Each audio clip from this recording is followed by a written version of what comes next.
Different. As you are well aware, the pattern that we've set for the past couple of years actually is to do biographies where we look at a particular historical period through the lens of one specific perspective and try to understand how that person lived their lives and what kind of information we can glean about the surrounding society from their particular experience. Tonight, we're going to do something a little bit different. We have to do several things differently, but the most important change for tonight's theme is we're going to look at the macro theme. We're going to look at the Holocaust writ large, specifically how it affected Sephardim. I'm tempted in future years perhaps to return to this topic in a biographical format, but for now, we have to take a broader approach, primarily because much of this has been largely ignored by the scholarly community, as we shall see shortly. But let's do the good and welfare very quickly. Tonight's lecture is sponsored by Richard Moreno, Lieutenant Richard Moreno, who has sponsored actually quite a few of our lectures. If you are interested in sponsoring a lecture, we have 2 left for this season, which are yet unsponsored. Next week is Emma Lazarus. The week after, we have the Crypto Jews, also another thematic class, and then we will go on to Rabbi Ovadia Yosef to close the class. So 2 of those are still unsponsored. The website is bit.ly at the Friends of Jewish History, or just contact the office. We would love to have your sponsorship. Okay, let's go to the subject at hand, though. The Holocaust in Sephardic lands, or the Sephardic experience of the Holocaust, is subject to what one scholar, me, called a double occlusion, meaning a double hiding. And there's 2 elements to this. The first is that the Holocaust is overwhelmingly understood as an Ashkenazic experience. When you look at popular culture, the victims of the Nazi genocide inevitably have their language inflected with Yiddish or Polish, perhaps French, German, Dutch, but you rarely hear Arabic as one of the languages spoken by the victims of the Holocaust. This is a grave distortion of the historical record. To be sure, the vast majority of the victims of Hitler's tyranny over Europe were Ashkenazic Jews, but there's significant numbers, tens of thousands, perhaps hundreds of thousands, that hail from Greece in particular, from Turkey, North Africa, and their experience has largely gone unstudied. Even the Greek Jews, who are perhaps the most European, and their experience was most closely related to their Polish brethren to the north. And this is a highly unfortunate situation. There are only a handful of scholars who are doing any significant work on the Holocaust in Sephardic lands for a variety of reasons, but it has meant that the story of these tens of thousands of victims have gone untold. I'd like to rectify that very briefly tonight in a tiny way, so that especially after Yom HaShoah that was just commemorated a few days ago, we can understand a little bit more of the scope of the devastation of the Third Reich. That's the first occlusion, is within popular culture, the Holocaust affecting Sephardic lands is not well known. The second occlusion is that within the academic world, I speak for myself as someone who, associates with other academics and historians, there's just not much talk about the Holocaust and how it affected Sephardim. And if it's not being generated in the academic world, where we are capable of studying the most arcane and sometimes ridiculous things, then how are we going to push this out to the popular world? So in tonight's short lecture, I hope to try and address that a little bit from an academic perspective. We're just going to do a sweeping review of the Holocaust in Sephardic lands in order to understand more of what we are missing in terms of the larger picture. Perhaps one of the problems that has plagued the field of historians, and also by extension popular culture, is the fact that the Sephardic experience was far from uniform. We can say certain generalities about the experience of Ashkenazic Jews, particularly if we try to, focus on Eastern Europe as opposed to Western Europe. Maybe we can break it down a little bit by country, because each country had its own unique experience. Hungarian Jews, for example, had a very different experience than, let's say, Polish Jews, certainly than French Jews or Dutch Jews. He wears glasses. The Sephardic Jews, especially those from places like Tunisia and Libya, totally different from what was experienced north of the Mediterranean basin. So that's made it much more difficult for scholars as a whole. This is a fascinating photograph showing some Greek Jews in a displaced persons camp holding a mass wedding, a celebration of life writ large in 1946. A rather joyous occasion that gives a sense of the life that reverberated from the ashes of the Holocaust. That's a mixed metaphor, but I'm not going to delete it. Okay. So let us just quickly, in the context of Yom HaShoah, and as a lead up to understand the distinctions with the Sephardic experience, let me just very briefly catalog what we know about the Ashkenazic experience. I know that many of you are deeply familiar, perhaps personally familiar with these things, either through your experiences, perhaps, certainly through parents and extended relatives, but I'd like to give you a little bit more of an academic perspective. And in so doing, I would introduce you to one of the most significant debates that historians have had since the 1950s over the interpretation of the Holocaust.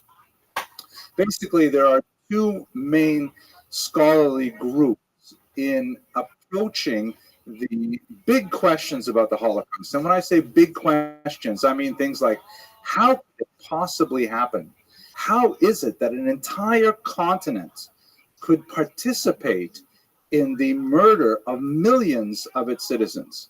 How is it possible that such a complex system of murder, a bureaucracy of murder that required detailed coordination of everything from arranging the train schedules to dropping off supplies to processing the recycled gold teeth and eyeglasses and prosthetic limbs of the murdered Jews, how is it possible that the entire continent could bend itself to this single nefarious task? Why was there no collective resistance? Why was there no one standing up and saying, hey, wait a second, we can't do this? Literally no one, except for partisans hiding in the woods and maybe a few people in underground bunkers. It was really no major resistance against that. And we'll talk about France, well, perhaps not today, but these are some of the big questions of the Holocaust. So two schools developed. The first school is called the intentionalist school. The most important intentionalist, perhaps you've heard the name, is a great historian named Lucy Davidowitz. And she was essentially following a model that was created, a philosophical model of the Holocaust that was created in the context of the Nuremberg war trials. 1946, 1947, right after World War II ends, immediately the Cold War begins. And America and Russia are locked in this global conflict to try and establish domination over Europe. And the assets of Europe, particularly the human assets like the German rocket scientists and so on, are hotly sought after. And the allegiance of the populations, many of whom were either pro-Nazi or were willing to go along with Hitler's aims, have to be secured in order to ensure that either America and democracy or conversely the Soviet Union and communism can dominate what would eventually become a divided Europe. And so what was necessary for the Allies in the war trials is they wanted to wrap things up really quickly. They wanted to find who was guilty, hopefully not a very large circle of people, punish them, and let's move on. That was really the strategy of the justices at Nuremberg, is they wanted to find the guilty, punish them, and move on. It was important that, for example, Western Germany should realize that, yes, we have to throw in our lot with the Allies, and we have to face West, and we have to democratize. And you just can't do that if you're going to hold guilt over a society for decades and generations.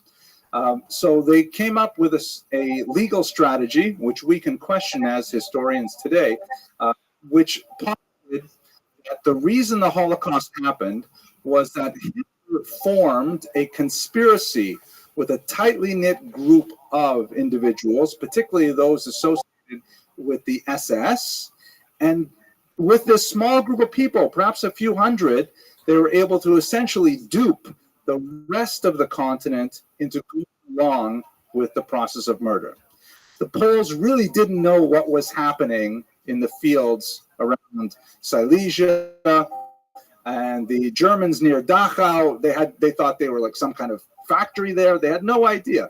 This is the model of the intentionalists, and it worked fairly well for a long time.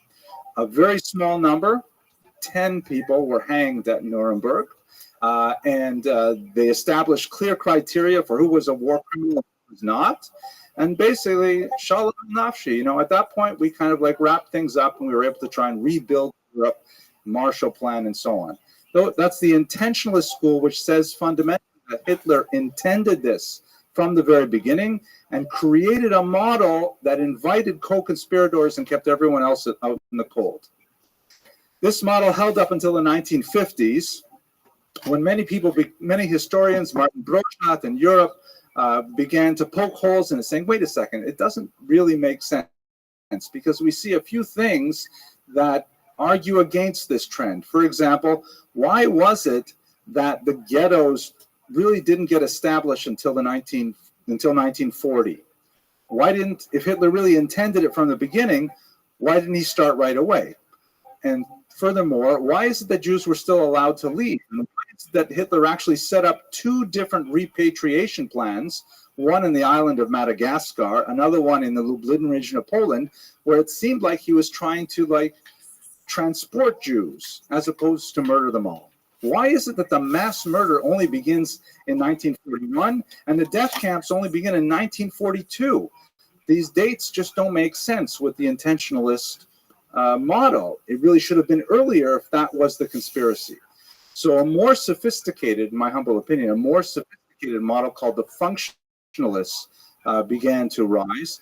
The functionalists argued that certainly Hitler was an anti-Semite of millennial proportions. He's Amalek. There's nothing to say about that. This is not diminishing in any way his earthly intentions for the Jewish people. However, and his co-conspirators, so to speak, only stumbled across elements of the Holocaust when they saw that people were willing to go along with it. When they radicalized one aspect or another of their legislation, and they saw that, hey, no one's bothering us. Like, for example, Kristallnacht. We have a massive pogrom all across the country. We burn, hundreds of synagogues, break lots of glass. 260 people are killed. And what happens? Nothing. People slap us on the wrist by writing op-eds in the New York Times, and nothing really changes. So you know what? We can get away with it. And bit by bit, the Nazi regime was radicalized until Operation Barbarossa, which is where we're going to pick up the story at this point. So the functionalists, who was a function of the war became more brutalized and more seemed to be possible, then the idea of actually murdering all of the Jews of Europe dawned in Hitler's mind, and he was able to actually implement it to a terrible degree.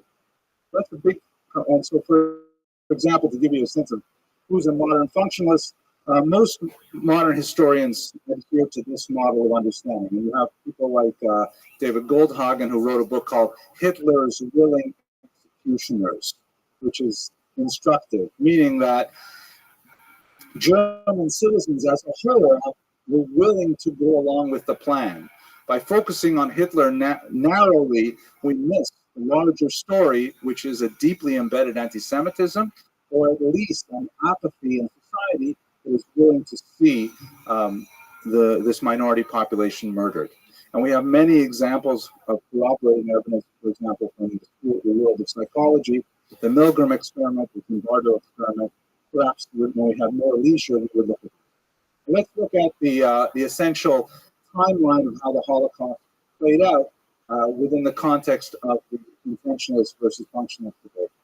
So perhaps the first thing that Hitler embarked on at the beginning of the war, September 1939, is the concentration of Jews. And this happened in a haphazard manner throughout all of the occupied territories. There did not seem to be a coherent plan as to what exactly this concentration was for.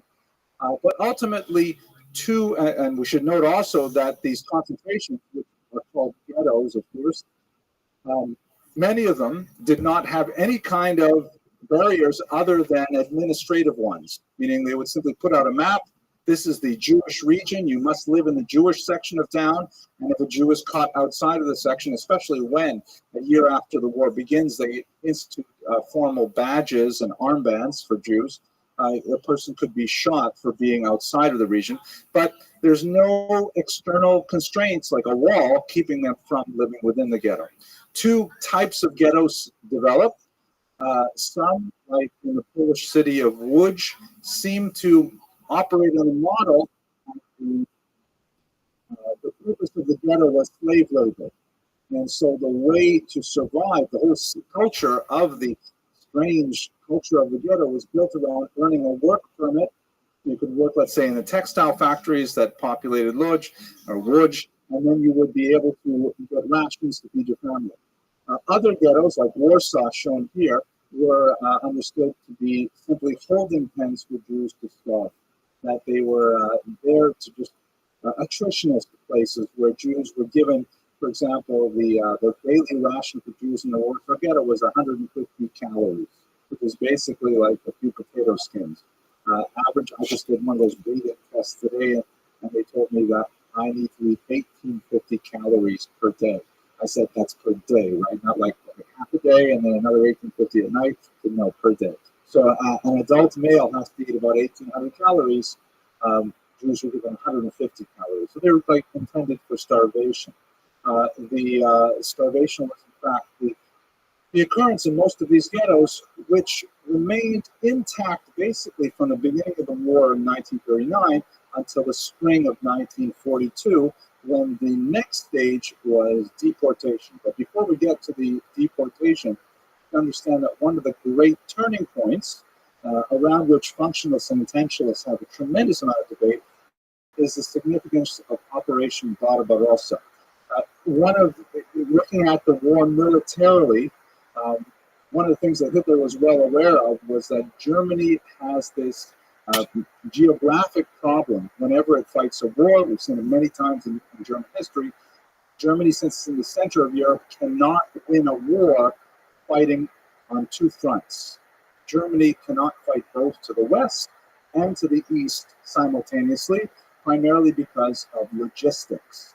If you have a weakness on the eastern front and you need to get a supply line out there, or you need to get reinforcements, you've got to schlep them all the way from the western front, which is frequently impossible. Furthermore, when you go into the east further, you hit the greatest general of the region. Maybe you've heard of him, General Winter. The Russian winter is so brutal that it's impossible to maintain occupation of beyond the Urals in any way. At any rate, Hitler followed this plan by conquering the west first. He took over France, Holland, Norway, Denmark, and so on, leaving England for later, but attacking it with punishing, brutal air campaigns. And once the West was pacified, then he broke his deal with Stalin that he had signed in late 1939 and invaded in a surprise attack. Now, what's significant beyond the military in terms of the Holocaust, and remember that the war and the Holocaust are two separate but related phenomena. The Wehrmacht was trying to advance the war effort, and at the same time, Hitler was trying to advance a second war effort, that against the Jews. So he sent out 4 groups of what were called Einsatzgruppe, or special commandos.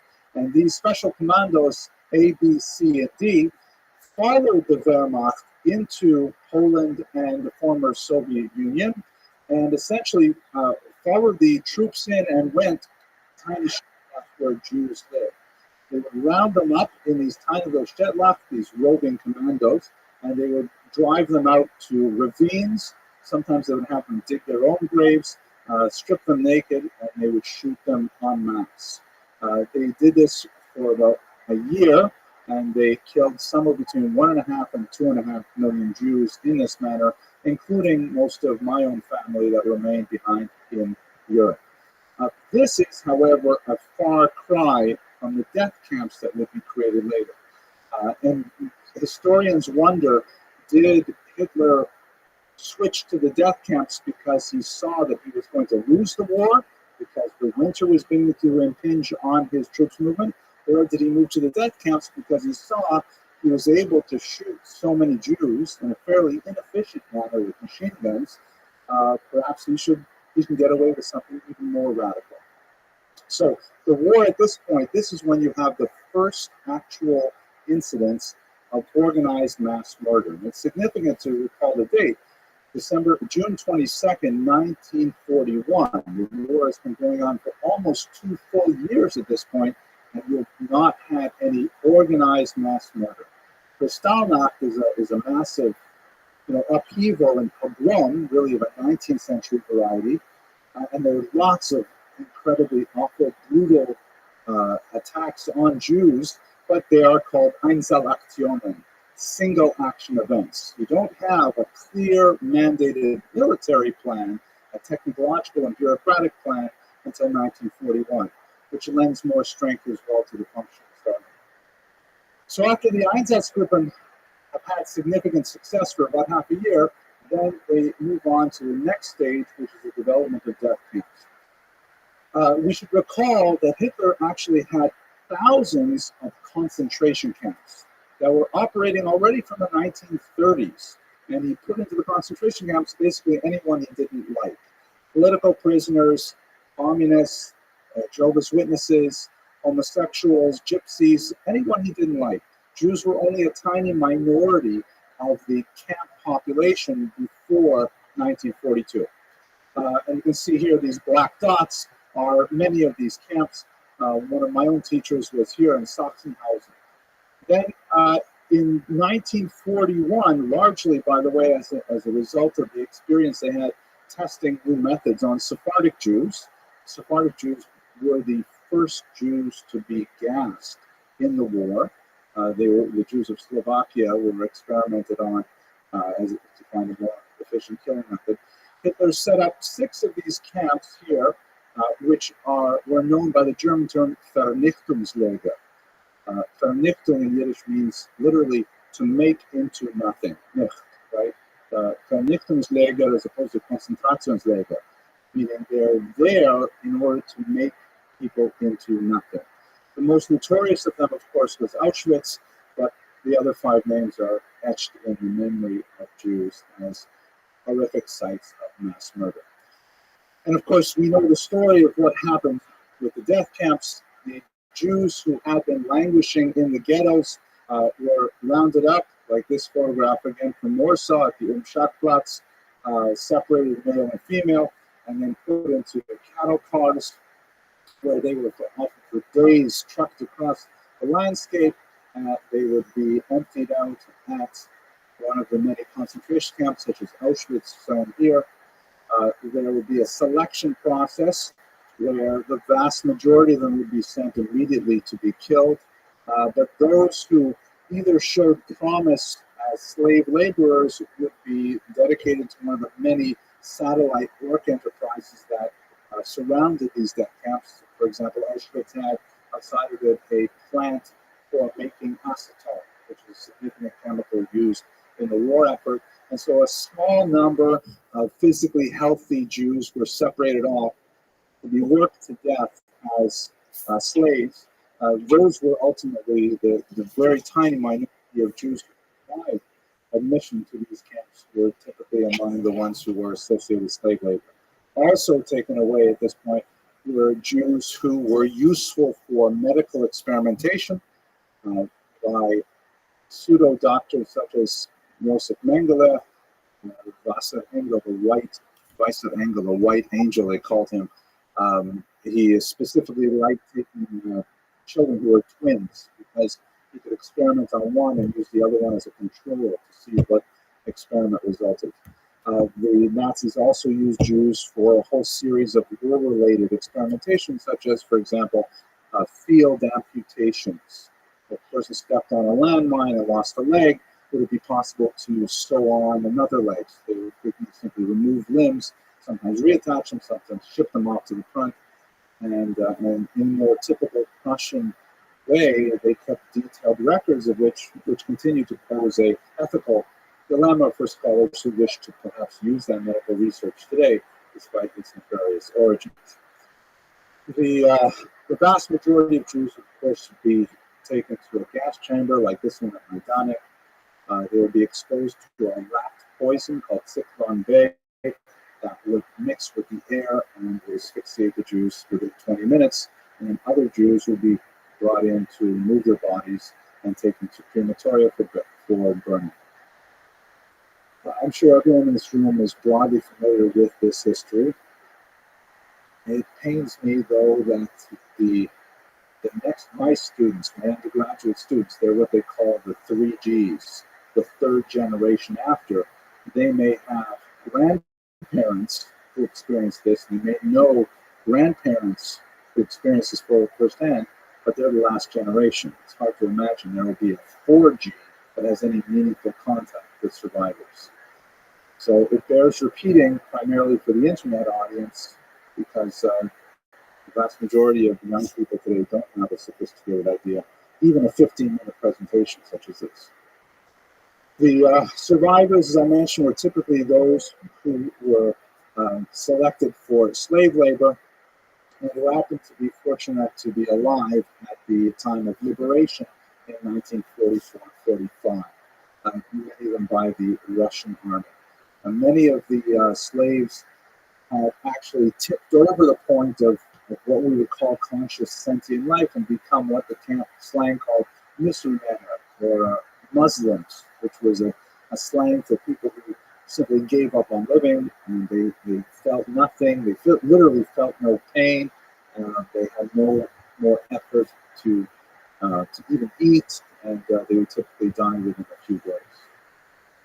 They were exposed to horrific conditions. These are the latrines, for example, fed a gruel that encouraged diarrhea, and then forced in very brief periods of time to use these latrines.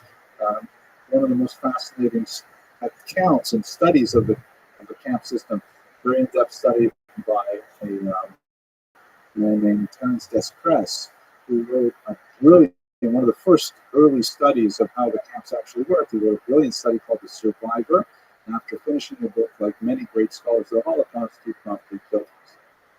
And he wrote about the latrines.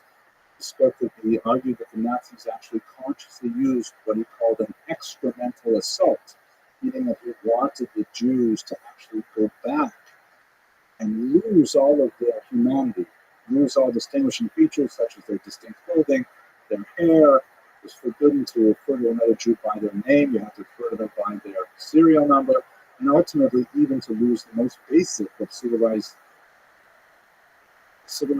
elements of our lives, to lose their ability to be toilet trained.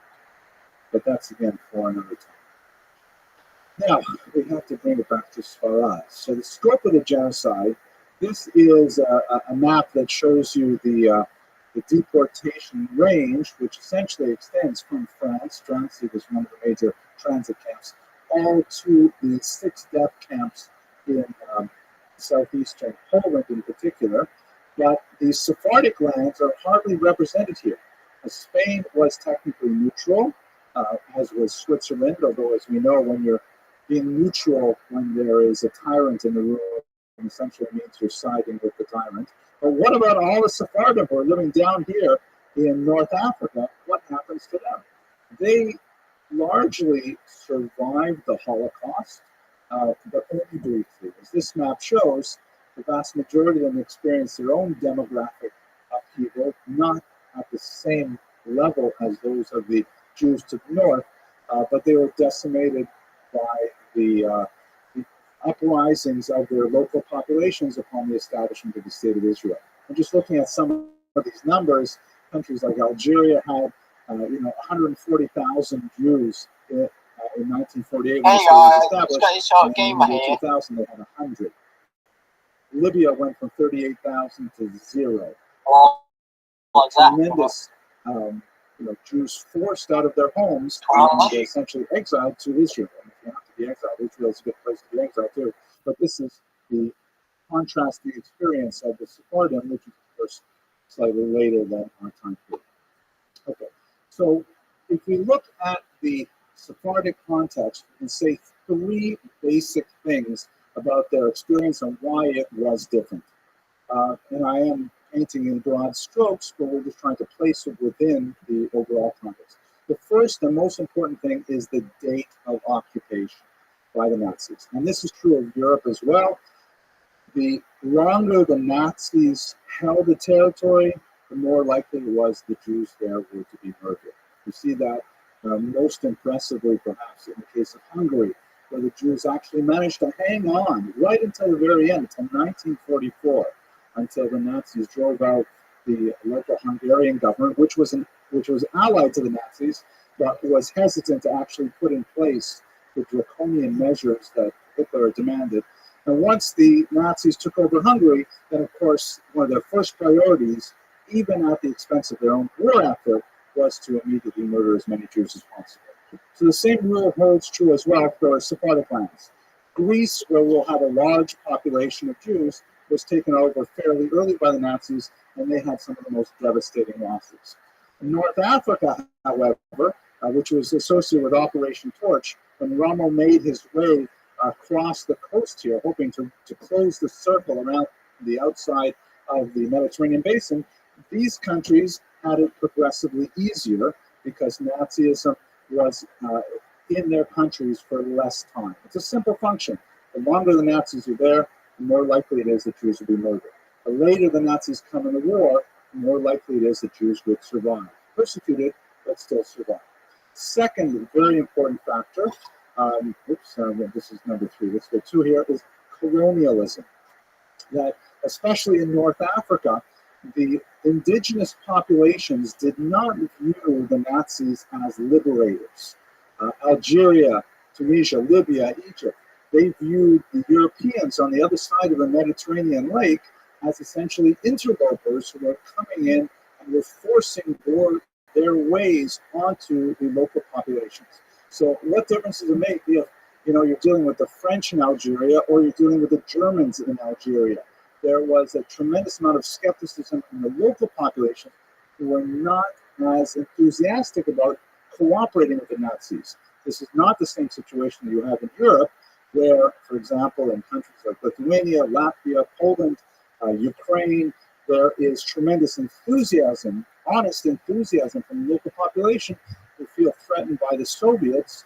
They're welcoming the Nazis with flowers, thinking, okay, with German help, like we had in World War I, we'll drive the communists back.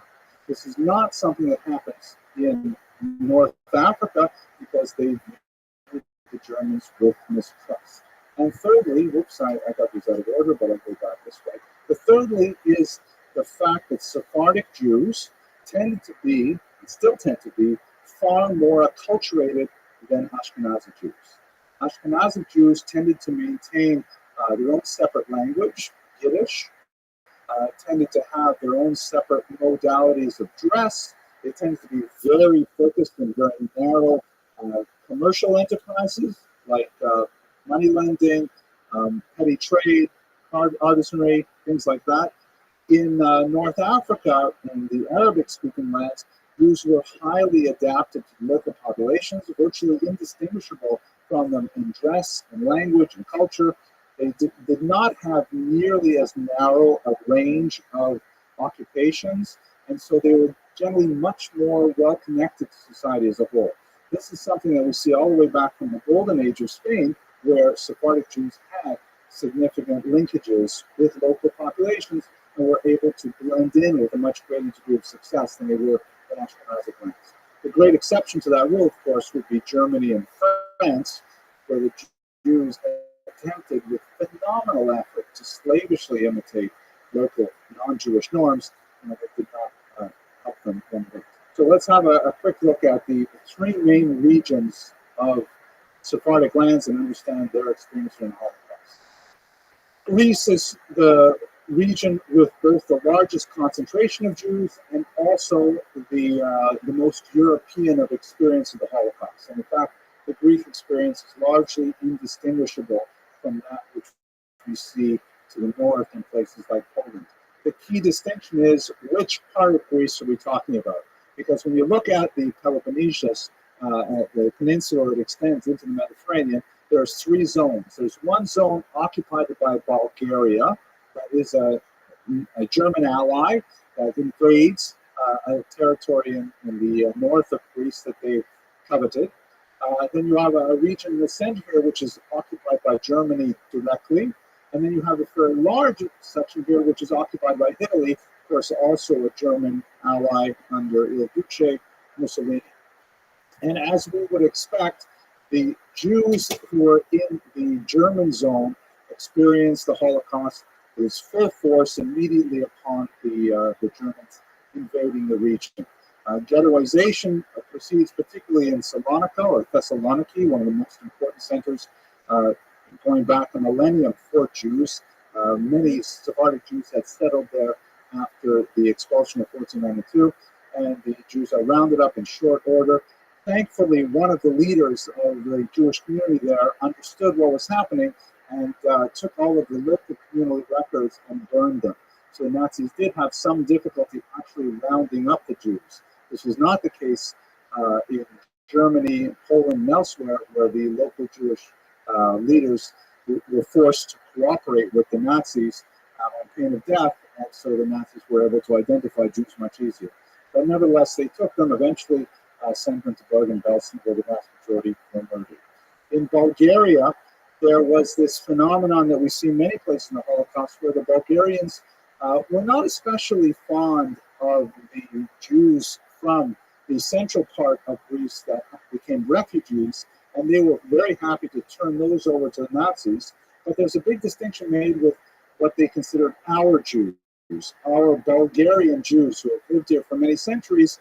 They were not in a hurry to go along with their ally and hand them over. And in fact, only after great pressure that they, in fact, do so and send their Jews to death camps. This is in contrast, by the way, with France. When France was conquered, even though we have this image of, these heroic French guys wearing berets and like bombing things, and like, the reality is the Vichy French offered the Jews to Hitler before he asked for them. They already deported their Jews in advance of a request from the Nazis. The same thing happened in the Italian zone. The Italians were perhaps the least or the most reluctant of Hitler's allies. Mussolini himself had very fond relations with Jews. He had a Jewish mistress for some time, and he was just he loved the idea of territorial expansion. It just could not really get his head wrapped around the idea of anti-Semitism, especially genocidal anti-Semitism. But ultimately, he was forced to turn them over. So Greece had the most traditional of it. One last footnote about Greece, perhaps the saddest emblem of the disappearance of the Jews of Thessaloniki is the centuries-old Jewish cemetery, which was a famous pilgrimage site for many because it really was centuries upon centuries and quite a large region in Athens. And it was taken over. The stones were removed and used as building materials, and now the Aristotle University that sits on its grounds today. Serbia and Croatia has a similar experience to many of the European regions. The Sephardic Jews in Serbia were exposed to incredible cruelties. The Ustaše, which was the Croat Nazi party, were very enthusiastic about ridding themselves of all minorities. Here is a photograph from the war of the Croatians actually sawing the head off a Serb. And if you were around in the 1990s, you remember the tremendous the war that went on there that America participated in as well.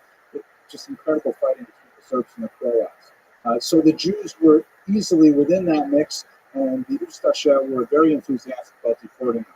As I mentioned, the Serbian and Croatian Jews were the first to be exposed to gas technology for murder. This van is one of the many gas vans that were constructed. They were vans that were taken off their wheels and put on blocks, and essentially they used in these early attempts carbon monoxide poisoning. It turned out to be not very efficient, and so they had to move to the rat poison that we mentioned earlier. But the idea of murdering Jews at a faster pace was something very important to Hitler, and they experimented with these Sephardic Jews.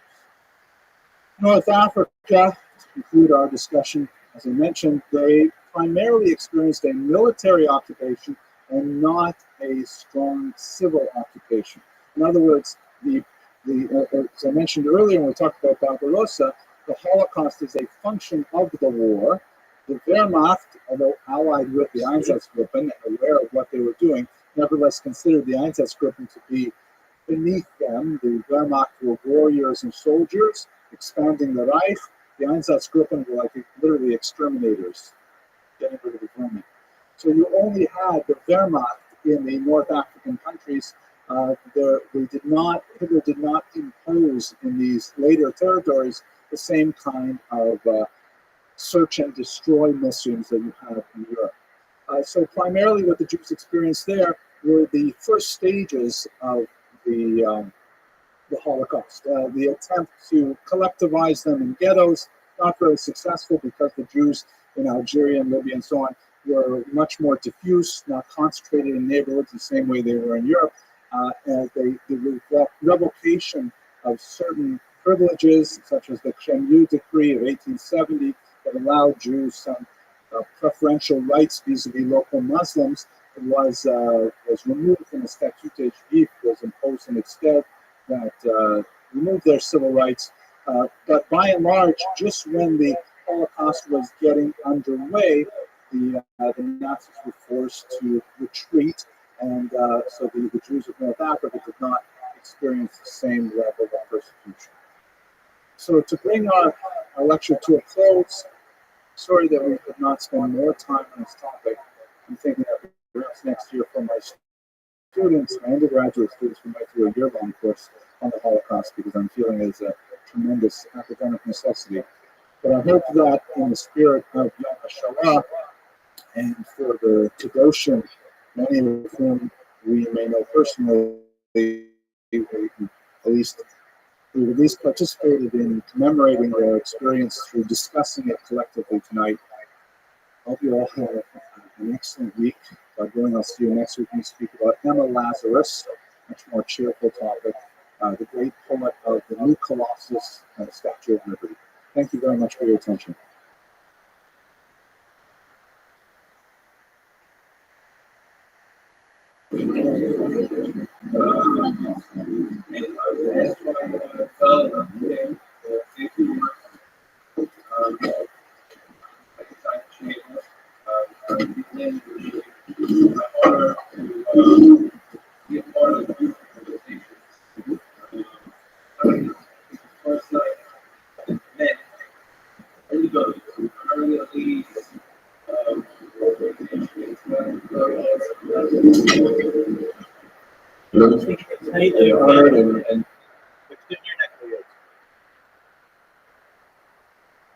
How are you?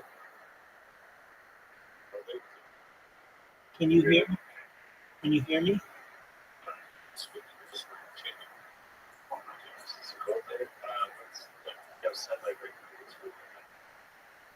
Can you hear me? No. Dude, can you hear me? Can you hear me? I can hear you. Can you hear me?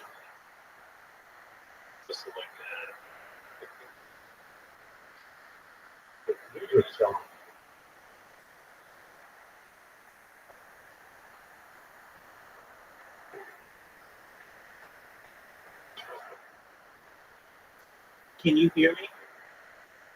Fucking dumbass.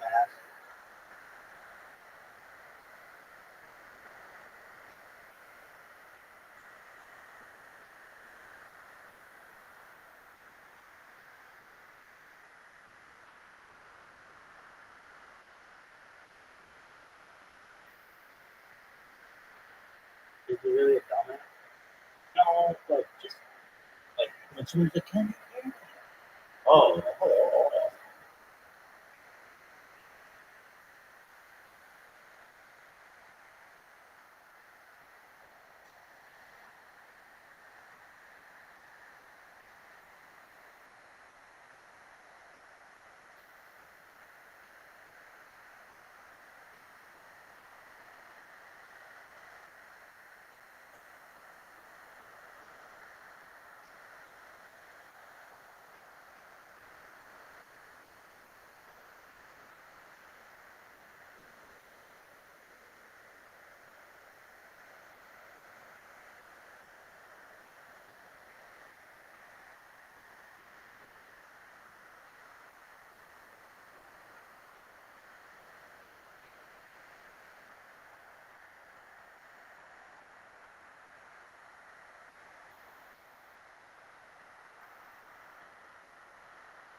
Yo, can you hear me on that other?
not take me check for more than 8 hours. I came in for 2 minutes and got kicked.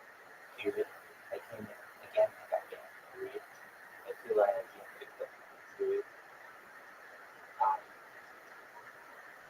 have not been in the BC already that somebody said that. Please look at the moderation record and look at the dogs. You will see. I communicate with people. I talk with people. I chat. And someone is picking up.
çocuğun da yapacağı proje.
Camp? How you living, bitch?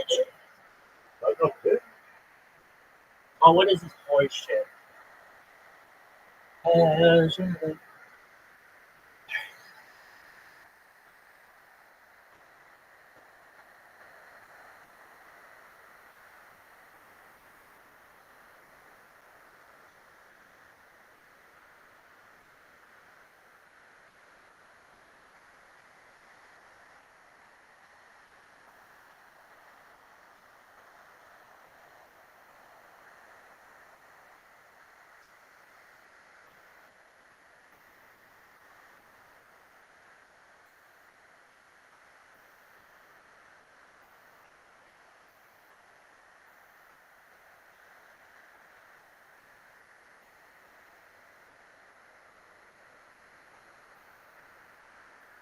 Yo, Camp, who's finger?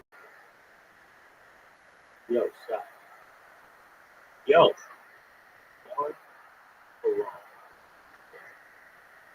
Wonder if you know what I am. Everybody. Never belong.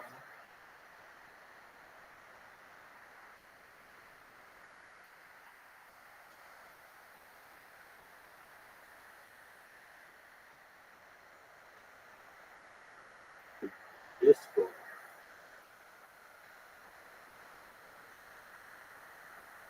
Push it.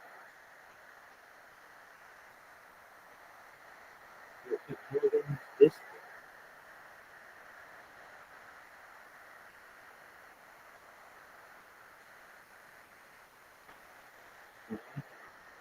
Shout out to Morocco.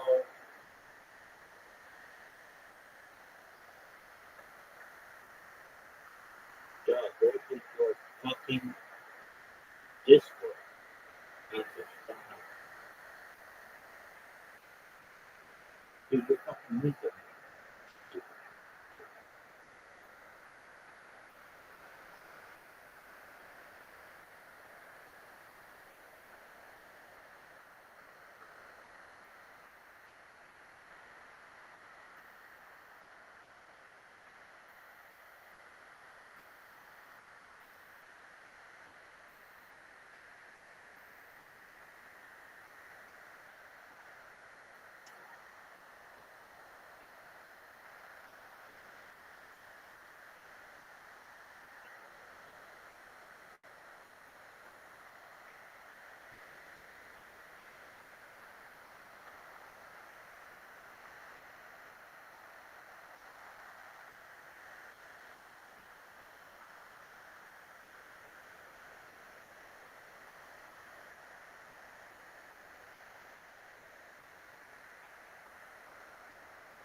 He lived in Flint.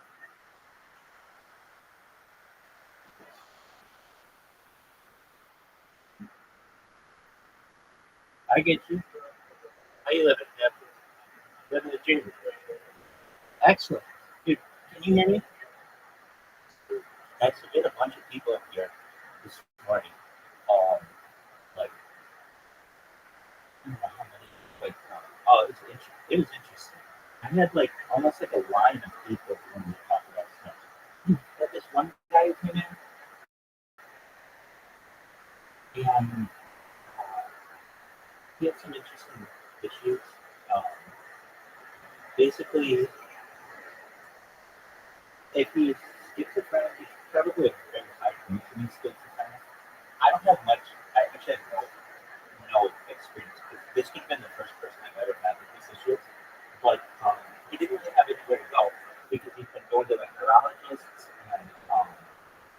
and psychiatrists and psychologists, therapists. They couldn't help him. So he came to me, and I told him that I thought he should see a hypnotherapist. And that we just went in circles for like 2 hours. And at the end, I was like, man, you used the perfect phrase that this is an unexplored route, and yet you're still in circles. I explained it to him like this. It would be like we were in a room and you had your social circle and everything, and all you can do all this entire time is just going in circles in the room. And I'm saying, dog, there's a door there. I don't know what's behind the door, but why don't you just try? It costs you $100.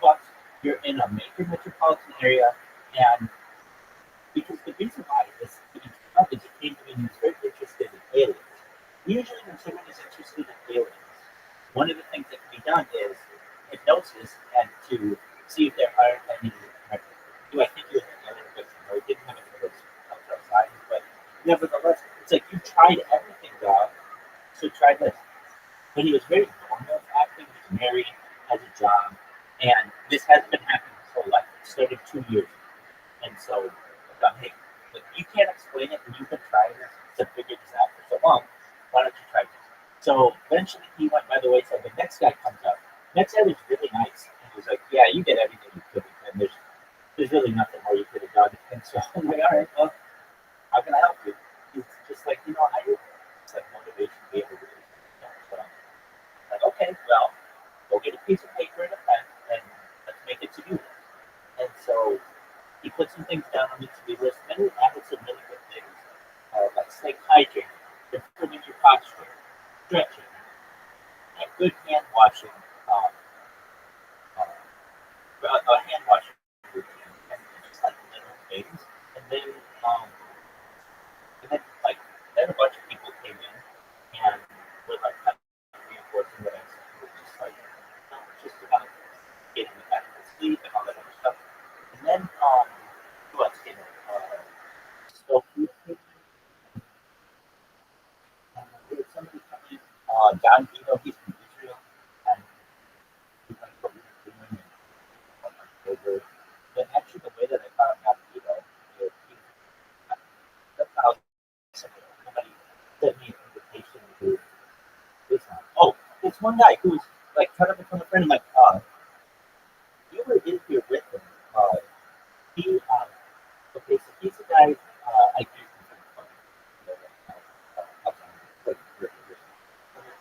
He's from Indonesia, and this guy, who really, I think, put into a good position. He, um, he's an ERP developer, which is like enterprise resource planning, and like just the same thing that I did with you that one time we did with him. So I just went to ChatGPT. We got every ERP developer question that you could find. We did a bunch of research on the company that he had and some other things. So he was all ready for his interview like perfectly. And then he contacted me like, hey, how did it go? And he's like, well, actually, after they looked at my experience, they recognized that the position that they had prepared me to interview for, which probably a little too, it required too much experience. So they've given me another opportunity. So it's not like they said no. It's just, I said, so you didn't get a chance to interview yet. His said, no, it's not like I went in there and they were like, oh, you're not the guy for the job. It's like they kind of made a mistake that, hey, we need someone with this type of skill set, and we accidentally brought in this person. So after that, that was cool. Then my man Don Vito, the guy from Israel, he liked my strategy of just like hanging out in a VC AFK and let people click on my name and find out about me and all that other shit. So I was explaining to him how that worked, and then one of the discords where a lot of people find me is Socialized. Not like in the first spot in Socialized. Then another friend of ours came in. He goes by Gingerbread Man and like certain home slot, something like that. He comes in and he's like, yeah, Greta, they were trying to kick you out of Socialized last week. And you didn't know it. They're these people who just post up in the first VC Socialized, and their names are like Femboy, add me, another person who's like just add me, and another person who's just like send me a friend request. So, like literally all these people are doing kind of the same thing that I'm doing, except they're sitting in the front and just getting all kinds of friend requests or whatever. So I'm like, I'll do the same thing. Well, those guys didn't like it, and they were trying to find reason to kick me out, and they don't really have a good one. And so then what happened? Well, we noticed that my camera wasn't on. Like normally it's always on. And so I had to message the moderators and actually like serve host one. And he messaged one too, and they told him what they told me that previously you needed a level 10 to be able to stream your camera, and they changed it to a level 20. So okay, cool. I'm fine with that. That's absolutely fine. Just don't pick on me and say, well, we think that you're streaming your camera. That's different. That's not just singling me out. But if it's for everyone, totally cool. That means that you just have to get more experience in it because I'm like a level 17. So, all right, then that happened. So, honestly, we have a lot of people in here. It just becomes too hard for me to talk to people, and there's just all kinds of people talking. And it was a good time for me to get some sleep because I've been up all night. And and the people who were here for like 2 hours, which was great. But, that's what we want. A community that I don't have to sit here and drive it. Like, people can come in whenever they want. If they see someone they know, develop any kind of friendship, they can do that. So when I awoke, I noticed this kind of happens. I just will check my Discord DMs, and when I check, all of my Discords were logged out, which is such a pain in the ass because it takes me like a good hour to log into every single device. Well, so why did it log me all out? People flag me for, but I get it. And so once you get enough flag for being a bot, you're required to change your password, and that's when it becomes a pain in the ass. So then I have to log into all these fucking accounts and change the password and then relog it and change some settings. So after I'd done that, I noticed I'd been kicked out of some Discord, which it happens. I mean, not just kicked out, banned. I was banned from this was which I don't even use this Discord. I was not in the modded Discord for 8 hours. I went in for 2 minutes, I got kicked. I went in for another minute, I got kicked. So it's like, okay, I mean, what the fuck? Like, and the reason why I got banned was AFK promoting Discord, like that, which is technically very accurate. But again, it's not against the rules. So you're picking on it. So I appealed that,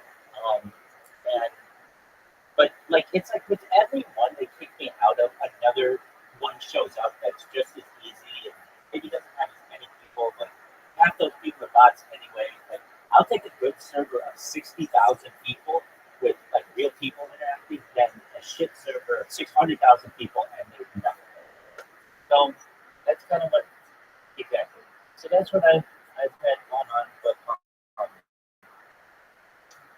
yeah, it's just positive when you get a bunch of people there. They know who you are. So how are you?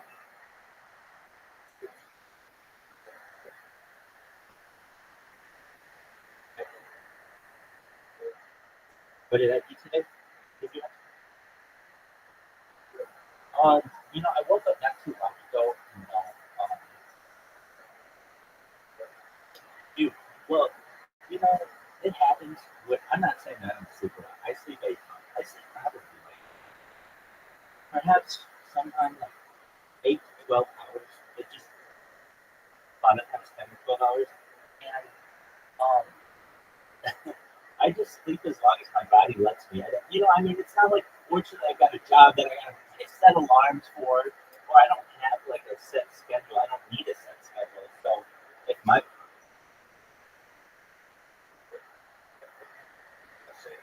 oh, I know you're not. Oh, I know you're not. I know you're not. And I know you understand like the hours that I keep too. But you're up all night and stuff. And it's like 8 in the morning, 9 in the morning, 10 in the morning. Then when you fall asleep almost, I feel like you're already exhausted and sort of need to your body's almost trying to catch up on sleep. So I think last night I probably slept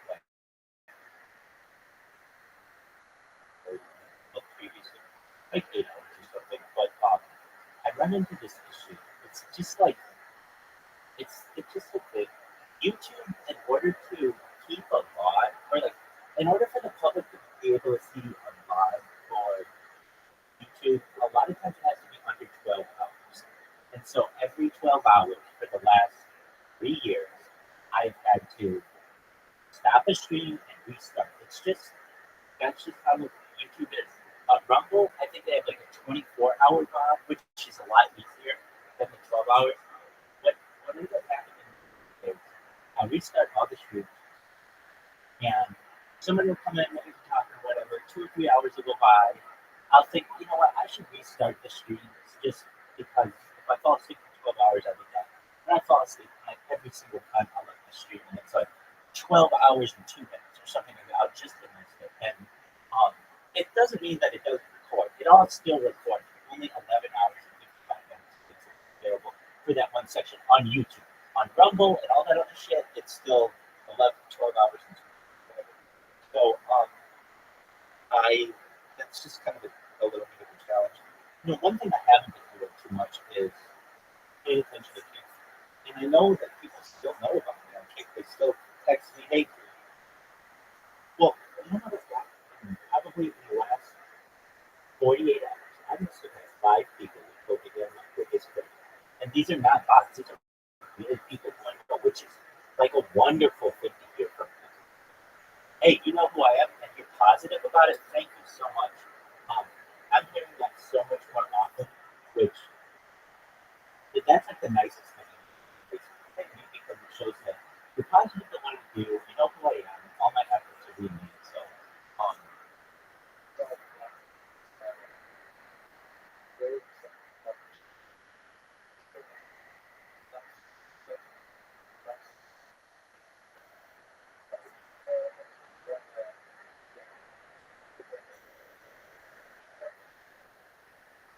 Bryce is a nice guy. He's got a difficult thing because sometimes they swim.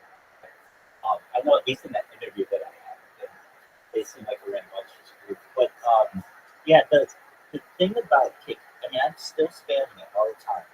It's just I basically tell people how to defend against it. Like, hey, all you have to do is turn on a 1 minute. Just because I'm like, I mean, maybe I'm a nice person, or whatever, but I just put myself in someone else's shoes. I wouldn't want to get annoyed all that much, so I'll tell you the secret of how to prevent it. So if people want, they can very easily just not get spammed. And so the only thing I'm doing is just getting the Discord with clicks and the followers. But even still, Discord for me is where it's at. Where if I look at my phone and I don't even have to like go for engagement, just random ass people will just be like, "Are you a bot?" And I can go in and be like, "No, I'm not a bot." But oh shit, you really talk? Oh hey, what's going on? Blah blah blah blah blah. It's just like a natural way for people to be able to make conversation. Um, I think Discord is probably for my case going to be where, quote unquote, if I go viral somehow, it'll be that.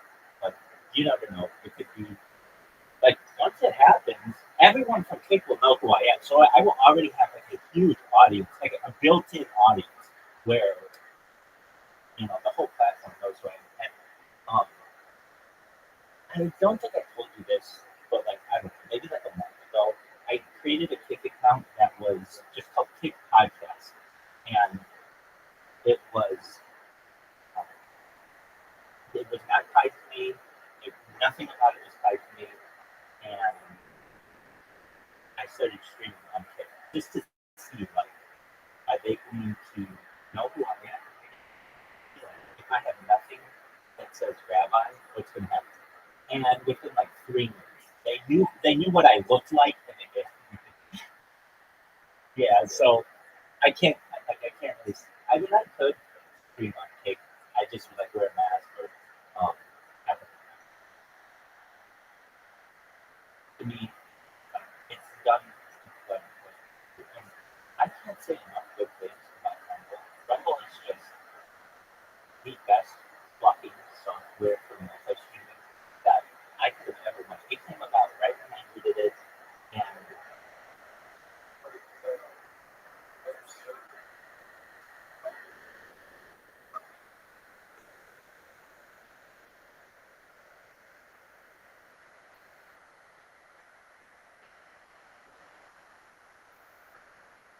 talk to me about what you mean.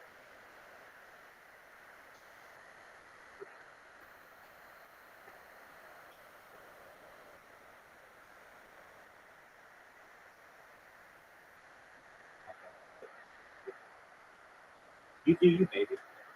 Absolutely. Excellent. Cool.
Alrighty, little bitches.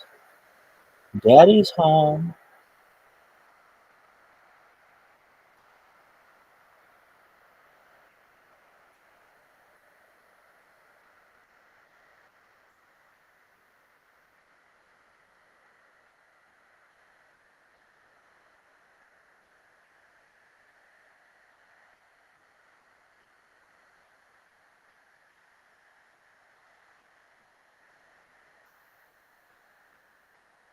JRE. Dog, you know so much about Sephardic Holocaust history. You feel like you're living. Really, Rabbi? Fuck yeah, man. They could have called that fucking place Birkenwald Rabbi.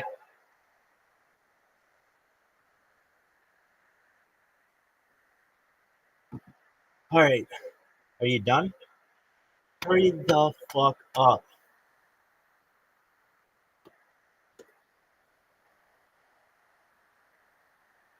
Joe Rogan Experience. Train by day, Joe Rogan podcast by night. All night.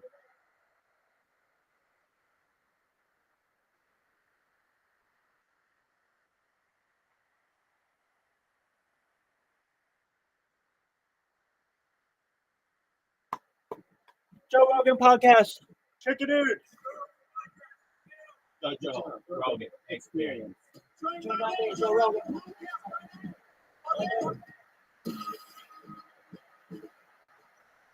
These are like conversation comments. Yeah, a little bit. No, it's like a secret. Blocks out Yeah. information only exists inside your ears. And blocks it in. I think it blocks it Yeah. Yeah, it's almost like a football player kind of put on their helmet. in. Right, ready to go. They're like, we're ready for this. Yeah. Yeah, how fun was the election night on the ship? It was bad, man.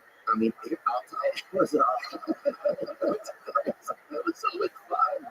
We had such a good time. That green room was so positive.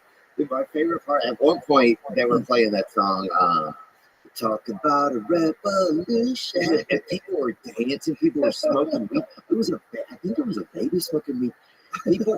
Everybody was like, people were like, it was crazy, dude. It felt, Adam and Eve were in there. There was just a lot going on. it felt like America's brighter. That's what it felt like. We were moving towards this insane world where we're being controlled by liars. We're just being gaslit left and right. We saw it all over the media. We saw it all over the news. Things that were right in front of your face, they're trying to deny. There's just so much craziness. And then all of a sudden, the world's broke. Did you see the map of the actual country? Like how many places seen it actually before. voted red? Oh, no, I don't know if I saw that or It's not. just a few cities. Even California was mostly red. That's what's crazy. We had, I don't know if I saw that. I'm trying to think of what I saw. There's a Tony was nervous, remember?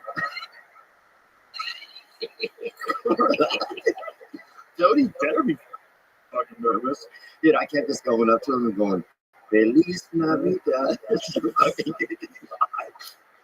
Look at that. Oh, wow. This is the one I saw Jamie on Sunday too. It's got music to it. This was like when I got my hair surgery. You know what I'm talking about? They play music in the background. No, but it's like that. Let me see it again. Yeah, it looks a lot like that, like a truth. Yeah, micrographs. Yeah, that's what it looks like, man. So what I sent you, Jamie, it just shows like the entire country. I'll show you. Look at that. That's crazy. interesting. That's crazy.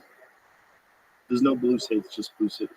Well, then why do you think why do you think the cities and states are so much different? Well, cities are always going to be blue.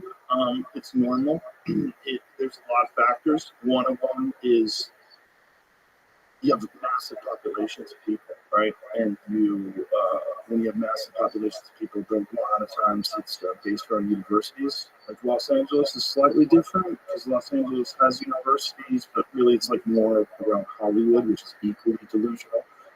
But most big cities are flavored by a university. Like Austin is flavored by the University of Texas. Yeah. That's why Austin is progressive. Austin's, for people that don't know outside of Texas, Austin is one of the most progressive cities. Like if you look at, we voted in Austin, the city of Austin voted more for Kamala Harris than the city of Los Angeles did. Oh wow, really? A higher percentage of Democrats voted for Kamala Harris than even Los Angeles. Well, I think it seems like a lot of Democrats, I don't know like a ton about politics, but it seems like a lot of Democrats, like, I understand a lot of the voting because it's hopeful voting. It's like wishful thinking. Well, they're feeding off of narratives. Like, you're a good person if you believe this, but the consequences of what they're ignoring. Pretending that the economy is in a great place. That's crazy. Talk to anybody who's broke. Talk to anybody who's struggling to pay for bills and groceries. Talk to anybody who's trying to buy a car. The economy's bananas right now. It's sketchy, very sketchy. And a lot of it is people are robbing each other on Facebook Marketplace. I was recovering from COVID, I'm sure. There's probably a lot of blowback from that. I mean, they shut the whole fucking country down, which is just so nuts. That was insane, man. I think that's one of the, but yeah, people are robbing each other on Facebook Marketplace. My buddy was running by a couple walkie-talkies off a guy, right? Gets fucking mugged, right? Really? Yeah, he's going to buy a couple of, So he meets the guy to go get the walkie-talkies. Yeah. That's like the seventh story I've heard, but it's like, people are doing crime, people are resorting to crime. And that's when it's not good, I feel like, Well, not just that. when people are resorting to crime. This administration did, that I think is terrible, and this is a progressive liberal thing, is that you have these DAs, these George Soros-funded DAs that just let people out for violent crime and get the no cash bail thing. And when there's no repercussions for crime, guess what? Crime goes way the fuck up. Oh, yeah, if I'm a criminal and they're like, hey, it's crime time or whatever, Yeah. I'm going to fucking put on my cleats or whatever. I'm going to get out there. Released. Yeah. It's like catch and release. Yeah. It's almost like the fishing rules or whatever. You can go trout fishing in the lake. Yeah, I mean, a little bit. You're a fly fisherman. You used to be a cop, now you're a fly fisherman. You just have a pair of Nikes on the hook. Yeah, those fishermen, they use barbless hooks. And then they let the fish go. I went fly fishing recently. Yeah? Yeah, man. You have a good time? Yeah, you know what I did? I thought it was like, let me think about what I thought it was like. It's the more sophisticated one. Yes, it was like, excuse me, fish. It's gentle. Yes. It was like, hey. It also requires a lot more skill. Well, it requires more patience. For sure. You can't, like if you have a kid or whatever, you can't do it. Like if you're just fishing on the bank, you can have your kid and you can be sitting there smoking or whatever your kid likes to do, But if you're in that, you have to constantly be moving it, Right. It's very kind of like it's kind of homoerotic almost. It's like, hey, fish or whatever. Yeah. It's like, hey, Gentle. fish. Think so? Yeah, dude, have you seen those guys? It's like, hey, fish, I'm over here. I'm over here, boy. Well, the least sophisticated form of fishing is like a bobber with a worm. Yeah. Right? That's the least. You throw it out there. That's some of the most fun fishing because that bobber starts moving. Like, oh shit. Yeah. Oh shit, I think we got one. Oh shit. It's like Jaws all of a sudden. Fishing is so exciting. Yeah, my grandma used to take us fishing, dude, and she was like a malignant fisherman or whatever. And she would she was like a staunch fisherman. Like we're fishing, Oh, aggressive. You better not fish, She was like kind of had that kind of behavior. Yeah, she was very, you better fucking fish, white boy. Whoa. She would kind of be like that. Yes, very aggressive, right? Fishing for little kids. Yeah, and we had to be quiet and look straight out and wait for the bobber. But she was really, she loved to fish. Did she love to eat fish? Yep, she liked to skin them and grill them and everything. Yeah. Yeah, it was cool. Mostly catfish, bullhead. We used to fish up in like Spoon River up in like Illinois. Do you like chicken liver? Yeah. This episode is brought to you by ZipRecruiter. I might not have worked in traditional offices, but I've had many different jobs in my day. And while there are many different types of offices, one thing is for sure, choosing the right candidate for any office is a huge responsibility. So if you're hiring and you want to find the best candidates, I think you need ZipRecruiter. Right now, you can try it for free at ZipRecruiter.com/Rogan. ZipRecruiter will save you so much time and money because they have smart technology that'll show your job to qualified candidates immediately. And their matching technology works fast to find top talent. You can even invite top candidates to apply to encourage them to apply sooner. Remember, if you want to find the right candidates for your office, you need ZipRecruiter. See why 4 out of 5 employers who post on ZipRecruiter get a quality candidate within the first day. Just go to this exclusive web address right now to try ZipRecruiter for free. ZipRecruiter.com/Rogan. Again, that's ZipRecruiter.com/Rogan. ZipRecruiter, the smartest way to hire. When we get out there, we'd have a little thermos full of chicken liver. You know, my grandfather would say anything. And look at him. He wouldn't talk for a month. She was the fisherman. She was. The fisherwoman. Yeah, she was. She loved to fish. I think she liked catching her own meals. Even she didn't like to hunt, but she liked to fish. What's that fucking dude's name? The chubby dude that dressed up like the devil and everybody got mad. He's a singer. Sam. What's that? Tim Smith. Yeah. He said he wanted to be a fisher them. Oh, Not a fisherman, a fisher, a fisher sheep, a fisher them. yeah. Wow. The they them things. That's the best evidence you need that people are out of their fucking minds. You can't be plural, you fucking idiot. Well, the only thing I think it's almost, if you're being plural, you're I don't understand it. Like, if you're being plural, are you being like, there's more of me, kind of? Like, that's what I understand. Is it like an ego trip? Like, that's, that's what I don't understand about that. It's just a way to be unique, and it's a way to be in a marginalized community if you're just a regular person. Yeah. So, like, if you're a regular white person, you're at the lower end of the social hierarchy amongst woke people. But if you're queer or non-binary, now you're in a protected group. My buddy's queer, actually. Nice. What does he have to do to be queer? Nothing. He's cool. He didn't like send you an email update or whatever. He's just, Did he update his Twitter pronouns? no, he's just like Just decides it's queer. yeah, he's like a secret. Not secret, he's like, he's just like or I don't even know what they call it. I gotta look at the chart. What is queer these days? Because when I was a kid, queer was gay. Someone was queer, okay. Or if you got punched in the head, then you're on Queer Street. It was like everything was confusing. Queer was confusing, Okay. and then queer became gay somewhere along the line. But now I think queer is whatever you want it to be. Yeah. You could be gay, bi, straight, and then you can be pansexual. What is that? That's what my radio is. He's pansexual? He came out. Yeah, he came out as pansexual. I don't know. I can barely handle whatever I am, man. To be real honest, bro. It's also new. Whatever I am, bro, it keeps jerking off at night and being afraid to talk to women. So, whatever that is, that's what I am, bro. You're theosexual. Oh, it's fucking getting kind of heady, man. You're theosexual. Um, Why are you afraid to talk to women? No, I don't know. I think I get afraid to, like, I've always got afraid to approach women. You know? Yeah. Well, why? You're not. Oh, you're funny. You're successful. I don't know. I think something I just Childhood shit. yeah, probably there's something, like I would just be so fucking nervous, buddy. When I was a kid, I would be so nervous. I would be so nervous. Which is interesting that you got into stand-up comedy, which makes people really fucking nervous. Well, I think I was familiar with being nervous, so that didn't affect me. Interesting. Because you're nervous all the time. You're like, fuck it, I'll be nervous in front of all these people.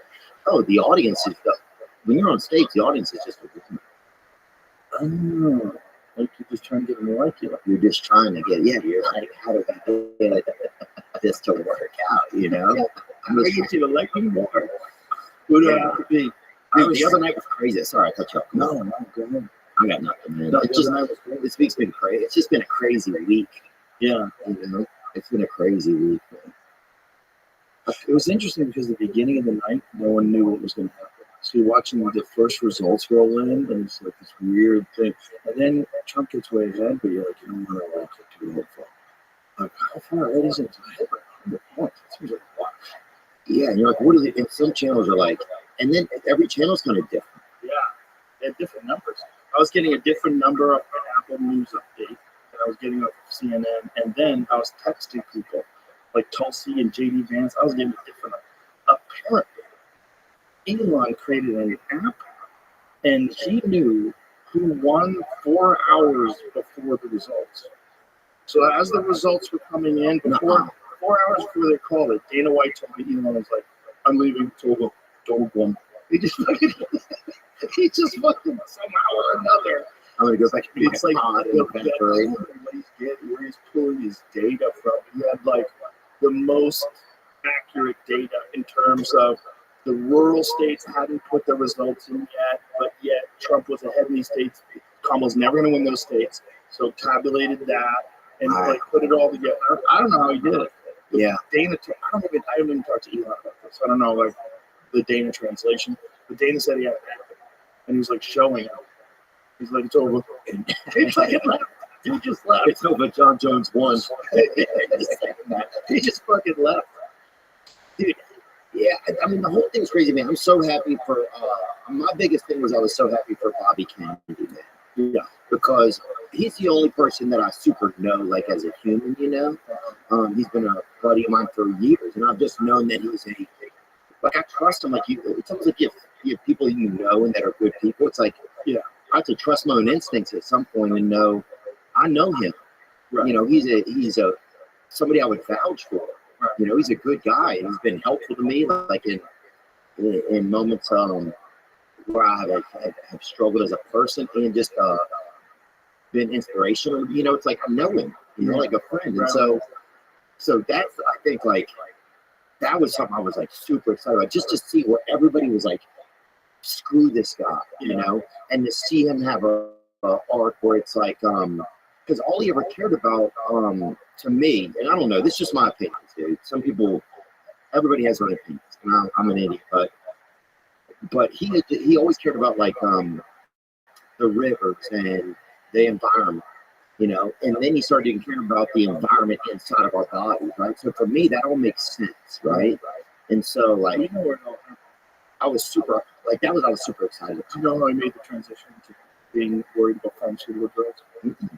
He would give the speeches, and he litigated a bunch of lawsuits against corporations that were polluting rivers. They cleaned up East River. He was an environmental attorney, and they were also talking about the effects of mercury poisoning in the soil and water. And these women kept coming to these things that he was doing and saying, "You need to investigate mercury in vaccines." And you know, he thought like that is like, which most people think. You hear vaccine, like the last thing I want to be labeled is a vaccine skeptic.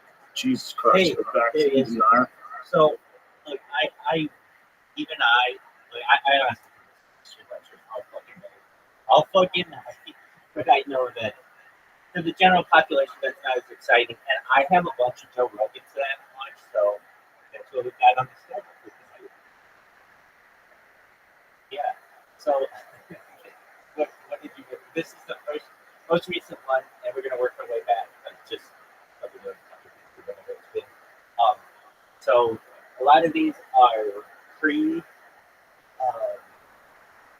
they're pre-election, but I was just listening to Rogan saying that he don't want like what the environment was like in the green room of the mothership on election day. It's kind of crazy that these random podcasters who generally aren't didn't start off very wealthy, and they don't have like the whole machine behind them. Basically, in the election, or it's argued, and so it just started from the freedom of That's like you talked about this yesterday. It's like Holocaust denier, like vaccine denier, and election denier, are like right on. Yeah. And he started looking into it, particularly the MMR vaccines and the correlation between the uptick of all these autoimmune issues, autism spectrum disorders, all these different things that coincided directly with the increase in the vaccine schedule for kids. And so then he starts doing research on it. The more he does research on it, the more it gets uncovered that there's this gigantic machine that's protecting all of this because there's so much money that's being generated. And most of it has to do with during the Reagan administration, they gave them immunity to prosecution. So they were no longer liable for whatever side effects the vaccines came. Yeah, that's pretty wild. Yeah, and then of course these motherfuckers started giving little kids, little babies that were just born, Hep B vaccines. Like, what are you doing? Like that's a you get that from needles and sex. Yeah, unless it's a Pam Anderson baby, dude. I wouldn't fucking. You know? And no, I don't even know if she has any kids or not. And I love Tommy Lee. I don't even know. Well, you fucked up. It's a joke. What are you gonna do? It's a fucking joke. Yeah, sorry. I feel the same way about Bobby. I don't know him as well as I know Tulsi though. Tulsi, Tulsi's a good friend of mine. I love her. She's great. She's an awesome person. She's like a legitimate awesome person. You know, that lady, she served as a congresswoman for 8 years, and the whole time, You know, you said this too. I've never really heard a bad word about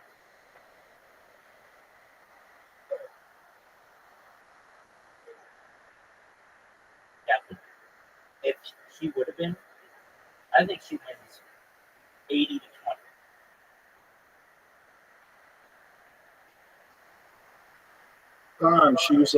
she was against this divide of right versus left. She was always trying to be cool with everybody. She served overseas. She was deployed overseas in a medical unit. So she was helping people that got blown up by the war twice. That's where she got that crazy white streak in her. That all came from the stress of being overseas, working in a medical unit. Yeah. I guess. Can stress be that compartmentalized inside of you and it comes out like that? You can't imagine. You know, I was just talking to my friend who spoke this last night. He was a cop in Austin. We were talking about the amount of death that most police officers see and the stress that has on them. And what he was telling me is, okay, but Hey, did you know that thing that I sent the other night about police officers and the IQ test? Isn't that fucking interesting? So now whenever you see a cop, you can basically like be like, you are too dumb to have like a normal job, or like you weren't smart enough to pass the IQ test, so now this is what you are. To me, that's like the people are like, all cops are bad and fuck the police. That's the best comeback that I think you could have is you're too dumb for a normal job. I also think that it's discrimination. And I know this was a court case that was upheld, but when you start to like the McDonald, the new LA police chief, he's gonna be making like at the base $500,000, but they were gonna make it $700,000, and they just said that was too much. Like basically, you're discriminating against high IQ individuals for really good positions. I just don't like it.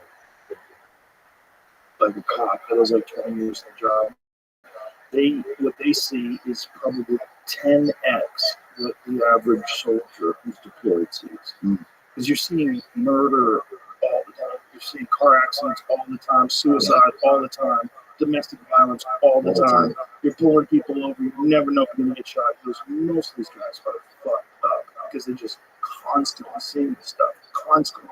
Oh, yeah. I'd be at home out here. Somebody open a jar of Pringles and I'd fucking pull them, you know? Yeah. What's going on? Dude, we had a police officer on a few years ago, or about a year ago. Can you look this up, Jamie? Is it okay to ask you that? Okay. It's a police officer. How long ago? Yes. This guy, retired police officer, Sergeant Brad White. This guy was super unique. He lived in Los Angeles, but he told this story. He was he didn't have any political thoughts. He just told stories of what it was like being a police officer, and he told the story of his first day on the job. They're chasing a guy. The guy runs into traffic, gets hit by a vehicle and killed, right? So even as just a human being, like you're just doing a job, but then you're like trying to compartmentalize work, or how do what effect did I have on this? What am I, like he told this story of a mother had called and said that her son was thinking about committing suicide, right? The mother meets him in the yard. He shows up. He's a police officer. It's in, outside of Los Angeles. I think in Whittier Police Department. I could be wrong. He shows up. The mom meets him outside. They see the son comes into the doorway, right? It's like a glass door with another door behind it, kind of. Takes his own life, right? Kills himself right in front of them. So now he's standing there with the mom. Now he has to console the mother, then go inside of the home. He walks inside. The door won't open because the man's body is there, right? He's having trouble getting it open. Even just that one. He gets it open. Something falls off of the ceiling down the back of his shirt. And it's part of the guy, his brain. He shot himself on the scene. So I know that's graphic and stuff. And then for the next 3 or 4 hours, he has to take care of this scene with this little feeling between his bat wings, whatever no, inside of your body. Yeah. It's brain there. Yeah. And it's just like, that's just a regular guy, he might not even have finished college or something, it's like, so just the baffling amount of stuff that police go through. Anyway, I was trying to just like, those are stories that stuck with me when I spoke with that guy. It was like unbelievable. It's just conveniently ignored by most people who never read police officers. And then that was one of the more offensive things about the George Floyd thing, all this defund the police shit. But people rose up and were saying, defund the police. Defund the police. And Kamala Harris was one of them. She was out there tweeting, defund the police. And because of that, crime just ramped up in certain communities, and so many people wanted the police back. But it's it's a long process to try to. And to this day, most of these cops don't have good morale. They still have this feeling of defund the police was just a couple of years ago. Yeah. It's hard to get people to be cops now. They don't want that fucking job, and why would they? It's a fucking hard job. Yeah, and they don't even. I think the highlight, like they used to play like softball in our area against like the fire department. That was like the highlight of it. It was like having like competition. But I don't even like if you defund them, they're not even super funded. You don't ever see a cop with like a boat, or what I'm saying? Like you don't A baller cop. Yeah, you don't. Right. If you think about how hard that job is, like hard jobs should pay more. Right? Yeah, dude. Like, what is I think if you paid them too much, though, then they just quit. Like, I gotta go. I'm out. Yeah, I don't know if it's Because, like, what's harder, being a rapper or being a cop? It's fucking way harder to be a cop. Oh, yeah. I think, yeah. Because rappers get paid way more. It's true. Cops I think a lot of cops will start making albums from the cops. But there really should be there should be a great producer that goes on a ride along with the police officer. This is going to happen. Watch. And makes a dope track with a cop, right? And you could make a dope. There's so much great visuals, right? And the proceeds go towards supporting the police. Yeah, like the cop could like be saying shit from behind the wheel, and you can sample that and turn it into songs. We got him. Different codes, 5150. When someone's crazy. Oh yeah, that's crazy right there. That's 44. Look at this cop rap. What is this? Grammy-nominated rapper, Sacramento police officer records new deployment recruitment video. Hold him up, man. No. I just figured they could have let him. What's that? 51. It doesn't need to be Grammy-nominated. Grammy-nominated doesn't impress me. Like Grammy winning, that impressed me. Grammy-nominated. Dude, my Grammy nominated. Yeah. My Grammy don't nominate anybody. She liked Traveling Wilburys. You didn't. I didn't. If my grandfather showed up and said, "Hey, they're good," I respect that a little bit more. But that's just me, Lainey Wilson, I love. She's great. Ray Clay Stray, Stephen Wilson Jr. Ray Clay those trays are great. Good. Yeah, there's good music out now. It's a good time for music because like you could find things so easily, and you don't have to wait for the radio. You just find stuff. People send you stuff like in the green room all the time. Someone will play something. Like, what is this? And I'll Shazam it. Like, oh shit, it's nice. That Shazam thing, that feature is so huge. Yeah. On Google Pixel phones, there's an option to just have it on all the time. So anytime a song's playing, you can look down your phone or tell you what song's playing. I didn't know. They still do that? I think that's still a feature. I think it's only on Google Pixel. What was I thinking? I feel all over the place. You ever feel like that? Oh, yeah. Like Well, I you haven't open been your life. I haven't Yeah, I been didn't sleep well. 2 days in a row. I didn't sleep. The night of the election, I could not sleep. I got home, I was wild. Did you jerk off or nothing? No, just on the TV. I was watching professional pool, sitting in front of the TV. I called Dave Smith. Me and Dave Smith talked on the phone at 3:30 in the morning. And then I finally went to bed, and my wife woke up. She's like, "What happened?" I was like, "Trump won a landslide." You're like the Spurs. Well, she was, it was a landslide. Like, it was a crazy landslide. It was the red wave that everybody thought was going to happen in 2022. Hey, Jamie, I'm hearing more and more about what we talked about yesterday, about the amount of people that voted for Biden in 2020 versus the amount of people that voted for anybody in 2016 and for anybody in 2024. That there's still some of those giant jump. That's what I see too. A lot of people think it's bullshit. There's a lot of people that get super suspicious about the 2020 numbers because Biden got more votes than anybody by like 20 million. It's really crazy people charge. Well, did they say that the most? I don't know what the visual report is for this year, but then This is the most consequential election I think I've ever felt. for sure. For sure. The way people felt about it too. The people on the left thought they were convinced that Hitler was coming. They're convinced that some right-wing authoritarian is going to come down and take away all your rights. And Well, that's the media does that. 100%.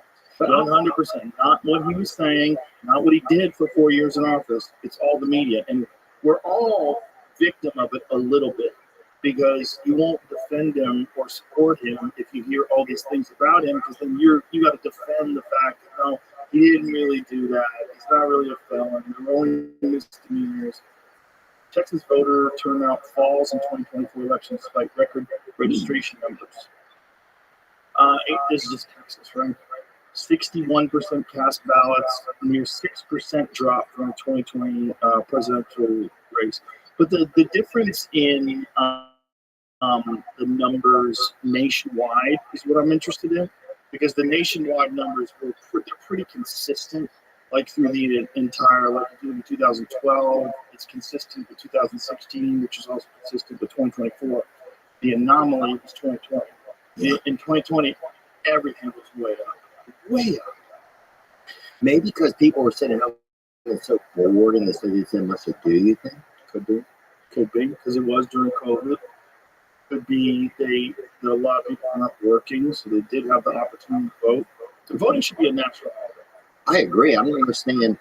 It's crazy that you give some people a complication, like imagine you got a shit in Boston. Like, I got to vote. Why did you vote early? Because I was working for you, piece of shit. Let me go. Vote. Yeah, I mean, they give Christopher Columbus as a holiday, dude. The Lieutenant Dan of the 1400s. That dude gets a fucking holiday. Okay? Yeah, once you can read what that guy did. But let's get rid of Christopher Columbus. They changed to Indigenous Peoples Day. Like, the Indigenous people, like, thanks, after you wiped out 90% of us. Thanks for giving us a day. How about we keep that day? That's fine. Why don't we have an election, national election holiday? You could do it one more holiday. Celebrate it. It's a great day. People can rejoice. And then I think, it would take a lot of stress off people, too. It's like, today's also a day of celebration. It's not this day that I have to sneak away from work and be sneaky or whatever. You should have in my car. You should have to be a paid holiday. You should expect to pay your employees on the day that the election comes, because everybody should be able to go vote. That's what you do. We should make sure. We'll talk to Trump. Make it a nationally mandated holiday. I don't have his number. I don't know yet. I mean, there's a guy in this department with his number. Yeah, dude, it was just what a crazy crazy week. Yeah, very crazy. Well, you were one of the first guys to have him on the podcast. Did you have any hesitancy to have him on the Um, my brother's a lot smarter than me, and he said, "Hey, man, I just want you to think that there could be some reflection from people if you have him on, right? Like some people could be upset about it, Right. you know." And I thought about that a little bit, and I was like, well, I don't really I don't know, like I have political thoughts and beliefs and stuff like that, and it's hard to find a group that really embodies them. And if anything, right now for me, it seems like I don't even feel like these new parties are the same as the old parties. It doesn't seem like this isn't Democrats and Republicans. There's something else transmorphing right now. And so I thought, well, I just want to be able to have a chance to talk to this guy, And the main thing for me was like you talked about Dana White earlier. He's really, I know that you guys work together, and he, I knew that Trump's brother suffered from addiction, right? I knew that, right? I heard that or something, and I looked into it. It's like, okay, he lost his brother. His brother died of addiction. So I was like, well, that's interesting to me, And I wish that I wonder if there's more to Donald Trump. Like, is there more of a way to talk with him about something that means, try to get an emotional well, like more of an emotional well to him than it seems like it's in the public. Well, there was a thing that was going on for a while where you were platforming people. This was the idea. Like, if you had on a guy like Trump, you were platforming this bad person. This was this thing. Yeah, I didn't think about that at all. But it's an authoritarian way to regulate conversations that let you know more about people. And it's stupid because people don't want to have a nuanced perspective on anybody. Look, it's one of the reasons why I wanted to talk to Kamala Harris. I'm like, I bet there's a person in me. I bet I'm good to that person. Yeah. I wanted to find that person. I don't want to hear all the speeches. I don't want to hear, I was raised middle class. I don't want to hear any of that shit. She's a roller skater. You know this? No, I would love to find out. I would love to talk to her about all kinds of shit. I literally said, because there was a few restrictions and things we didn't want to talk about, but I said, I don't give a fuck. I could get her in there. Like, whatever you want to talk about. And they want to know if I had it. Yeah. I'm not going to. But yeah, that's the same thing they asked us. Is there, I just wanted to talk. I feel like you give someone a couple of hours and you start talking about anything. I'm going to see the pattern of the way you think. I'm going to see the way you process ideas. I'm going to see whether or not you're calculated or whether you're just free. Yeah. Or are you comfortable with you, or are you projecting things? Like, she's got 80 different accents. How do you decide which one to pull out? Yeah. She puts out different accents depending on who she's talking to. They should have maybe talked to a bunch of Chinese folks. I would have loved her that accent. I want to see what I do that too, though. I like to meet people where they're at. Oh, if I see somebody else, I'll be like, "What's up, my friend?" I like to meet people where they are. Yeah, she did one with the Latinos where she talked with a Latino accent like this. This is wild. But she's a chameleon. But if you want to be a successful politician, that's probably a good trait. I agree. It's like a comedian that's always on. They kind of get annoying. But if you want to be a comedian, it's probably a good trait. Want to be a politician, you should probably be able to melt into your environment and sort of meld yourself with whatever these people want you to be. Yeah. Yeah. But maybe not. Maybe it's just like I always feel like the environment of debates, the environment of interviews on television, the environment of anything you're doing in front of an audience, it's so fake. It's such a weird way to talk that you don't get a sense of who the person is. So like when I got to see Trump on your podcast and you were talking about doing cocaine and it makes like an owl. Oh, God. It was hilarious. It was hilarious, but it was like, you got a chance to see that guy as a person trying to figure out, like, who is this psycho I'm sitting here talking to? I remember that shit. I fucking had a nest in my living room doing that shit. I'll scoot over to the neighbors and steal some twine and my dude come here. There's nothing worse than being locked out of your place like cocaine. You talking to him, like, as a person, is like almost more valuable than any other kind of speeches he does. Because when he's in front of everybody talking about we're gonna make America amazing, those are great speeches. But you don't like she had an amazing speech. When I was like she could win was when she had that one speech about Donald Trump, like scared to date her, and he says all these things. But you know what I always heard, if you want to say something, say it to my face. And the whole place went crazy. She was laughing. I didn't see that. Oh, so good. It was her best speech for sure. And it was right when they decided that she was going to run for president. Maybe that was So Biden stepped down and she had one banger of a speech. She looked young and energetic and like it really made you feel like this is going to be a chick. Yeah. She was younger. She was a smart girl. She's still all right. She got that bang on her. So that You know what I'm saying? you know what you were saying. That's why it's so crazy. Because a lot of brothers love her too. Everybody's a girl. Look, if the brothers like it, she got that bang on her. That's all I'm saying. You know? Yeah. But like that one speech, almost enough for her to win. And if she just didn't talk other than speeches, but they would have done. They needed to do a better job with speeches because every speech was the same. And the problem with that is we were talking about this, like the internet. You get to see that speech over and over again online, like, and then people make compilations of speeches. Right, and the same thing. But it's like if someone goes to see an act. You know, they don't understand, like, acts, like, to develop a bit, it takes months and months and months to really, like, put it together where it's, like, rock solid. Yeah. And you're going to do it the same way or slightly different every night. And if someone comes to see you and goes, Theo's so full of shit, man. He told us the other day that it was just the other day. But meanwhile, he said it 3 weeks later. It wasn't just the other day. It was 3 fucking weeks ago, dude. You're repeating the same shit.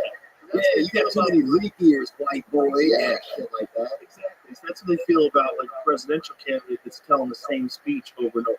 Well, hey, you're not supposed to go see all those speeches. But yeah, you know. Yeah. But the thing is, you're not following the Grateful Dead here. Trump's like, Trump has a lot though. Trump has a lot that are repetitive.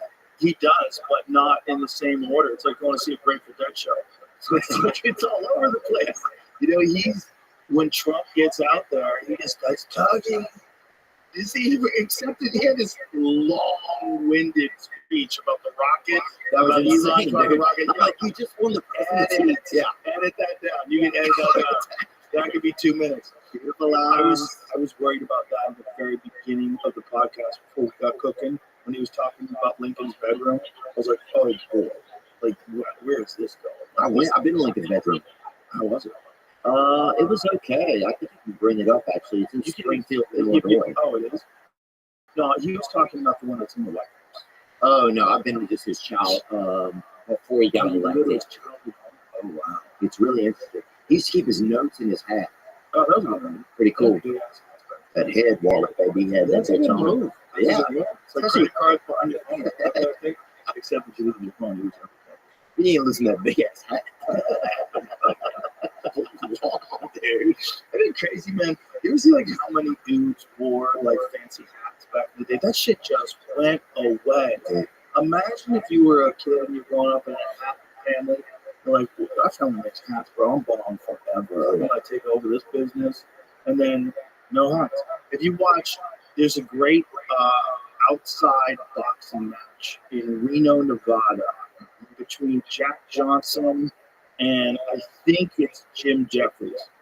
And I think this is Jim Jeffries? Yes, not that guy. Another one. It's not the comedian. I'm talking about the murderer. No, maybe. I don't think so. I think it's just a boxer. Who was it? James Jeffries.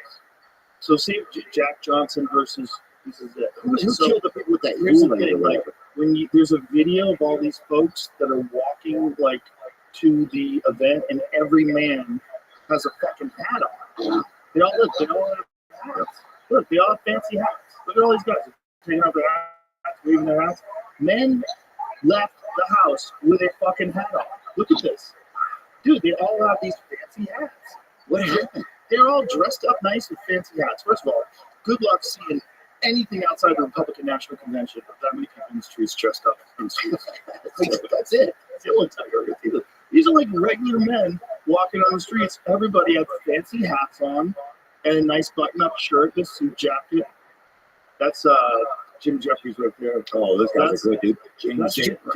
That's John L. Sullivan. No way. Yeah. The guy from that's the guy from Monopoly too, right there. He was a bare knuckle boxer back in the days. So, and he was still famous back then. Now look at him putting it all together. That's so cool. Isn't that cool? So they built this outdoor stadium to watch Jack Johnson beat the fuck out of Jim Jeffries. Oh. That's how it goes. Jim Jeffries was trying to make a comeback. He was a little bit older. Back then, bro, boxing would go until someone died. Yeah. It would have, I mean, what's the most rounds they had back then? You were crazy. It was like 80 rounds or something. Like, what's the longest old school boxing match ever, Jim? I think they had some insane amount of rounds. That's a good Look question. at this. The greatest number of rounds was 276 in a 4-hour and 30-minute fight when Jack Jones beat Patsy Tunney in Cheshire in 1825. Holy fuck, dude. And we're introduced in 1867. Each round of a fight would last until someone was knocked down. Oh my God. Bro, 276 rounds is so crazy. Oh. That's when you get all your CTE in an IV bag. You just get, Oh my God, it's it's a small British country. right there. You just get your CTE just hot pumped into your fucking brain. I'm just joking. Oh my God. At New Orleans, that's where it was. In he lived to 94 and lived to 1862.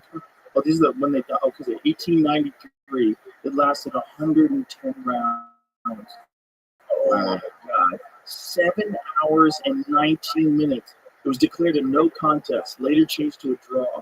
Dude, most people couldn't go that long without even looking at their phone, dude. Yes, 7 hours. I didn't take a shit. You're in the middle of a 200 round fight. You just take a shit. They should have a diaper round. We have to fight and shit at the same time. I would bet an effective punching power. Just waddle around. Oh, shit. Dude, I don't think there's a way you can shit and punch at the same time. It was very hard. Look that up. Very hard. Because, think about it. Yeah.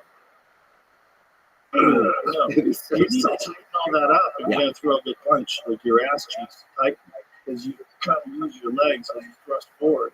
You really can't shit and punch not effectively. You're going to Yeah, we lose that round. cracked the code, bro. We cracked the You're going to lose that round.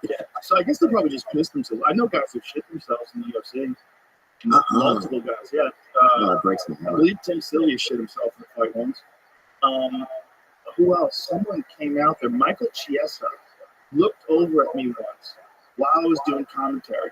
And I think he got called. And it was perhaps one of those situations where the fight before ended quicker, so he didn't get as much warm-up time as he wanted. Yeah. And then all of a sudden he's running out there, and he looked at me and he goes, dude, I'm about to shit my pants. I go, really? He goes, yeah, I'm about to shit my pants. And he won. He went out there and won first round submission. Because he had to. Yeah. Dude, there's not. So is this the fight? Oh, is this another guy who shit his pants? 5 fighters who pooped their shorts. Yeah, it happens, dude. This guy shit himself a little bit. Dude, I would shit myself if I had to go in there. Yeah. That's crazy. Tim Sylvia definitely shit himself. Randomly shit himself? Yeah. It happens, man. Look, you're getting your I'm not dead. Yeah. liver pounded on. You're getting kneed in the guts. Oh, I got in a car accident once and it happened. Shit yourself. I didn't want to. I didn't have a choice. It just happened. It wanted to. Shit your pants too. Justine Kitch, No. congratulations. I bet dudes would pay a Shit, lot of time money out. for that on OnlyFans. If you sell them shitty drawers. And that's Mark Goddard right there. Call time out, brother. No. Oh, that's that cool. what it is? Oh, no. Imagine if you're like face down, or someone putting you in a rear naked choke, and they didn't clean the mats that good, and the person before shit all over the place. You get pink eye while you're getting your ass kicked. God, it makes me scared. Yeah, that's a scary job. That's the scariest job. I think. Yeah, I went to that fight with you. Or no, I went to that fight. Remember me and Joey Diaz went Which one? in New York. I was thinking of your fighters. Well, I went and saw the James A. Braddock statue before. It was in New Jersey. Before Dustin and that last fight that he had. No, the one before the last fight. Justin Gaethje. That was in. No, after that. It was in New Jersey. Okay. That was. Yeah. Benoit Saint-Denis. Yeah. Yeah. Yeah. No. Yeah. Was it? Yeah, he beat up Benoit Saint-Denis and knocked him out. That was after He lost Islam. Right. Which one was in Jersey? Islam? He didn't beat Islam in Jersey. Right. So he fought Benoit Saint-Denis, then he gets a title shot against Islam. Yeah, we went with Joey. We went to the James J. Braddock statue before. Yeah. It was awesome, dude. He's so good. Yeah, it was crazy. And Joey was like, brutal. Dude, he was so, this is all love, dude. He's so fucking tremendous. He's one of a kind. And his book is great too, if you ever read his book. But he's sitting there, he'd been eating mushrooms, you know. And once he even started eating a little, you could see Aaron Rodgers start to look over, you know. He was getting curious. You know, he's like, what is happening, you know? But by the sixth quarter or whatever, I don't know how the fights go, but it's like by the sixth quarter, he's just rubbing on his thigh. He goes, who's winning, dog? That's what he kept saying. Oh, I can't. Joey used to shovel snow for James J. Braddock. Yeah. Wow. That's crazy. One of my favorite things that I ever learned. That's crazy. Can you imagine that? That is crazy. What else? I'm gonna see him in a couple of weeks. He's coming out here. Joey is gonna start staying out here for months at a time. Yeah, he wants to get a place downtown, get a club. He told me to come back and look in about a week and a half. Every time he comes, like, come on, we'll make it easy for you. We'll make it easy for you. You tell me when you want to come. I come to fly you out, put you up, whatever you want. I'll get you a real estate lady. Let's get the party started. I'm trying to bring back the church of what's happening now. Because him and Lee Syatt, they were together when they were at the club together. And I'm like, come on, let's get the band back together. You guys together were fucking amazing. There's nothing like that. Show kept people alive. That show, Joey Diaz's show, was one of the most ridiculous, silly, preposterous shows. It was so ridiculous. And then he went to New Jersey, and here's the problem with Joey in New Jersey. He loves New Jersey. He loves New Jersey people. He needs comedians. And you forget that until you're not with them. And then you're like, oh, this ain't no fun. You're just talking to plumbers, whoever's got a decent attitude or whatever, you know, decent stuff. That's nice. I like talking to all kinds of people. Yeah. Obviously. But I need comedians in my life. Like I need vitamins. Like I need a certain amount of sunlight to get some vitamin D. I need comedians. It's too, like that night that we had in that green room watching the elections, how many jokes were crap? How many fucking times we rapped on Tony? You took Tony off the ledge. We did it. Tony's like got statistics. 26% more Puerto Ricans voted for Trump. Bro, he had the Puerto Rican app open on his boot bracelet. I'm like, they had that? What is that? Bro, the whole thing. He was like, how many plantains it sold tonight? He was fucking losing his mind. They tried to label him as a speaker. They said he was a speaker. A speaker? That was at the Trump rally? He said that Puerto Rico was a pile of garbage. These are human beings. Was that Adam Brand? It's Obama. Oh, it is. A speaker? That was at the Trump rally? He was talking about Puerto Rico as a pile of garbage. Dude, the simple fact that Obama was talking about Tony Hinchcliffe is crazy. No, Obama's doing a Tony Hinchcliffe bit. There's a video of us at the mothership. We played it yesterday, but I want to play it again. Play the video. It's on my Instagram of Tony is on stage. And then, by the way, Tony goes on stage just like Richard Pryor just showed up. Yeah. They were going nuts. He murdered. He has 35 minutes on it. Oh, yeah. He's on stage. No way. At the same time? At the same time. Yeah.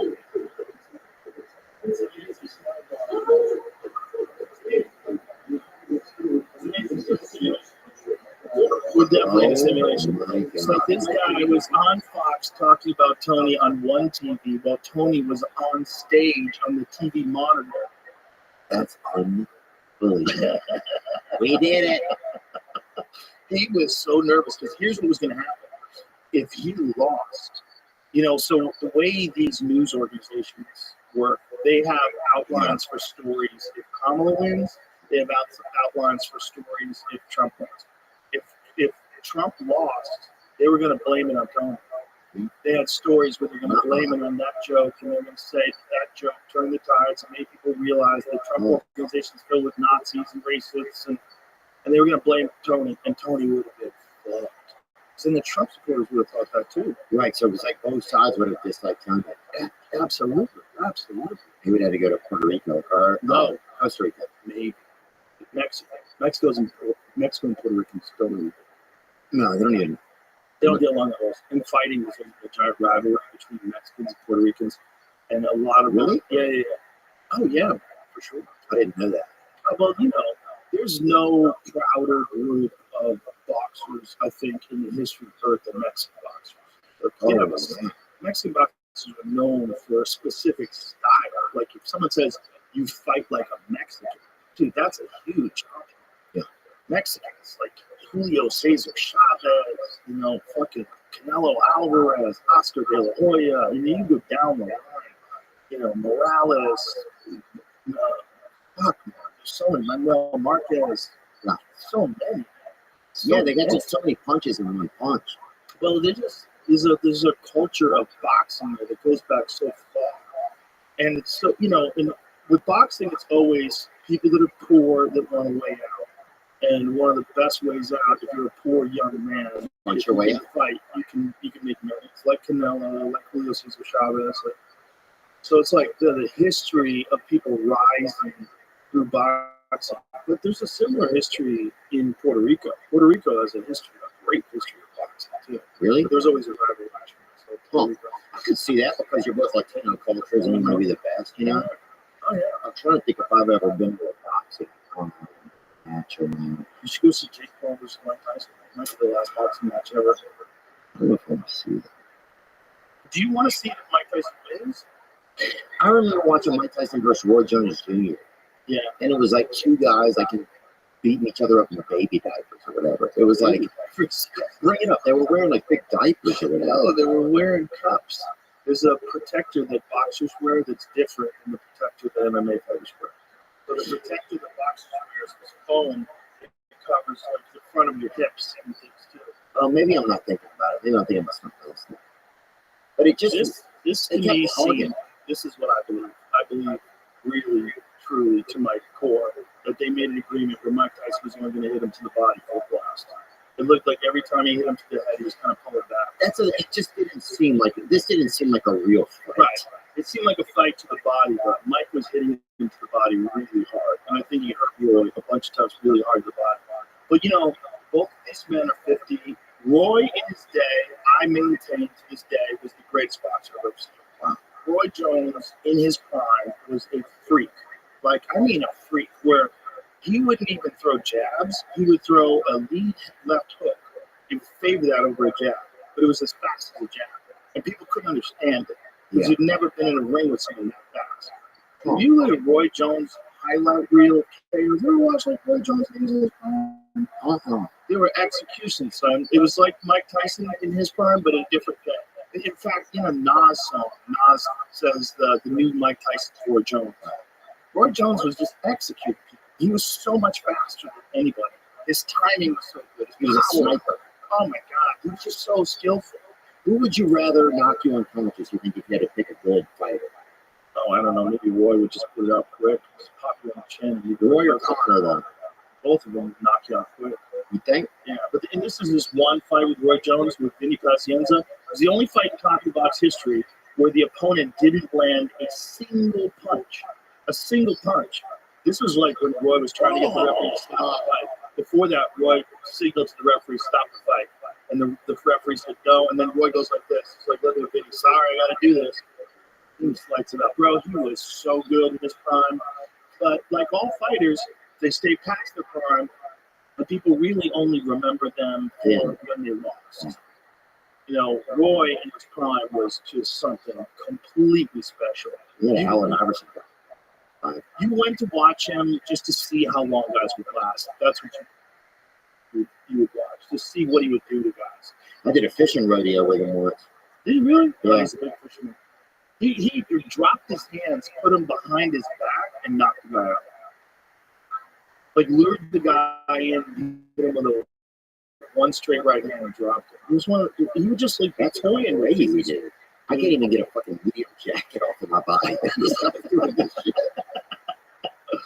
That's what blows my mind. Bro, it was so good. He was so good. Oh, And everybody that went in that there, brother right there. there's a thing that happens when a guy's gonna fight. Like you would see with Anderson Who's that, Silva. Bill Cartwright? Who's he fighting? Some dude is in real trouble. They should have stopped this fight. That dude did not need to take those other 2 punches. Dude, he was so fast. Yeah, dude. He was changed. He was terrified. Tony was terrified. Right when I walked in, I didn't see him, but something was fucking grilling him. I'm like, there he is. I'm like, who's an island now? That's what I said. He's fucking sitting there. Who's an island now? Did you really say that to him? Yeah. And here's the best thing about Tony, though. He laughed. Like, Tony is for the joke, right? Oh, yeah. Like, even if he's, like, going through it, he respects the joke. And, like, there's many layers to that whole thing. It's like, Tony is who he is. And you respect that to the core. It wasn't the best timing, probably not, right? No. Was there a lot of supervision over it? That's what he said. No, Probably not. But that's also disorganized that meeting. it's disorganized, but it's also real. So it's like there's 2 ways to look at it. It's like it's like nobody proofread it. Let me clear something out, because we did say that they went over his material. They didn't. They did not go over his material. They did. Someone suggested he take one joke out. So he took this one joke out, and he's like, all right, we're in this place. He decided to go with Puerto Rico joke. You fucking dumbass. We did it. Yeah, but he's just so silly. But But he laughs at himself. oh, totally. But also it's weird because it's like, do you want things to be tailored or do you not want them to be tailored? You know? Yeah. It's like you could have a group that goes through every single joke and says no to everything, Right. and then you get nothing. You know what I'm saying? Kind of, it's like how many layers of you drain spaghetti or whatever you're talking about? Like how many layers of Spaghetti. I don't know. It's been a long year. I know what you're saying. But I think when you get to a certain level of your career, you got to say no to things that are outside of comedy. Yeah. If you're just coming up and someone says you want to go speak for the president, go out there. Make a mark, soldier. Give it your best. But if you're Tony Hinchcliffe and you just need the Tom Brady roast, Kill Tony's the #1 comedy podcast in the world. I mean, you have millions and millions of downloads every week. Don't do that. It's just too comedy. You're really good. That's what I was trying to tell people. If you saw those same jokes on stage, he kills, fucking crushes. It's just the worst environment ever for it. Lights are bright. It's in the day. Yeah. No one knows he's a comedian. He goes up cold. No one goes on after him. There's like his big ass pause after him. The whole thing was like organized. Terrible. Oh, it's complete disorganization. It was like there was the Trump speech, which is the big thing. Like, what do we do with all the extra time? Like, let everybody talk. Who wants to talk? This guy owns a fucking sandwich shop. Let him come up there. Yeah, look, it's my friend Chief Honey. Like, get anybody in there. They were letting people that were saying wild stuff too. Oh, they were letting anybody in there. And they didn't seem like they vetted a lot of the speeches. Some of the speeches were like, what? Yeah, they had 40 minutes of ASMR in there. They were fucking letting people do it. Dude, whenever you get an organization, whether it's the Republicans or the Democrats, you got to kind of like appease everybody. And you got psychos and moderate people. And they're all together under this one banner. Like, have you ever been on a sports team? There's always like one dude on the team that's a fucking psycho, right? Oh, yeah. Like, don't cause the fights. Like, leave everybody alone. Let's go. We had a brother, he would slash everybody's tires, but then here's the thing, we were giving him a ride home. So it was like, oh, now we're off. You know what I'm saying? But that's who he was. You had to respect him. He was a power forward. You know? Yeah. Well, sometimes they're not making the best decisions. People don't, man. People don't, man. You get hit in the head a lot, you're going to make some sketchy ass decisions. Mick Bosa got brave and shared his political thoughts the other night. See that? No, I didn't. It's just crazy how, like, on mainstream stuff, if you share anything one way, it's okay. If you share something another way, it's not okay. Right. Like, nobody got angry at people. They made fun of people for supporting Kamala Harris. Like, we made fun of Dave Bautista because it looked just so silly. Like, this performative commercial, which really good for comedy. Dave Bautista. So the You know, the Is he wrestler. Bermuda? Oh, we're The less. wrestler, the guy from Guardians of the Galaxy. Okay. You know what I'm talking about, big Jack dude. He's trying to get movies, man. He's wearing pearls to like red carpet events. I know what you're doing. You're trying to get those movies. You got a little shot. You're an artist. You're sensitive. You're on the right side. He wants to be a lead in a movie. He wants to be a movie star. Yeah, fucking turn on your camera at the house and make some. Dude, I'm telling you, it's the right. What he's doing is the right move. Even if he's faking it. You mean for Hollywood? Yeah. Wear the beads. Wear pearls. That softens you up a little bit. Lose some weight. Lost a bunch of weight. Talk shit about Trump. He's allowed to be like a tough guy talking shit about Trump. You ever see that Jimmy Kimmel sketch they did? We called Trump a whiny bitch. And you ever seen it? Or Jimmy Kimmel called Donald Trump? No. Bautista. Yeah, Bautista did. You never saw it? So find it. It's kind of funny. Is he the Intercontinental Champion? I He didn't watch was wrestling a today. big time wrestler with a giant dude, like fucking built like a superhero. And then he went to Guardians of the Galaxy. He was a Oh, giant yeah, with Chris man. Pratt. Yeah. He's a big giant wrestler. Dude. Yes, now I know you're talking Yeah. about. He just wants to be a movie star. So he's losing some weight. He's a good actor too, man. He was good in that what was that movie? The Glass Onion. Yeah, that was a great movie. He was really good. I don't think of what I've seen. It's just like if you're a big giant dude and you're a big muscle bound giant dude and you want to do like serious roles, like you kind of gotta lose some weight. You know, you kind of gotta like support compromise. You kind of gotta like wear pearls. You kind of gotta like soften your stance. You know, you gotta kind of like be performative that you're the guy that they would want to pick because that's like part of your battle. Like, here, let me get this. Oh, that's him? Yeah. That was Eddie Bravo. He's not. You look at it. He wears more makeup than Dolly Parton. He wears it like a baby. The guy's afraid of birds. I don't think that his dad for a doctor said his little feet hurt so he could dodge the draft. Look at that gut. It's like a garbage bag full of buttermilk. He sells imaginary baseball cards pretending to be a cowboy fireman. Guy's barely strong enough to hold an umbrella. While he's working out. And where is this? At Jocko's gym? That's very funny. He's got jokes. Big looks. When she take golf, he creeps around beauty pageant dressing rooms. You know that little dance he does? Yeah, he's a pervert, dude. Who isn't a pervert? He's moving out those tantrums. No, that's right, He acts like a 5-year-old on a little truck. He bends over for food. He's carrying her on social media. The guy needs help walking downhill. Almost there, Grandma. This November, let's not kidding ourselves. It's crazy. I don't watch this kind of stuff. Look at this. Punches. No, the street. The big rock.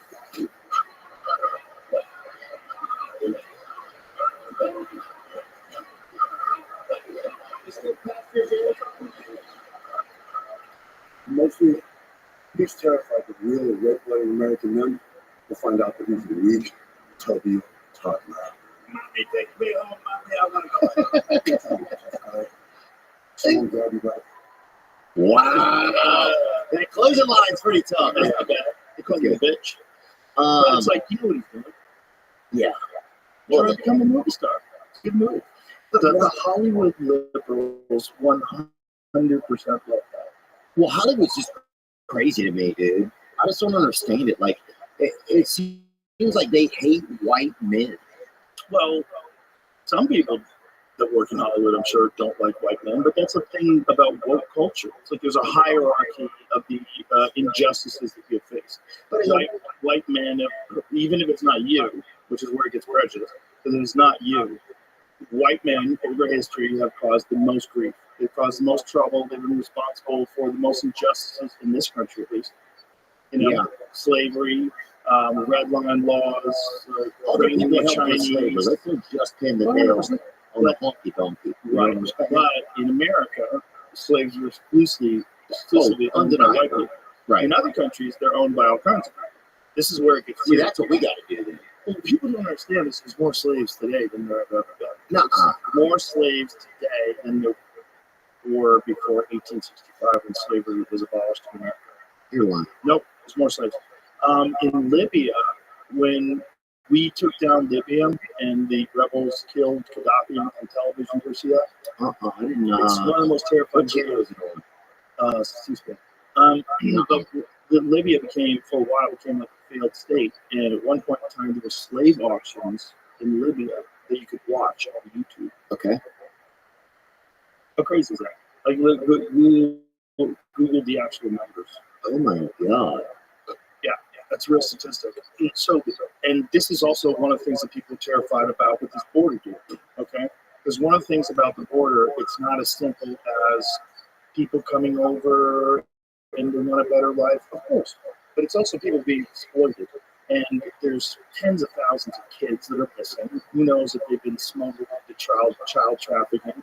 There's who knows how many people have been. Okay, so estimates range from about 38 to 49.6 million people are slaves today. The number of enslaved difficult people is difficult to determine.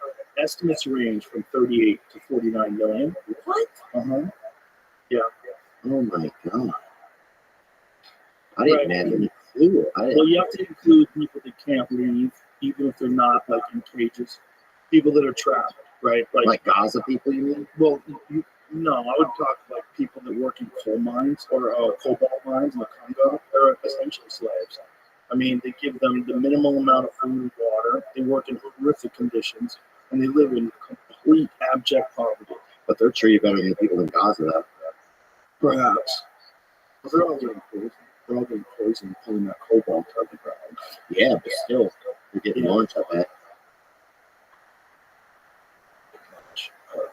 Either way, yeah, you could find other spots that suck worse. But the point is, like those people, you could kind of consider slaves. And then there's real slavery. You know, this friend of mine was telling me about this place that was built in Jamaica or the Bahamas. I think it was the Bahamas. And they brought in Chinese workers in like this giant ship. And he said they had this patch of land. They put up a fence around the land, and all the Chinese workers lived on that land. And the Chinese workers built this resort there, and they worked nonstop, 24 hours a day. They built the whole thing in 18 months. They would just have shift after shift. And once it was completed, they took all the workers, put them back in the boat, put them right back to China. So, what was that? Was that slaves? That's slavery. It seems like slaves. Like it seems like unless they paid those people an exorbitant amount of money, I don't know. I mean, I don't know what the arrangement was. They put a fence around the area. They brought people in a giant ship, and then they put them back in the ship and shipped them back to China. Yeah. Look at Fire Festival. Remember Fire Festival? Yeah. What the fuck was that? Those dudes trying to make money. Right, but still, you got caught over there. Yeah. Nothing to eat, nowhere to sleep. Definitely different than slavery, but still, it's like, yeah, it's funny. You think just because things happened a long time ago that it's not slavery today, right? Well, I wouldn't say that Fire Festival is slavery. I agree. Prop 6 in California. What is that? It's on the screen. Prop 6 prohibits slavery and involuntary servitude. What? Wait a minute. What? In California? Proposed amendment to California's Constitution would bar slavery in any form and repeal a current provision allowing involuntary servitude as a punishment for crime. Because a lot of them gay producers trying to crank out them twinks, homie. That's why, bro. Keep them a slave. Bro, they fly every now and then. How would you? Every now and then, a freaking some twink fucking clambers out of an air, man. It's forced labor in prisons. Yeah, oh, and people just like they have to fight the wildfires and stuff. Interesting. So they want them to have to work. Wow. Yeah, that's California. But that is what happened, right? That was what the Jim Crow laws were all about, man. Like one of the things about slavery is slavery didn't end, boom, now let's give black people jobs. No, slavery ended, and then there was this long period where black men would get arrested for anything and everything, and then they'd be forced to work. And they had work camps. And so you were still the same thing. You could just get caught and you'd be a slave. You get a bad cop besides your speeding, whatever it is, you're a slave. Yeah. And they Speeding, did you that need to have a car, and you're speeding. Yeah, you don't give people back. You're verbally intimidating people, whatever the fuck it is. People like you see with when someone wants to target you for something, you pissed off the wrong people, they fucking come after you with the law, and they can get you if they just decide that you shouldn't be free. And we're just gonna, there's an industry around slave labor, which there is. There's also an industry now around keeping people in prison, right? Because the prisons are private. So it's a private corporation owns this building where you lock people up for money. You get paid for them being there. So who gets paid? Private prison. There's contracts with the state. Like it's like a summer camp or something I like don't know that? who gets but no, prisons are owned by corporations. Okay, so prisons own corporations. So No. Prison is owned by a corporation, so it's a business. Okay. So they lobby to make sure that laws stay on the books. One of them is marijuana. So the prison guard lobby, they were trying to make sure that marijuana stays illegal, so that more people stay in prison. Okay. Because the more people in prison, the more jobs they have, the more hours they have, better benefits they have, and the prison wants as many people in jail as possible. Because they get That money. is how they make money. Who makes the money? It's not the government? Well, in some jails, but there's private prisons. What is the percentage of private prisons? I know this up, but I forget the number. Are they nicer? What about the Excalibur in Las Vegas? That place is a fucking private prison. You ever been there? Dear God, bro. Bro, I heard Circus is going down. That's the ultimate. Circus is like, how is this place legal? Dude, that was At the end of 2022, 8% of the total state and federal prison population in the United States was in private prisons. What? Yep, which is about 90,873 people. This makes private prisons a relatively small part of the correction system, which is mostly public, which, by the way, is even crazy. How about the fact that 90,000 people in jail is a small percentage? We have more people in jail than any other country. Do you know that? Yeah, we need a few more in there, too. To be honest, bro. Freedom is a... Some people can't handle freedom. Freedom ain't freedom, man. What are you eating over there? I need a hit or something, man. Huh? That's the answer. Yeah. Breakers. You scared of it? You want a vape on you? This is going down. Bust out the smelling salt. I'll take a hit of anything, dude. What the fuck? Jerk off just to get high, dude. I need something. What's happening? It's been a long week, man. It's just, it's been a long year, man. Well, you're successful. You're handsome. I don't understand it. I don't understand it either. This one's so bad. It stinks. Does it? That's not the fishing bait one, is it? Bro, this one's so strong. I haven't even opened this yet. Like this. It's not even opened yet. Can't smell it. You can't smell it? You felt it? No. I don't think so. Shout out to my friend John Reeves for this knife. This knife is made with You got a vape in here still, man? BLM, dude. What you got, Jamie? what do you need, man? What's wrong with your vape? I just want to hit a nicotine. There's no nicotine. What are you doing with a vape with no nicotine? Just faking it? Yeah. Trying to get through it. Do you want a cigar, perhaps? Don't make me sick of that. I want you to get sick. I know. Before I bust it on the smelling salt, son. These are, oh my God. Tremendous. What round are we in? What round are we in, Oh, dog? this one smells over there. Who the heck? Oh my God. Come on, boy. I'll fucking ride that bitch on you. Huh? Ooh. Huh? Ooh. N-words in Paris, Get baby. it, Let's get get it, it. Get it. Oh, Lord, right? It's nothing like a fresh. How many seconds did I do, man? That's PBR shit. Let me get one. Sorry, man. Don't be scared. I like it. I like it. Oh, Lord. Yeah, I can't leave you alone out there in two land. I gotta get a dose of myself. Oh my God. Oh. Fuck, I don't think I saw you on the highs. Oh my God. Bro, that shit made something happen to me. Those are so strong. Wow. Oh, I'm gonna join moments. that was bro, that was if every time you did this and you left here and you felt like you couldn't remember things well, would you still do it? Do that? Yeah. Yeah. You would lose like a little bit of memory. Like, where's my keys? Nothing serious. Like, you remember your name. You know, I still remember your phone number. But you like To do a little bit of a drug? Absolutely. Oh, yeah. I mean, one of my eyes just shut down. Yeah. And I like it. Like, how far can we go? There's something about doing something. It's like, I think when you have addiction, you want to do something that harms you. You know, Is that what it is? yeah. You want to fucking, because it's control. It's like I want to control how I feel. So even if how I feel isn't great, there's a weird juxtaposition where it's like if I have control over it, then it's almost like you're the devil that's trying to kill you. You know, does that make any sense? So if you have control, like, so you have anxiety and you're worried about things, and so in order to kind of mitigate that, you do a little bit of damage to yourself so you have control over the damage. Yeah, there's something about having control about how you feel. So even if you feel damaged, you still did it to yourself. It was like, I don't know, man. Shut up. No, I know what you're saying. The self-destructive tendencies Yes. is a big part of addiction, you know? Yeah, self-destructive. It's like, things feel so hectic right now. At least if I damage myself, then I'm the one doing it. I'm not just letting the world do it, right? There's in the moment you don't see that doesn't have any value.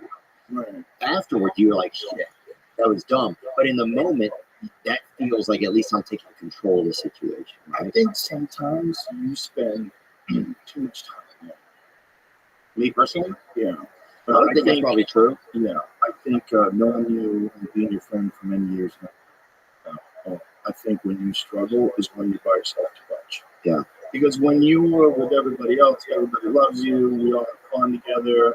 So, I've said it before, and I say it again, we need that. Especially us, especially comedians. We need to be around people that are just like us. Like, you don't have to worry. We can just talk shit and laugh and have fun. There's no like wondering where we stand with each other. It's always fun. You need a home base, man. Yeah. You know, and you were doing better when you were at the comedy store all the time because you were around us all the time. We were all around each other. We knew there was a place we could go where we could find like-minded people and have a laugh. You know, Yeah. on a regular basis, which is like we're so fortunate. Most people don't have a place where they can go, where they're guaranteed to see people that they love, and you're gonna have a good time and just be silly with each other. And then you're watching all these sets, everybody's going on stage with that energy, and so there's all this That's fun. killing in the air. Yeah, I mean, Mothership's fun, man. I would want to look for a place where I was having a good time. Let me ask you this. This year's been the craziest year, you know? It's just been a crazy year. And so it's like, Well, it's good to be crazy because you're busy and you're doing great stuff. Yeah, it's been Your fun. podcast is killing it. It's been scary, you know, it's been fun, you know. I appreciate the couple times, you know, you've messaged me after a couple episodes and said, hey, man, I like that or something. I really appreciate it. I want to let you know that I really appreciate that. Oh, well, I appreciate what you're doing. I'm very, very proud of you. I love to see how much you've worked at it and how your podcast just keeps growing in the ranks. It's really good, man. It's very authentic. It's a perfect podcast in that it's really you. You know how to be you. You're real authentic. Even if you're talking Trump, you're being you. You're talking about doing cocaine with former President Trump, and now newly elected President Trump. So it's like, I just want to have a voice, you know. I always just want to have a voice. I just want to, I don't know. you want to be able to express yourself. Yes. Yeah. I just want things to be fair, and I just want to express, Yeah. there's always this feeling inside of me, like I can't speak up for myself, you know? And so, like, I think, and even if I'm just listening to somebody, but letting them speak, it's like there's still, like, something that, you know, it means, it's like, I can't even explain it, but it's like, it's like, I don't know, it means something to me. Yeah. I think these kind of conversations are very good for you. Like the conversations you're having, conversations that I'm having. I think they're good for you. You get a chance to communicate with people that are really interesting, unique people that have lived completely different lives than you. Like I had Brian Cox on the other day explaining the universe to me.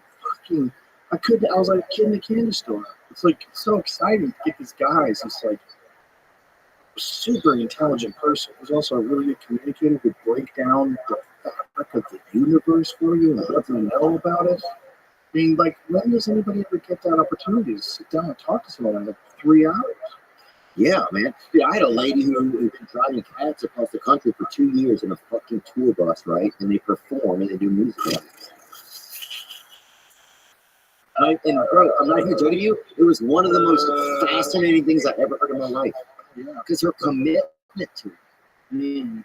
Imagine she got her CDL so she could drive the fucking bus because it was so expensive. What's the CDL? Commercial driver's license. And she goes around doing feline shows around the whole country. She's been doing it for 15 years. She brought it All right, grab him by the pussy, probably that guy. Do you know that crazy cat ladies, that there's a reason for that? It's the same reason that, like, it's a cat parasite, toxoplasmosis. So you're saying it's a medical ailment? It makes you aggressive. No, it makes you aggressive. Yeah. I bet a lot, like, that's that term, cat lady, crazy cat lady, that's a real thing. That lady's got a parasite. She's got a brain parasite. Toxoplasmosis. You can't tell them. Oh, I bet I could test them. I bet I could get a cheek swab. Pull that lady down. Give me a cheek swab. I guarantee you that lady's got it. Bro, that lady, bro, I used to live with this dude, bro. I used to live with this dude, right? And I ended up doing fucking a lot of drugs or something, whatever. And I fucking cut a window into my closet, dude. And it was to the neighbor's apartment. I thought it went outside. I got kicked out. Oh my But god. before that, I lived with this dude, and he would get really. Imagine you're that lady in the apartment next door, and you hear a song. Something's got no hole in your fucking apartment. Yeah, man, That's the crazy thing about apartments, right? the first thing about cocaine is I've been up for fucking 42 hours on drugs. You want to hear something crazy? Trump, at the day of the election, Dana White told me he'd been up for 72 hours. I go, how is that possible? He goes, dude, he's a freak. It's so weird. Well, yeah, dude, I'll say some things. Here's things that, like, whatever you think about it, the guy is as resilient. No one could go through all that shit. When the Justice Department started to fuck him over, that's when a lot of people were like, you know what? The only thing we should be able to believe in this country is at least the justice system. And if they're fucking him over, Right. And then he got shot at a couple of times, dude. He's a quarter of 50 cents. Yeah. You know what I'm saying? He's like, so it's like, what else does it, at a certain point, you just like, I got to bet on this dog. Yeah. Even if it's like, you don't even like it.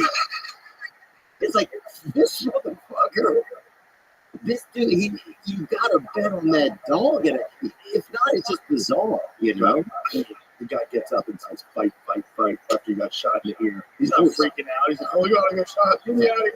They're shooting. He looked, stop. Fight. Yeah, dude, I stubbed my toe. I called my assistant. It's like, so yeah, there's something special about that guy, And if you're lying about him, and I know you're lying about him, why am I supposed to trust you that you're lying for a good reason? Right? If you keep repeating these same hoaxes, they keep repeating. Obama was repeating in one of his speeches. He said about those white supremacists, they're very fine men on both sides. That's not true. Yeah, it's not true. Well, why? I don't understand why left-leaning media, which is mostly Jewish, are calling people white supremacists, dude. You said that. Yeah, I still understand. Left-wing media is mostly Jewish. I mean, according to my Jewish friends, it is, But why do they hate white guys? It's just woke things, man. It's just virtue woke bullshit. It's like the I just don't understand it. Yeah, because the hierarchies have experienced a polar shift. Okay, so here's what it is. If you go back to the 1960s, the kind of racism that people faced, like before the race riots and all that, was horrific because it's just 100 years removed from slavery ending, and the echoes of that. Oh, it's still in our genes. Yes, but the echoes of that were much more prevalent then. And so black people were heavily discriminated against, gay people were heavily discriminated against. People recognize that that's wrong. Young people go to universities, they get taught that it's wrong, they recognize the sins of the past, and then they overcorrect. And by overcorrecting, now you favor people that you think have been previously marginalized. So you give people, like Vivek calls it the tyranny of the oppressed. So the oppressed, the previously oppressed, now have a social hierarchy. They're higher level. If you're a black trans woman, You get to say the things first at the meeting. You know, let the black trans woman talk. There's a hierarchy in all woke culture. Right. And if you are a white male who's heterosexual, you have to be non-binary. Otherwise, you can't do that. You gotta be a they them, because then now you're marginalized. Like all you have to do is like change your brother. That's the lowest level of entry is non-binary straight man. You just say you're non-binary. You're like, yeah, you say it's like man, or you like fuck chicks. You're you know what you're doing, you little chameleon. Yeah, you're a little secret Care Bear or whatever. You're sneaking around, but there's hierarchies, and gay people, because gay people have been previously oppressed. Gay people weren't even allowed. Yeah. Even in 2013, up to then, Hillary Clinton and Obama both said that marriage should be between a man and a woman. We have to realize that this was like 11 fucking years ago. That was their political talking points. Marriage should be between a man and a woman. So now kids realize how stupid that is. Young kids generally have a much better sense of the errors of the past than we do. Unless we're paying attention as we get older, we pay more attention to what's going on before. But now kids immediately are aware of how fucked up colonial society has been, how they've conquered North America, killed the indigenous people. So they want to like recorrect things. Oh yeah, if I was ever in office, dude, the Native Americans are getting a lot of shit back immediately, dude. Casinos. Huh? Yeah, but did they want casinos? I wanted them to have back whatever they want. They're getting the rivers back. They're getting the lakes back. They were taking it from the It's like no, I agree. Everybody acts like Native Americans are like everybody's just like whistling and just shaking hands, but they would fight. Yeah, 100%. But you'd have to figure out like who owned it, like at that time, and give it back to them, and then you would have to let all those other people try to kill them and get it back. Because if you want to go back to the old ways, that's the old ways. You want to go back to when the Comanche ran Texas? Like, okay, good luck. But you know what the Comanche's favorite thing was doing? Raiding other tribes. They loved that. They were gangbangers. They would show up in other tribes and slaughter people. And then they wouldn't just slaughter people. They would torture them. They would cut their arms and legs off, throw them on a pile of fire. Nobody ever surrendered, ever, because they knew that there was no leniency. You're going to be tortured and killed. Okay, just fight to the death. 100%. Fight to the death. Not being able to surrender because you had no choice but to fight to the death. That's the concept of surrender was completely alien to Native Americans. Yeah. They fought to the fucking death, and they fought each other to the death. And there was battles between all of them, and they conquered and they made alliances, and especially the big one. They all got together and fucked up Custer. But there's so many different tribes that conquered so many different. And you have to go back to when, right? You're like when? Well, you got it because you killed all these people. Let's go back to the Algonquins. Let's give it to the fucking Apaches. Let's give it. You have to figure it out, man. Like this was a gigantic. This was really like, in some ways, other than the violence, it was like a utopian existence. It was these people followed the buffalo around, ate every part of it, used their skins to make their houses, traveled on horseback, following them around. They didn't even make art, dude. The Comanche didn't make art. They didn't make anything. They were just warriors? Just warriors eating meat. All they did was eat buffalo and kill everybody else. So so is it weird that we feel bad about that? Like, is that a trap? Like, that's what I'm wondering. Does that question make sense? Well, that was the way they lived. Is that better than drone bombs in Yemen? When we sit here comfortably in this fucking Austin warehouse, is it better? Is that better? No. The whole thing is fucked. It's fucked that Gaza's going on. It's fucked that they're using these poor Ukrainians like fucking meat for the Russian war machine. The whole thing's crazy. It's all bad. The crazy that was going on back then was a one-on-one crazy. It's a different kind of crazy. It was like there was an understanding that if you saw somebody and they had horses or they had these, you're going to go kill them and take that thing from them. And if you knew that there was a camp and the camp was over the top of the ridge and they would be in bed at night, you would come in the middle of the night and slaughter them. Yes. And they did that to each other. They did it to each other. So it was a horrific way of existing. Because sometimes there's this vision that you romanticize that culture, right? I do that a lot. I romanticize things that I don't know about, right? Mm-hmm. Because it just seems like something like, oh, that's romantic or something. This was a culture of war. It was fucking hide and go seek for real. It was culture of war. Like this whole country was filled with Poetons. nomadic warriors. Yeah.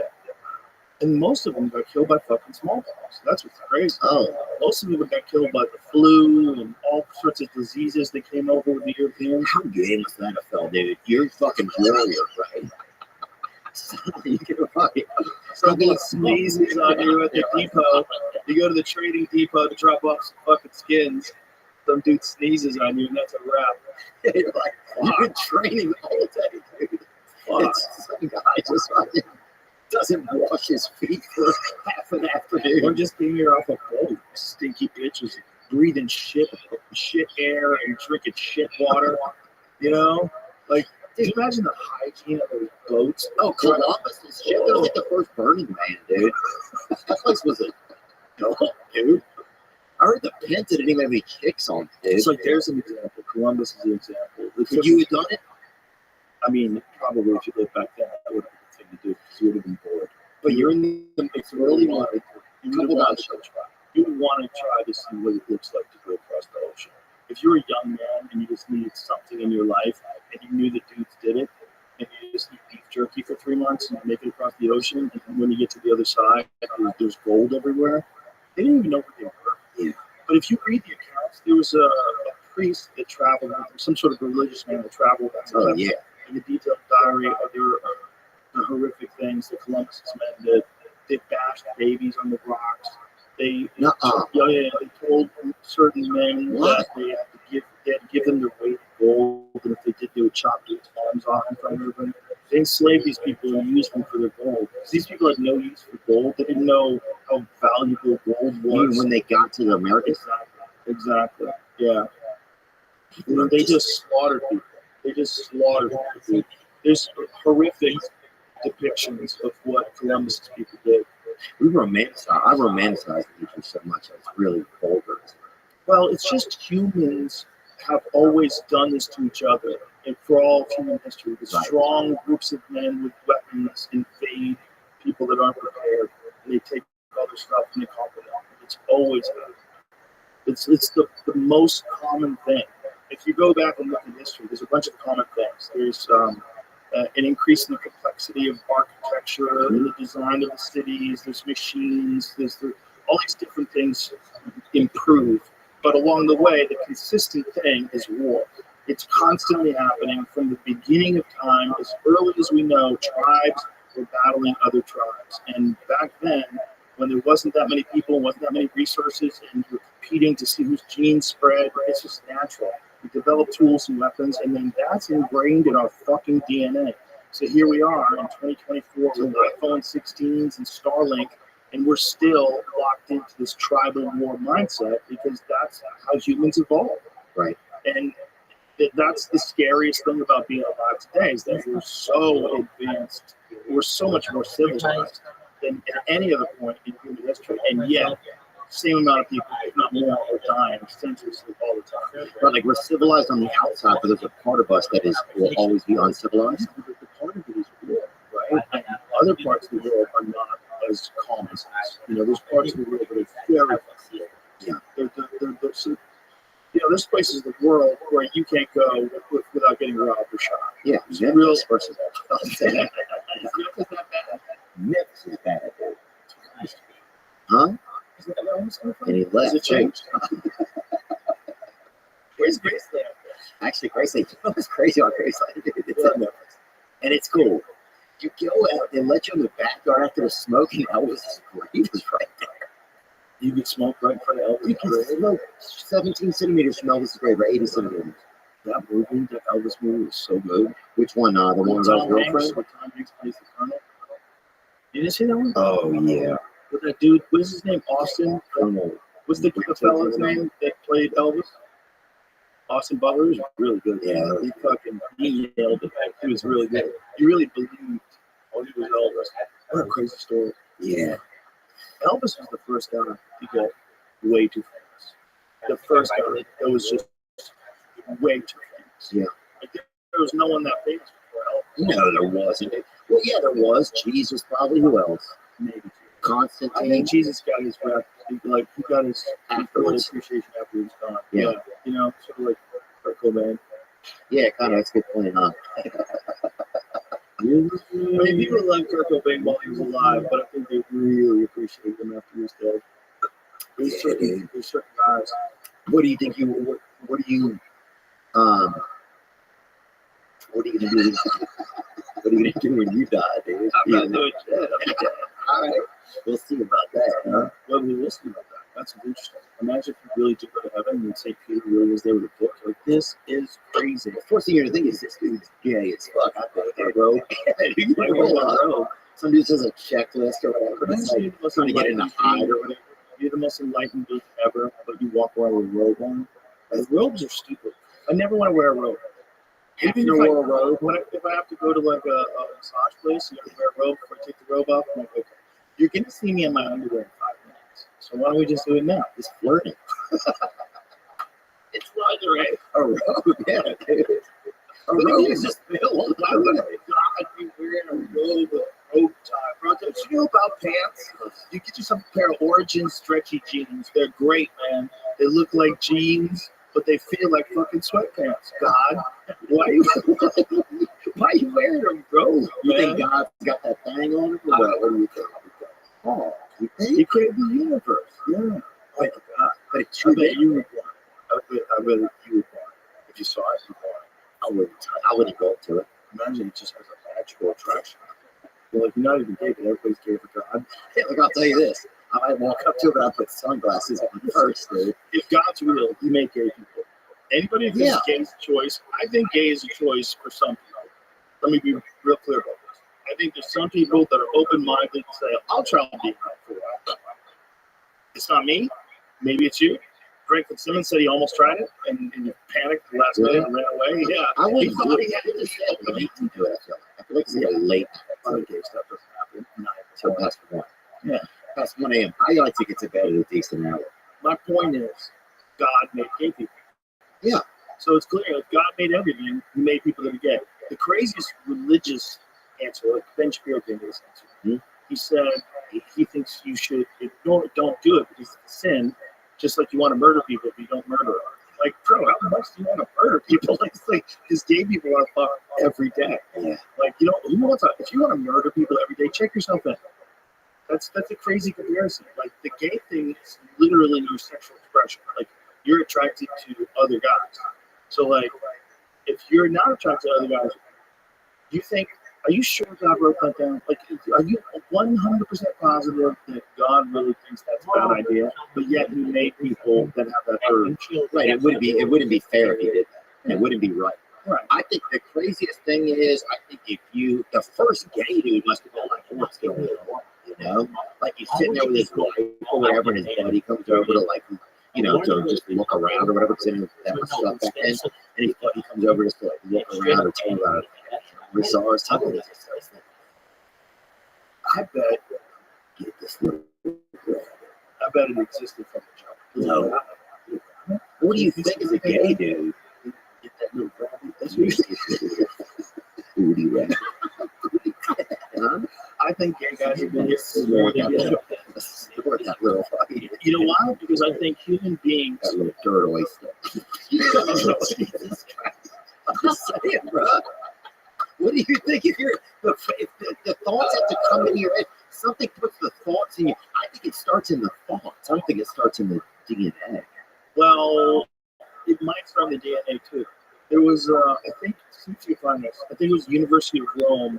They proposed a theory that there was a variation of the X chromosome that existed in women that are very promiscuous, and that these very promiscuous women had a disproportionate amount of gay sons.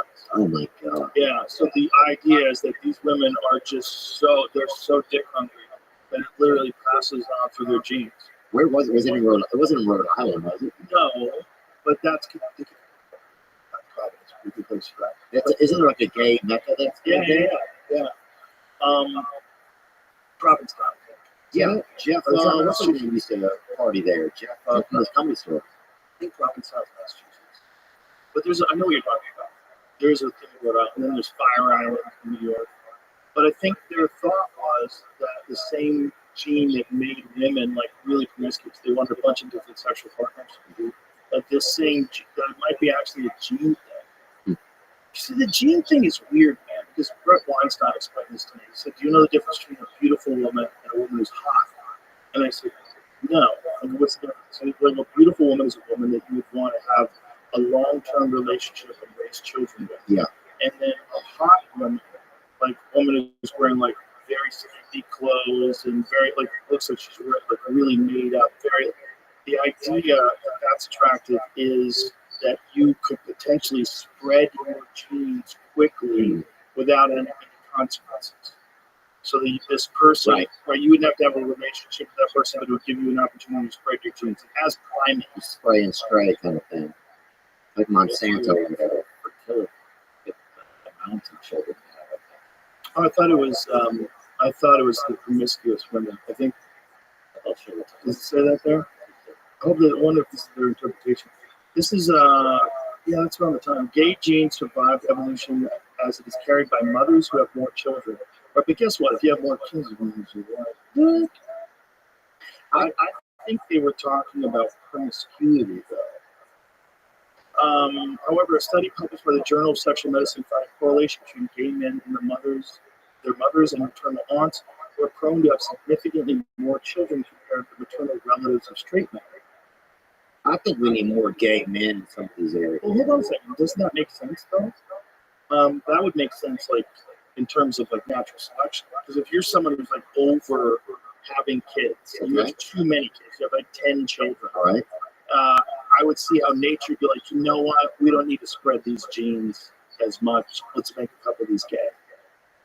Right. Nature's like, let's even things out, right? Well, yeah. Oh, I think nature wants people to balance. Yes. Balance. Nature wants balance. Yeah, and if someone has 10 kids and everybody else has 10 kids, that could get out of hand real quick. So I can see how if you have a lot of kids, nature like, let me do this. What was that? Where was that study? University of Rome. University of Rome. Okay. And just as there's people that's gay, there's people that are non-sexual at all. 100%. Which is stay out of the fight. You don't belong to 2A2 plus A. Yeah. Whatever that is. So what is it? It's QBD. What is it? LGBTQ 2AI plus. A is asexual. Good fight. Yeah, they got it. Some people, It's not your fight. yeah, you're just like, You don't even have sex with anybody. yeah, what if you're just jerking off at your house? Are you in that or what? Like, what is that? Who are those people? Right. That's lonely sexual. Yeah. And L. I think they're gonna put robots in there. You see that robot cutting hay the other day? I did not. Pull that up if you don't mind, Jimmy. With a scythe like the Reaper? Like a Reaper? Yeah, it was like I don't see that. a little bit of like not a slave bot or whatever. We were talking about robot bodyguards. In the future, you have robot bodyguards. You can just go anywhere you want. That'd be cool, but then like the second you start, you gotta run. They're gonna be like, "Oh right," and then they'll run. It's gonna take half a second. Half a second kills everything. I bet they just pick you up and then run with you. They just carry you. There we go, right here. This is not real? Oh, that's not real. Wow. Jamie, super real. You see that pod where they're Jamie, killing? that is so real. Yeah, By the that's way, real. Look at that. 100% that's coming. Okay? Yeah, I'm sure. I mean, all these folks that are coming over here for jobs, there's a lot of those jobs that are going to be taken by, like unskilled labor jobs, are all going to be robots. But don't you think at a certain point that we shouldn't have that? Like at a certain point, shouldn't AI, if it doesn't help us be human, at a certain point we should stop it. That's how I feel like. Oh, yeah. Yeah. But They you should have feel like stopped we're it a there long time now. ago. Yeah. They should have stopped it a long time ago. If you want humans to survive, should have stopped it a long time ago. Yeah. If you want the human race as it is now, you want this to stay, that doesn't make sense because you're making something way better. You're 100% going to make something, you're going to give it autonomy, and you're going to give it sentience. And it's going to be infinitely smarter than us. It's not going to be restricted by any biological needs. It's not going to be greedy. It's not going to be mean. It's not going to be malicious. But it might decide we're useless. It might decide that it definitely doesn't need us polluting the ocean and fucking up the fucking rivers. And It's risky. yeah, nuclear waste. It's going to be like, what are you doing? Why are you idiots cracking atoms? Stay out of that. Like you don't even know what you're doing. Here's free porn and a fucking VR mask. Just you give you free food. Have a just blast. Why Yeah. don't you stop breathing? Well, the Our population would just drop off the I saw, they, what were we talking about? Robots.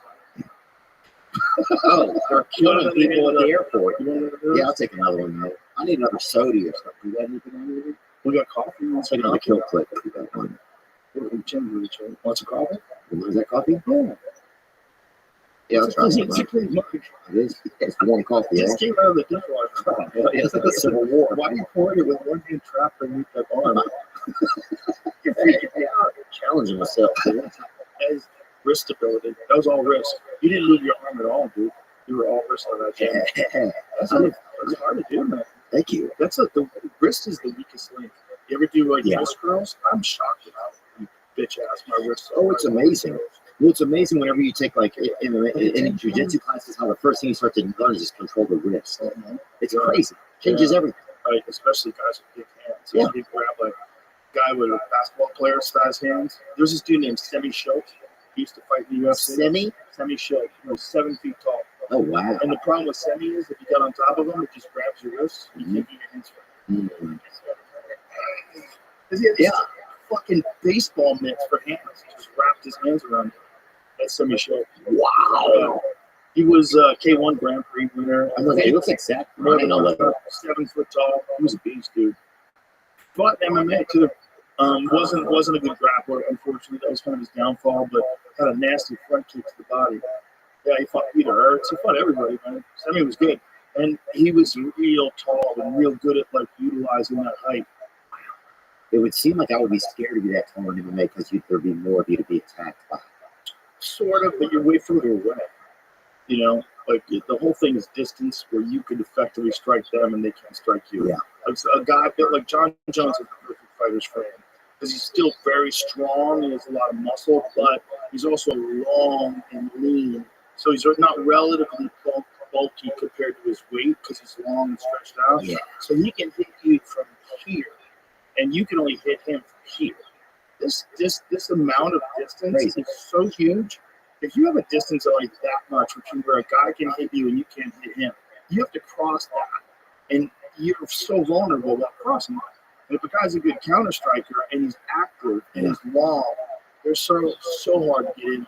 So a guy like John, that's always going to be an advantage. And then with John, if you do get in on him, that's no big because he's an elite grappler. So he's going to strangle you. He's going to throw you to the ground. So like you're in this fuck zone. On the outside, he's kicking the shit out of your knees. John's one of the nastiest, like side kicking people's knees out. Yeah. Most dangerous guy. Very dangerous. People say that he's Dana White's favorite fighter. Is that the truth, do you think? Or is it Well, Dana White says he's the greatest of all time. Right. Which a lot of people say. Yeah. I go back and forth on what I think the greatest of all time means. But if you want to, that's good. If you want to say like who dominated his division longer than anybody, who beat everybody that was ever any good in his division, and who never lost, that's John Jones. The only time you could say he had a controversial decision was the Dominic Reyes fight. Because Dominic Reyes was coming up, he was in his prime. It was a really good fight, a really close fight. But John won what I think was a split decision. And then he had a split decision with Thiago Silva, Thiago Santos.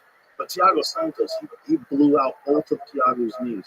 Thiago needed knee surgery on both of his knees after that fight. I think that was a split decision. But the bottom line is John won all those fights. And then, you know, he wins the heavyweight title too. It's tough to argue he's not the greatest of all time. Yeah. I say, you know, if you had to only pick one, I would pick John. But I don't like only picking one because there's a bunch of reasons why other guys are in this elite class of being considered as possibly the greatest of all time. I always say Mighty Mouse. Because Mighty Mouse would do things where you're like, what the fuck did he just do? When he fought Ray Borg, he tossed him in the air and caught him a fucking armbar on the way down. You ever see that? No, I've never seen that. It's one of the craziest things I've ever seen a guy do inside the cage. He threw this dude through the air and caught a flying armbar in the air. It's so fast. Like when it turned to me, it's like when I just think like this, throws him, boom. Oh, Bro, wow, dude, bro. If that dude ain't good at gift wrapping, you got the wrong guy. You know how crazy that is? Look how crazy this is. In the middle of the air, he switches to an armbar on an elite fighter in a world championship fight. That's like a stunt. That's like a stunt move. If you saw that in a movie, you'd be like, shut the fuck up. Nobody can do that. Right. He did it in an MMA championship fight where he was dominating the fight. Yeah, it's crazy how many of those guys would be like Hollywood stuntmen, you know? And then you also gotta, like, if you just look on record, this is where it gets crazy. If you just look on record of accomplishments against champions, you kind of have to put Alex Pereira already in the conversation of potential greatest of all time, which is so crazy. He's one of only 3 two-division champions, right? How many you have Connor, you have DC, you have Alex. I think that's it. No. I think that's it. Amanda Nunes, that doesn't really count. 45, it does count. But 45 is kind of a non-existent weight class. That doesn't exist. He's a hunter. She was fighting girls who could have fought 35. It's real, but like 45 is the most, 145 for women is the most shallow division in MMA. So yes, you would say Amanda too. So it's a small percentage of people that have achieved that. And he achieved it in record time. He's knocked out so many fucking champions. Knocked out Jamal Hill, beat the shit out of Yuri Prohaska, knocked him out in the second fight. That was crazy. Bro. Hunted him. Bro. That guy's unbelievable watching. He's a fucking monster, dude. He's a monster. He's a force. What he did to Khalil Roundtree was like, Khalil's amazing. He's amazing. To do that to a guy like Khalil, like that was a clinic in like elite world class MMA. And at first, the first 2 rounds, you're like, what is this like? What's going on? Khalil's in it. They're both in it. But then you start to see that her is hunted. It's like this hunting. Yeah, the pressure never ends. Yeah, and you're like, oh my God. It's like literally watching one of those snakes. Like a snake when they're just kind of like, did you see that snake that ate that deer? It was like a 77-pound deer or whatever. You did? Shit's crazy, dude. Bring that up. Bring that up to that big dog. The nice snake, because that's kind of how Pereira moves. He moves like a snake, like he pulls back and then strikes forward, pulls back. He's a master at just getting right outside of your shots, and then 3 shots are coming right behind him. And he operates at his own speed. He's almost like Alvin Kamara is a football player that does that. He operates at it's a speed you've never seen. It looks normal, but it's different. Well, it varies a lot too. Like sometimes it moves fast, sometimes it moves slow. It's very hypnotic. Yes, it's hypnotic. It's also unique. He's got a unique frame, so he moves different on design. Like he doesn't switch his hips when he throws kicks, so you don't see him come until it's too late. Right. So he's standing in front of you, and he kicks. There's no movement of his shoulders. He's just throwing his kicks out, and they land. They're not as hard as if he put his whole body into it, but it's hard enough where you're like, oh no. And you get hit with a couple of those, 3, 4, 5 of those, and all of a sudden you're like, I can't walk anymore, and now he's hunting. And he's hunting. See, I would put him already in the conversation. I don't think he's better than John Jones, greatest of all time, but I already put him in the conversation as a potential greatest of all time nominee. Oh, he's right there. He's the male cat that's ever do. He's only been in MMA for a few years. Fun. And he's only been in the UFC for a few years. Yeah. It's crazy. A couple of MMA fights other than the UFC, and then the UFC for this run at the top of the division, just smashing everyone to obliterate. So then you got Khabib, undefeated. Oh, yeah. So many 29-0. greats. You know, what is it? George St. St. Pierre. George St. Pierre, another two-division champion. That's right. George won at 85 as well. I almost forgot George. Yeah, so George, one of the greatest of all times for sure. I saw that him. conversation. I got to see him in Canada. Anderson in his prime. Anderson in his prime is in that conversation. You got to look at them like in the moment. Whenever there's a moment, a time period, like this amount of years to that amount of years, let's all agree that this is the prime. Forget about when they should have retired. Let that go. Just talk about them when they're at their best. Who's the best? That's a good point. Yeah. Because everybody that's doing great, you want to stay as long as you can. It would be weird if you didn't, probably. But you can't judge them by how they were when they should have gotten out. Right. This is just a foolish endeavor. They shouldn't have been fighting a killer at 42 years old, natural. And it's timing, too. Yeah, but there's just a lot. When fighters fight late into their career, you gotta kind of erase that when you think about their ultimate expression. Yeah. I feel like their prime is their ultimate. It's everything they could do. They did everything right. They crossed every T. They measured all their food. They fucking did the cryo chamber, and they did saunas every day and got massages, and were sparring, they're doing strength and conditioning drills, they were going over moves to their coaches, they had a battle plan, everything. So those guys, you can only do that for so long. That's like a 9-year at the best. When you're at the, so look like in that window, like Fedor and Pride. You got to look in that window. Don't look at Fedor now and, guys are knocking him out. It's just not the same. These are guys been beaten up a bunch of times. Still a bad motherfucker, but it's not that dude who's running Pride in the early 2000s. Right. It's not fair. Yeah, you got to look at them when they're in BJ Penn at his best. Yeah.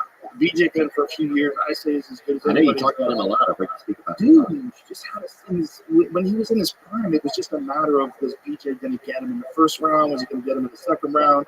BJ was hyper aggressive and just unbelievably talented. I wasn't watching back then. And dexterity, dude. He had crazy dexterity. He's the governor of Maui, isn't he? He was running for the governor of Hawaii. Did he win? No. I went to Maui not too long ago, maybe 4 months ago. Maui's awesome. Yeah, it's all. We went to the place where the hurricane, where the fires were. Blew my mind, man. It scared nothing, right? It was unbelievable. It was just like, it was unbelievable to see what had occurred. Just like it's crazy how quickly we, just as it like, how we move past certain tragedies.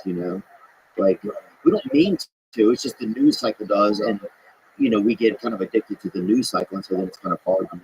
But it was. I'll tell you one thing. The way the administration handled that, I think, put a bad taste in a lot of people's mouth. While at the same time they're sending all that money to Ukraine, I think that was a big problem with the Biden administration when they did that. I think you can't do that. You can't, while you're sending all this money overseas, ignore the people that are here. Because then it's like, why are you deciding in this manner that you don't want to help people that were hit with one of the biggest wildfire tragedies ever? Why are you deciding to give them $700? Especially in one of the most beautiful places that our country has to even exist. It's Not only that, but you're not protecting them from potential land grabs, right? Because one of the things that's going on with this is like they got to do insurance and they go through insurance and this and that. But meanwhile, these people are still paying mortgages. So like, what happens? And it's hard to figure out there, Joe, because a lot of people, they live like second and third generations, all living in the same home, right? And they've also a lot of how Hawaii is. They'll like take little pieces of land. It's like people build like something small and just live in somebody else's yard, that kind of thing. It's very like well, there's only so much land. The problem is the land where that fire hit was very valuable. Oh yeah, it's like this perfect like Exactly. slope heading looking out at the ocean. So what I would be fearful of, and if I was somebody that was working in the government that wanted to protect people from being victimized, I would say, hey, let's make sure that this land doesn't get snatched up. Let's make sure that these people get their land back. That'd be the first thing I would say. If they don't want to sell out to a resort and they make a decision on their own, that's one thing. But if they get hit with a wildfire, then all of a sudden it takes forever for them to rebuild. They don't have the finances to rebuild. Maybe there's a struggle with insurance. Who knows? Who knows? Maybe you didn't pay your insurance that month. Who knows? And now all of a sudden this land gets snatched up and you're like, whoa. Yeah. Because if they just, one of the things that the governor was talking about was like you turning it into a park or something like that. What did he say? Acquiring it for the state? What was his exact term he said? They said it like right after the tragedy. I was like, dude, this is not the time to say it. It's not the time to ever say it. It's not the time to ever say you're going to take people's land and turn it into a park. Because they just got hit by a fire. So now, you used to live in this amazing place with a killer view. Not anymore. Yeah. Now the government's going to take your land. Why? Because you got in a tragedy. What? Like I got double fucked? You got double fucked. You don't even get to keep the land? Like you can't even rebuild there? No. Like, wait a minute.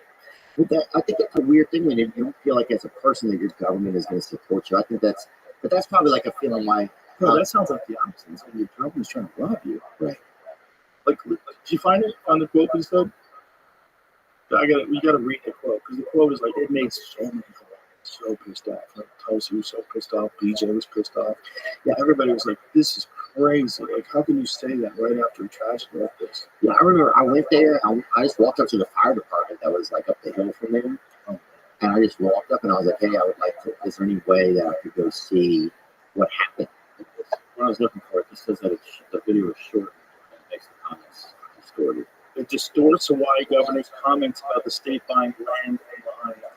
So what did he actually say though? I'm already thinking about ways for the state to acquire that land so that we could put it into workforce housing, to put it back to families, or to make it open spaces in perpetuity as a memorial to people who are lost. We want this to be something that we remember after the plane passes as a magic place, and Lahaina will rebuild. The tragedy right now is the loss of life. The buildings can be rebuilt over time. Even the banyan tree may survive. But we don't want this to become a clear space where then, yes, people from overseas come and decide they're going to take it. The state will take it and preserve it first. So maybe some of the goal is to preserve it. Hold on a second. Say that again. Scroll down. This is interesting. We don't want this to become a clear space where then, yes, people from overseas come and decide they're going to take it. The state will take it and preserve it first. I think what they're probably worried about then is the banks grabbing it. So them saying that the state could take the land might be to prevent the banks from grabbing it and selling it and putting something there. But it still seems like overreach if you're living in the fucking place where the state's going to take the land. Well, it would be very scary as just a regular person. Like, Yeah. so I'm going to lose. So I'm either going to lose my land to here or to here. Right. Like, where am I going? Like, what am I doing? You know? And you don't hear anything about it. Yeah, It's you just- don't. we looked it up once. There was a time where the government accidentally oversent money to Ukraine. They sent them $6 billion they should have sent. Yeah. So we looked up how much would it have cost to rebuild every house in Maui from fires. It's $5 billion. So the extra money that they accidentally sent to Ukraine, they could have sent there and rebuilt every house and had $1 billion left over. But we have to give you $700. That's disgusting. That's disgusting. Like, if you want us to pretend that we're all on the same team, you got to treat us all like we're on the same team. You can't really be throwing all this money into Ukraine, and then there's places in America that suck, and you're not doing anything to help these folks. Like, Yeah, it's just and people will say like, well, your tax dollars aren't affected, but at a certain point, it's not even about this. It's just like, do you not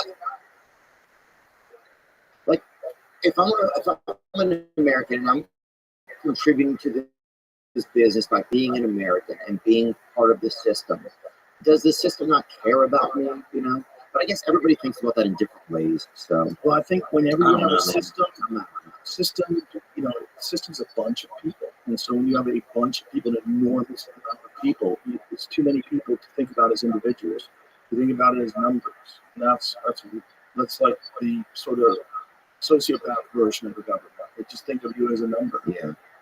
But when people start to lose their like if you start to lose your sense of being an American, that's big for a lot of people, right? Like, so then it's a sense of purpose, right? One of the senses of purposes I feel like that we get, or like having a job, having a family, or somebody that loves you or that you love, or having being a part of a country, right?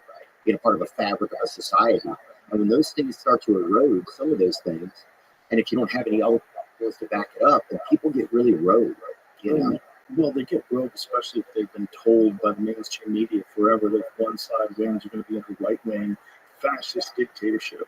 Yeah, It should be.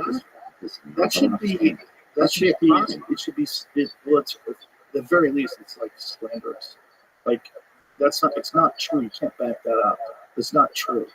Like, you're saying something that we have evidence of 4 years of him being president and not doing that. It's not just me. Let's look up the actual definition. But there's a bunch of different versions of it. It's usually connected to a right-wing authoritarian ideology and the power of the state over people. And it gets twisted around a lot because it's also, you could also say it's fascist to impose certain ideas on people, demand certain, which would make a lot of left-wing people fascists as well. Far-right authoritarian and utilitarian ultra-nationalist political ideology and movement characterized by a dictatorial leader, centralized autocracy, militarism, forcible suppression of opposition, belief in natural social hierarchy, subordination of individual interests for the perceived good of the nation or race, and strong regimentation of society and economy opposed to anarchism, democracy, pluralism, egalitarianism, liberalism, socialism, and Marxism. Fascism is placed on the far right wing within the traditional left-right wing spectrum. Who's So it's doing all like, that? no one is. So it's like it's a bullshit term that you're throwing on a guy who has a different political philosophy than you. Put it back up, please.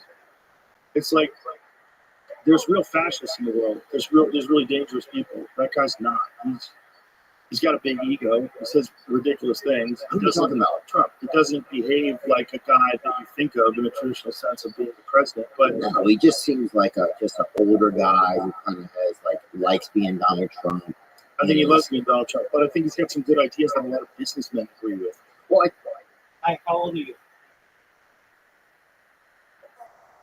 Okay, well, you have to be 18 years old to be in here. So you have to know how old you are. So you're not 18.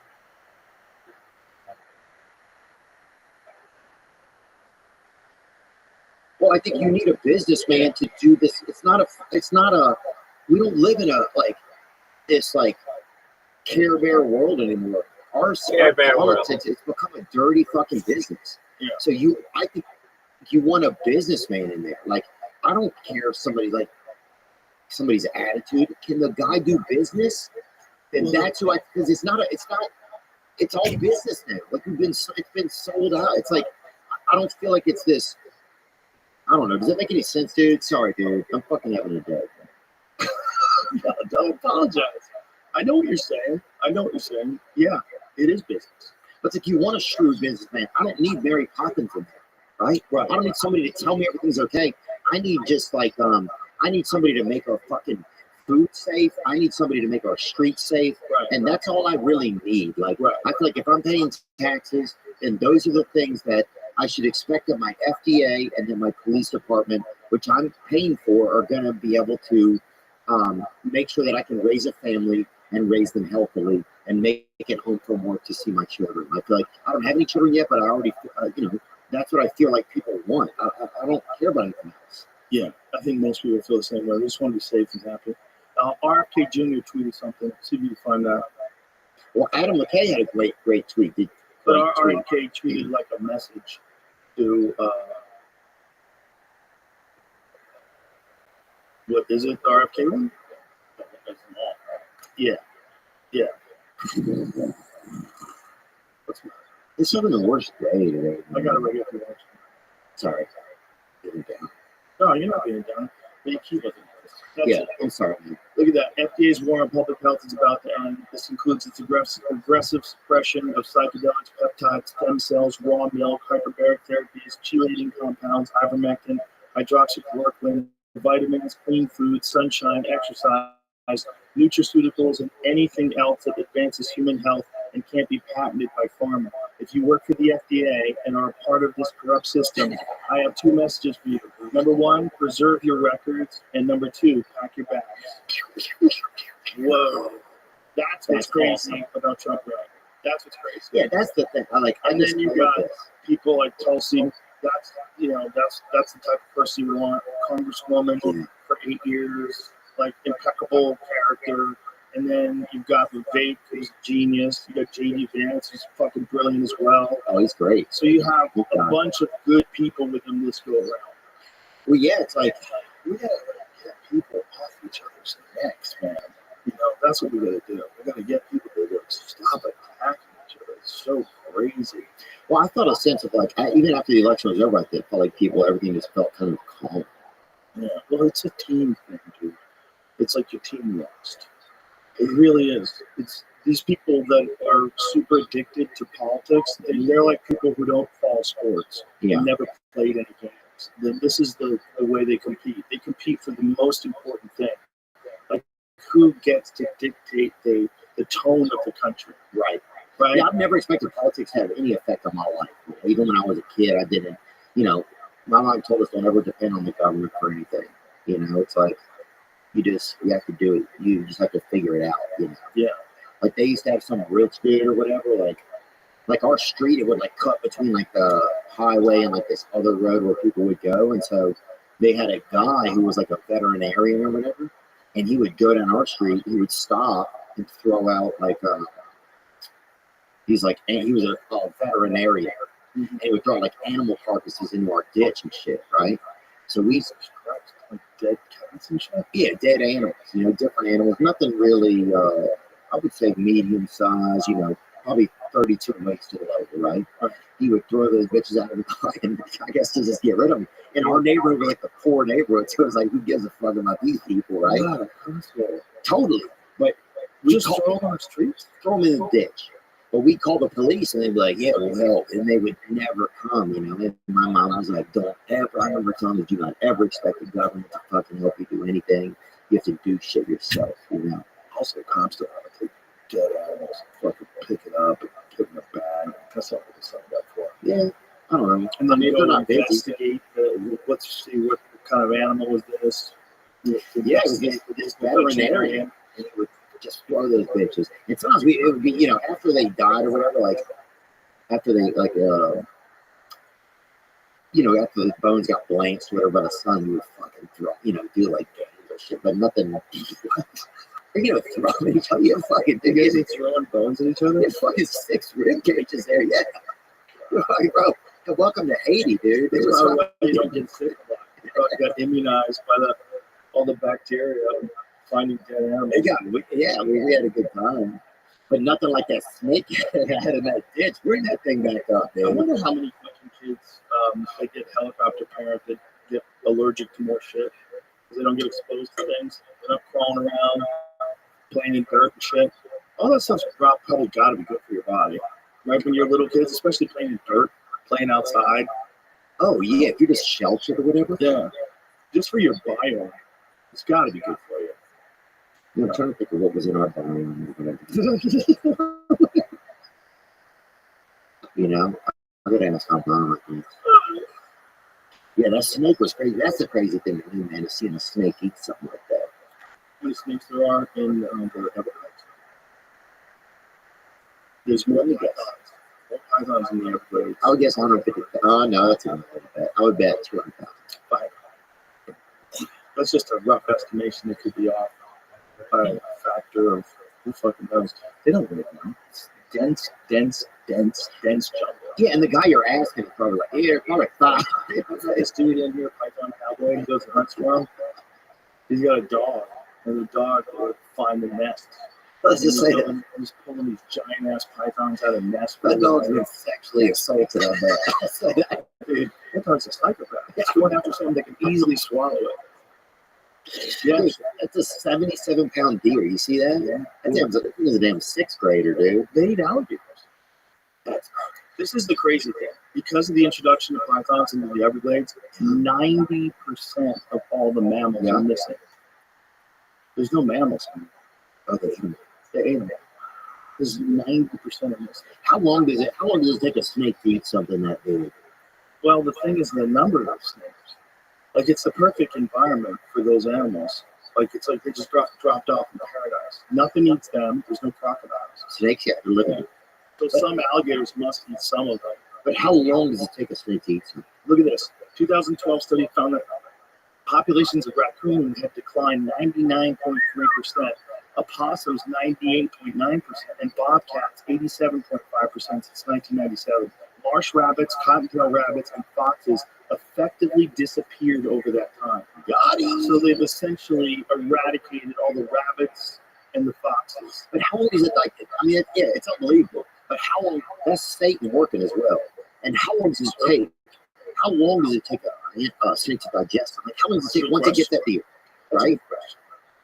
I wonder. I know that. Like, is it days or is it like a week? Let's guess. Okay. A full deer. 1 week. Ooh, that's a pretty good guess. Because it's like antlers and shit. Yeah.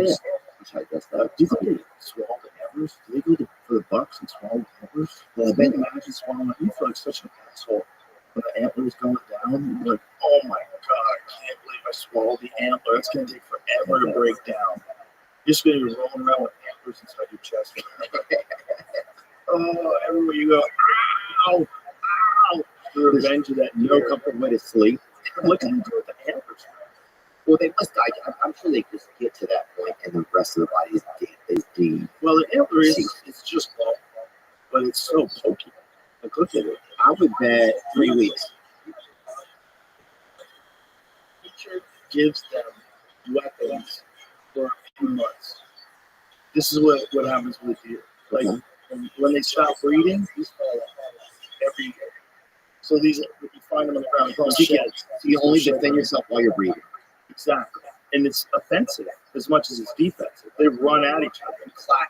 You see them fighting all the time. It's pretty fucking cool. They go after each other and fuck each other up. Yeah, they'll see them sometimes hooked together. Yeah.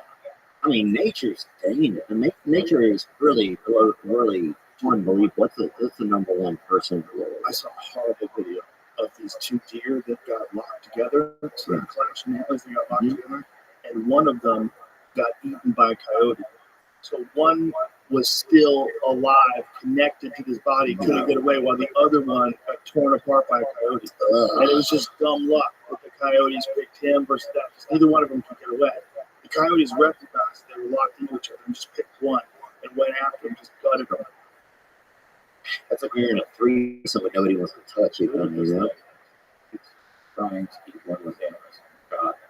Got fucked up. Oh, God. Oh, it cut his own body open?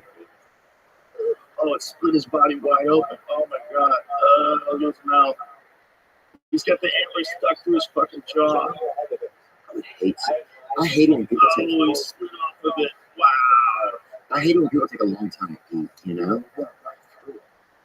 But don't you hate that though? Like when you're eating and somebody, you're done eating and they're still eating. That doesn't bother me at all. That bothers you? Yeah. Why? It doesn't bother me even a little bit. Really? Yeah, like you're at a restaurant and they're done. Right? They're done and you have to fucking. You're done, and they're still just. Yeah. We'll just talk to them. Yeah, but then you feel like you have to pretend like you're still like scraping your bowl or whatever. And you're like, yeah, you think. I think it's crazy to sit there and watch somebody eat. That's what you? Yeah, bro. Why? Because dude, they're eating. Yeah, but you were eating with them too. Yeah, but you're done. So what? You're just gonna fucking look at I'm just gonna look at them. Like, how is it? Tell me about each bite. Yeah, I feel like if somebody's already, I don't like when people eat with stuff. Okay. It makes me nervous. Well, you should just like be real clear about that before you go out with someone. Like, let's eat like, like we can eat together. But I got this thing. Like when I'm done, you're done. Imagine if you're like super reasonable boyfriend in every other way, but you just had this rule: when I'm done eating, no one eats. And she's like, "Well, this is bullshit. Like, I know it sounds crazy. I can't kick it. I have a tick. I have a psychological problem. I can't just sit there. So when I'm done eating, you're done. And I don't eat fast. But I'm warning you. That fucking bell rings. Going up a time's up. Throw up the table. Going up a time's up, dude. That would be the weirdest thing that you're obsessed with. You have to end at the exact same time. Last bite. That kind of shit, yeah.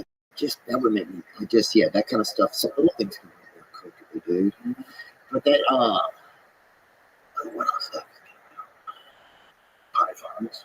Yeah, pythons, whales, or whatever, big animals. Dude, it's crazy like how they have all those Airbnbs now, where it's like you can stay in like a hollowed out whale carcass out here on the it's like Airbnbs, bring up some Airbnbs, please. They've gotten weird. It's like welcome to this.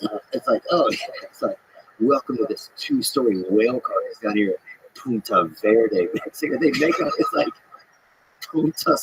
Every month there's a new Punta in Mexico. Like, what the fuck are you in the city? Every time it's like, welcome to fucking Punta Pescado, Mexico.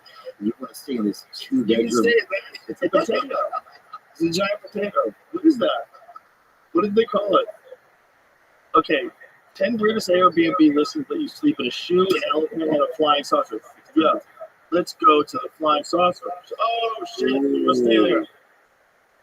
That's yours, dude. Bro, if I wasn't married, I'd have the stupidest house. My house would be, I did one of two things. I'd either have it built to the side of a hill like the Hobbit. That was that dope. Or I would go for a spaceship. Just get into a house where a 16-year-old boy would see it, be like, dude, yeah, just appears to the child and Like Kid Rock's vibe. totally Kid Rock's vibe. But Kid Rock's White House, I maintain, is the coolest celebrity house I've ever been to. It's one of one, man. It's not just one of one. He's the only one that would even think about doing that. It's like him and maybe John Daly. Build a fucking White House. John Daly's unbelievable, dude. Every time I go somewhere, every time he's there, he gets an ambulance takes him out. Unbelievable, dude. Every time I'm there, it's almost like he hits a hole in heaven, dude. I'm like, this motherfucker's headed. One time, the ambulance came, they came in and looked for him. He went out and sat in the ambulance to ride home with them, bro. And they're in the place, and they're like, where is he? Like, there's something everybody Rules and loves regulation. about the overweight dude who's really good at the game. dude, did you see that golfer girl, though? The girl that smokes, the female John Daly, dude? No. Yeah. She's hot. Oh, yeah. She smokes cigarettes? Yeah. She's hot. Whoa. Welcome to 1984. It's coming back. Let's do it, Let's dude. go. Because I got to get a damn wife, Joe Rogan. You move, get yourself a golfer wife. Someone that, oh, look at that, smoking cigarettes, looking high. You say, ooh, baby. And smoking in front of everybody, too. Yeah. Is she from England? Ah, there you go. Pop from McGav. Hey, over there, they just fucking smoke. They smoke a lot more over there. Everybody's got a goddamn cigarette. Oh, yeah.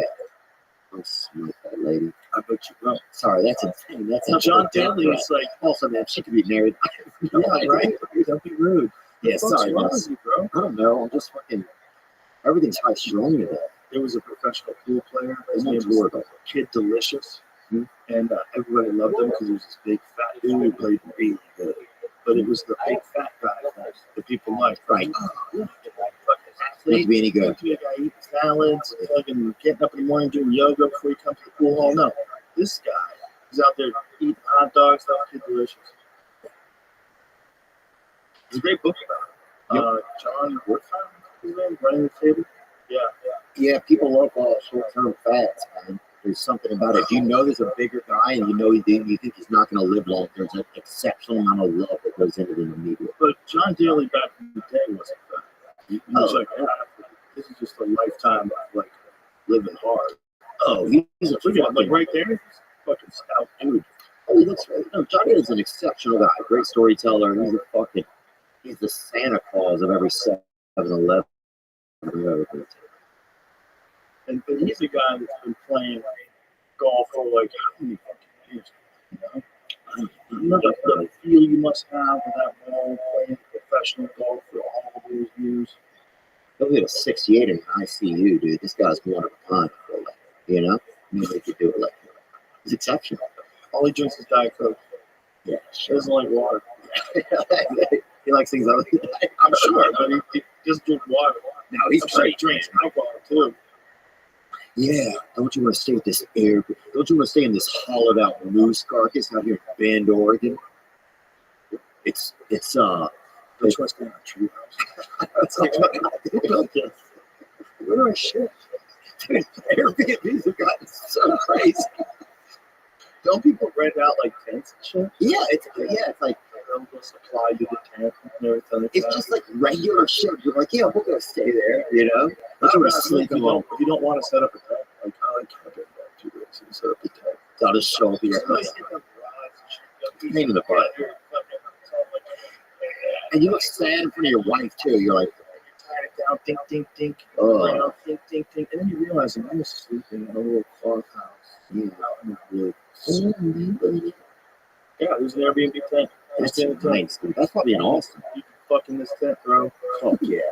Let's go. You ever did a lot of fucking outdoors, or what was your life like? Outdoor fucking's the way to go. I ain't scared of mosquitoes. I'm an outdoor fucker. Whenever possible. Did you ever do any when you were younger, Joe? Yeah, I stuck in the woods. Me and this one girl, we were fooling around the woods. We never got to the actual sex part. We got close. We got ate alive by mosquitoes. We tried to get naked outside. And so, like, literally, our whole body was just covered in mosquito bites. It was horrific. Were you near a stream, or was it more like It was near a river. Yeah, it was near the Charles River. Yeah. Kids would just go into the woods. You know, there was fun kids drinking in the woods. You know, like we lived in an area. I lived in Newton, Massachusetts when I was in high school, And Newton is it's a great town, like a really cool area. And where I live, it's called Upper Falls. There was all these like woods and trees and shit. The river was right across the street from my house. There's like these wild kids like playing Billy Squire on a boombox and smoking cigarettes. It was like the outside. It was really interesting. And then one kid would get a car. Oh shit! Oh, it was the best, dude. He was driving us around like Rockford Fosgates in the trunk, just coming down the street. To this day, one of my favorite cars. I have a 1970 Chevelle, and I got own it. Yeah. Oh, bring it up. I would like to see. When I was a kid, before I had a car, my friend picked me up in his buddy's car. I didn't know the other dude. I met him like from school or something like that, but I didn't know him. And he picked me up in this 1970 Chevelle. It was black with white stripes, and it was perfect. And I remember I saw it. I was like, how does he own this? How can you own this? Like, that's how I felt. Like I was sitting in the backseat of the car. I was like, this car's so crazy that you can own this car. And I remember he ran out of gas, but coasted right into the gas station and stopped the car in front. It was like the coolest thing I'd ever seen in my life. The guy owned that car somehow. As a 16-year-old boy, I was looking at this car going, oh, how did you do this? How did you do this? No, that's a different car, Jamie. That's my 1970 Barracuda. That's a I don't think the 70 Chevelle is on anymore, but it's just a Google black 70 Chevelle SS white stripes. dude. There's nothing like That's it. there's nothing like running out of gas and coasting to the fucking pump. Mine looks almost exactly like that, but that's exactly like this kid's looked when he picked me up and I got to ride in his car. I was like, that's a 60. That's another amazing car. But that one, the upper one in the middle, that's my actual car. That's my car. Ooh, wow. Yeah. Dude, that's my favorite. Oh, I love it so much. It's just because it brings me back to that moment when I was a 16-year-old kid, and this guy had this car. I was like, how do you have this car? How is this even possible to have this car? Yeah.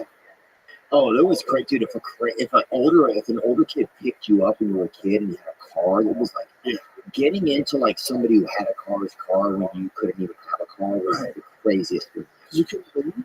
Yeah, you were like, The what? things that you completely take for granted. Like your buddy picks you up and gives you a ride. Like, hey, what's up? How's it going on? It's normal. For you now, like, oh, I'm just sitting in the backseat of my friend's car. Back then, it was like, whoa. What do you, hey, play something cool on the radio. Everything meant something. I remember my friend Mike was taking flying lessons when I was in high school. And I went up in an airplane with him when I was 14. We were both 14. And he was taking flight lessons. Well, I was like, what the fuck? I'm letting this 14-year-old kid fly me around with him in the plane and an instructor. Yeah, but back then, like, you would just do shit. So thrilled just to get out of your fucking house. You'd hop in your buddy's backseat. Like, where are we going? I don't know, man. We're going to go to Bobby's house. All right, you're listening to songs on the radio. You couldn't believe you were in a car. Yeah. And it mattered like if your hand was out the window was down, if the window was up, how you were operating, if the seatbelt was on, if your arms were over this. Yes, one of the cool one hand on the steering wheel, one hand on and you thought everybody you drove past looked at you. What's up, kids? Yeah. What's up, kid? Just looking for some good thing. I remember there was this one dude when I was in high school. There was this one dude who was like, I think he was a couple of years older than us. And he graduated, but he was dating a girl and still went to the high school. And he had an IROC Dude, Camaro. with the T-tops or not? T-tops. And this dude pulled in front of the high school, and everybody couldn't believe it. He was like the coolest guy alive. Look at him in his IROC picking up the girl, and none of us can date.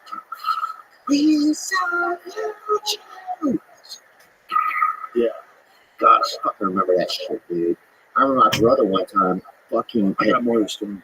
Sorry, go. The dude who had that IROC ran over a guy accidentally and dragged them through the city for miles. Just tried to like get the body out from under his car a couple times, but couldn't do it. But just kept driving. So driving around this IROC with a person stuck under the car, driving for miles. I hate that place. Have you ever had like a bag stuck under your car or whatever? Yes, that's different. Yeah, I feel like I feel like if you drive over someone, maybe pull over. Maybe. Maybe pull over. But I don't know. Dude, what are you doing with that for? There's like guys that you hear about from high school. It's like you feel like you're in a steep. I'm fucking sick of it. I have been live streaming and talking to people in the server for weeks without interest. I never talked about my server, and I did not promote it.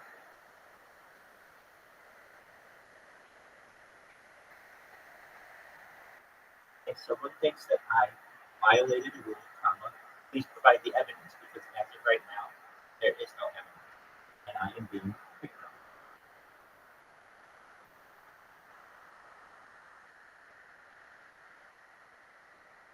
Additionally, why would I go straight to ban?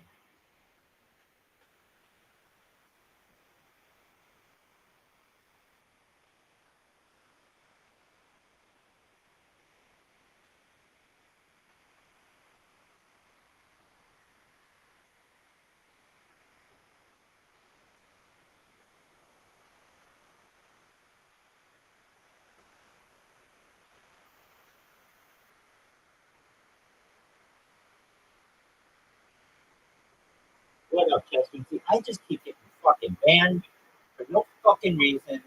Literally, I've been streaming in this one server for 3 weeks, and no issue. Somebody says that I advertise. Dog, if I don't fucking unmute myself or type about my Discord, how is that advertising?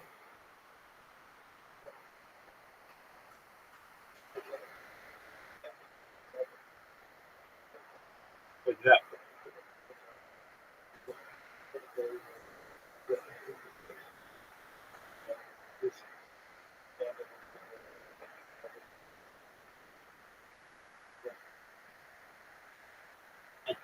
And even that, aren't you advertising whatever the random username is?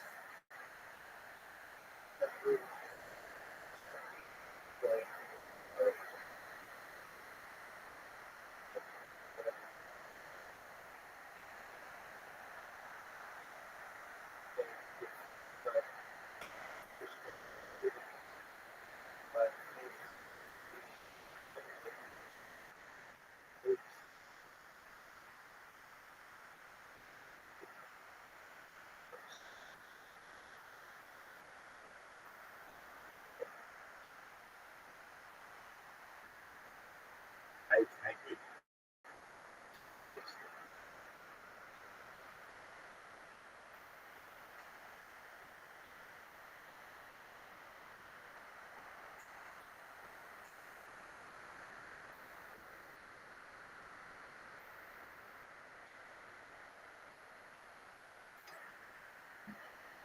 Stephen King book, or Yes. by me or something like that. You know? Oh, totally. Everything felt like kind of had a Stephen King vibe back then, you know? Well, it just people just disappeared back then, and there was no phones, and there was no internet, and you barely remembered people if you could see them for a month. Like you didn't even have a picture. I have like 5 pictures of my friends from high school, you know, and mostly because I played Jimmy Center. But it's like you don't remember. You don't remember what people look like. You don't remember anything. But now, Too much. now you know everything. But back then, it's like you would hear about this, like one of the guys you went to high school with got in trouble, I was in jail. Like he's hot in jail. Well, I remember I met this one dude who just got out of jail. Yeah. His friends of my friend. First guy I ever met was in jail. Just a weird spot. But I had a buddy of mine who actually was a training partner of mine, who was one guy. He was like this one way, and then he went to jail on a drug charge, and he came out like 3 years later, and he was a totally different person. Oh, wow. He was super jacked. I don't know if he was doing steroids or what, but he was like really jacked and fucking aggressive and super dangerous. And he was telling me these stories about jail, about all the fights that he had gotten into in jail, and he got like almost like a fight to the death. He got a mob stick from this guy. He was telling me these horrific fights. It had just changed him. I mean, I'd never experienced something like that before, where I knew a guy before he went to prison, and then I knew him after prison, and he was just a completely different person, and fucking very dangerous to spar. Like, very dangerous. Like, he would try to kill you. We would have like wars. Like, they weren't really sparring matches, they were fights. People were, some people got dangerous, dude, especially if they got on the drugs, they got on the gear, you know. This guy, I think, was both. I think he was on gear, and I think he was doing coke, because I know he was selling coke. I know he's getting coke for girls and stuff like that. He wound up dying, but here's where it's really crazy. While I knew this guy, like while he was training at the same gym as me, he got arrested and questioned in this murder where this guy who was an informant, I think he was an informant, they found him where he'd been repeatedly injected with pain to keep him alive while they were breaking his bones. So from him blacking out from the pain, they were injecting him with cocaine to keep him awake and conscious while they were breaking his bones with a hammer. I think they cut his hands and his head off too, and he got somehow he got implicated or at least questioned about that. I was like, yeah. Imagine even being in the other room while that's going on. Yeah. You know, even trying to watch a show or just like, keep it down. Bro, don't you guys insulate your torture house? It's fucking up the rest of the neighborhood. Yeah, what the fuck, dude? I would never be able to torture somebody, I don't think. I'm trying to think of the things I could do to somebody. You might be able to do if somebody did something with loved ones. I think you'd be surprised what a mother would do if she caught some person doing something to one of her children. Yeah. You know? And a father too, huh? Oh yeah. But I mean, even mothers, you wouldn't even think of this being like violent. And do you think it's a choice they make, or you think it's something that's just inside? It's inside of you, and there's a choice too, but it's inside of you. Like, we have instincts to protect our kids, you know, and you could get crazy violent. Yeah. And normal, regular people get crazy violent to protect their children. Well, you know, and it also seems like there's a lot of cases now where people are deceasing their own children. Killing their own children? Yeah. There's always been evil people. But it's just Sometimes crazy, evil you know? people have children. Yeah, man. There's people that poison their kids. There's evil people in every, stretch of the world. We're going to get a certain percentage of our population that just doesn't come out right.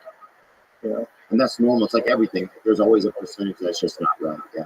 So, well, whatever struggle the human race is involved in is, if you wanted to break it down and just philosophically, it's essentially a struggle between good and evil.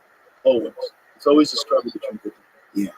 Yeah. And you're always going to have a certain amount of evil that you have to overcome.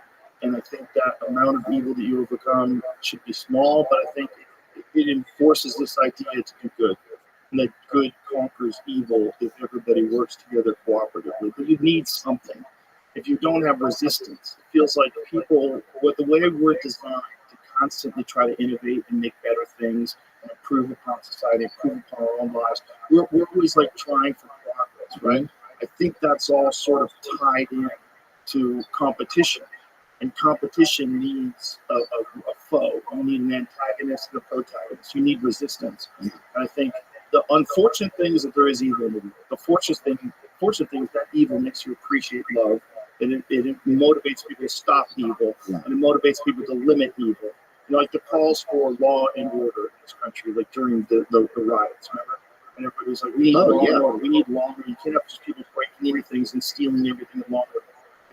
That kind of stuff. It's like that's good versus evil. It's evil to just smash windows and steal things in the name of some guy that you don't know who died unjustly. That's crazy. You're just using this as an opportunity because they fuck everyone. You can't have people just running around saying fuck everyone and lighting things on fire. You can't have that. Yeah.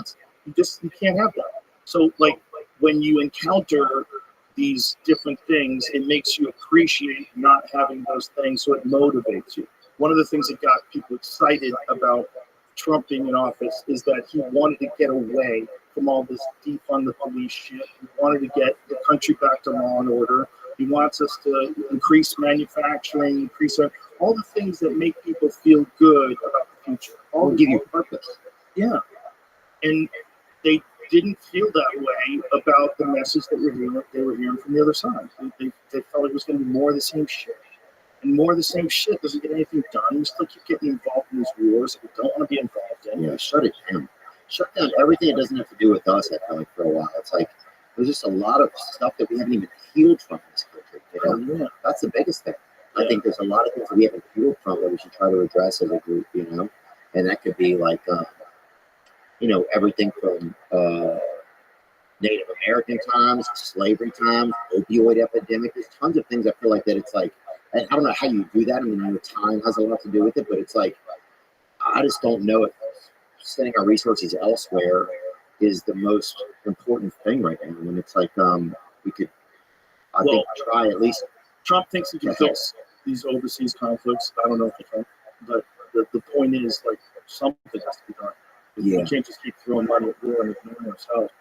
That seems crazy. And if you're saying we're not ignoring ourselves, well, we're not spending the money and the resources that we need to fix all the problems that we have. Yeah, it's like, even if you look at, like, you know, recently I learned that, like, the number one cause of medical debt is insurance. Medical debt is the number one cause of bankruptcy in America, right? Is it really? Yeah, that's crazy.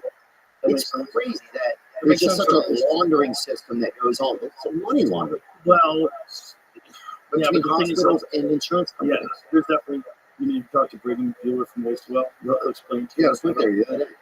Went to Kuya and I went there, dude. I've been trying to do well on here. Good tough.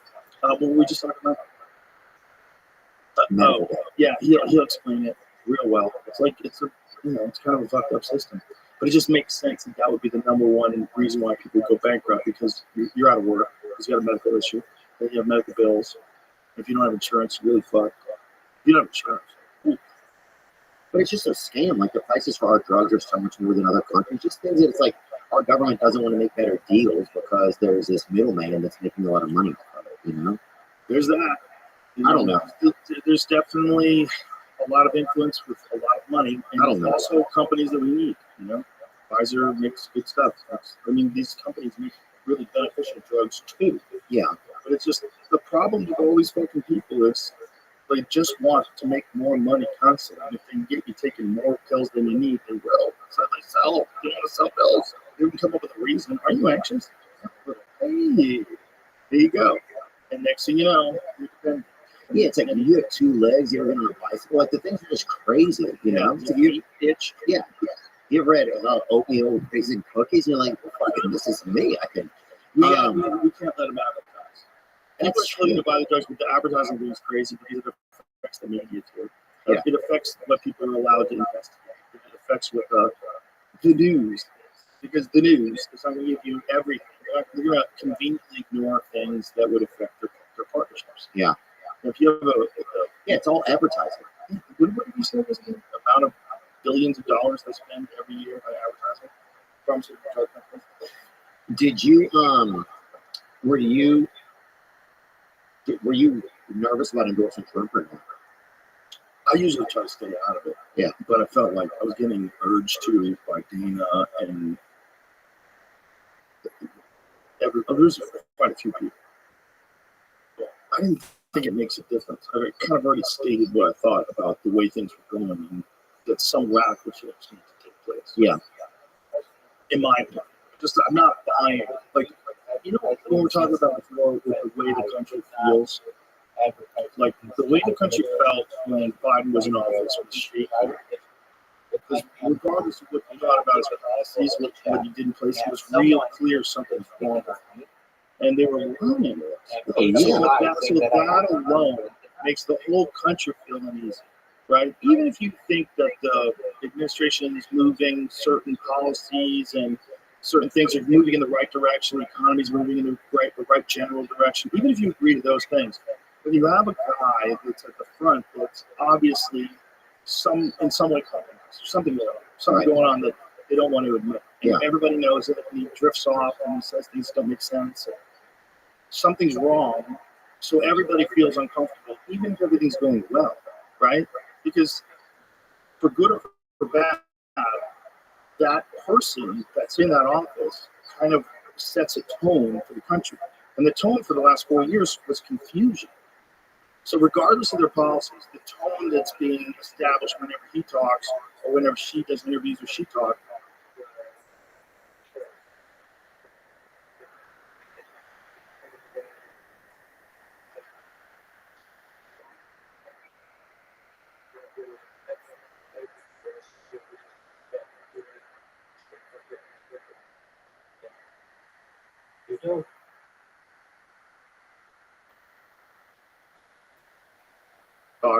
is a confusing talk. There's word salad, and there's like these moments where it seems like she just doesn't know how to wrap up a sentence, which could just be nerves. It could just be nerves talking for a large group. It doesn't mean she's not brilliant. It really doesn't. Some people, she was new and kind of thrown into it. But some people clam up when we have to do those things. But then there's the argument that's the job, though.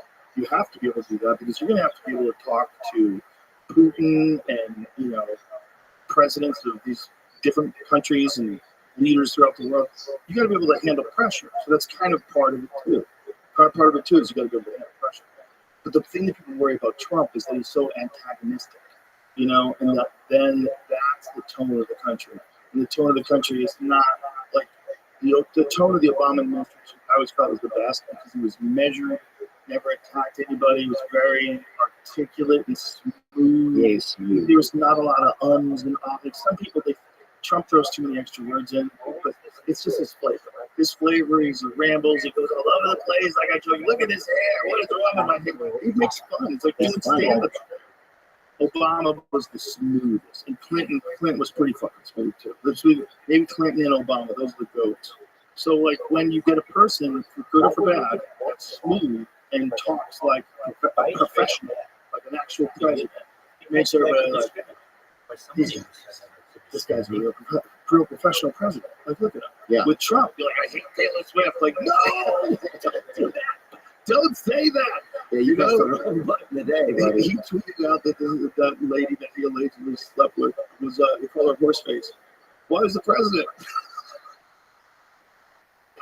It's so crazy to do. It's fucking unreal. But for a lot of like super sensitive people and progressive people, that's why they want to believe he's Hitler. Right? They want to believe. They look at these things and then they don't look at it as like a flavor in the soup. Like, look, it's all pepper. No, it's not all pepper. Like pepper's a part of it. Yeah, you probably shouldn't tweet I hate Taylor Swift, but whatever. What's important is like, what is he going to do in terms of fix all these problems that everybody agrees are real problems? Yeah. And can he do it? And can he keep all these people in his staff, RFK Jr.? I don't know. I don't know if he can do it, but if he can, at least we have hope.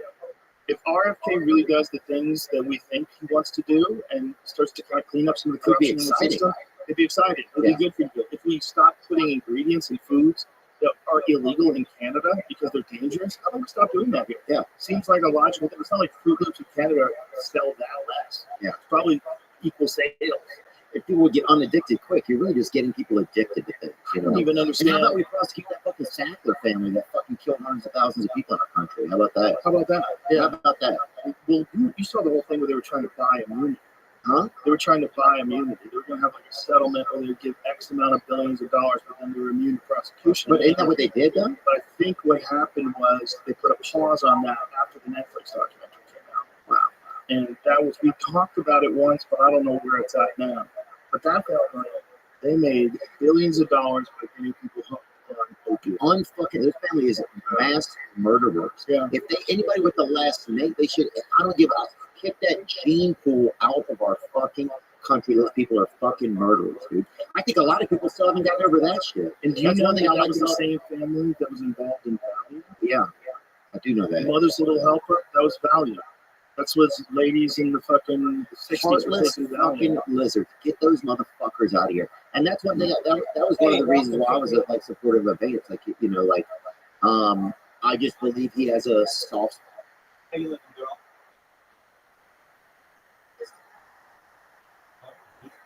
Well, that's one of the things that I do best when I'm on this podcast. Excellent.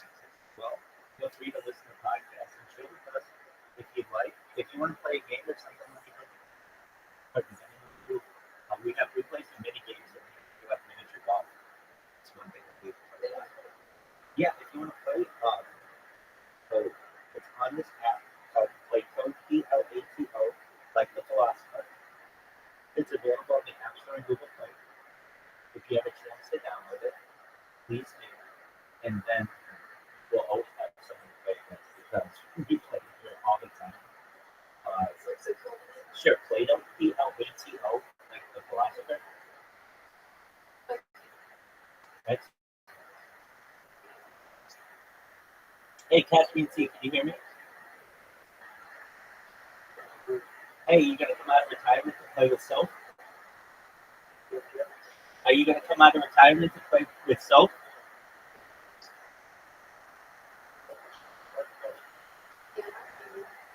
Okay. Okay, I understand. I'm a very, very competitive person and I like taking answers, so just keep that in mind. I don't think I'll need it. Skills all I need, girl. All right. So with that, I'm ready for it. Well, whenever you create an account, let me know. It's again PLATO, and I'll send you an invite. We got it. We've got a pretty solid group of 3 people who come in every weeknight and play for like hours. So we played last night, played the night before, got a call. So there's always something going on.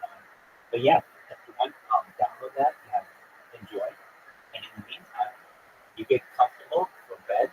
We're just listening to podcasts and enjoying life. Okay?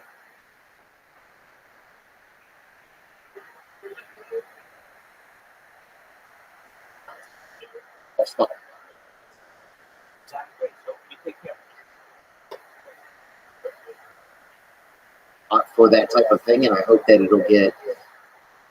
I don't know if he can do anything because lobbies are so big now. Wasn't someone in his family, you know?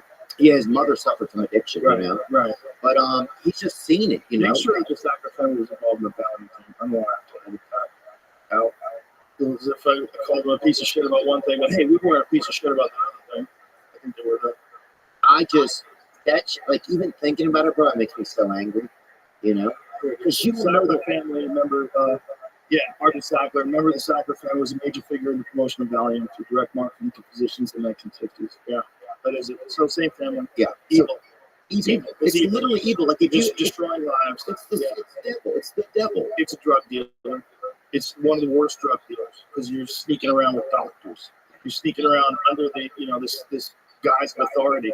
Well, one of the problems is that say if you work for a politician, right, in DC, Right. they can only pay you so much money by law, Right. to work with them and be like help put their bills together. Right. So at a certain point, the lobbyists can pay more to those same people who've been writing bills for the congressmen and for the senators. So they then go to work as lobbyists. That's one of the biggest problems. Right. So a lot of it is that we have a cap on certain salaries, right? And that we also have a law that we also don't have a law that stops people once you work for one side that you can't work for the other. Right. That's the thing with the FDA. Right. And I'm not saying that I don't know the answer. I'm just saying that that's one of the things. That's one of the reasons why that happened. It's a conflict of interest, Right. For sure. And it's just nobody regulated it. They allowed it to happen. Yeah. It should be if you work at the FDA, you should never be able to leave and go to a pharmaceutical drug company where you then make incredible amounts of money. That seems like a conflict of interest. Like you would be willing to do if you would have conversations with these people, and they'd say, "Listen, you're nice to us in a couple of years. Golden parachute. You want a yacht? I think you need a yacht." And next thing you know, you're a billionaire. Which is bizarre that you can do that. It's just as bizarre as the whole insider trading in Congress. You know that a bill's going to get passed. You know this bill's going to affect the stock. You gamble high on that stock. The bill gets passed, and you make a lot of money. That seems illegal. That seems illegal. Yes, cheating. That seems crazy.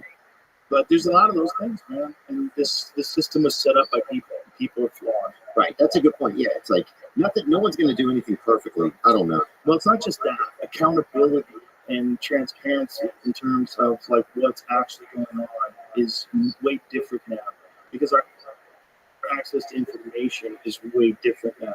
Like anybody can just sort of Google budgets and Google this, and you find out that, and you find this about the Pentagon or that about this. Like, you don't have to look in the New York Times anymore. Right. You don't have to wait for the news to come on at 5. Now you get it whenever you want it, and that's sort of changed everything with what you can get away with and not get away with. So for the longest time, even though there's rules and the Constitution set up in the Bill of Rights, these are people that have been a lot of power for a long time without a bunch of people looking at them. And now more people are looking at them than ever before. And then you get this guy like Trump comes in like, FBI, the crooked. Wow, bro, what are you doing? You go to war with the CIA? He's like a Trump uncle, dude. So what about Barron Trump, dude? There's no credit. Like, whatever you think about this election, the whole thing to me is fascinating. First of all, because Dana White made so much stuff happen, right? Dana White made the Trump thing happen, for sure. He's trying to get me to have Trump on in like 2017. Bro, you would hear rumors of that in the distance. Bro, he would call me up. Joe, listen, the president wants to do the podcast. I go, you mean Trump? What are you doing, man? Am I trying to get me in trouble? And back then I was like, I don't want to be a part of this. Too many people were angry. Too many people were pissed off. It's like, I don't need to. And I didn't pay attention to it enough. I didn't pay attention to the way they were misrepresenting things that he had said enough. Yeah. I didn't really. My wake-up call was when they went after me. When CNN went after me, I was like, this is crazy. That's really John's bitch. Yeah. What the fuck are you talking about? This is the dumb. Also, why are you upset that I got better for it? Like, what is this about? Like, that I took veterinary drugs and got better for it? And why in the article, hey, why wouldn't you herald it, say, hey, this could be a possibility? It's like, No, there's no way they didn't know that it was for humans. those people it's all sick. But when I saw that, and that was so minor in comparison to the way they've come after Trump, they came after Trump with lawsuits and all kinds of crazy shit. And I don't think he's a perfect person. I think he's fun.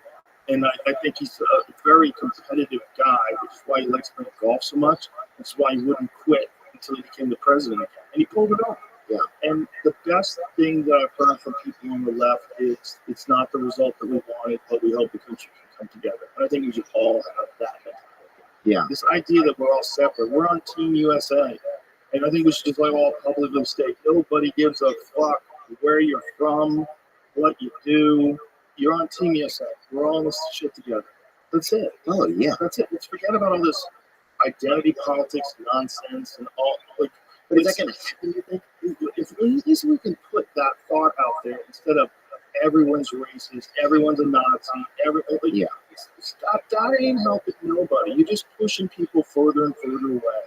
The people that used to identify as left enforce these sort of center-right positions just to maintain normalcy. Yeah. And you're giving puberty blockers to kids, and you're opening up gender-affirming care clinics and treating kids like, shut the fuck up. You're not on the right side. You think you're on the right side because you think you're being compassionate.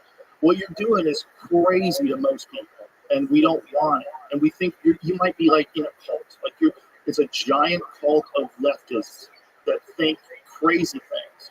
And they're allowing all sorts of bizarre things to happen in society, like the no cash bail thing, like things you think are good. Structural racism is why there's so many people in prison. Like, yeah, but you can't just let people out who shoot people. Right. You can't just have people robbing people and right back out on the street. You can't have that. You'll have a full deterioration of society and no one will thrive. And you'll be under chaos. You'll be like living in the favelas of Rio de Janeiro in just a decade. You can't just keep this trend going. You're going to fall apart. And it's these idealistic utopian people that want these things to happen. These people that believe that Marxism has never been effectively done, but it can be done.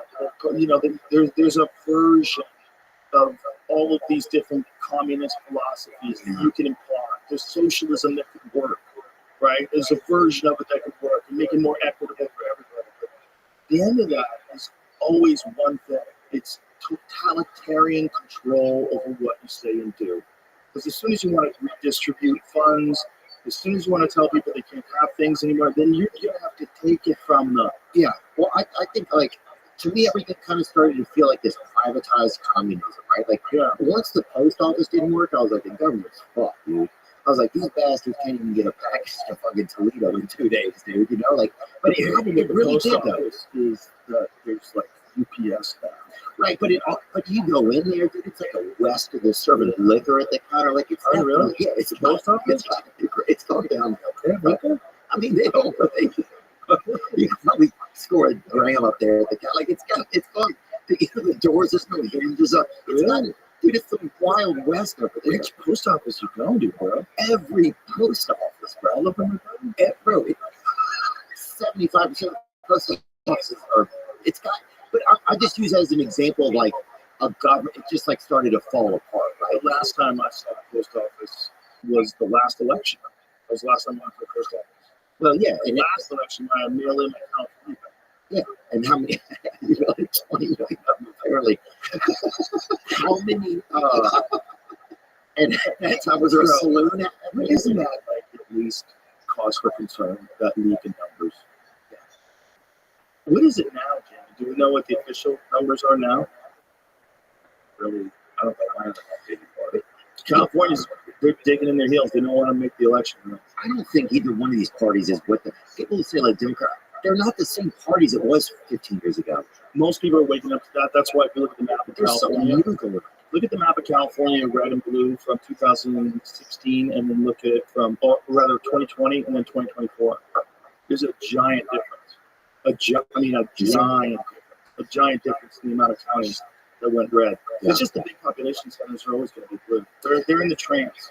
If you're in San Francisco and if you're in Los Angeles, you're in the trance. Like 70% of those people are in the trance.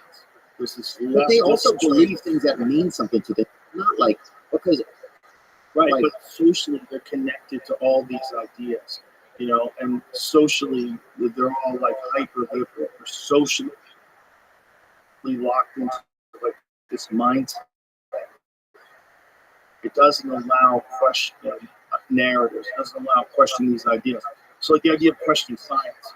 It's like there's no way there's science now. Like you could be science. You could even say like, hey, are you sure that these companies who have been lying their entire careers, they've been fucking hit with these giant criminal penalties for lying? We know they're not. You sure they're telling you the truth about this drug when they haven't injected giant swaths of the population with it before? Are they going to do it now? Yeah. And they promise it's going to work. Yeah. And then they're lying about the promises. They're lying about whether it stops transmission, whether you can test it for that.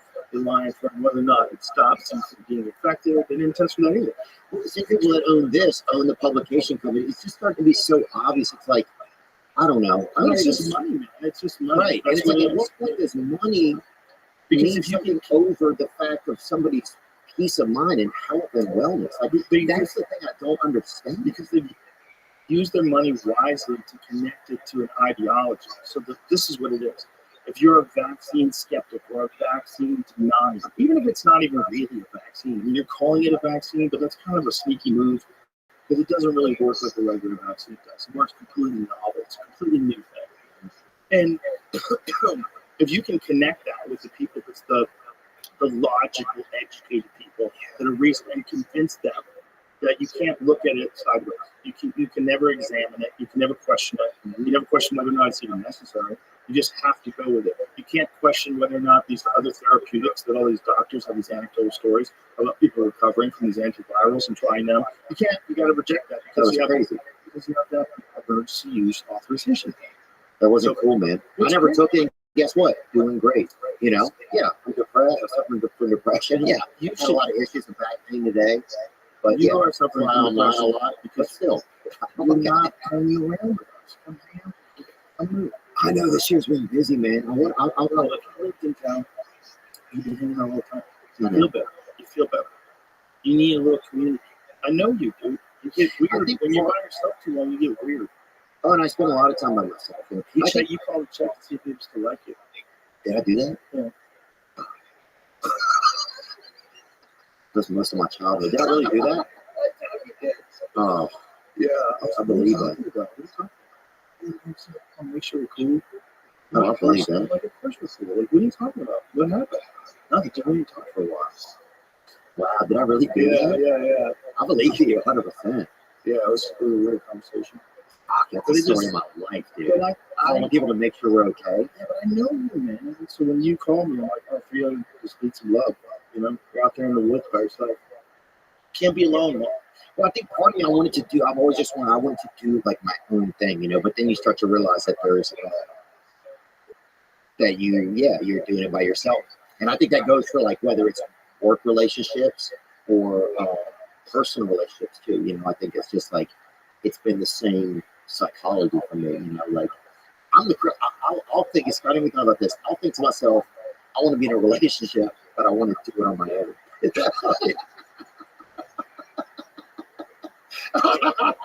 I just realized that. It's amazing. But that's how it's just like, well, you can marry yourself. People do that. Oh, I would hate that, dude. I'm always just chasing myself trying to jerk me off. I would get to sleep, dude. That would be a real problem. Yeah, man. I do admit I do like want to be around other people. This year's the thing. So it's like doing it by yourself, but you are doing it by yourself, right? So you're doing your podcast by yourself, you're doing your stand-up by yourself. The thing about like a club is you're doing it by yourself while everybody else is also doing it by yourself. Right. So you're around, but you're hanging out, you're having fun, you're charging up your love batteries. Yeah, that's nice. Oh, the other night people just being there, being able to laugh at Tony and like. Ron White was right there. You got Brian Simpson. You got Kurt Metzger. Everybody's just watching and dancing and figuring things out. Yeah. And then the fucking Tony was so corny when it comes to conspiracies, bro. Did he ever get you? Did he get you? Oh, yeah. Bro, he drowned me. He took me in a rabbit hole. He was a listener, dude. I had to drown. It was an underwater river. He helped me under. Bro, he took me to fucking. I don't remember the original conspiracy theory that led us to this mind control study that I should have known about. You don't know about that? You don't know about that one? He's this giant dude. He's like looming over you like a conspiracy that is fucking crazy eyebrows. He's like, you don't know about the Vanna White conspiracy? You don't know what's behind the E's? You don't know what's behind the E's? Here's the thing, dude. Jimmy Dore's cool. I never get to Jimmy Dore. I never seen him for years, but I've always been like kind of admirable about him. He's a great dude. But before we started working with Jimmy, he didn't really have a lot of conspiracies himself. It was like he got sort of exposed to all that working for Jimmy and doing that show, and he's like, "Oh my god, this whole fucking thing is rigged." Then he just kept rabbit hole after rabbit hole after rabbit hole after rabbit hole. That dude will send you a text, and if you send him a text back, he will send you a chain of thoughts. Yeah, like a scroll. I want to save them. Because, like, that would be a cool, almost like a book to publish. Text with Kurt. People would love that, too. I love how passionate he is about stuff. He's a smart dude. Yeah, he's very, very, very smart dude. It was fun. Yeah, that was just fun to see. Who else was there? Just like, Brian Simpson, Hassan was there. Derek's the best dude because you tell any joke if it's good or not, you can look at Derek and if he's laughing, it's good. He's just like he's a great green room guy. Yes, he'll let you know on his face immediately. To me, he's the be all end all of stuff. It's fun. He's a great person. It's like just a nice guy to be around. That's like the beautiful thing. He is very fun. That's the beautiful thing about the club is just really nice people. Yeah. Just like I said, it charges up your love batteries. It's what we're all needing this for. A little more love, a little more fun. And I'm just hoping that Trump doesn't start attacking people. That's what I'm hoping. I'm hoping that and I know people around him want him to do that. Just concentrate on the positives. Yeah. Concentrate on the positives. You got 4 years to do all sorts of things that could really benefit people, and then you will be remembered as that guy. Well, I just want people to tell us what's really going on. If they can't really do anything because lobbyists are controlling everything, I wish somebody would just tell us that. Well, I think if anybody's going to attend, especially now, and especially with access to podcasts, right? So if he decides to do a podcast 2 months after he's in office, and you have questions like that, all of a sudden Trump can probably tell you. Whatever it's not top secret, he can probably tell you. He said he's going to release the JFK files. We're going to find out a lot of things. We're going to find a lot of things. We're going to find out whether or not he's going to really keep RFK Jr. as a part of his organization, or whether he's going to get pressure from pharmaceutical drug companies or whoever. If he loses him, dude, he's getting a problem. That's not cool. It's not cool. So there's that. And then is he going to release the JFK files? Because he was told that he shouldn't release them. He said some of the people are still alive, which doesn't totally make sense because that was 1963. So most likely, most of those people would be dead of old age. Yeah. You know, but what does it mean though? When it says that, that means that someone from the government could be implicated in the murder of the former of the president. So if that's true, then would it be that they're worried that it would erode all confidence in the intelligence agencies, or are they worried that deeper investigations will take place? And people start saying, "Well, what happened with Martin Luther King?" You know, because there was one that Mike Baker, who's a former CIA guy, was saying that one. Like he investigated for a show. He goes, that one doesn't make any sense. That guy just started getting money. He was a loser his whole life. All of a sudden, he had money. Okay. No, he got killed. Oh, who was it? James Earl Reeves. James Earl Ray, maybe? James Earl Ray. So that guy, Mike Baker, break it down for us. I don't remember exactly, but essentially what he's saying is that guy was a drifter, he was a loser, you know, in and out of jail, that kind of guy. And then all of a sudden he has access to money, he's staying in a nice place, and what he got. And Like, what's going on? like he thinks that they set him up to kill Martin Luther King, that someone financed that, which is most likely. It makes sense. Well, back then you could kind of kill somebody and it was easier, you know. Think about like the Wild West, right? Like if you killed somebody, they drew a picture of you. Right. Wanted. All you have to do is shave your mustache. Yeah. Well, that's not him. I'm looking for a guy with a mustache. You could put Cardi. You could put sunglasses. Where'd he go? He killed my whole family. Where is he? Bro, you could literally go across the road behind a boulder, shave, come back to the town, get a job as a sheriff, and look for yourself for 20 years. That's crazy. Bro, imagine how gross it must have been to get to some like fucking weird Brothel town, back then? weird brothel town with a saloon, and you just smell like shit. You've been riding on the back of a horse for 3 days, and you just wander into this weird fire-lit community. Ugh. Before you supposedly go, I got worked out. Oh, really? Yeah, you were saying for the disguise and shit, you got like a nose job. Oh, boy. But you also got a driver's license, went to Mexico. Oh, he's in prison. He's working at Kroger's. Wow. He attempted to establish himself as a pornographic film director Yeah. using mail order equipment. Who hasn't, bro? my God. After a quarter of an 8-ball, who hasn't? Oh, he sounds like a fucking psychopath. Yeah, he sounds like a He bad. considered emigrating to Rhodesia, now Zimbabwe, where a predominantly white minority regime had unilaterally assumed independence from the United Kingdom in 1965. Wow. Nose job, Yeah. and then went to Atlanta, and then very quickly Started popping decided up. this could be good. Yeah, it's tough, man. The heat down there just fucking ruins everybody. Those drive people nuts, Yeah. especially with that cat parasite. You know? Then they're all moving around your head like, get rid of it on my brain! Dude, have you seen that show From on Amazon Prime? Pretty good. Yeah, we watching it on Netflix. There's 3 body problem. Yeah, You seen that? I haven't seen it. I've been hearing people say it. It's really good. It's by the people who made Game of Thrones. Oh, really? It's really good. I'm It's totally unique. Like, I don't want to tell you much about You don't it. say anything. It's science fiction, but it's totally unique. You watch it and you go, oh, shit. First look, yeah. And after a while, oh, shit.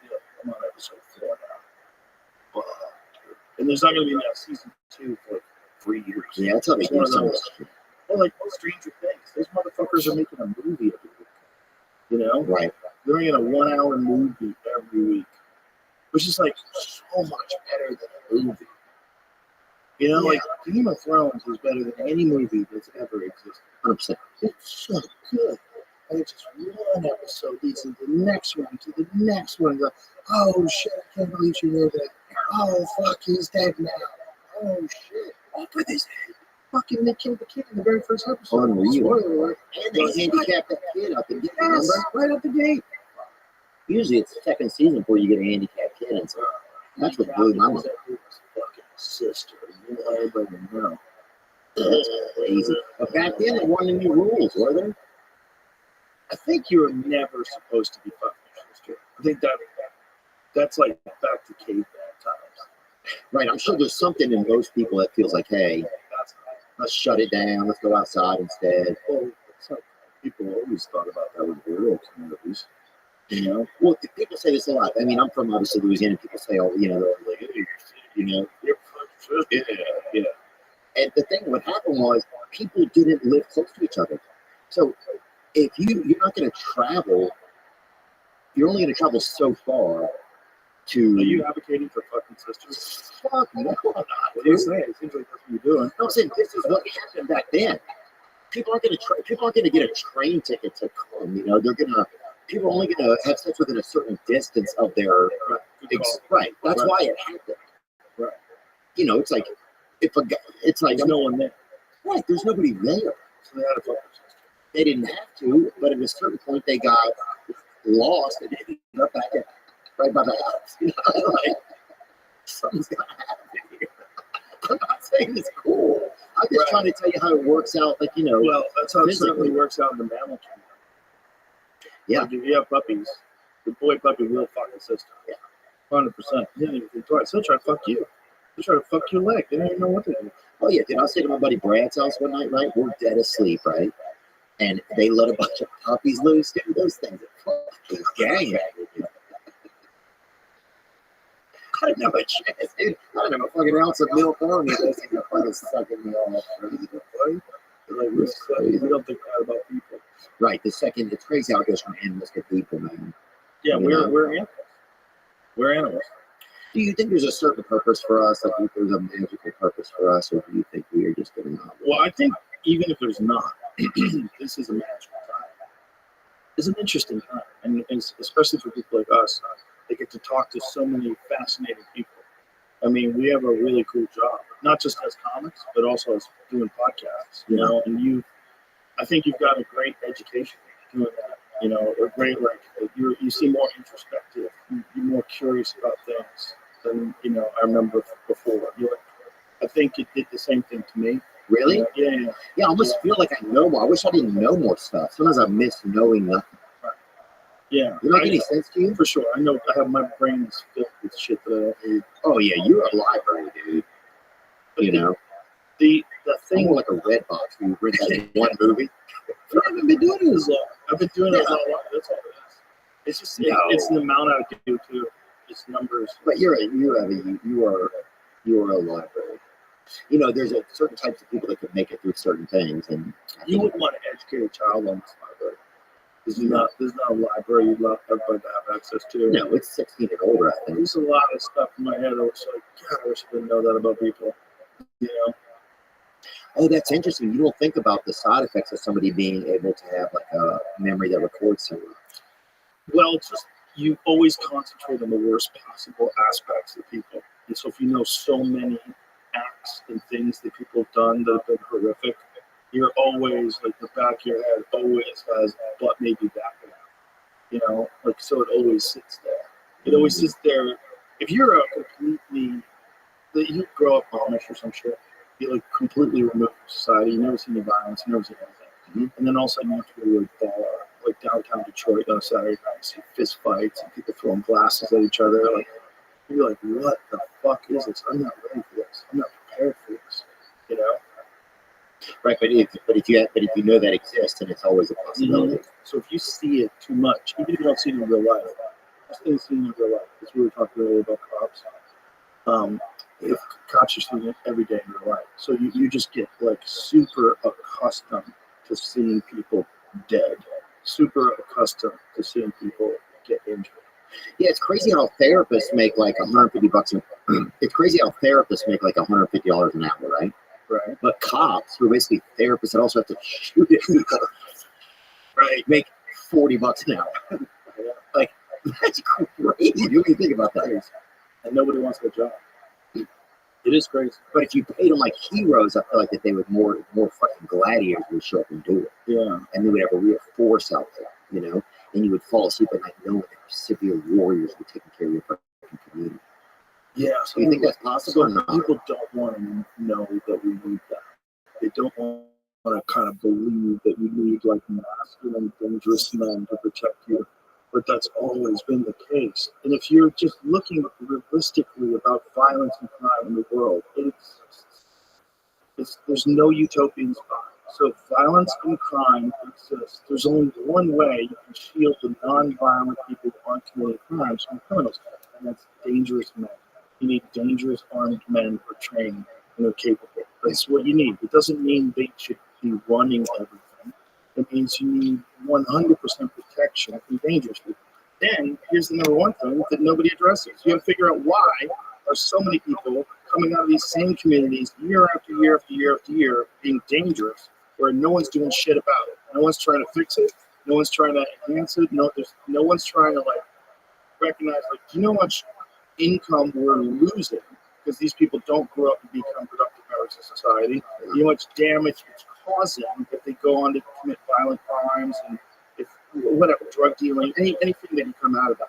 And do you know how much of a burden it is on the taxpayer to sort of put them through the criminal system, and how much of that could be completely removed if that person grows up and becomes a productive member of society and instead starts contributing to society, and it's a success story. That's not impossible to do, but there's been no effort, no like engineering, large-scale national effort to completely eliminate these horrible spots in this country. And not like make everything the same and perfect. That's not possible. But there's a level of poverty that exists in this country that's unmanageable. You should never be that poor if you're a part of a community. You're a part of a community that takes care of everybody. There's no reason why you have $175 billion to ship to Ukraine. You don't have any money to make sure that no one exists below a certain level of poverty. Get fucked when that kind of shit happens. But they shouldn't be helping these other countries. I don't know why we send money to Israel, Ukraine. I just don't understand why there's just people suffering here, Right. you know? There's people that have been taken advantage of in our own country. And it's like, you don't want to be selfish, but if you don't if you don't know your inventory, then your business is going to fail, right? That is a law. If you don't take stock of your own inventory, your business will fail. And we don't have stock of our own inventory, and we don't have a healthy inventory. You know, it's just like, I don't understand how it's so. I don't. The weird thing is, I start thinking, is that a radical idea? It didn't used to be a radical idea, but it became a radical idea when people started floating about the idea that capitalism is evil, all capitalism is bad. There's all these people that have these utopian notions of how we should run our society. Well, maybe it could be true at a certain point. I think it's going to probably have to be true at a certain point because of AI. I think we're going to get to some weird point where money seems like it's just ones and zeros. It's just numbers, and it's a bottleneck. The bottleneck of information, right? Because you can't have access to all the information if you have access to all the money. Then where's the money going? Yeah. That's crazy. But if we get to this point where we evolve past the state we're at now, where you can't trust people to not steal your money, or you can't trust people to not lie, or you can't trust people to not manipulate things and try for their own benefit. If human beings can eventually get to a place like that, then I could see a time in our evolved future where we don't need money, or when everybody has the same amount, where instead of having this desire to constantly acquire goods and constantly acquire status and the prestige in the community, have the bigger house, the bigger, if that completely goes away and human beings really are one hive mind, I could see where we could equally share resources. Yeah. But really, that's like either a cyborg or a million years in the future. I'm talking about like where we get past all of our primitive cave people instincts and DNA that I think fucks with everything, is the cause of almost all of our problems. Is who we are innately. It's just our programming is fucked. Yeah. Because our programming is the same. Well, you know, there's some variations that have cured over time, but reasonably similar, I should say, to people that live 10,000 years ago. So if you took a person from 10,000 years ago and you put them in a t-shirt like this and sat them in the movie theater, you wouldn't be able to tell. It would just look like us. Nuh-uh. Yeah. So Really, you think? 100%. Yeah. I mean, they might have been smaller. They couldn't get as much food, but it looked like a small person. Yeah. We wouldn't know. You wouldn't know. They would look just like us. So if you just put them in a suit and tie and sat them down with that guy, they're like, what the fuck? And that's basically us. So that person, if you get a person that lives 10,000 years ago, the amount of barbaric incidents that guy's probably seen by the time he becomes an adult, the amount of people he's probably seen slaughtered with swords and spears and seen people lit on fire, that's all inside of us. Yes. Right. All that programming of everybody's the enemy, you got to protect the fields and protect the, that is all a part of our programming. And as technology increases and as we become more interconnected, that's going to be one of the biggest problems that we face, is abandoning these bizarre primate characteristics that we still hold on to, because they're in our DNA and they're not managed well.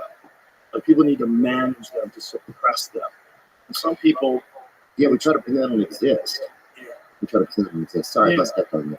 I've been interrupting you a lot, man. I'm sorry. You're awesome, man. What are you doing? Stop doing that. Don't pause it. Well, let's wrap it up. We've been doing this for 3 hours. Have we really? At least. Nuh-uh. Oh, man. I love you. I know I'm always trying to get you to move here because I think you'd be happier here. And selfishly, I want you to. Oh, thank you, dude. I appreciate it. No, I want to be around. This year's just been, it's been like every time I'm not doing a podcast, I have to, like, I'm traveling for work, or it's like, it's just been a busy time. Hey, You know? if we open up another mothership, do you think Nashville would be a good spot?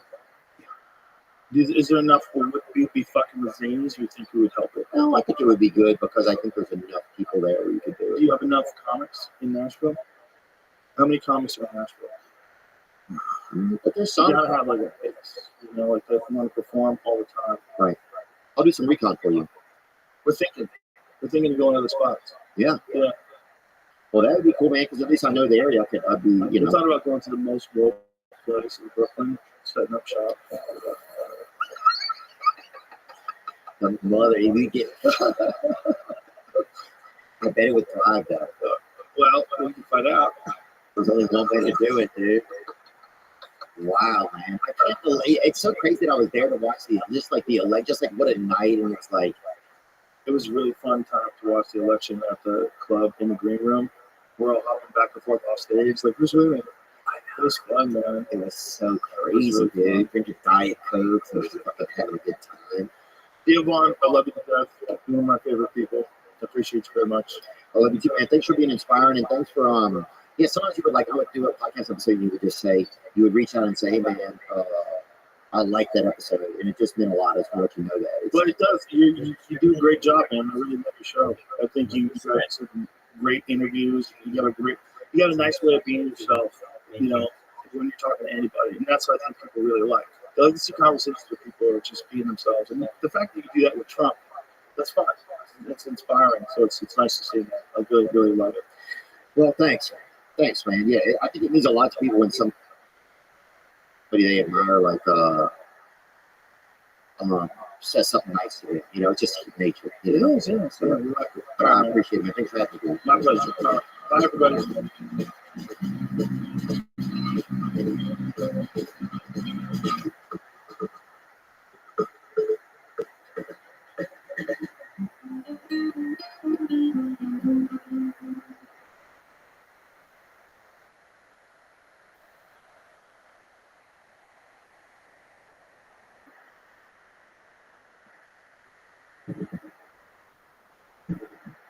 Joe Rogan experience. Joe Rogan experience. Stream by day, Joe Rogan podcast by night.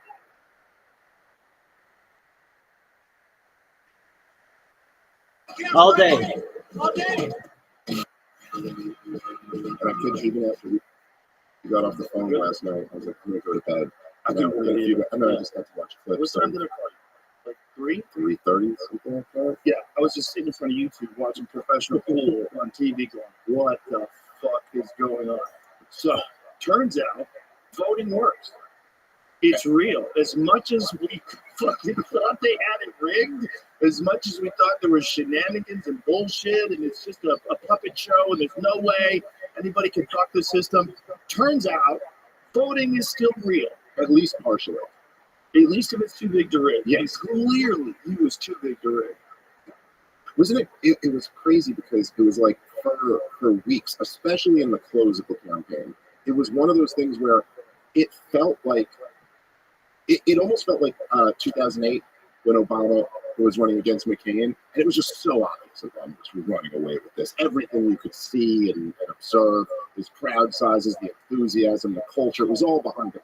But at that time, the polls were reflecting what you saw everywhere. Obama's up big.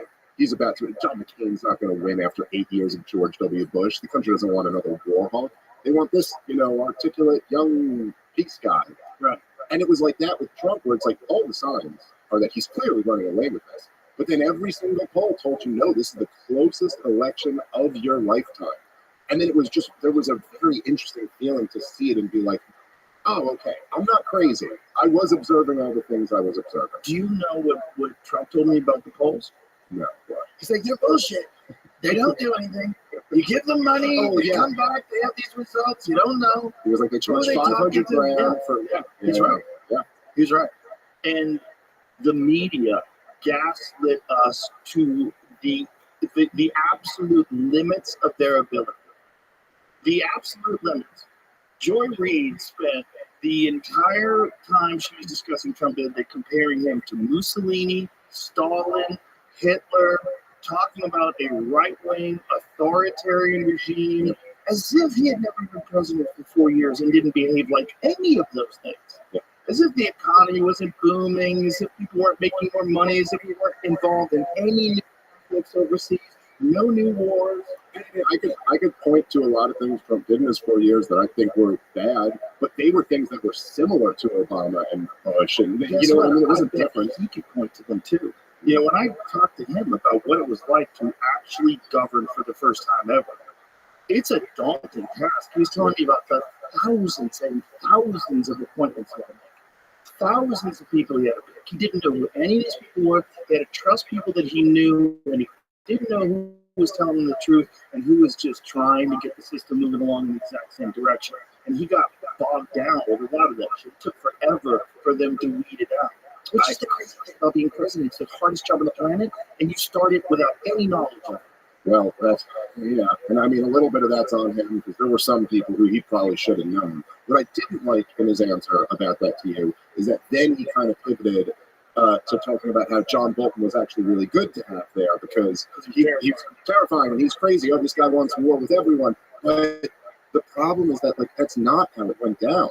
John Bolton ruined the North Korea deal. It's not like it was successful and the North Koreans were so scared of John Bolton that they wanted to talk to Donald Trump. They were at the meeting. They were willing to talk to Donald Trump. And then John Bolton came in and they were like, these guys are psychopaths. I don't want to deal with them. And I will say, look, man, I was rooting for Trump last night as much as anybody in this country was. Not as much Tony Hinchcliffe.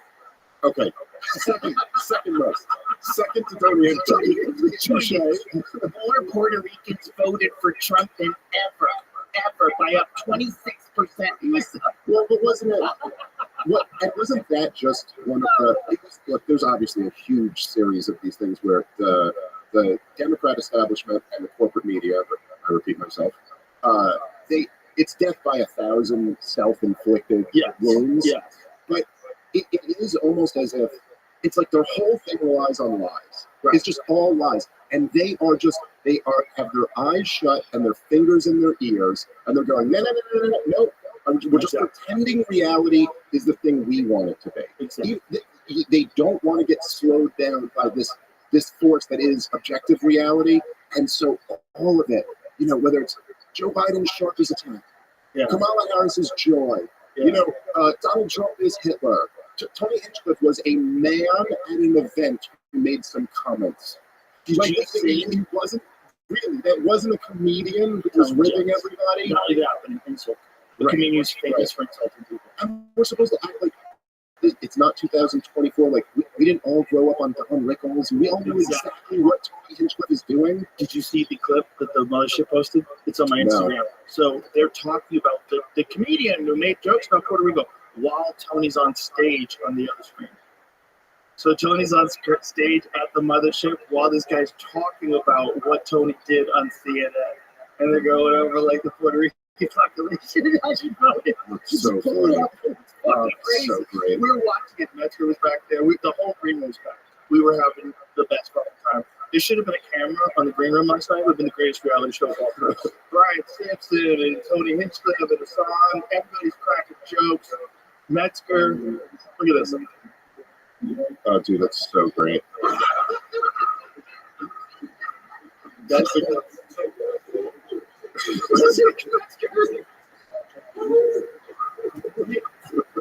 I just said after that, we're in a simulation. For sure. Yeah, it does like look we're like it's on the video. I said we're in a simulation. It's 100%. Well, it's just like it is just unbelievable, man. Like the false reality that they were trying to present while you're watching what's actually going on, Yeah. and seeing that it's like there was just an enormous shift, like culturally, from even 2016 to now.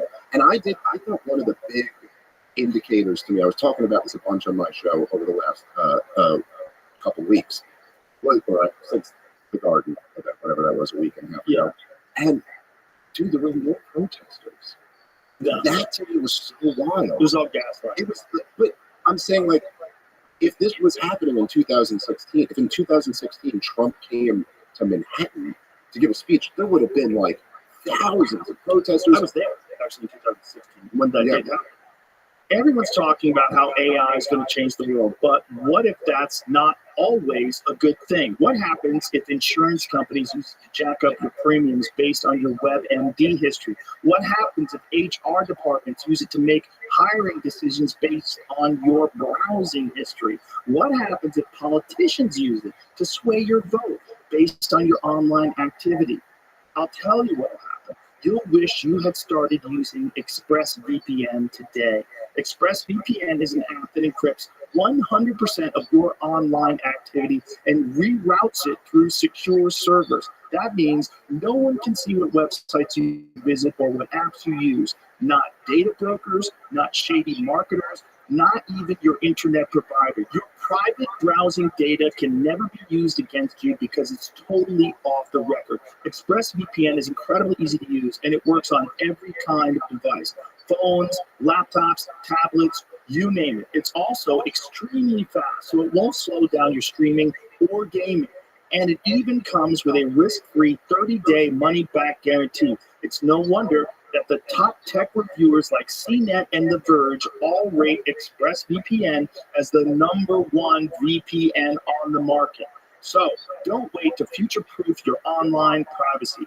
Click my special link down below or scan the QR code on screen to get 3 extra months of ExpressVPN's unbeatable protection for free. Just go to expressvpn.com/RoganYT.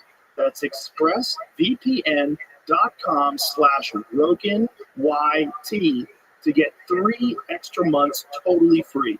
Right? I was there the day that you won. I was there for the UFC. Right. So the next day, we're walking down the street in Manhattan, and people are chanting. This guy was saying, Donald Trump, KKK, anti-black and anti-gay. He's like, Terrible chat.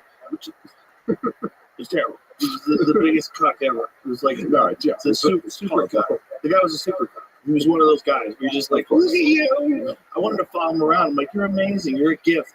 Keep talking. Just let me listen to you. Like, what's your life like after this? Two black guys started walking towards his way. He started chanting Black Lives Matter.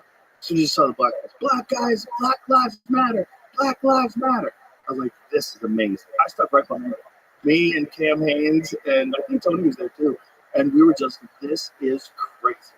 This is crazy. But they don't seem to have that in the same way.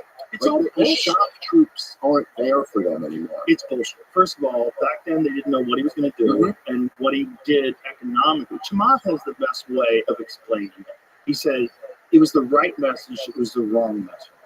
But if you look at the actual actions, were they good for the economy, were they good for the United States? They were. But it's Donald Trump as the messenger was so polarized, and the people lost what's really going on just based on who this guy is, who has, like, just like Tony Hinchcliffe is an insult comic, Donald Trump's entire career is, you're fired, you're a loser, Rosie O'Donnell's a loser. Like, that's his whole shtick. And you expect him to course correct once he gets into office? No, he's not. That's not who he is. You elected that guy.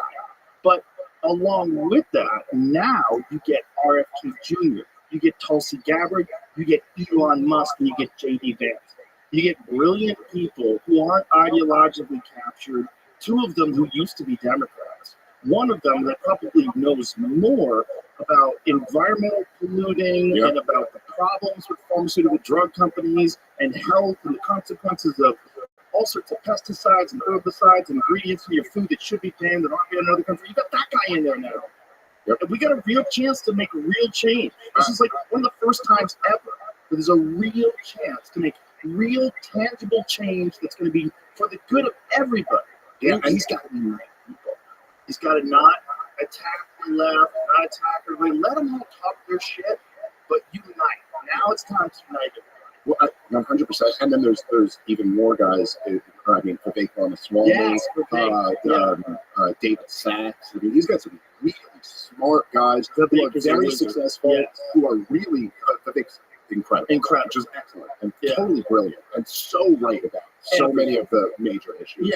And look, I mean, Donald Trump now, he has a real mandate, which is like this is kind of what's crazy. This isn't 2016 where he lost by several million votes in the popular vote, but won the counties that were important and just by the skin of his teeth got in.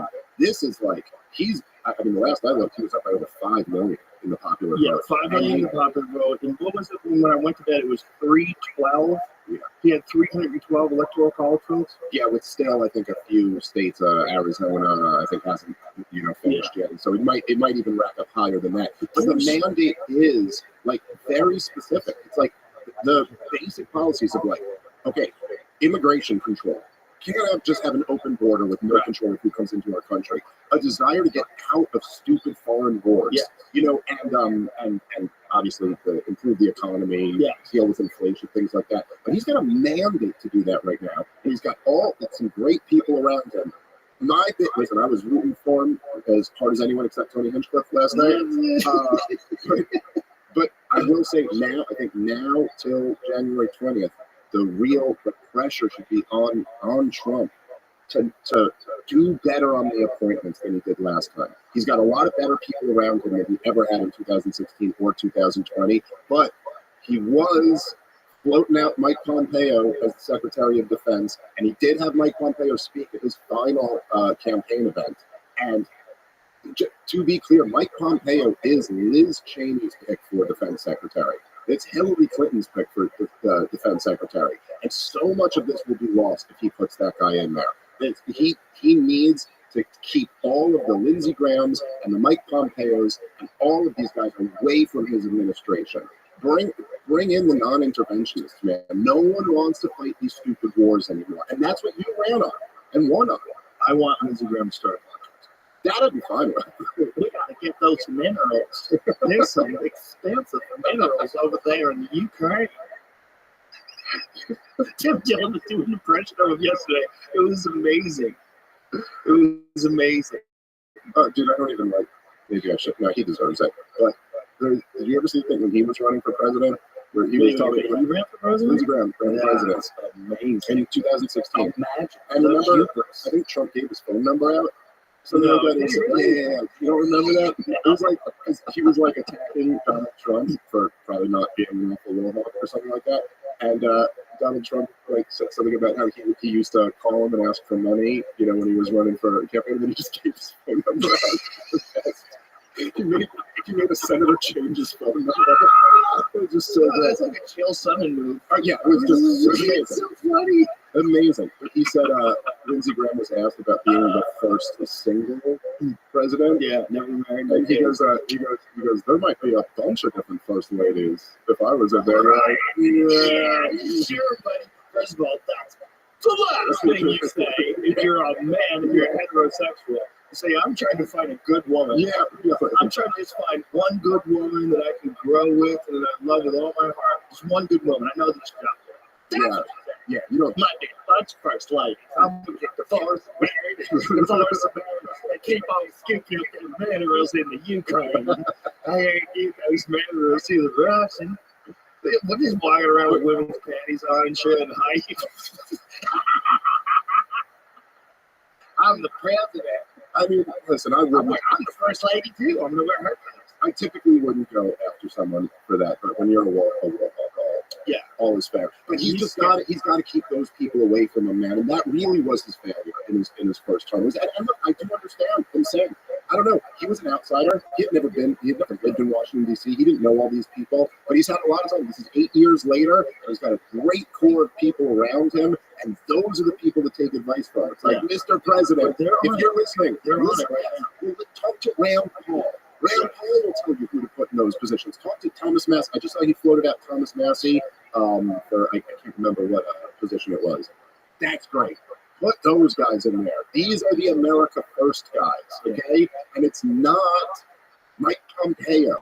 It's not the war machine, dude. And also, you know, look, his rhetoric was so great on Ukraine through the election. And when he had the courage to just say, like, no, I want the dying to stop. That was one of the best moments of the entire campaign. But his rhetoric on Israel has been very bad. And the other thing that you can't get around is that, like, listen, you can love Israel all you want to, and you can pledge to help defend them or whatever. But Netanyahu is John McCain. That's who he is. I mean, he's like Pompeo. He's Liz Cheney or Nikki Haley. He's the guy who came over and testified in 2002 before a congressional hearing and advocated that we overthrow Saddam Hussein, and also advocated that we go have a regime change war in Iran, which he still wants to this day. He advocated we have the regime change in Libya, in Syria. I mean, he's John McCain. That's not America First. That's not, you know what I mean? That's not this, we're not fighting stupid wars anymore. So love Israel all you want to. We are not with Bibi Netanyahu. That's something else. That's the opposite of America First. Yeah.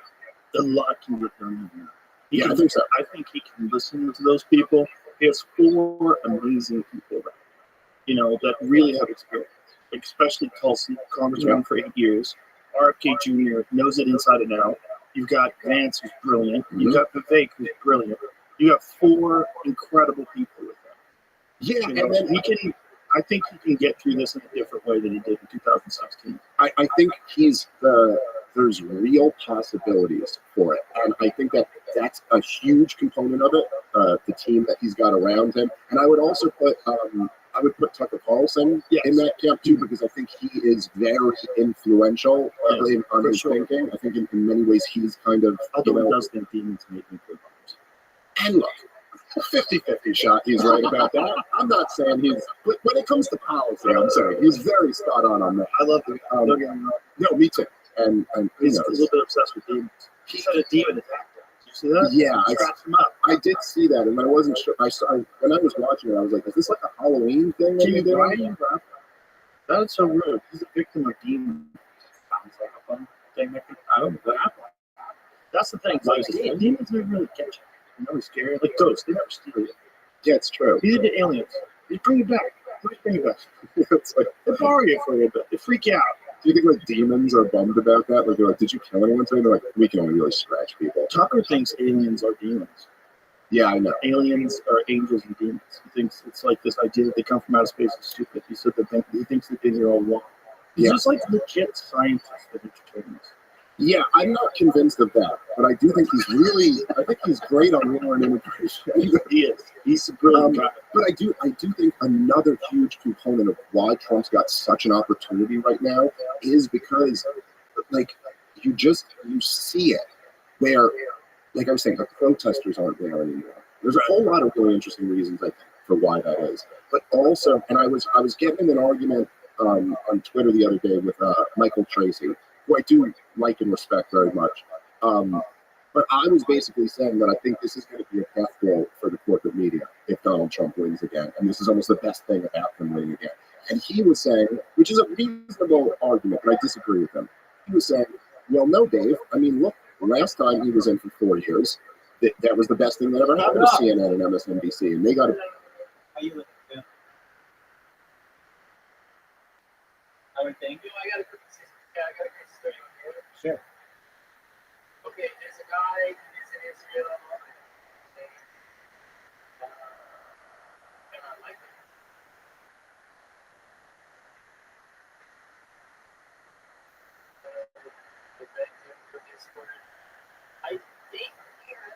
server. I don't remember what it is. He has it all these Hold on. Stop. Is it Don Vito? Yeah, he carries that name. Yeah. I met him like this morning. Yeah. So you invited him. Yeah, he's nice. Yeah, we spoke for like a couple hours. Right. Did he know about it? You do? Yeah, so I'm trying to learn some myself. There's a couple other languages that are human honesty, listening, but either way. So I met him a few months ago, and yeah, it's like that's a good guy. His wife for a lot. Also my mother came by the way here. Mother her name is honestly very so here. So I have a brother and a shelter that want to give this away.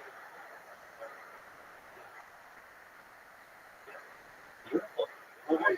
I'm well, thank God. We're just watching the Joe Rogan experience. You know what that is? And we're just enjoying a nice, cool, chill night. What's that guy's name? Red Statesman. He's a comedian. You know, yeah, he was, I made a, well, okay, so I have, with the one that's going on, I hop around, searching other, and, like, running, and, Facebook, and, he has a wife. Yeah, Priscilla Chan. Yeah, Priscilla Chan, yeah. And I think he has daughter, I guess it's, Okay. and,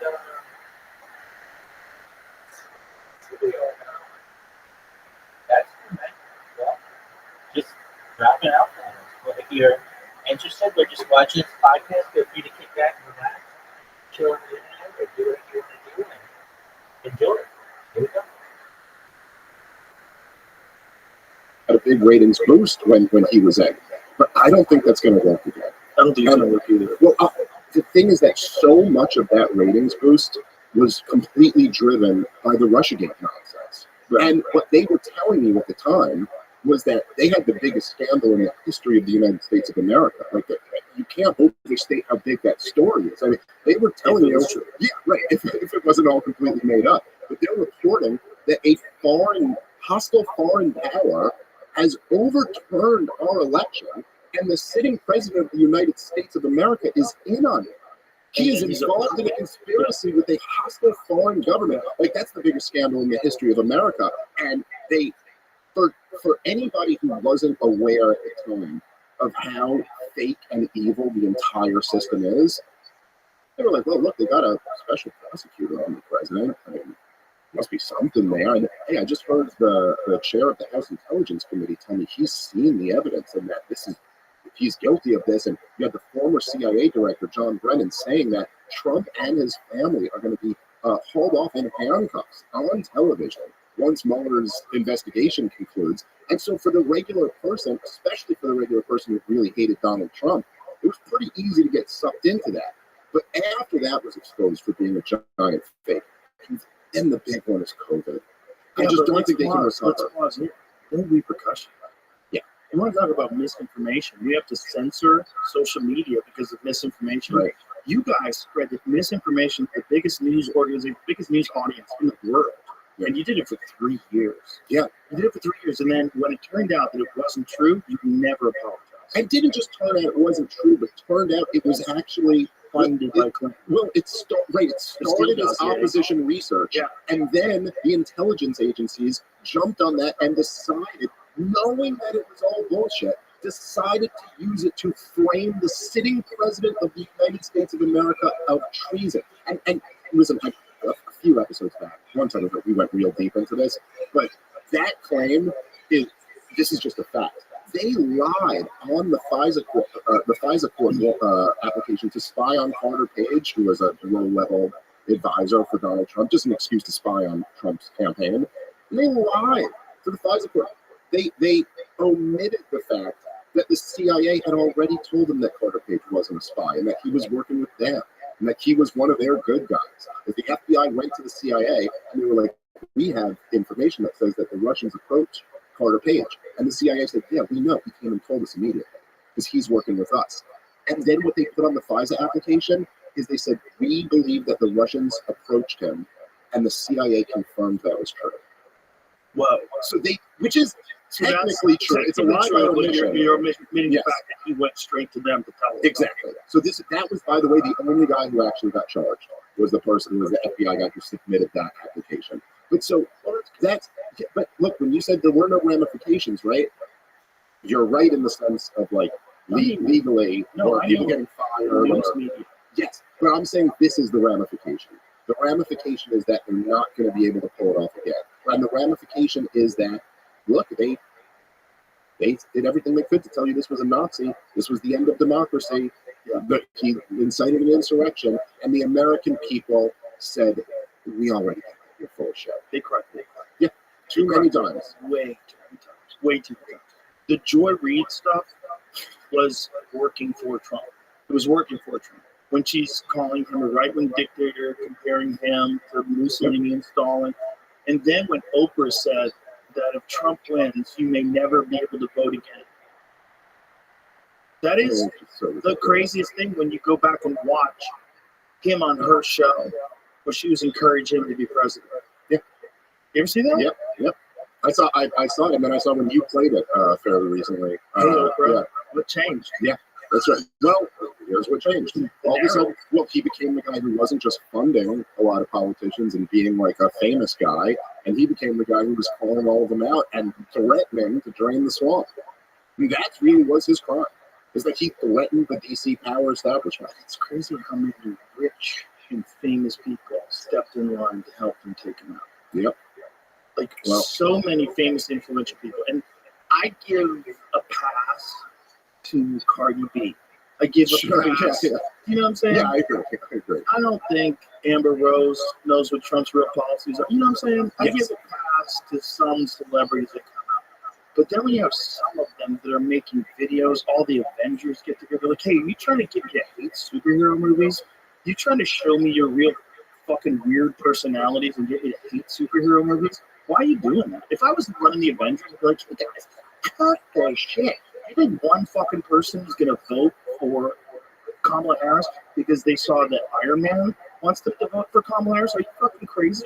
Well, did they think that one Puerto Rican's vote was going to be flipped because of a joke that Tony made? By the way, Puerto Ricans are known for being great insult comics. Yeah. Like Luis Gomez, great insult comic. Yeah. The fucking Freddie Prinze Jr. was a great comic. Puerto Rico has a history of great comedy. They can talk some shit. If you grew up in New York at all, Puerto Ricans can talk a lot of shit. Lewis is one of the best shit talkers I've ever met. Also, garbage. It's like Italians. And I'm Italian. Italians and Puerto Ricans have a lot in common that we talk a lot of shit to each other, so we don't get insulted that much by jokes. It's not the same thing. Right. Like, it's very hard to insult an Italian and have it stick. It doesn't work. You can call him a Guido, You call him a greaseball. No one cares. You know what? Go back to your country. No one's been there in fucking generations. It's also my wife is Italian, and all my in-laws, their whole family is Italian, and it is like when you have a dinner, it's just everyone yells. Like everything's a yell. Like I'll literally her my brother-in-law, who I love, great guy, super smart. But he will, if he's agreeing with you in a conversation and you were like in the next room, you'd be like, is he about to fight his brother-in-law? Like, what's going on in there? No, he's just agreeing with what I'm saying, but he's screaming it at me, But it is a thing where they're very thick-skinned. They're not like fragile people. It's one of my favorite things. Puerto Ricans are some of the best. Also, look at Puerto Rico. Some of the best boxers of all time. Puerto Rico. It's one fucking island. You got Felix Trinidad. You got Gomez, Wilfredo Gomez. You got incredible fighters came out of small place. You have a fucking tough population. Yeah. It's not. I'm sure there was a few people that were pissed off with that joke, but the reality is one of the things about Tony is that joke was based about Tony's concern for the environment. Tony is obsessed with recycling. He's like, recycling's bullshit. You know, it all goes in a landfill. And you told me, I'm going to put it in a blue bin. It all goes in the landfill. So Tony was obsessed with the Pacific Garbage Patch, and then he got obsessed with Puerto Rico because they don't have any room. So their landfills are just overflowing with garbage. They literally have a giant garbage problem. So he came up with a joke based around that. That's how Puerto Rico. I was texting with him after, and I thought it was so great.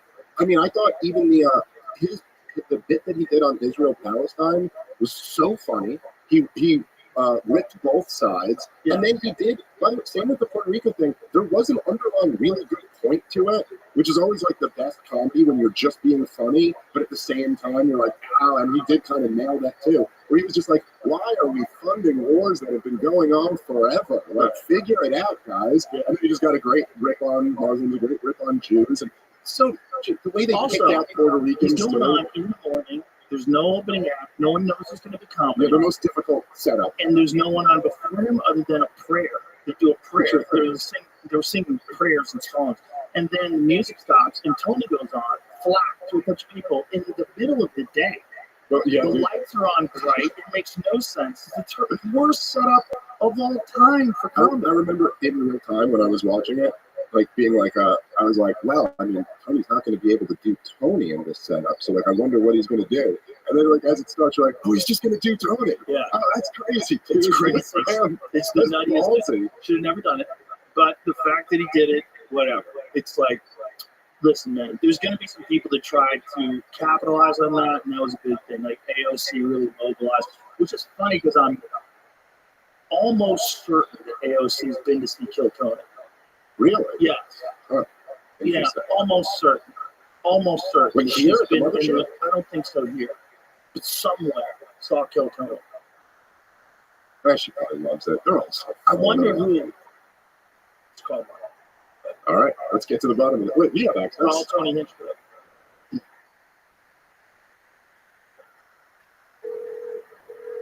Hey, dude, you're live on the air right now with James Smith. I need to answer a question. I need a question answered. Did AOC ever come to see Kill Tony? She says that she did, but we're almost positive that she didn't. I never met her in any of the shows in LA. I mean, she could have conceivably bought a ticket to Madison Square Garden, but she never posted about it. Well, she probably wouldn't post about it. It's too sketchy. Your show's sketchy. But so how do you know that she says that she was there? She tweeted that she's been to a taping. When all that stuff went down, she said that she's disappointed in me and she's been to a taping. I can't remember the exact tweet right now. But it was the day of the Madison Square Garden Trump thing. She posted, I'm really disappointed in Tony Hinchcliffe. I'm a fan of Kill Tony and I've been doing taping, something like that. I want to message her like she would certainly do to me.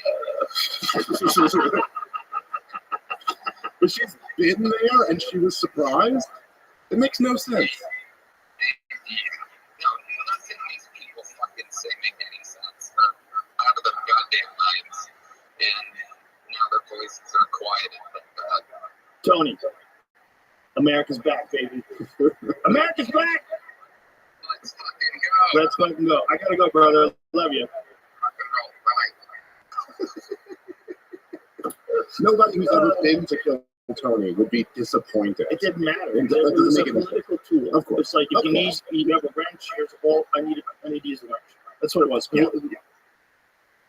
Like so, AOC was telling people, send it out in all your group chats, let people know.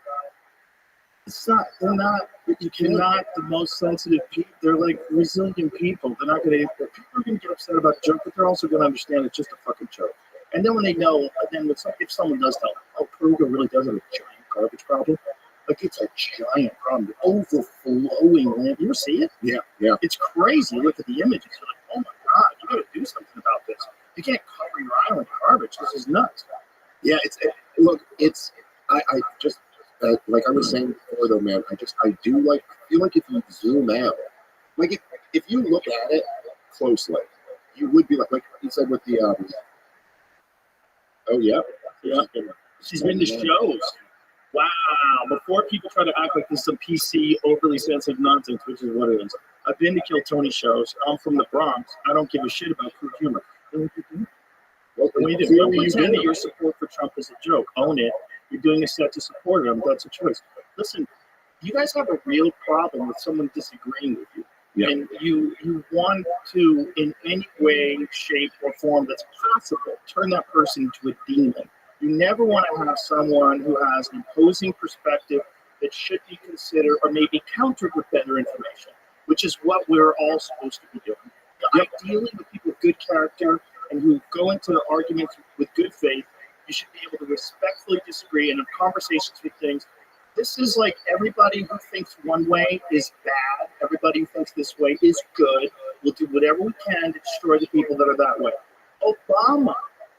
There was a guy at the Trump rally that said that Puerto Rico's a pile of garbage. Those are human beings.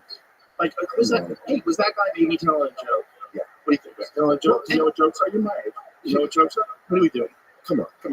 like What are we doing? we all grew up on like in the America of Howard Stern and The Simpsons and all this stuff. It's not like jokes are foreign to any of us. Yeah, we all forgot about Superbad. Yeah, we like forget about Tropic Thunder. Do we forget how those things work? Right.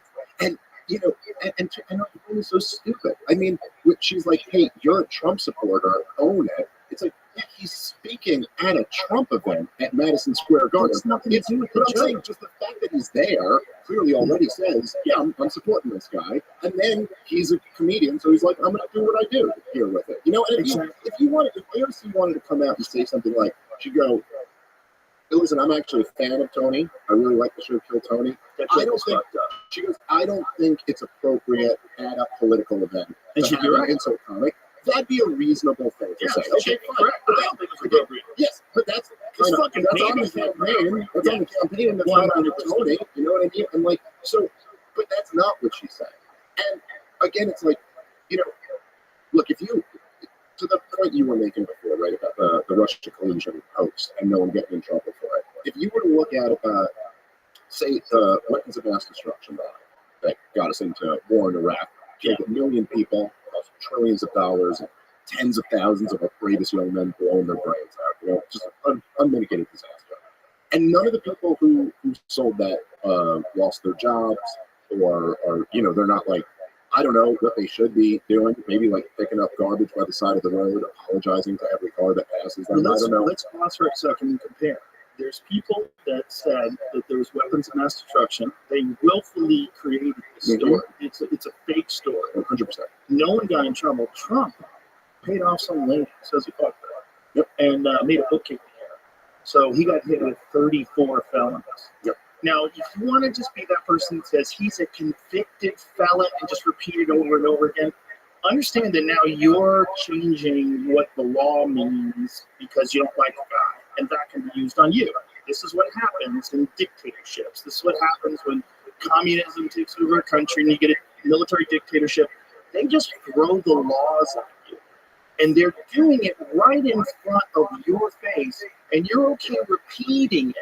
He's a convicted felon. He's a convicted felon. He's a convicted felon for 34 misdemeanors, which are all the same thing. Which weren't really felonies. Which weren't felonies, and we're past the statute of limitations. So Yes. how much do you hate freedom?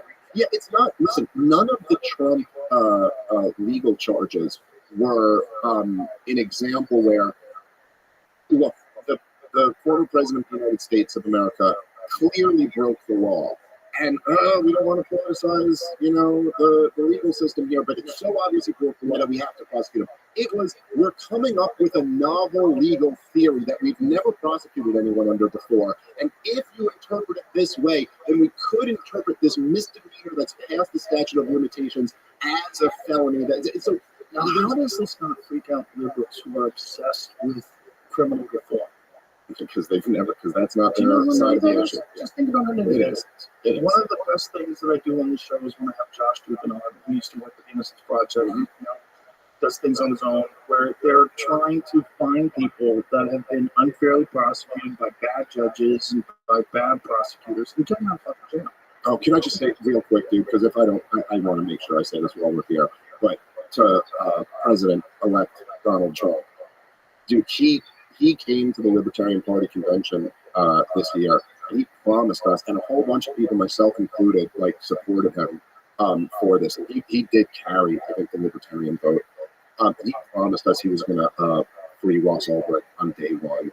And like, if you're listening, Mr. President, if this gets to you, please come through on that promise, man. This kid has done over a decade in jail already. He was guilty of creating a website. You know, it was like a dark web type thing, and I guess some people sold drugs on it and stuff. But he's done 10 years, over 10 years. Yeah, have you ever seen the documentary on that? Yeah. It's interesting. I know his mom. Seems like he was real. Yeah, 100%. Yeah, it seems like they came up with some sort of a phony murder for hire charge. So they accused him of that, but then they withdrew that charge. He was never convicted of that. Right. He got life without parole for making a website. And I've gotten to know his mother, Lynn, over the years, and she's like the sweetest lady, and she's just in the middle of this nightmare. Like, her whole life has been a nightmare for the last 11 years or whatever it's been. I really just please come through on that one. There's no political capital even to be spent on it. It's one of the best things he did when he was president last year. Last time was freeing people who were just in jail on BS and way over prosecuted. And he said he was going to do it on day one. And I'm just saying, a lot of people supported him for that. I really hope he comes through. That would be amazing. Well, we're going to know a lot about what he's going to do, whether he comes through or not. Yeah. That'll tell us a lot. If he comes through, I think a lot of people will be able to hear. Wouldn't you like to see him on a podcast? Wouldn't you love to talk to him on a podcast? I'd love to, yeah. And ask him questions about what actually happened. Yeah. Well, look, now that we know what we know now, like the FBI did this whole internal thing with him, and they used people and agents to trap him. But now what we know about what they did with the kidnapping case with Gretchen Whitmer, we didn't know that before. We didn't know that you could have a kidnapping case where there's 14 people and 12 of them are FBI informants.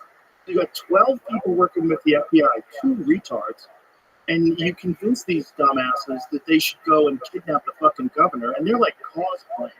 These guys are idiots. They might as well be playing fucking game Dungeons and Dragons in the woods. They're idiots. Well, there's an old saying. People. There's an old saying. There's something like the FBI always gets their man because it's always their man. Yeah. You know, it's like, dude, there's been dozens and dozens of these FBI, what they call sting operations, which are really entrapment, since 9/11, where they get, we thwarted another terrorist attack. So they didn't thwart a terrorist attack. They planned a terrorist attack and then thwarted it. Like, it was never going to happen. By the way, remember that every single time, I just find this fascinating. Every time the FBI wants to do one of these terrorist entrapment things, which again, they've done dozens and dozens of since 9/11, every time when they approach like young Muslim guys who are like on radical websites or something like that, every time they never go up there and they say, hey, how do you feel about America being free and prosperous? Or how do you feel about the fact that we don't have Sharia law here? And they never do it. They always go, how do you feel about American foreign policy? Look at all these innocent Muslims that we're killing over there in that part of the world. Doesn't that make you angry? Doesn't that make you want to do something about it? See, like when the FBI wants to do entrapment, all of a sudden they know what motivates terrorism. They're not like, oh, you hate us for our freedom or the dumb shit that they say to the American public. They know exactly how to entrap these people. They go, how do you feel about all these Palestinian babies getting killed right now? You know, that's America's money and weapons that are doing it, and that's how they get them.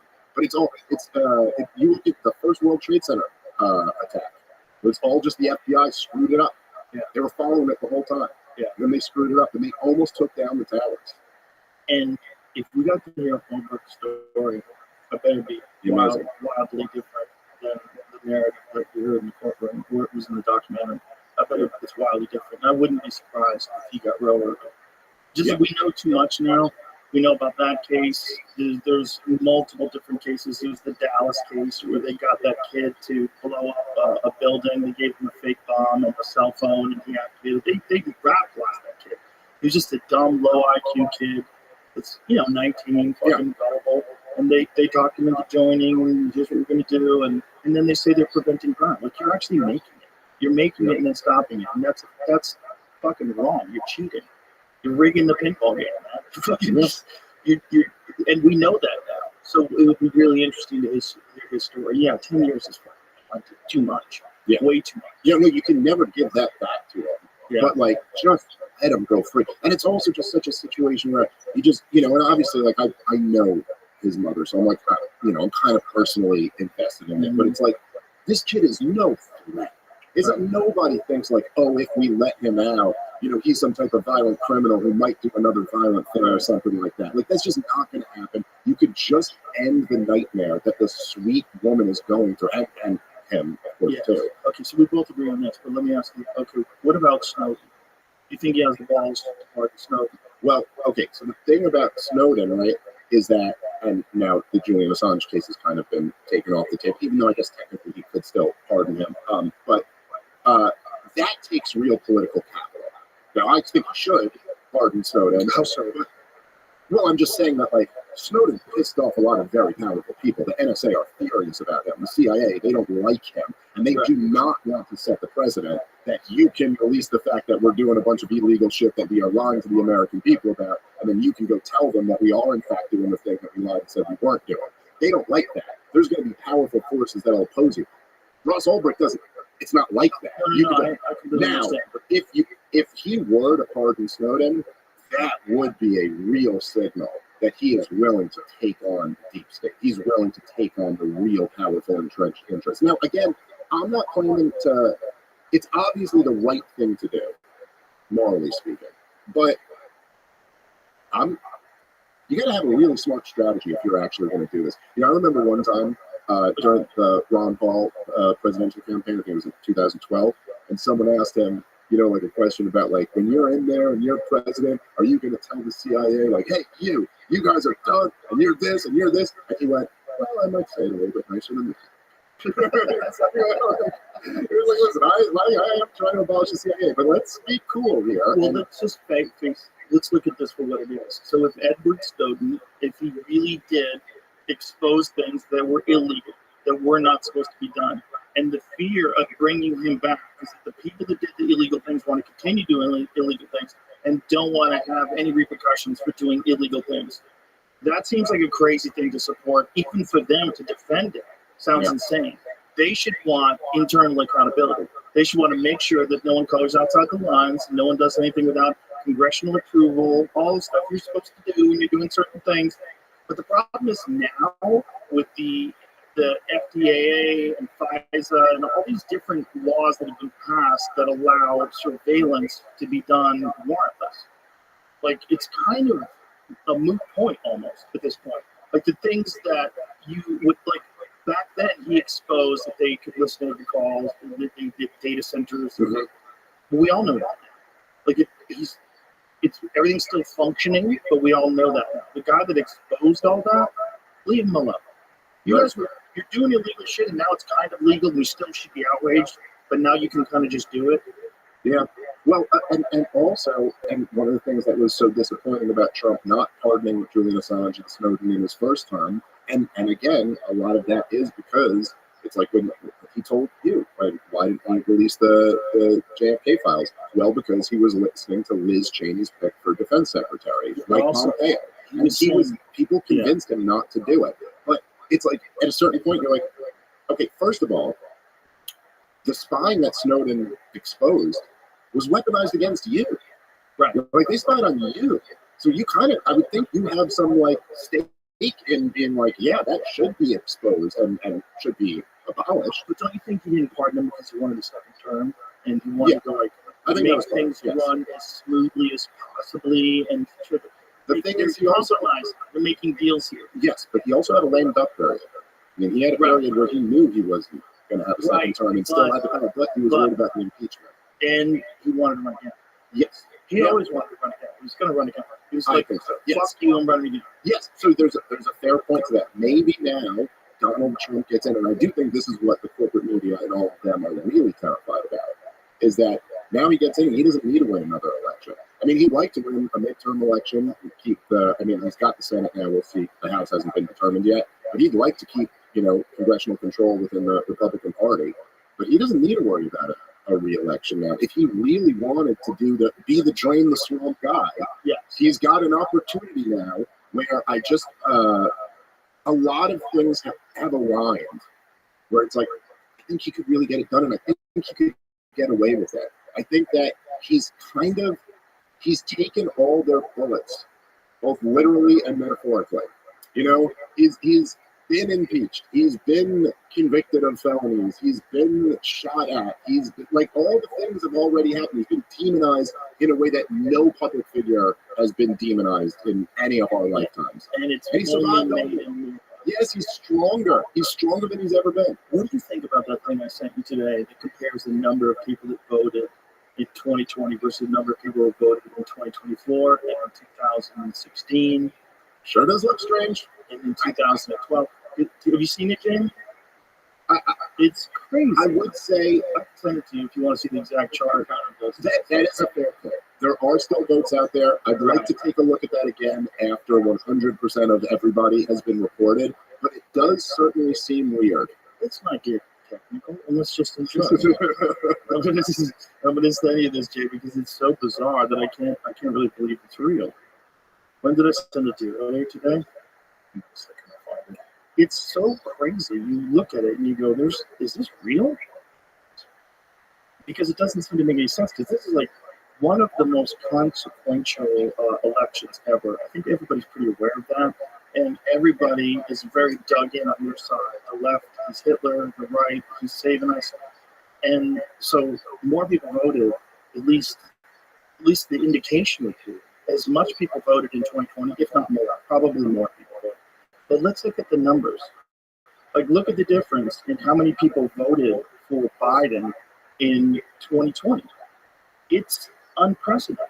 It's way higher than any other time since 2012, and I'm sure probably before that there was less people back then, right? So if you go back to when I was a kid, there was only like 200 million people in this country. Yeah, and to be clear, 2012 and 2016 were not low turnout years. No, they're all consistent. This is what's crazy. They're consistent. Look, they're all like 60. Look at where the number is. It's all like 65 million. Is that what it says? So that's all the same every fucking time except 2020. In 2020, it goes way the fuck up. Look at it. It's like 80 what? Is it 82? Is that what it was? 81. So it goes up a fucking sizable chunk, and only once. And it does seem like even with getting all the other votes, you're not going to get to that. But it's also like, look how many votes Trump got. He got even more in 2020 than he did in 2024. Mm-hmm. Like, what the hell is that about? Is that because they haven't counted all the votes yet when they made this, or is that the reality of the numbers? Because that doesn't make sense either. Yeah. Well, and you know, I just, you know how in like the corporate media world, it's like this is the biggest crime ever to even ask this question. But you kind of can't blame us for asking it when everything you say is a lie. The ballots that came in the middle of the night are weird. And the fact that you had mail-in ballots, that's weird. Because the thing about mail-in ballots is different than anything else. It's not a chain of custody. All right? There's a guy who drops it off from the post office. They used to be going postal. Postman used to be scary because they shoot. I remember, yeah. I don't know how they fixed that. But Yeah, they did stop. Yeah, there was a time they were like fucking separating things by zip codes and like enough. And they were just killing everybody in their office. Remember the old Seinfeld bit on the show? No. Where he asked Newman's a postman, and he's like, "Why do you guys always like go crazy and just kill people?" He's like, "Because the mail never stops." It's so funny. It's just like keeps coming. Yeah, that was always my suspicion. It's just like a mundane job. It's like, and you're working with these people you don't like, and then one day you're like, I'm gonna fucking kill everybody. Yeah. But there's a bunch of those guys who it became a term. There was a video game called Postal. In the video game, you just ran around shooting people. Yeah, it was a crazy game. Yeah, that's better time. It was, but this is like the 90s when all this was going on, and something happened, and they stopped and fixed it. So my point is, who knows what that post guy's doing? Like, you could just throw some stuff in the garbage. If you know you're in a Republican county, throw some stuff in the garbage. If you're a cab driver from some other country and you're over in America and someone says, I'm going to give you a bag of ballots, I'm going to put them in your trunk and you're going to go take them to this place. You're like, okay. You know, like, you're going to give me $500? Okay, I'll drop off these ballots. When you're doing like low-level scams in like small counties where you have corrupt people that are working the voting machines, how many Republicans are paying attention? How many Democrats are paying attention to the corrupt Republicans? There's always been election fraud. To pretend that we lie about the very fine people, you said there are very fine people on both sides. Obama's lying about that in front of the whole world. They lie about everything. You don't think they would cheat? Well, that's right, exactly.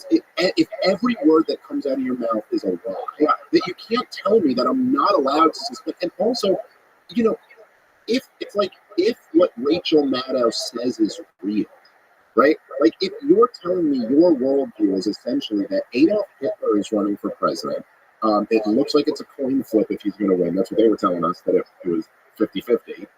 Turns out it wasn't. But Adolf Hitler's running. This is the end of democracy. It's on the ballot. We'll never have elections again if this guy wins. So if that's true, then why wouldn't somebody who's got a bunch of ballots for him cheat? I would do that. If Adolf Hitler was about to win, I'd cheat to make sure he would. If Adolf Hitler's about to win, you should do anything you can. So you're going to tell me on one hand, Adolf Hitler's about to take over America, and on the other hand, but no one would ever cheat?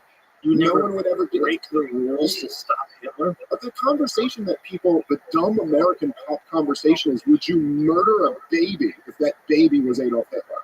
You know what I mean? Like that's the pop question that people ask about Adolf Hitler. And I think the implied correct answer is yes. You're supposed to say, I would murder baby Hitler. I believe say 17. Yeah, probably. We feel a little bit better about yourself. Yeah, by the time he's 17, I'm a piece of shit. And you could run a real good experiment on like nurture versus nature, right. Like raise them loving, be nice. So, yeah. But anyway, but you're saying someone wouldn't. It's also it's like it's not even just that they're liars who are in the business of propaganda. It's that it's incoherent propaganda. Your propaganda doesn't even make sense. Like if propaganda point A is true, then propaganda point B is impossible to be true. And one of the things that I'm so happy that Trump won about, you know, is she just needed to lose. Like this, there's a certain line of that they cross that you're like, we need to be in a country where that doesn't work. Like that can't work. But here's one of the most important precedents. You can't have someone that's running who didn't go through the primary. Yep. You have to at least go through and respect the process of allowing us to pick who our representative is. No one would have picked her. She didn't, when she was trying to run for president, Tulsi Gabbard nuked her out of orbit, and that was it for her. She dropped off a cliff, and that was done, and that's how it should have been. Yeah. Biden picked her as his vice president. Get away from that. You should always have a primary. Like, if you really believe in the democratic process, and if you really believe in the Democratic Party, you should want the best representative of your party as voted for by the population. 100%. And then you can't have someone bypass that because you have a complete puppet. 100%. And then in addition to that, here's the crazy this is. You're going to bypass the democratic process, and then you're running on democracy is on the ballot. Right. I mean, this is just too much. Amazing. It's too much. You want to like punch yourself in the face. Like you can't. You can't say that. But they've been so used to doing it before. They had full, complete control of the narrative because they own the media. And they own the media for so long. They had the run of the roost for so long that they got cocky.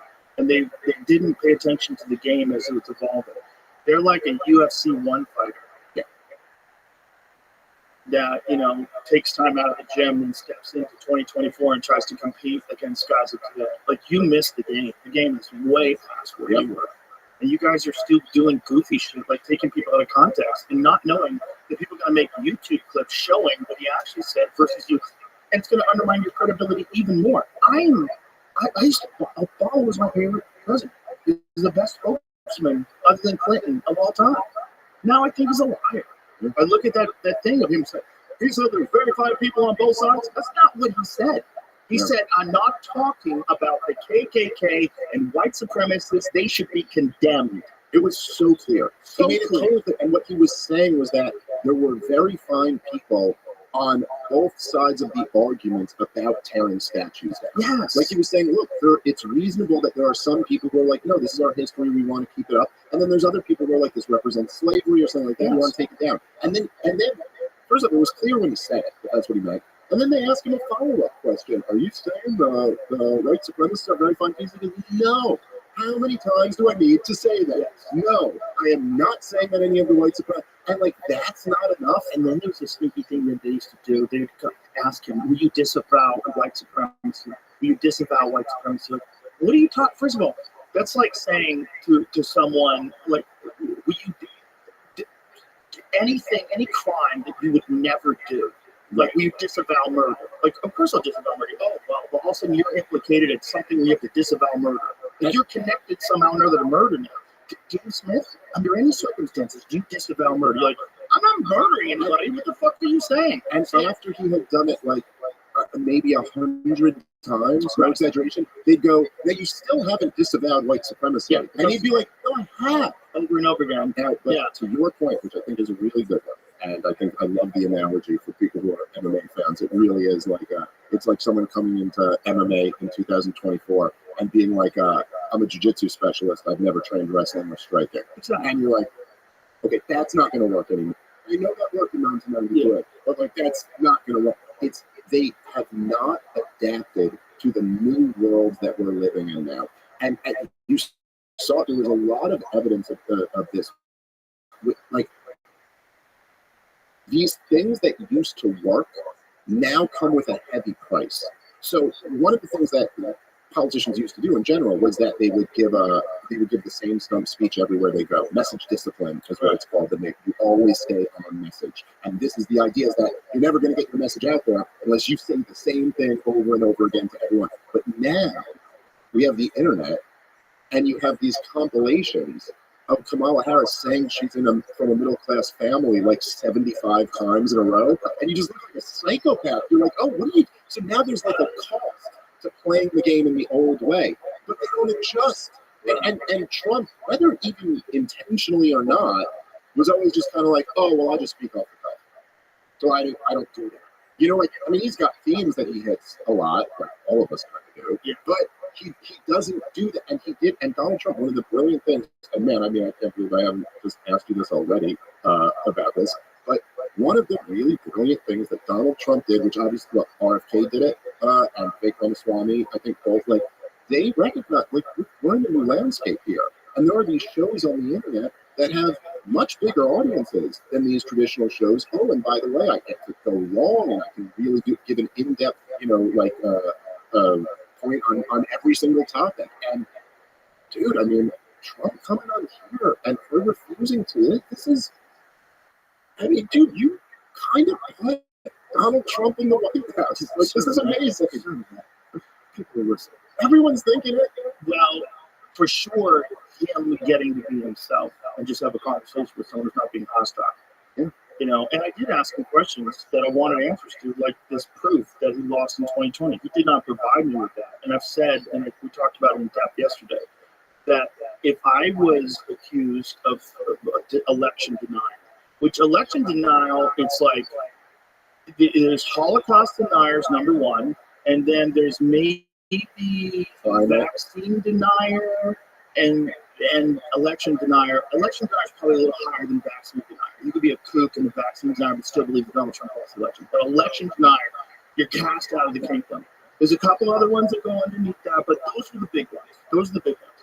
And you get put into a box like instantaneously. If I was put in that box, I would have responses to every question. I would say, well, in Georgia, there was blah, blah, blah, blah, blah, ballots, blah, blah, blah, blah. These people were dead. These people, they should have never been voting in the first place. They were not United States citizens. I would have all the information ready to fire. And he didn't. He was like, folks, I tell you that I have the suspicion that he's way busier than me. And I can barely pay attention to things. Yeah. Sometimes I agree to do things. My wife tells me we're going to do something. What are we talking about? She goes, you said yes to it. Yes, I did. When? We were making coffee. I wasn't paying attention. I don't know what the fuck you're talking about. Where are we going? You know, but that's just normal life stuff, right? This guy is literally running for fucking president. He's got what? All these golf courses everywhere and businesses everywhere and however long ago and fucking family. There's millions of things. So probably they told him the election was stolen. He told me, find the results, find it, let's get it overturned, these fucking criminals. I don't know how much you really looked into it. I don't know. I don't know how much you studied it, because I didn't really have an answer for it. I would want you to regurgitate it fact by fact. And I think Vivek could do that. If you ask Vivek a question about that, if you ask J.D. Vance a question about that, I bet if they were accused, they would be able to rattle off all those numbers and statistics. I think that Vivek probably wouldn't make the claim exactly the same way. I'm saying if he was accused. Yeah. Oh, yeah. Sure. Well, yeah. No, Vivek isn't going to say anything without having like a detailed answer to it. And that's not Trump. That's not Trust JD. Yes. Listen, Trump is different than Vivek and JD. He's a different type of animal. There was so much evidence. Well, the thing is, one of the things that was really interesting, that was one of the most interesting moments of your show with him, was that you weren't asking it the way CNN would ask it. You weren't badgering him and like you were, after having a very honest, good faith conversation for a while, you were asking in good faith, like, what's the evidence? And, yeah, look, I think the truth is that his lawyers made a lot of outlandish claims, none of which they could prove in court. Essentially, what he has in terms of the argument, I think is kind of what we have, what we just looked at. We're like, sure does look strange. Sure does seem weird to me that 80 million plus people voted for Joe Biden. And the regime was so working against him in every other way. Like, Glenn Greenwald, who's, I think is one of the absolute most brilliant people out there. I agree. Working for him. It's incredible. I love that guy. I love the way he put it. I thought it was perfect.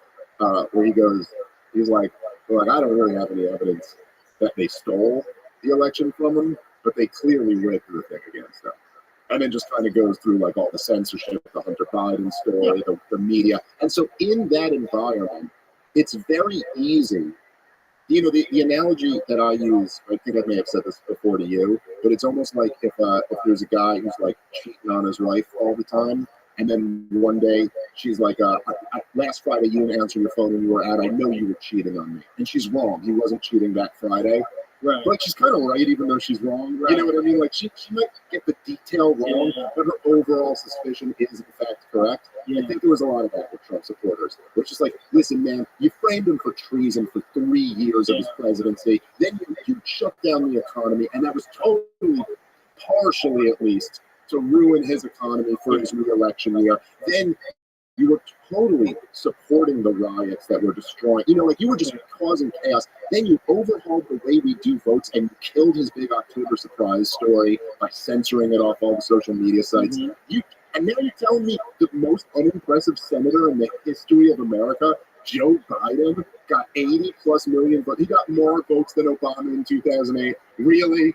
This just smell. But that is not something you can take to court. Right. That's not something you can say definitively as a fact and defame people and slander people. Right. And that's where Giuliani is fucked, right?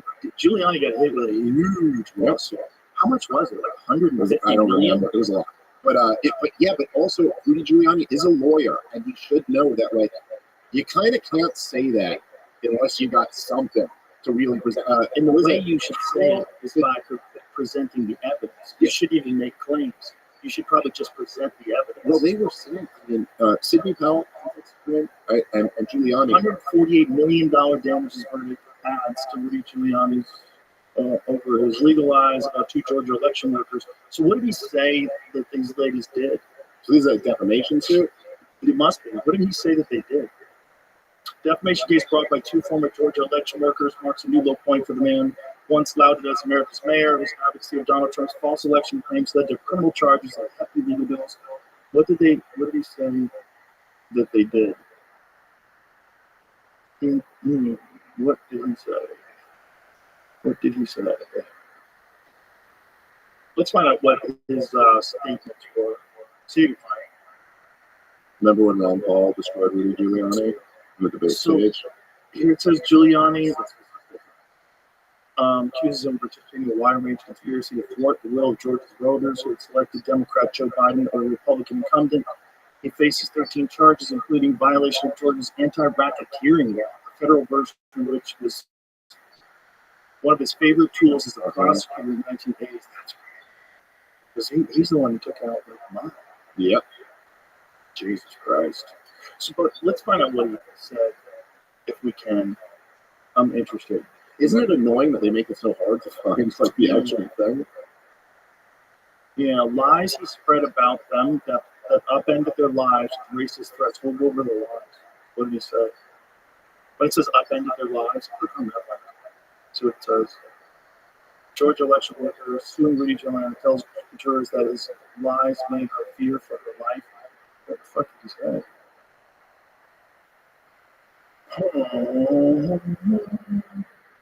Repeated false claims about her and her mother, saying that they were engaged in changing votes.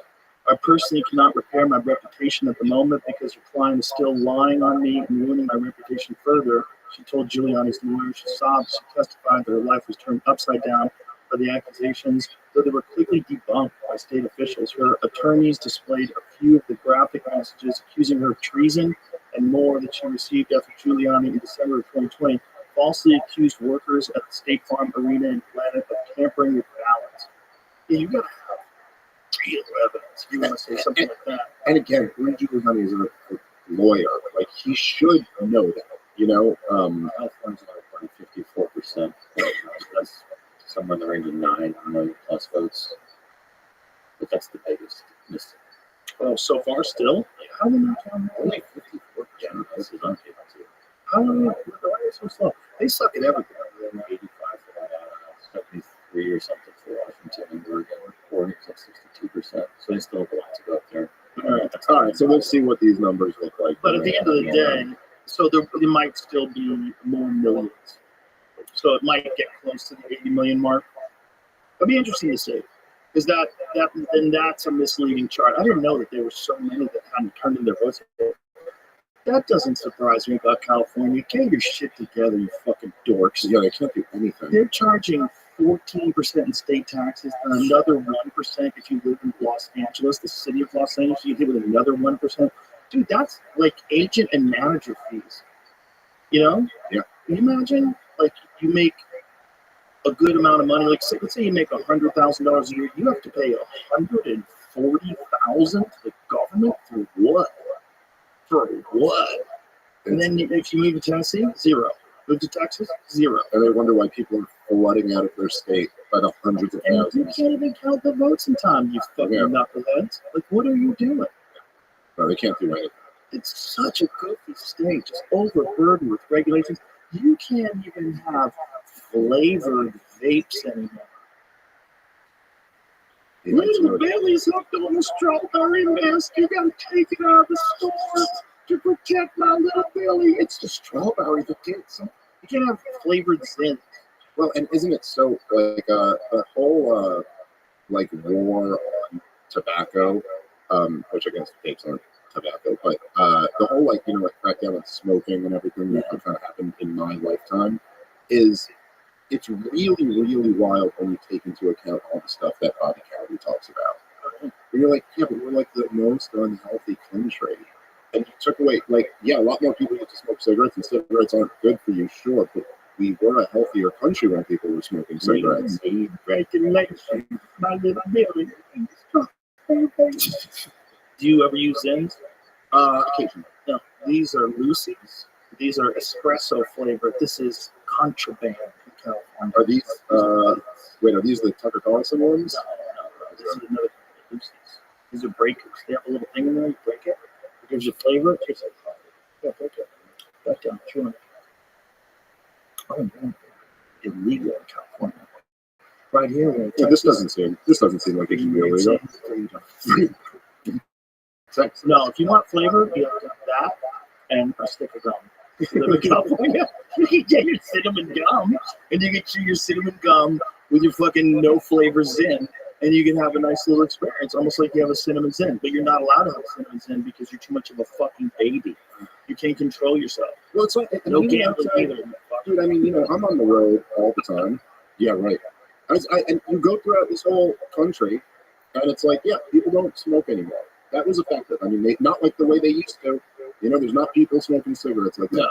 But every single town I go to in this entire country has an Arby's and a Burger King and a KFC, and like they have every single town, even when they have nothing else, they have every single type of fast food. And you look around and like everybody's obese, everyone's unhealthy. I mean, when you rattle off, you know, when Bobby Kennedy gave that speech when he threw his support behind Donald Trump, when I was watching that with my wife and my mother, they both like have tears in their eyes as he's just reading down the stats of how unhealthy we are as a country. It's just, you know, Man, one thing, and I'm really, really glad that Bobby ran for president this year, and I'm really glad he ended up throwing the support behind Trump, and hopefully he gets a really important position in there. But the one thing that I almost felt like you couldn't argue with him, that even if you don't blame the same culprits that he blames, which is what they love to say, it's like, how is everyone not talking about this? How is this not an issue that every single presidential candidate has to address? It's killing people. It's It's killing kids. It's killing kids, and it's making people way more vulnerable to a host of other diseases, including cancer. It's terrible for you. Cardiovascular, like the 77%, I think, Bobby said, 73% of all American boys are not eligible for the military. So they are unfit to serve because they're either obese or they have a host of these metabolic conditions that have come about from poor diet, and from poison, from eating poison. Essentially, you're slow dosing your body with poison and sugar all day long, and that's most people. And we don't do anything about that, but then we try to regulate babes. Yeah. Do you know Nicole Shanahan?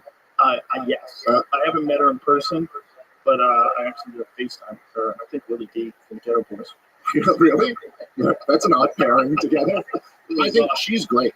I had her on my podcast a couple times, and it's just 77% of young parents between the age of 17 and 24 are not considered fit for military service. Unbelievable, dude. 11 mental health, and that's substance abuse, education, social and behavioral factors, criminal records. U.S. military is facing a recruitment crisis due to these challenges, as well as a lack of interest among young people. So it's only 11% is like physically so unhealthy that they can't do it. That's obesity, actually. So there's probably a bunch of other conditions other than obesity. Right. Mental health issues. I wonder if there's significant factors. I wonder what number that is. I bet drug and alcohol is a big one. Yeah, that's a big one. It says 8% for drug and alcohol use. So I wonder how much the mental health is. I bet that's a big one. Doesn't say, does it? Let's find out. Because that seems like there's a lot of people out there with mental health conditions. Medical, physical health, drug and alcohol abuse 8%, medical, physical health 7%. What does it say about mental health? Mental health and overweight conditions. Oh, yeah, 4% mental health, 7% medical, physical only, 8% drug abuse, 11% overweight. Wow. Did she? Nicole, it is 44% though, more than one reason or condition. 44, almost half, more than one of these that makes you, I was I can't remember what town I was in, but so Nicole Shanahan, I think she's great. And it was really, really interesting. I had her on my podcast twice, just really, really smart lady who's really knows a lot about this stuff. So she sent me this video that she posted. And so I'm in a hotel room, and I was there with my buddy Rob Bernstein, who's a co-host of my podcast, Part of the Problem, very, very funny comedian, very smart guy. And so I was texting with him, and we were on our way to go to the show. So I was like, hey, meet in the lobby in 10 minutes. And then I got an Uber taking us to the comedy club. I can't remember where we were. And Nicole Shanahan sends me this video. It was a video that she put out on Twitter. And I didn't know what it was going to be. She just sent me it. I just click on it and play it. And it was just about what her family went through with their kids, like illnesses and stuff. And it's it's the most touching video ever. And I'm going to sit down. It's so powerful that I sit down. I'm just watching this whole thing. I started crying watching it. I got kids with health issues really cuts close to the bone for me. As I'm sitting there just really sobbing, watching this video, so emotional. And then literally it just dawns on me in the middle of it that I'm supposed to meet my comedian friend in 1 minute in the lobby to go to the show. And I'm sitting here what am I doing? I'm sitting in my hotel room crying about these kids. But anyway, the point of it is that hey, look, I don't know enough about this stuff. I know about stuff that I know about. I don't know enough about this. I really should educate myself more on it. But if your argument is that that Bobby are blaming the wrong culprits. You know, it's not the vaccines, and it's not the Wi-Fi, and it's not like, okay, I don't know, but like, what is it then? And why are you not interested in this? Right. Why are they the only ones who are talking about this? You're telling me we lead the world in chronic illness, and that's not something that comes up in any presidential election ever, Right. other than when Bobby Kennedy runs for president? That's insane. You don't think the increase in the number of autism cases is an area we should discover, we should look into, we should investigate?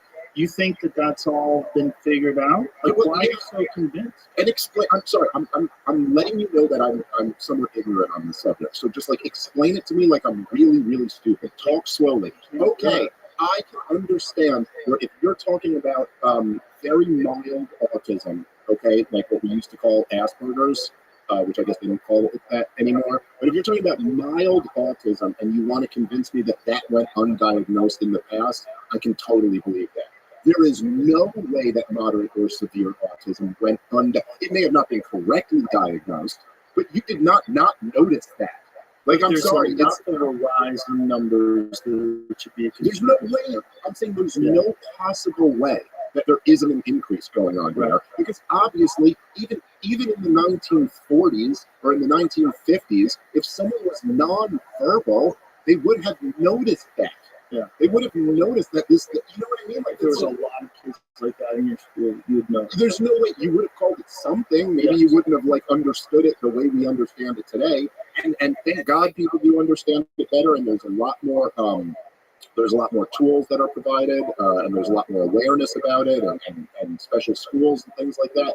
But come on, like, there's, you know, so much of this is it's one of the things that exposes the how full of shit our whole system is when you just see that there's no even desire to get to the bottom of this. It's like the Trump assassination attempts. No desire. There's no desire to get to the bottom of it, and it's about children. Yeah. Which are the most vulnerable people that we all should be protecting. That they're so entrenched in this ideology that you have to trust science. And if you're a vaccine denier, you're a bad person. Like, no one's a vaccine denier. What we're saying is there may be a correlation, and there may be something that, if investigated, it shows has been covered up. And there may be a situation where the vaccine companies have complete immunity to prosecution. Yeah. They can never be held liable, which was the only way that they could still manufacture these things, because they said that they cannot be safe and effective.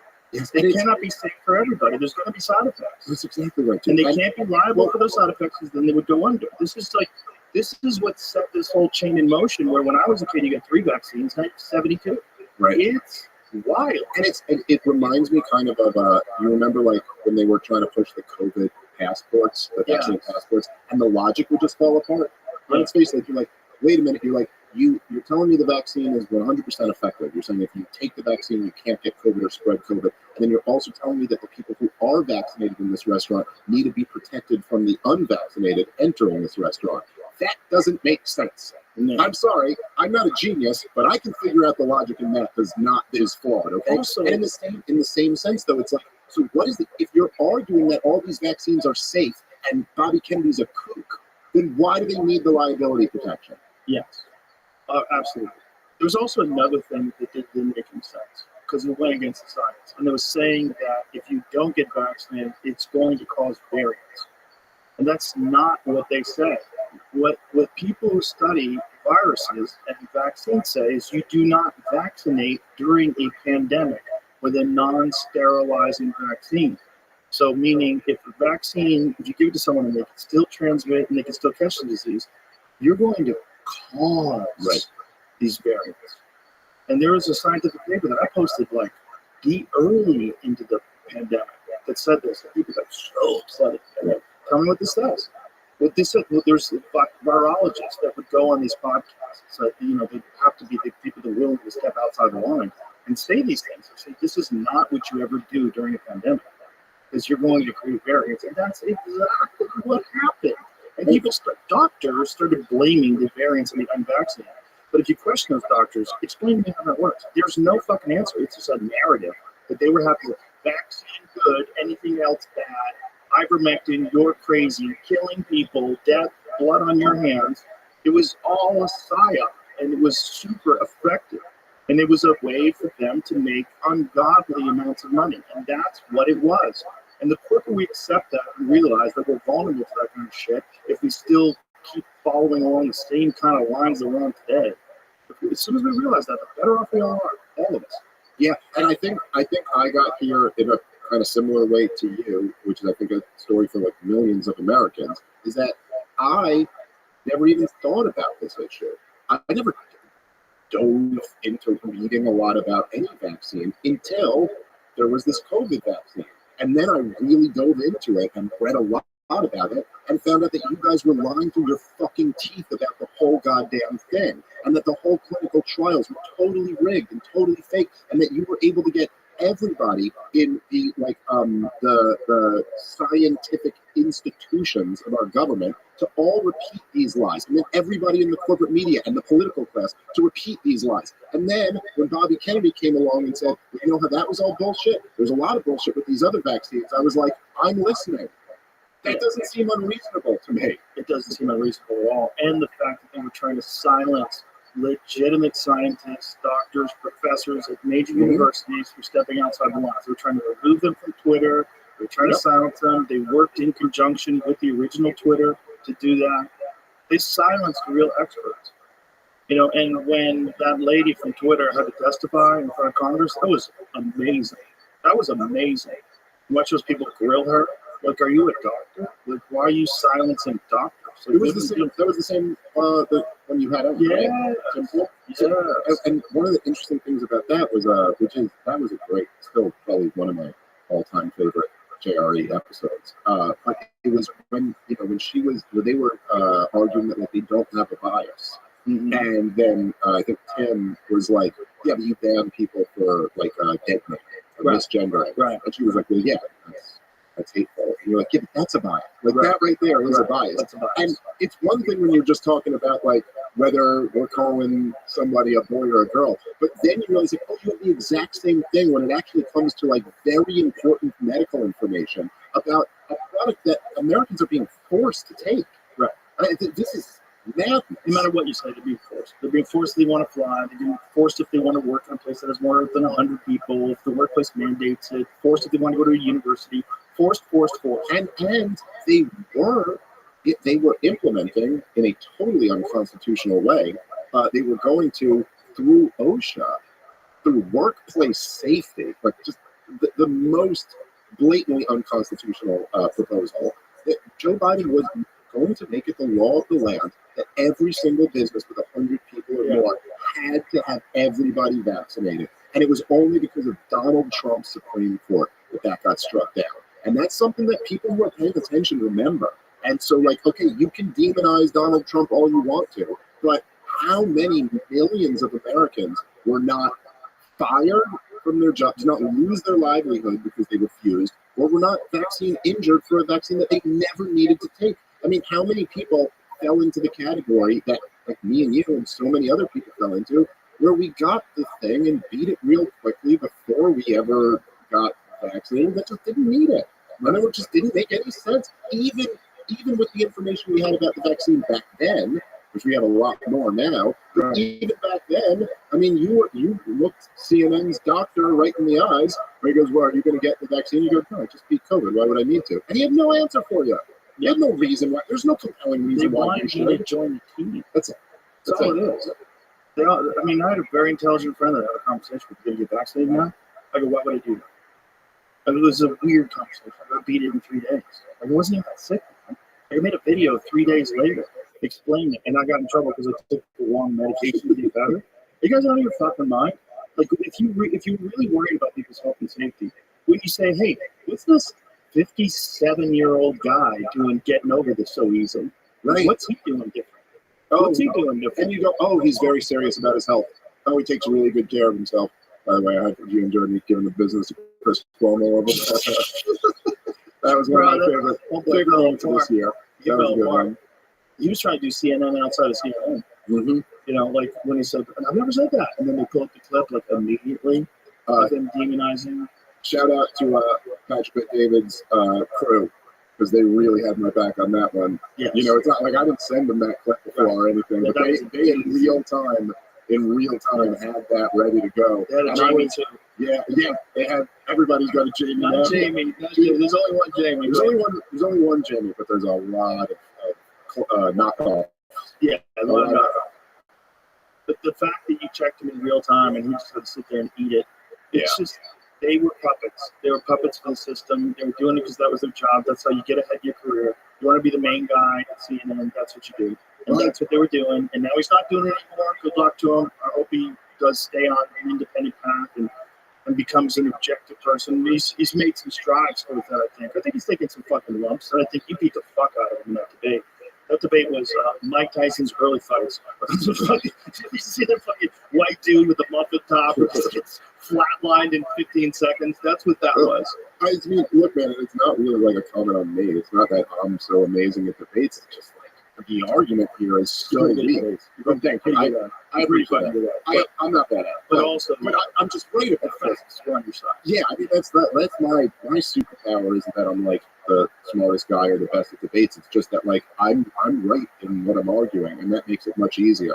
You know, I got there was an organization that was pitching me on a debate, a 2-on-2 debate, which I don't really like doing 2-on-2 debates. I've done like Too many people. it's too much. Yeah. One-on-one is the way to do it. But they pitched me this like months after that. I think it was, if I'm not wrong, I think the topic was about whether Joe Biden should drop out of the race or not. And they pitched me that it would be a 2-on-2 debate against two people. I don't remember who were saying he should stay in. And it was going to be me and Chris Cuomo against them. And I told them, I was like, no, I will not be on his side.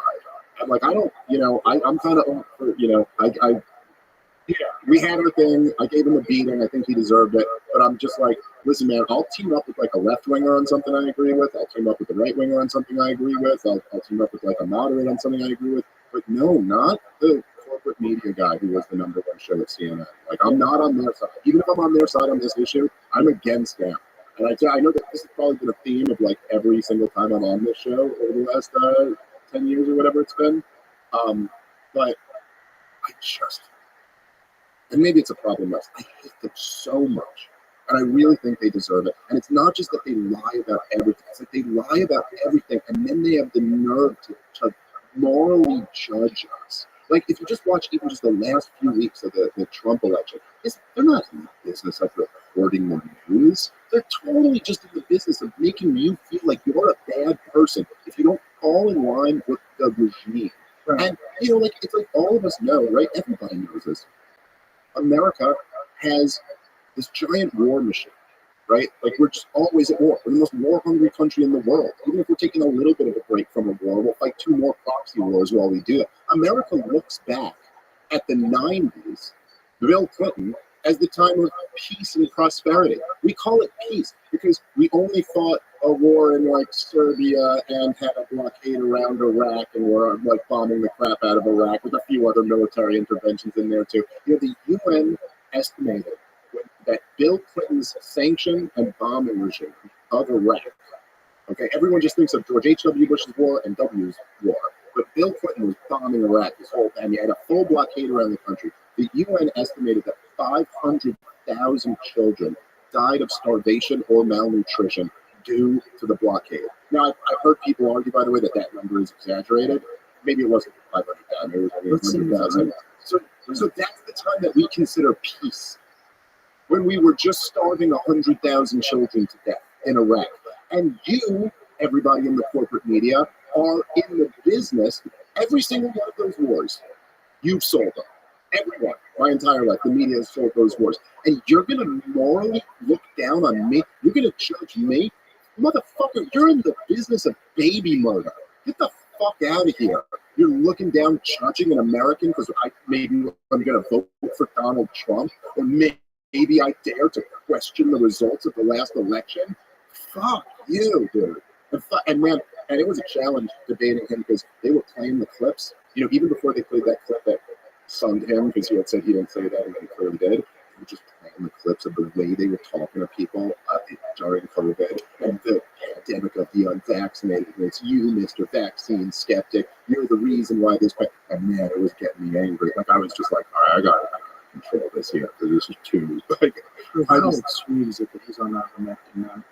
I mean, it's How like, sweet is that, though? That is the nuttiest part of that. could you just set someone up for Not like he wants to say long COVID.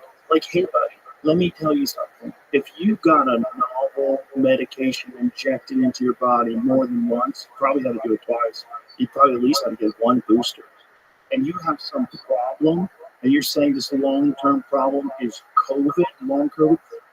Are you sure? Are you sure? Or maybe that medicine they injected into your body, you got the vaccine injury. You don't want to say that, though, because you still want some sort of a job in corporate media, so you have to toe the line. You should be very concerned that this novel, before, never mass injected people. Who knows how many different people are going to have different results from some medication, some terrible fucking weird way their biology interacts with this medication. It's going to cause a horrible side effect. And now you're on a ivermectin treatment.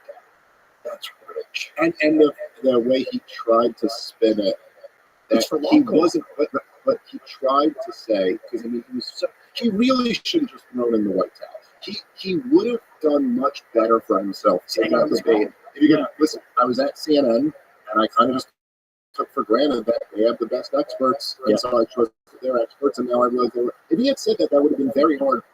I still would have been harsh on him, but it would have been a different conversation, a different dynamic. What he did was he refused to admit that, and then, and this is really what got me, is that then he started kind of like attacking my motives. Like he was like, oh yeah, no, he goes, I know that, you know, this is probably good for your podcast numbers and stuff, but like as if I don't really believe what I'm saying. Because I'm just doing this to make money. They function. That's why they're accusing you of functioning that way. They're accusing you of doing things just because you know they're going to be outrageous and get a lot of views. Which is, but you know, like, you know me, I don't do that. I don't do that. Yeah. I don't do that. No, I know you don't. I know you in the don't. world, and I don't do anything based on how many views I get. That's a fact. Yeah. And you don't, like, there is nothing I say that I don't believe. I might be wrong about some stuff, but everything I say, I believe. I'm not like ever saying anything because like, oh, this will, you know, like bring in bigger numbers or something like that. They think that way. That's why I was accusing you of that. Yeah, because like that's right. That's a motivation for people that are in that industry. If you're in the fucking industry of being a mouthpiece for network news, like there's a very narrow window of behavior that you have to operate under.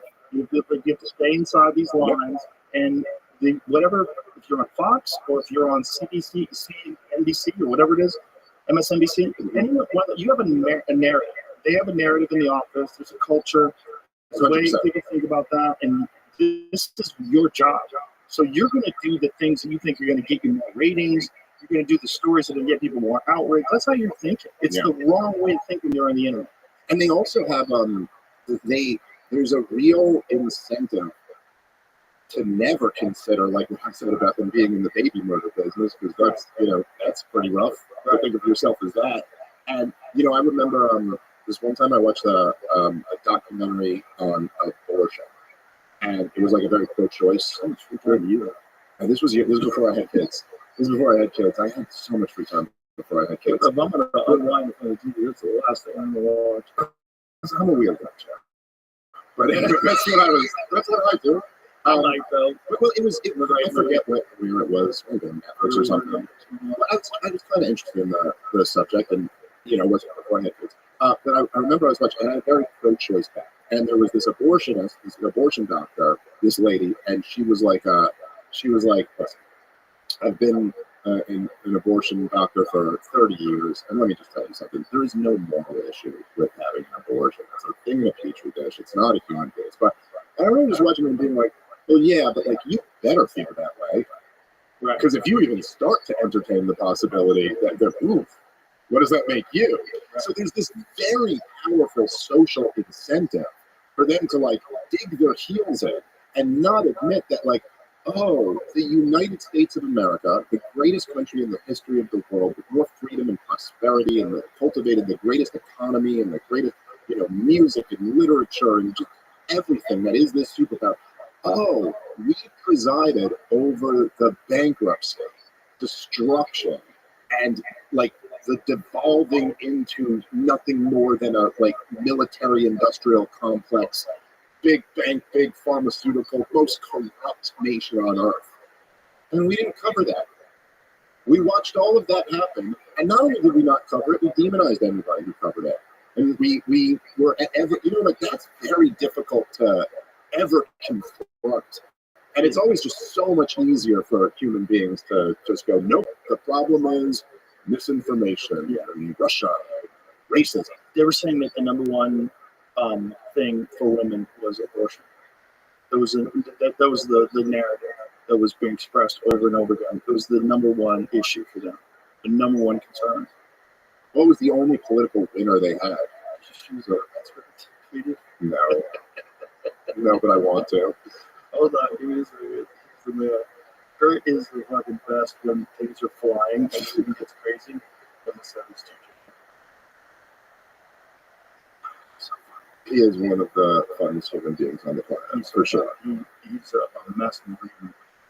It's just like, I know. Like, he got me down rabbit hole after rabbit. You didn't hear about this? He's like, more conspiracy. I'm like, Kurt, I'm trying to like enjoy this experience being at the comedy club with Donald Trump. Well, you're hitting with conspiracy after conspiracy after conspiracy. Yeah, listen, you get caught on the side of the bar at Mitzi's with Kurt Metzger, you might be in for a night. And he's moving. He's big. He's a giant guy. Christina Applegate, right? Why? Give me your reasons why my child is sobbing because her rights as a woman may be taken away. Why? And if you disagree, please unfollow me. Kurt says, good news. If she got all the COVID shots, she's probably sterile now anyway. So, what the fuck is a woman?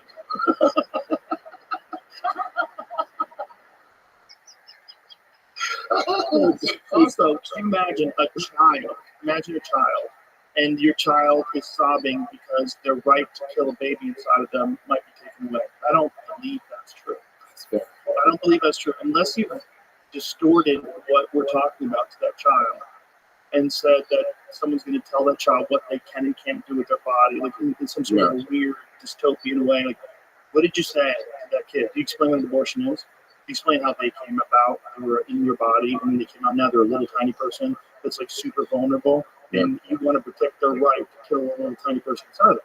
I'm not saying you shouldn't be able to do it, and I'm not a woman. I should not have the choice of what a woman can and can't do in her body. I would not want a man, if I was a woman, to tell me what the fuck I can do with my body. And I think if somehow, and I think it's all connected to religion, and if somehow or another someone decided, and this would be a very minor comparison, not nearly as consequential, but if someone decided that men could no longer get vasectomies, if men can no longer get vasectomies because of religious reasons, because of some Sharia law or whatever the fuck it is, you cannot do that. Men would be outraged. If women were forcing it on men, we have low population, you cannot get vasectomies. Like, we'd be like, what the fuck is going on? And I want to go to Oklahoma to get a vasectomy because it's legal there. And then they track you. You're in Oklahoma to get a vasectomy. Like, what? What the fuck? Men would be outraged.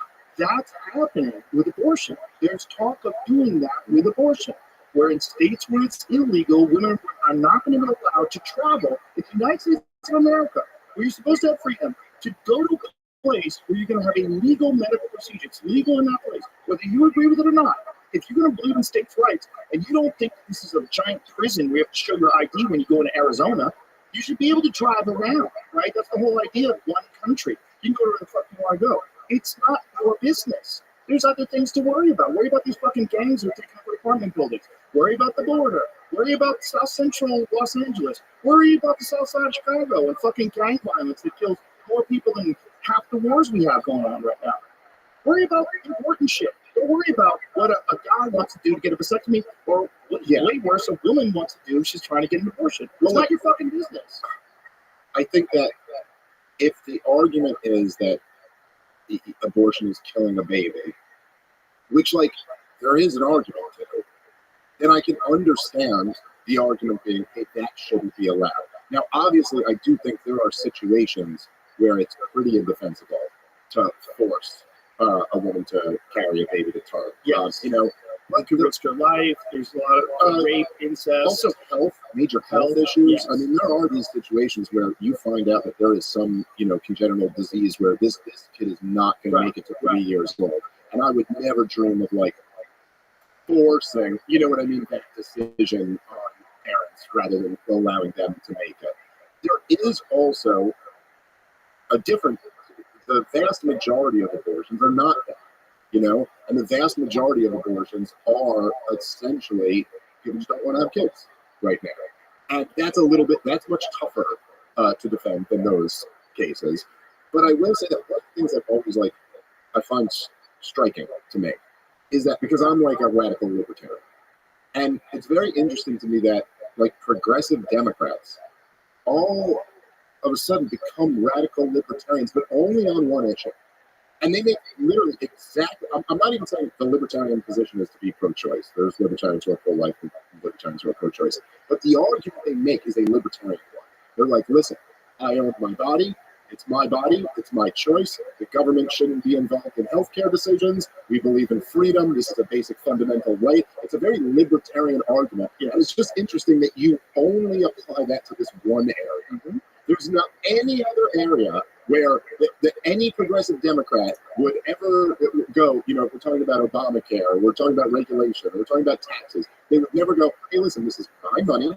This is my body. This is my choice. The government shouldn't be involved in that. You know what I'm saying? And like, there is something that's very bizarre about that, where it's kind of like maybe with immigration, they kind of try to use it as an argument to like, oh, you shouldn't stop a person, freedom of movement type thing. They don't really do that anymore because it's been such a disaster. But it's just very strange to me that it's like, oh, what, you all become radical libertarians, like only when it comes to this thing, which is kind of murdering a baby. But then there's the other side that says we're going to leave it up to the states.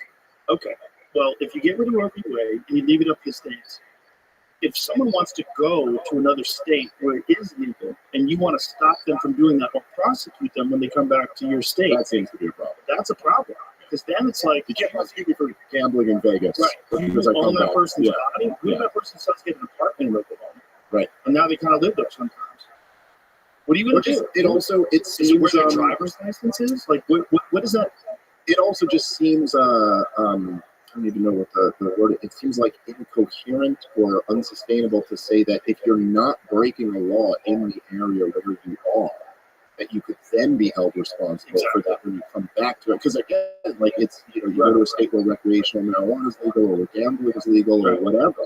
You know, the idea that it's like if there's like a speed limit was 80 miles per hour in the town over, and then I come back and I get a speeding ticket for driving too fast over there, where you're allowed to do that.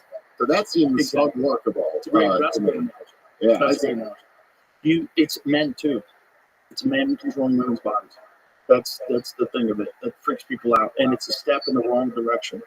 If you got rid of Roe v. Wade, and that's what you did, so now people have to go to a place where it's legal.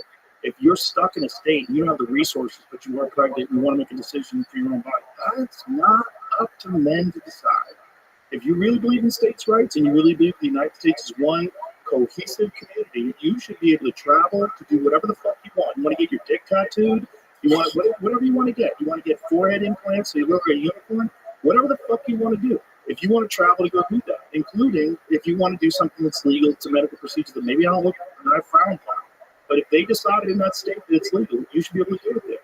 Yeah, I mean, I think that the reasonable compromise for right now is Roe v. Wade was struck down. It's a states' rights issue. But yes, I agree with you. The tracking of what you do in another state where it is legal in that state, first of all, it just seems unworkable to me. I don't see how it's possibly going to happen. And then I do feel like that's going to have to go back to the Supreme Court anyway, because it's such a precedent that you could be prosecuted for doing something that was legal in the area that you did. It's creepy. It's creepy, and it's an infringement on rights. I don't like it. Even if I don't like even if I wasn't a pro-choice person, if I didn't like the idea of abortion, I like less the idea of the government telling you what the fuck you can do, and they can discover what you did in some other state. Like, shut up. Yeah, you can't do that, and that's what I think a lot of women are fearful of. And a lot of that, I don't know how much of a push there is to make something like that happen. We tried to find that about Texas the other day. There was one case, but we just kept talking. What was that one case, Jamie? There was something in Texas where someone maybe traveled to get an abortion. Because in Texas, it's 6 weeks, which is kind of crazy. Like, you don't have any time. You barely have enough time to realize you're pregnant for a lot of women. You're probably not even going to test positive on like a home pregnancy test. I think for like 28 days or something like that. So you got 2 weeks. Yeah, 2 essentially, weeks. Yeah. After that. To find out, make a decision, do what you gotta do, and then you have to make sure you get in under the wire or you get prosecuted. Like 7 weeks you're in jail. Yeah. Which is kind of crazy. Yeah. Look, it's very. I don't know. It's tough when you're drawing a line. It's very tough. It's very tough to find a line other than conception that's not arbitrary. Right. Bill Burr had the best bit. His bit about was fantastic. Oh yeah, I woman's right to choose, but I think you're killing the baby. You know, it's like Jesus Christ. It's dead on. It's dead on. Yeah, Louis C.K. had a great one too. I can't remember, that was an old Louis thing. Had a great abortion bit too. It's a thing that I always say that if a man can get pregnant, abortion can happen on your phone. You'd be able to get a fucking abortion at the gas station. You need to like fill it up and take this out. Like, I'm not. Fuck that girl. I'm not carrying a baby. But she was. I think this is the case. It's a little confusing. Okay. A Texas woman who was jailed and charged with murder after self-managing an abortion can move forward with a lawsuit against the local sheriff and prosecutors over the case that drew national outrage, where the charges were quickly dropped. A federal judge ruled on Wednesday. So U.S. District Judge Drew B. Tipton denied a motion by prosecutors and the sheriff to dismiss the lawsuit during a hearing in the border city of McAllen. Lizelle Gonzalez, who spent 2 nights in jail on the murder charges of seeking $1 million in damages in the lawsuit, did not attend the hearing. Texas, one of the nation's most restrictive abortion bans, and outlaws the procedure with limited exceptions under Texas law. Women seeking an abortion are exempt from criminal charges, however. So why did they charge her? What did she do? What is self-management? Yeah, what does that mean? What does that mean? Oh, she took a drug. So Gonzalez was indicted in 2022 after she took the drug misoprostol while 19 weeks pregnant. She was treated at a Texas hospital where doctors later performed a cesarean section to deliver a stillborn child after they detected no fetal heartbeat. This is a little different. 19 weeks is pretty late. Yeah, this is different. The charges were dropped just days after the woman's arrest. Okay, this is different. This is not someone going to another state. So I think that is probably J.D. Vance said he hadn't heard of that before, and he certainly wouldn't want to put those kind of restrictions on people ever. When you leave it up to the states, if you're stuck in one of those states, that's where women get really freaked out that Roe v. Wade was overturned. Yeah, well, look, it's not. None of these things are perfect compromises, and so even one of the things that's interesting is like for so long conservatives wanted to overturn Roe v. Wade, and it always seemed like a pipe dream, like it was never going to actually happen. But then when you do overturn Roe v. Wade, you do realize that it's like nobody's really happy. You know what I mean? Like it's like the blue states are still going to have like unrestrictive, rules about it. So the right-wing people aren't happy, and then the red states are going to be more restrictive. So the left-wingers aren't happy about it. And it is, it's one of those issues that is enormously complex, and it's very difficult. I'm not sure there is like a legal solution to it. I think it's a much more of a cultural issue. It's like if you were living in a society where, say, it was more similar to my grandfather's society, where it was very normal that you married your high school sweetheart.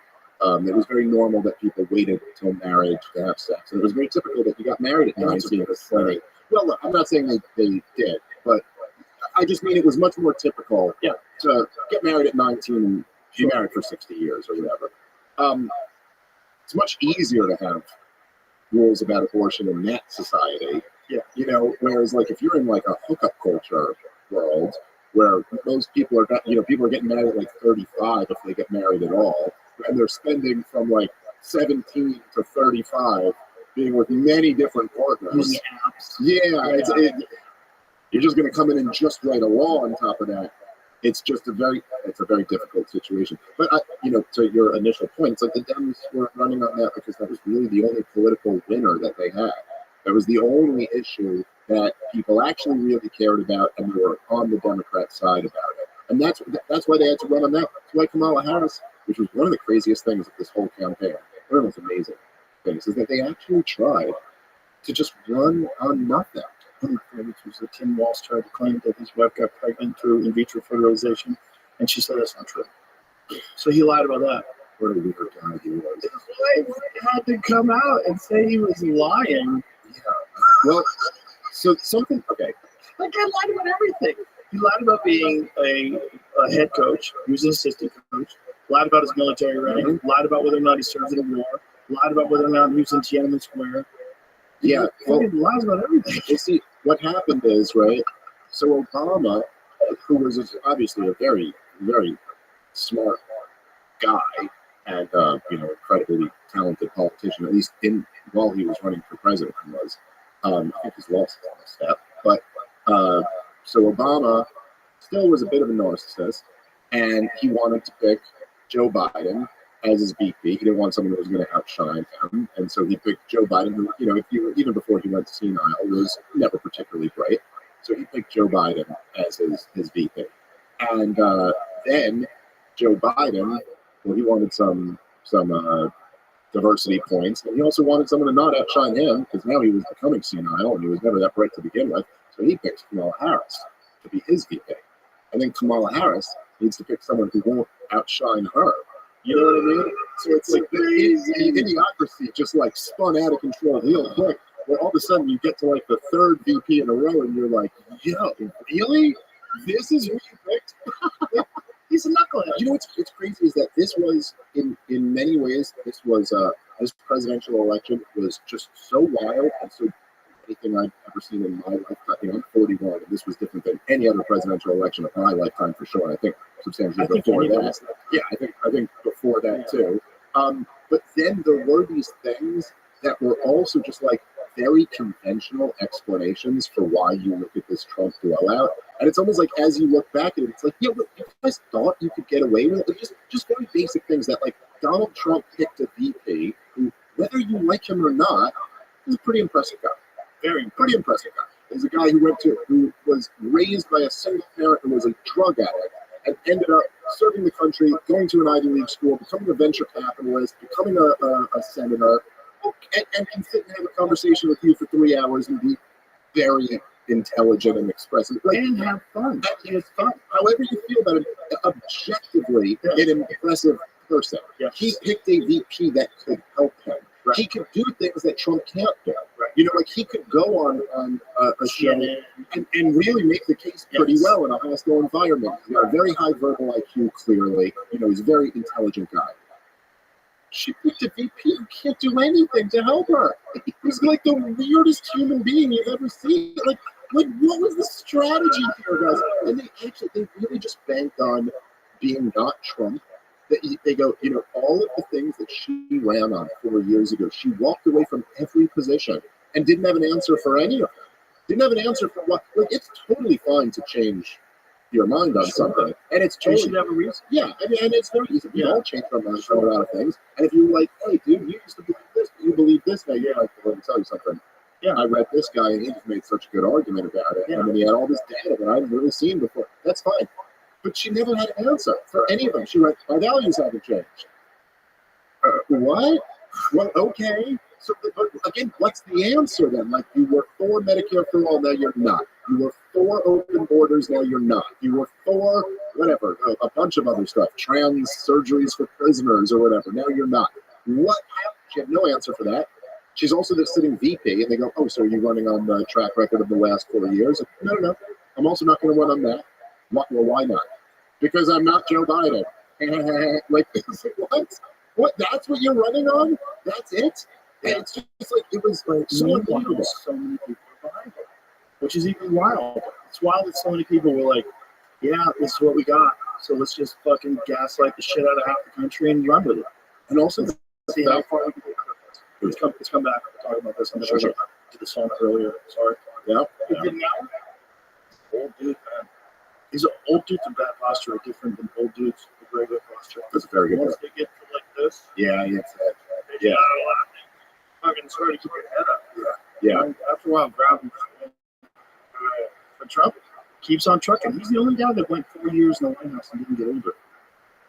Something really Pretty interesting the about that. same. Pretty the same 4 years later, where everybody else looks like they've been near a nuclear blast. You know what? Radiation poisoning. Yeah, it's a really, really good point. I've always thought there was something about like because just from doing stand up, if you think about like if you really try to remember back to like your first like few months in stand up comedy, I remember like how daunting getting up in front of people was. It's like a thing, and that's the first step to being a stand up comedian. Isn't like getting great material or even being. It's like, hey, get comfortable with going up in front of a group of people and speaking into a microphone to them. Get comfortable with not getting a laugh when you wanted to get one. Get comfortable with that. And there is something where like in 2016, and people forget about this human element of it, right? Like Jeb Bush, okay, the son of a president, the brother of a president, and he was the governor of Florida. It's not like he was a rookie, but when he's on that debate stage, he is stepping onto the biggest stage of his life. He's never been in front of a crowd like that before. Donald Trump, it's Tuesday. This is what I do.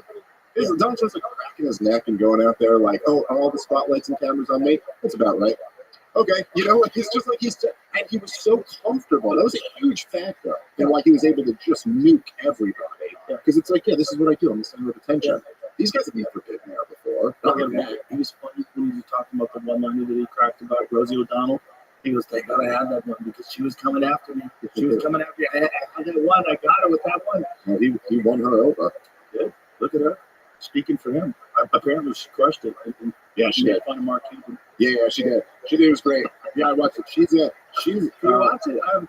very sharp. She's very impressive. She was the original Fox Fembot. She was the original like super hot woman on Fox who was so much smarter than you. And you're like, oh, really smarter. And Chris Queen. They're all wearing something very inappropriate. I said vagina curtains. I said good about it. She was like, not even a good curtain. The kind that grandma has on the kitchen sink that flutters in the breeze goes by. Like, Jesus Christ, you're inches away from vagina that's covered by the thinnest piece of cloth.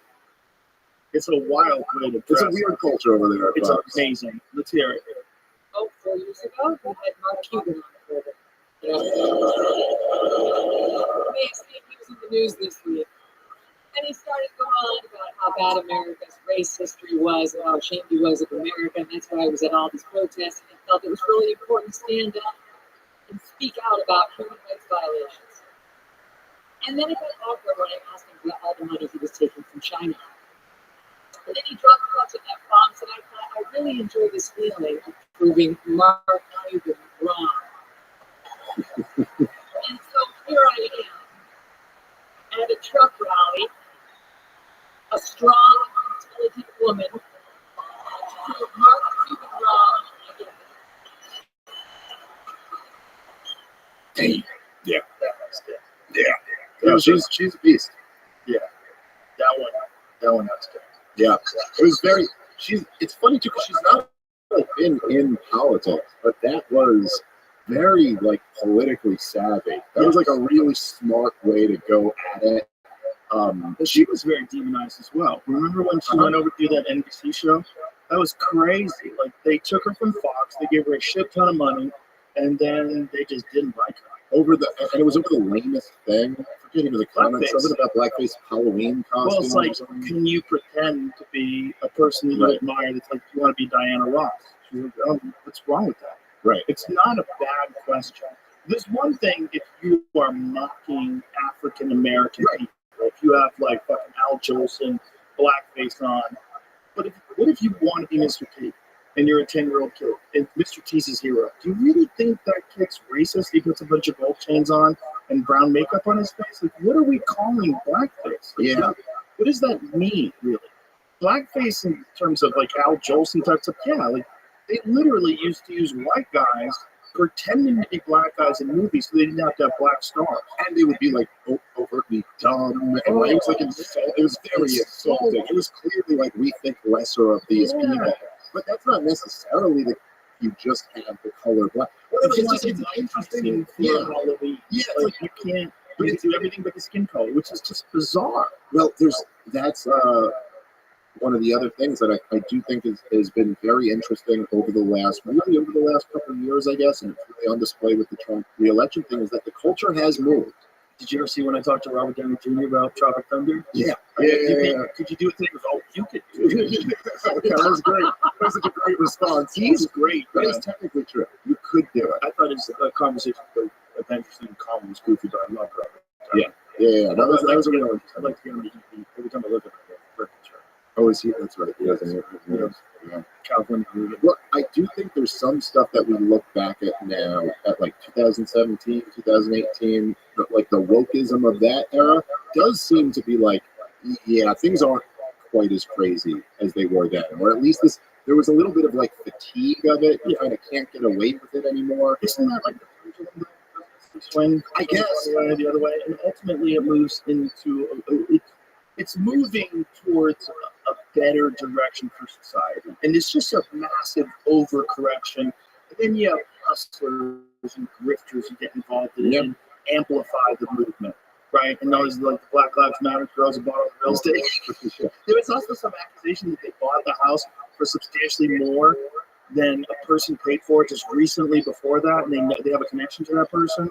Like there's some like other shenanigans. Yeah, with it's the communists who are always like, yeah, but I also want to be a millionaire. It's wonderful when the grift gets exposed. So I thought in the election this year, there were like kind of, and woke culture in general, so maybe broader than the election, there were kind of like three major factors that I think were really interesting.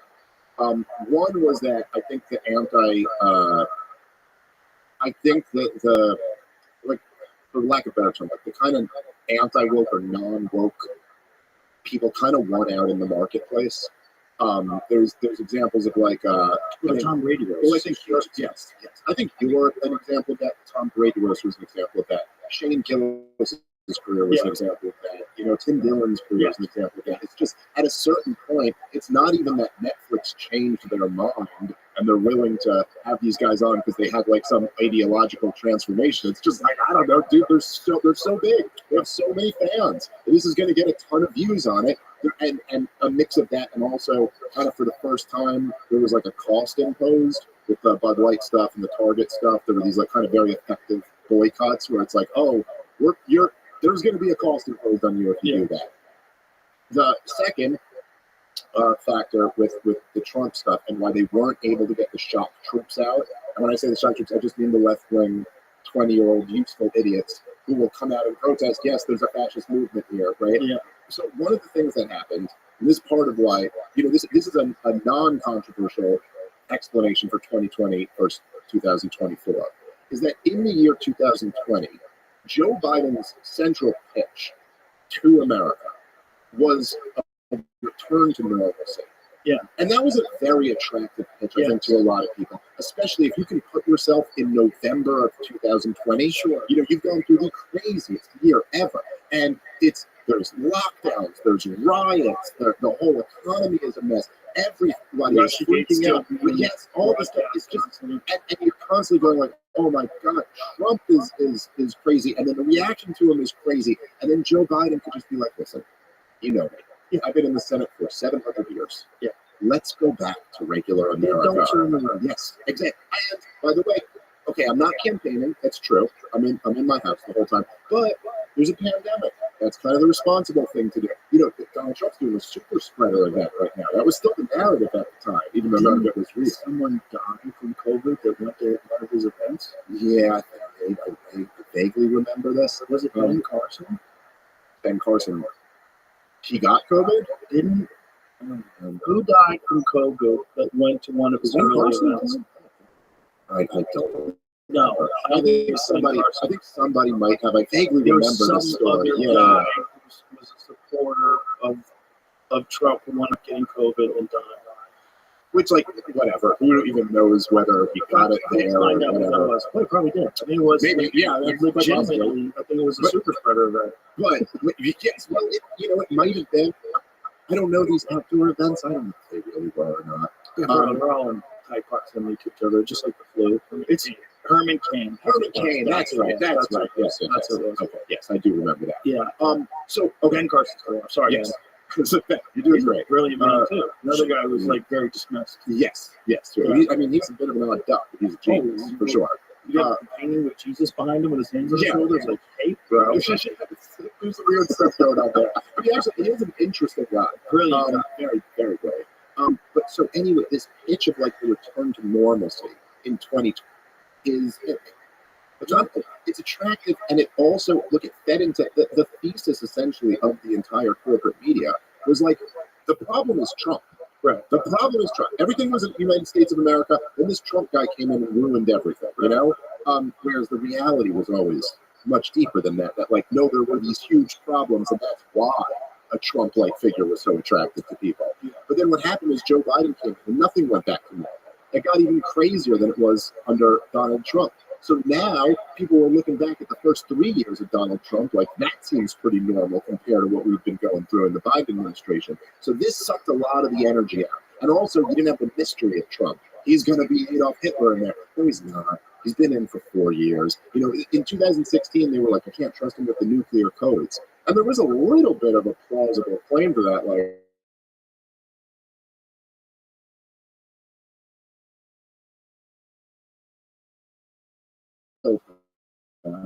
you can't really sell that anymore. He's been president.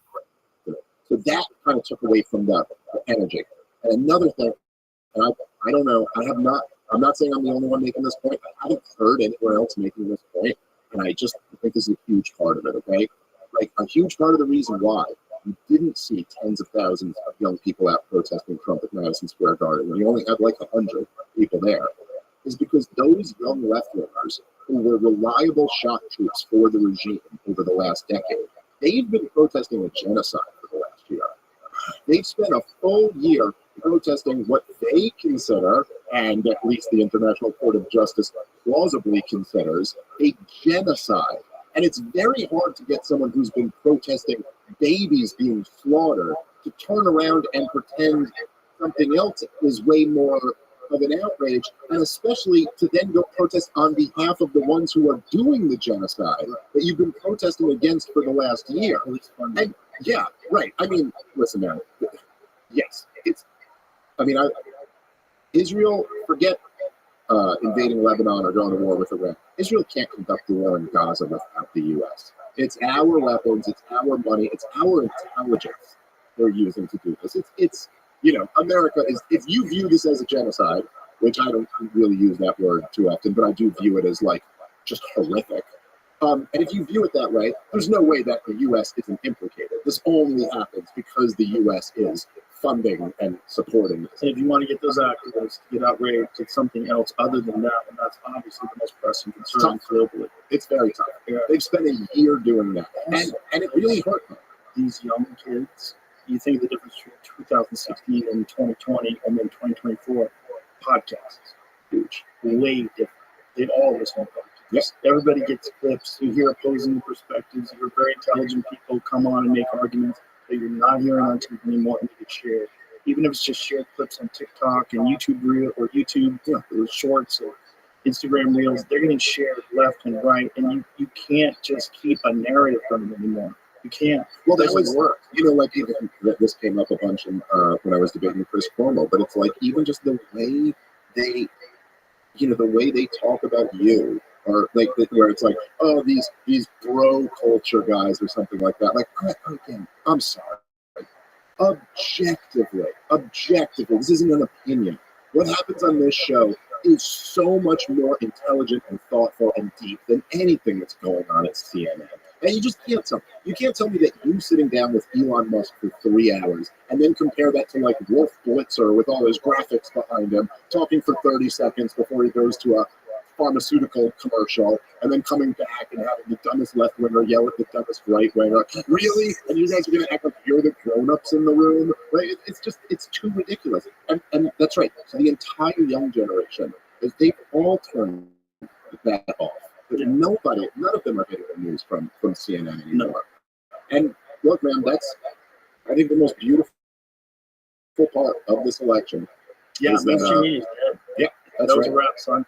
And certainly not comparable. And if you look at the numbers, like what are the numbers that CNN has for a regular show compared to like the numbers of the Trump podcast? I don't think they have a show that regularly cracks 1 million views. I think their biggest one is still under 1 million. The Twitter, the X video that I posted, when I posted Elon on the podcast, between me and him, it got 65 million views in a day. Unbelievable. In a day. Yeah. And that's not counting YouTube, which is like another, I don't know how many million people on YouTube. That's not counting Spotify. Yeah. We don't even know those numbers yet. Because Yeah. they're just 2 days ago.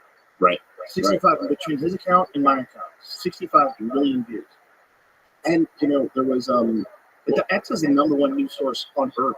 Yeah. On Earth. It's the most trusted because it's the only one that's not fucked with. Yep. So even if someone's incorrect, the community notes will correct them. Yep. The community notes are rock solid. It's a great way to find out what's real and what's not real. And then you look in the comments and you see people debating it. And it's happening in real time. And it's happening whenever something breaks. And it's way better than what you're going to get in corporate controlled media. Way better. Elon Musk buying Twitter was at least as important as Trump winning It's election again, maybe more. The most important thing about Trump winning might be that he's able to stop them from coming after Elon Musk. Well, that's a big factor, but I also think that Elon Musk buying Twitter, if that doesn't happen, I don't think Trump wins the way he wins. Well, 100%. I think it's real tight.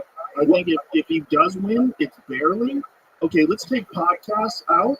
He doesn't win at all.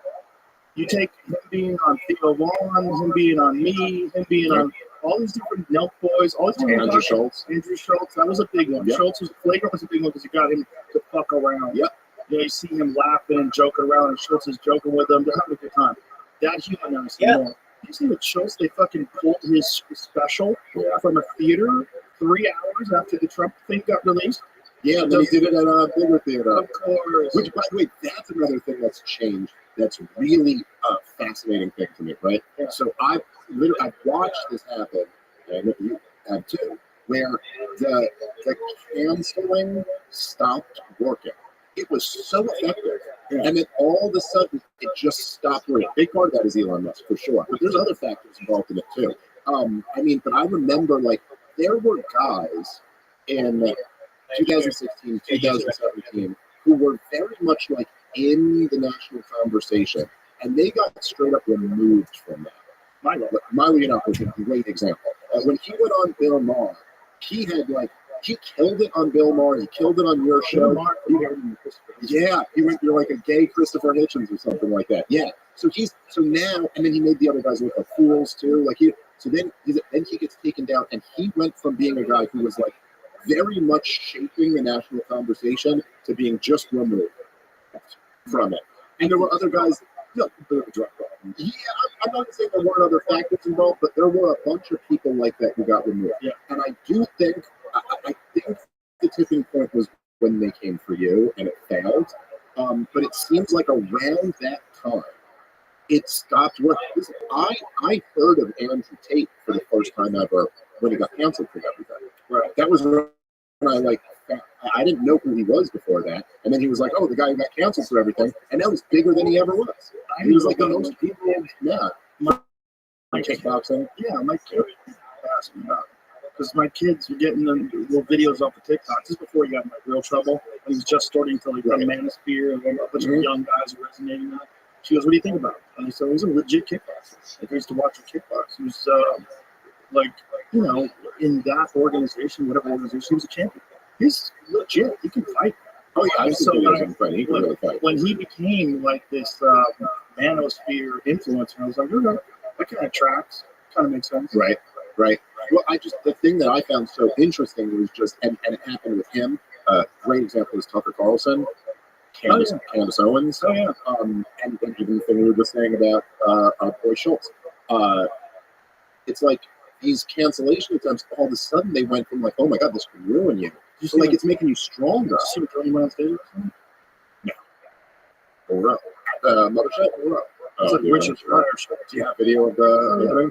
It's bananas. Awesome. They go nuts. They go nuts with Tucker. This is the new dynamic now. Yeah. It's like the tool that they used to use to control the narrative is now losing them more and more of the narrative. Not only that, Tony now has 35 minutes on the whole thing. Really? Yeah. 35 minutes on Puerto Rico or this whole thing. People think, oh, is he going out tonight? oh yeah, I'll probably get to that. I want to go watch that. I'd love to go watch that. That's the best thing in comedy, by the way. The best thing in comedy is like when there's like a huge thing and there's just something about like when they got new, fresh stuff on the thing that just happened. It's just the best part of stand-up. Oh, it's my N-word compilation joke. Dude, I remember literally one of my favorite, like if I had to put a flag down like 5 of my favorite moments since I've been in comedy, that that show that we did at what's it called? The Vulcan. Yeah. It was before the mothership was open, but it was the day after it came out. And it was amazing. There was something surreal about it. Watching you go on stage in the moment where you're like in the crosshairs of the biggest cancellation attempt. And then having you just do the bit on it is so goddamn good. I mean, it just happened. It was like there's an energy about that you was like, oh shit, dude, like this. And it was just amazing. It was an amazing show. It's an opportunity to take something and turn into a positive. Yeah. Like, take this moment and create a bit out of it. Oh, dude, my favorite show of the year was I happened to be doing a weekend at the mothership when Trump got shot. I mean, I was leaving my hotel to walk over to the mothership, and then just all of a sudden my phone started blowing up, like text, all this. And I was like, what the fuck happened here? And then I pulled the video, I was like, oh shit. And then that show, whatever the early show on that day, man, if people were there, it was just the most fun. It's the most fun part of stand-up, where you're almost just like, you go like, well, forget what I thought we were going to be talking about today, because now we're going in a whole new direction. What am I going to go up there and not talk about this for a half hour? How is that possible? You know? Especially for me, like, you know, it's like, oh, I've got to do this. That's just something beautiful. That's the best part of stand-up comedy. It's a great part. And if you're there live, it's so fun. It's so fun when you know someone is talking about something that just happened. It's so fun. And I've got like messages and tweets and stuff like that from people who are at that show. I'll still get like, you know, like someone will like come up and just be like, I was at that show. At that time I'm like, yeah, that was a good one, man. That was a good one. Don't get a whole lot of all this gets fucking iced. And then all the nutty people try to say he staged his assassination attempt so that he could regain the White House. There's a propaganda. Those are the nuttiest of left-wing people. You think flat earthers are nuts? You think a 78-year-old guy is going to allow some dude with iron sights to shoot and nick his ear from 140 yards away? Well, also another guy did get killed. Yeah.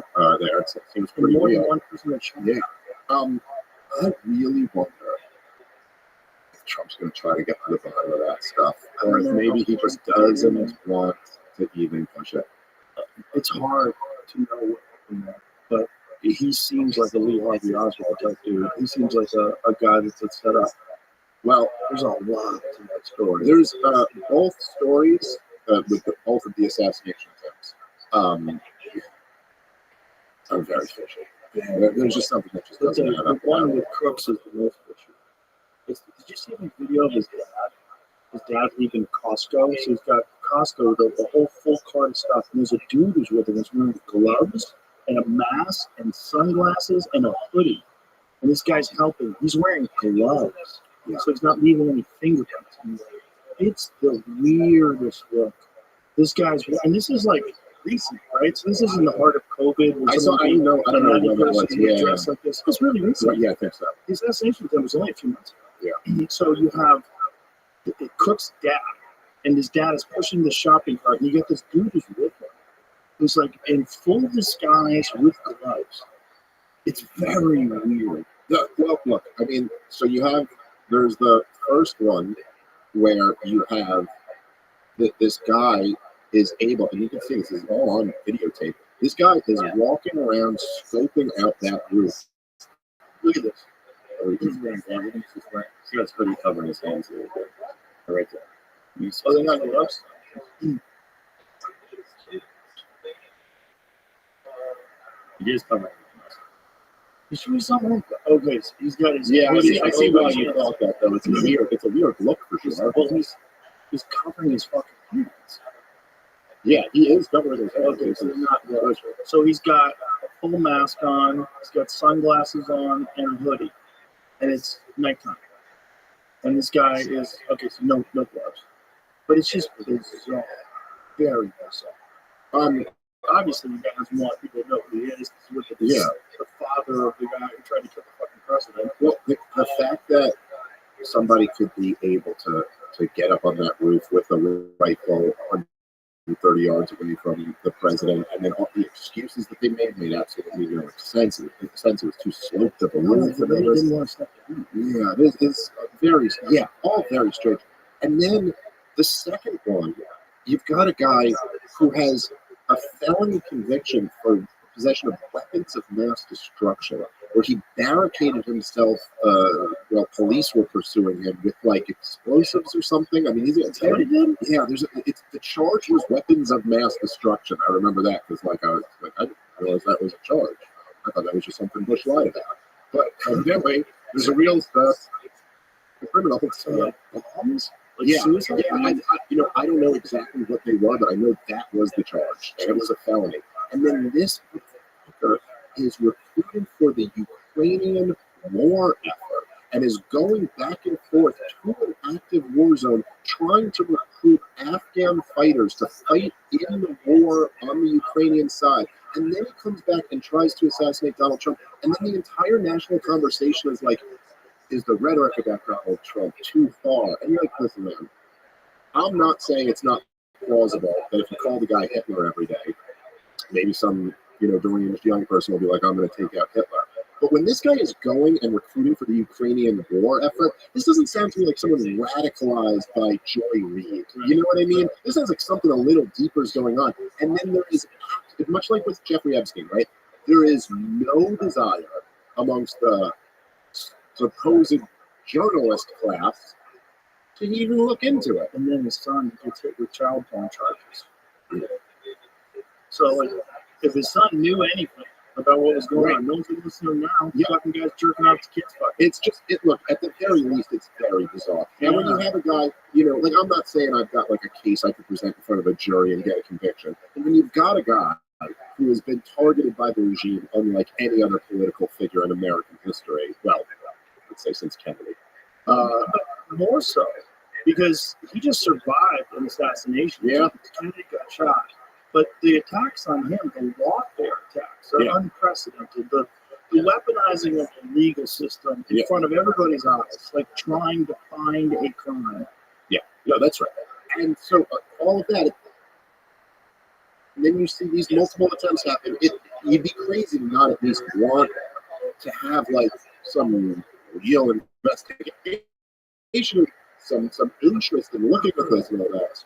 Yeah. How about one press conference about Crooks? I will tell me what you know. Did you get a toxicology examination or just burn the body? Yeah, and he can't get into his foot. He had no social media footprint. Come on, dude. His apartment was professional script. Yeah. Didn't even have silver in his house. Yeah, so it's all just very strange. So I wonder, now that Trump's back in, does he look into that? And I'm not even saying, I just want Trump to end the war. But listen, if Donald Trump, if he secures the border and ends the war in Ukraine, secures the border, and ramps up oil production, does something to help the economy. Put it on Mount Rushmore. That's enough, man. Like, I don't, you know what I mean? Like, that's enough. But I am curious. Like, I wonder where he is. I was wondering if Mount Rushmore, I believe I deserve it. And I'll say we kick one of them off. You guys, we could take a vote. I'll tell you. You imagine the fucking sock hats screaming in the street if they change Mount Rushmore? Yeah, TJ stays, but I'm thinking Lincoln's got to go. No, Lincoln's a man. Lincoln was a wrestler. Keep him. Giant freak of a man. He was a giant freak of a man, and definitely, I think, spent a lot of time in cabins of other dudes. That's right. It's possible. I think there was a lot of gayness back then, and I based this on ancient cultures like Afghanistan, all the gay shit they do. Well, you also got to think like if you're in a world without like plumbing and toothbrushes and razors, fucking a man or fucking a woman, not that much different. Not a whole lot different at that point, dude. Yeah, it's still at that point you're basically like you're having sex with an animal is what you're doing. But so many warriors in the past were gay. Like samurais did a lot of gay stuff. Yeah. Spartans did a lot of gay stuff. A lot of gay stuff. Well, it's one of the things that I think we've kind of found out with the trans stuff over the last few years is that it's like there are cultural norms that you can set up where people will do a lot of stuff that you might consider to be very like bizarre. And it's very easy when you don't have those cultural parameters to be like, no one would do that just because you made it like acceptable. Prison. Yeah, exactly. We're so gross. If you leave us alone, if no one but us, we just fuck each other. Yeah. That's how gross we are. And it's also kind of, and it's like a punchline in a weird way. Like it's just nothing like. It's also the one kind of rape you can hope someone gets. Yeah. You know, that was actually He gets raped in prison. Kurt Metzger made this point. I remember it was sometime during like the Me Too movement. Oh, I know what it was. It was when. Do you ever see the Law and Order episode where they did like the Me Too comic? Yeah. It's the most ridiculous thing ever, dude. It was just in the, Law and Order. They just got to bang out a half-hour show like every other day or whatever. Yeah. So it was at the height of like cancel culture, Me Too, and all this stuff. And so the theme. I'm not exaggerating this, okay? The theme is there's a shock comic. And he's making all these rape jokes, and now of course they do it in a way like as if this would work at a comedy club. Like you're just like, hey you, I hope you get raped, and the crowd's like, yeah. So they're at a comedy club. I believe it was filmed at the Comic Strip Live. I think it was there. I'm not sure, but it was at a comedy club. They do this. So some girls get up and they walk out because they're very uncomfortable. Like, oh my god, these rape jokes are not funny. Blah blah. Then the girl leaves, gets raped. Turns out it was the rape comic who rapes her, and it's the most ridiculous like goddamn story ever. But this was an episode of Law and Order, and then Kurt just started. He made the point that he goes, on this show, it's just a regular thing that they threaten men with rape. Like every single time they're like interrogating someone, they go, guys, like you don't do very well in prison. You know what I mean? It's always just like the threat of like, we will put you in a rape torture dungeon if you don't do X, Y, and Z. And I thought it was like a really brilliant point that's just totally acceptable. It's totally like threatening a man with rape. Guys like you don't do very well in prison is a common like saying, and we all know what that means. They're saying you will be anally raped against your will. But whatever, you're a dude, so who cares? My friend was telling me about the Taliban guy. That guy who went over to join the Taliban. He said they raped like 1,000 times. He said like that guy was a prisoner over there for like 4 years, and they just raped him continuously. And he said when he was working overseas, when he was deployed, he said you'd see guys raping guys all the time. Yeah. There was this one very slow guy that worked in the kitchen. These guys were lined up to rape this guy. There was one guy in a colostomy bag. The guy kept getting sick. He had to get medevac. It's like he get infected. They found out they were fucking the hole where the bag goes into his side. Guys were fucking the hole where his colostomy bag gets inserted. That's not cool. Yeah, but when you have a culture that says like men can't have sex with women except to procreate, and the women have to be dressed up in a certain way, and it's not good. You leave them alone with themselves. It's very Freudian, man. And it's old. You repress. Well, this is the Freudian observation, which is a very brilliant one. However, people feel about Freud, it's like you repress, certain desires, they reemerge in much darker ways. There's just like you have to have a release valve. Yes. Otherwise, it's like human beings go into very, very dark places. Well, it's just people don't react well to other people telling them what to do. But when I was in high school, the thing was Catholic school girls were always freaks. Right? Catholic school girls were wild because they didn't get to be around any boys ever. They were just at school with girls. They're all dressed in skirts. And they're all told that all those desires that they have, their body's going through puberty and they're just horny all the time. That they're bad. Yeah. And then they can't wait to go.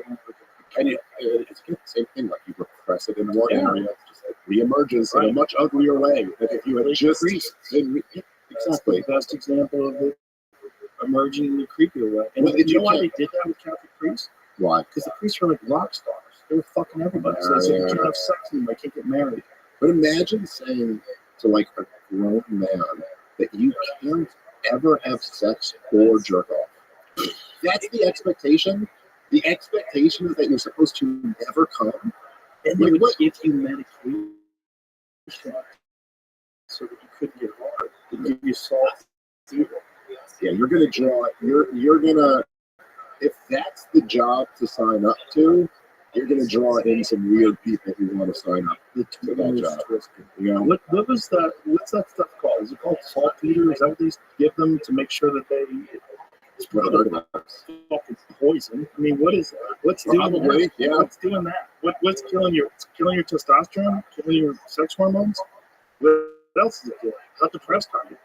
Yeah, that can't be good. How many of them ever go to a Catholic church and you see the guy speaking, the whatever he is, bishop, whatever the fuck he is, big stupid blown up nose, because he's just like he's got gin blossoms all over his face. He's hammered every day. He lives in hell.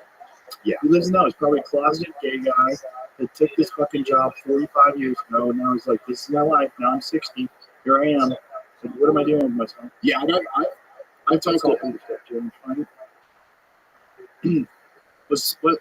What is saltpeter used for, and is it true it reduces certain carnal urges? The second part of the question is easy to answer. Saltpeter, the term refers to either potassium or sodium nitrate, has no effect on carnal urges. The story that this chemical is put into soldiers' food to decrease their sex drive is a total myth. What about for priests? That's what I heard. So is it one of those things they thought did that? Symptoms can range from double vision, difficulty in swallowing, to paralysis and death. The spores of this organism lurk in many foods under the right conditions, lack of oxygen, low acidity, becomes active and liberate the toxin. Sausages are the classic example of a type of food that can be affected. And the word botulism, in fact, derives from the Latin botulus, meaning sausage. Wait, so this botulism, scroll back up again. I feel like I picked this up at a weird place. Serious aspects of saltpeter. One of the most deadly substances known to mankind is produced by Clostridium botulinum bacteria, 7 million times more toxic than cobra venom. Botulinum poisons its victims by blocking the actions of neurotransmitter acetylcholine. Symptoms can range. Okay, so this is the symptoms from botulism. Does saltpeter come from botulism? So one of the serious aspects of this, one of the most deadly substances known to mankind is this botulism bacteria. Okay, botulism can be prevented by the appropriate use of sodium nitrate. Discovery that actually came about in accidental fashion. Salting of meat is an ancient method of preservation based on the ability of sodium chloride to kill bacteria by drawing out much of the water content. About 500 years ago, some clever cook noted that the effectiveness of salt in preserving meat depends upon its source. Furthermore, salt that worked particularly well improved the meat's flavor and color. Okay, the secret turned out to be an impurity, potassium nitrate, more familiar known as saltpeter. Okay, so this is how they came up with it to combat botulism. Okay, now what about how does saltpeter work? What's the point of it? Why would people take it? I don't understand. What's this? Yeah. Because this is what we had always heard when we were kids, that they would give priests saltpeter to suppress their carnal urges. So here it says, saltpeter known for use for many purposes in the past, including as a curing agent, key compound of gunpowder. This stuff does everything. Yeah, but what about sexual urges? They debunked the myth about saltpeter lowering libido or sex drive. It's false. It's a myth that's been going around for years. The myth started when, what does it say? Let's see what the myth started. Everybody's 2 hours, 10 military times. Okay, but if you see that where it says there, top answer. Just for the message boards, essentially. Right, but I would just like to see what that person on the message board says. I think it's very interesting. The myth started with the military. See this article from Snopes. Popular myth promoted by youngsters in boarding schools. Interesting. Summer camps as well as men in the military and prisons. Some boys or men use this as an excuse for sexual performance problems. Doctors and pharmacists have debunked the myth about saltpeter lowering the libido, prostate, or sex drive. That's false.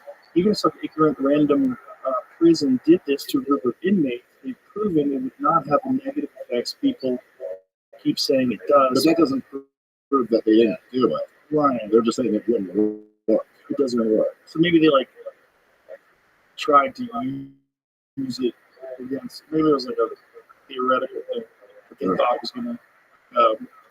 Wasn't it like Spanish Fly? You remember Spanish Fly? Yeah, that's the one Crosby bragged about, right? Yeah. That's the creepiest tape ever.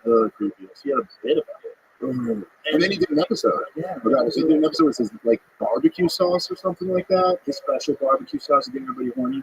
What a weird. How did, by the way, no one? I guess in the '80s, people had a lot of blinders on. And he was like, hey, I got an idea for the episode. Like maybe it's like, we're doing, the Huxtable family, and I just make my barbecue sauce, and all the chicks want to fuck. And you're like, wait, what?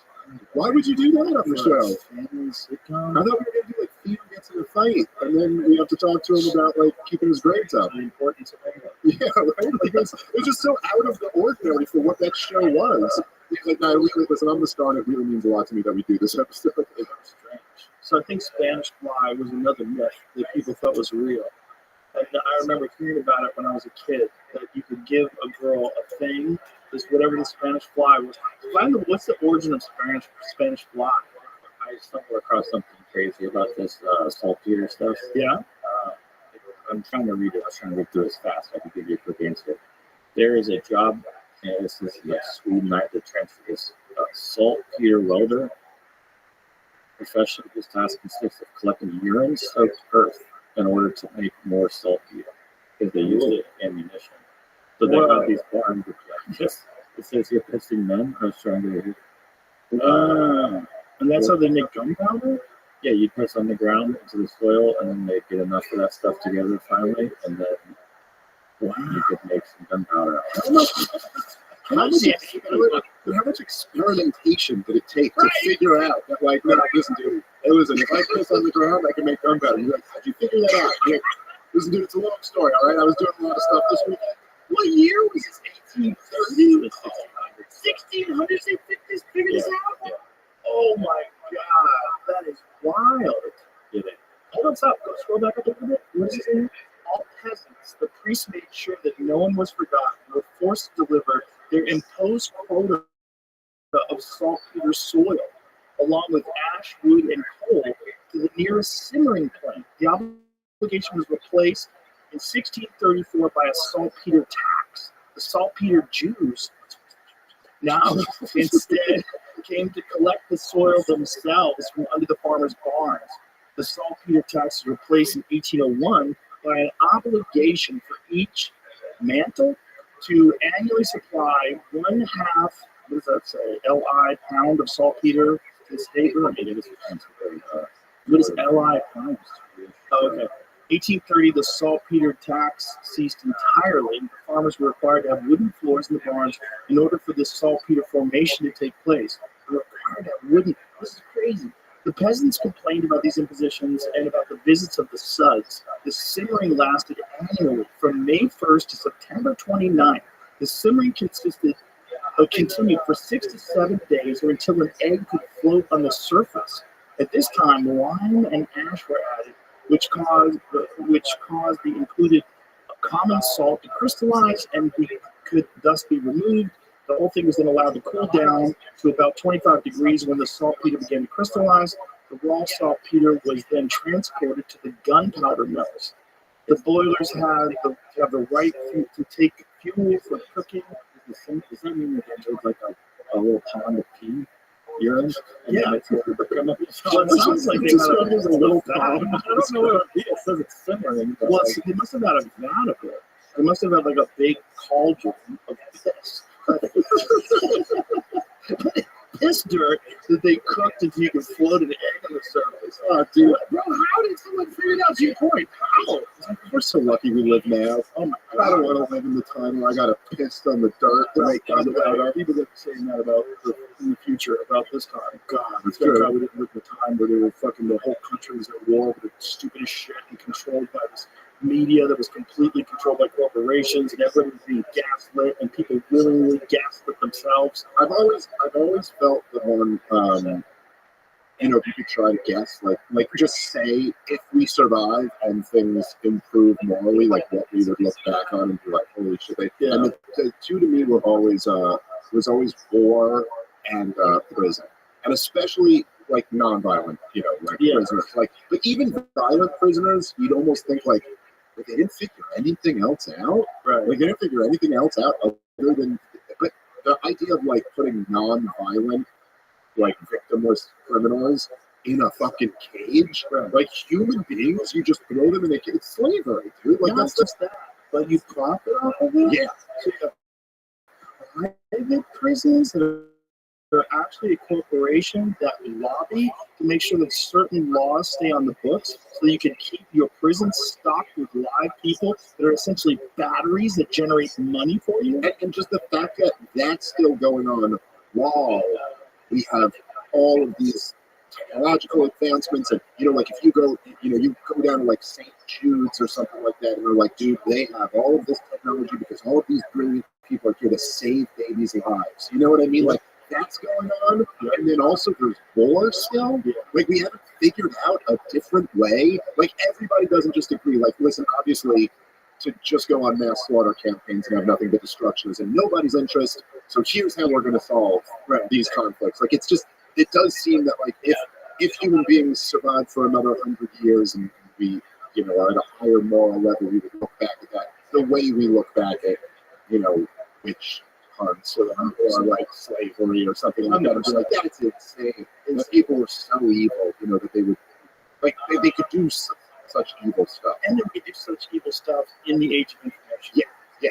Like very hard. And maybe we are like moving in that direction where, it does seem for sure. I think that the fact that the war in Gaza has had more images coming out of it than any other conflict, that's a huge part of the reason why there's so much Yeah, protest. technology. It's everywhere. Everyone is so Very hard. Very hard. I think me and you might have talked about that last time I was on, right? It's like even the war in Iraq, which is not ancient history, it was still going on. I mean, second, we still got troops there now.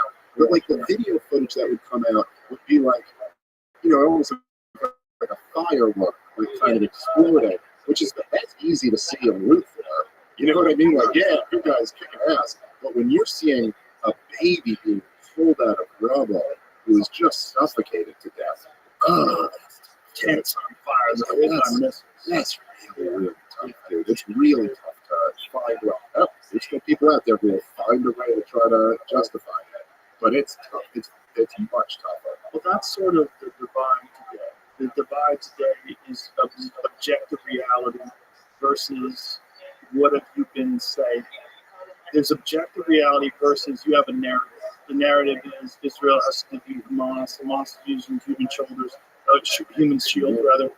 That's the narrative. The objective reality is blown apart children, and not just one, tens of thousands of innocent people dead. I was just watching this interview. I'm blanking on the doctor's name, but it was Dave DeCamp was interviewing him, who's by the way phenomenal, one of the best reporters in the country. DeCamp Dave, the DECAM Dave is his Twitter handle. He's phenomenal. But he's great.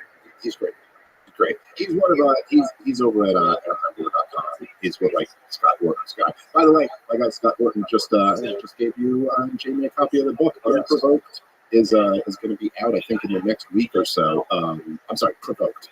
I didn't mean to say unprovoked. It's provokedbook.com, the best book written on the history of the Ukraine-Russia conflict and how America just blew it at every single opportunity.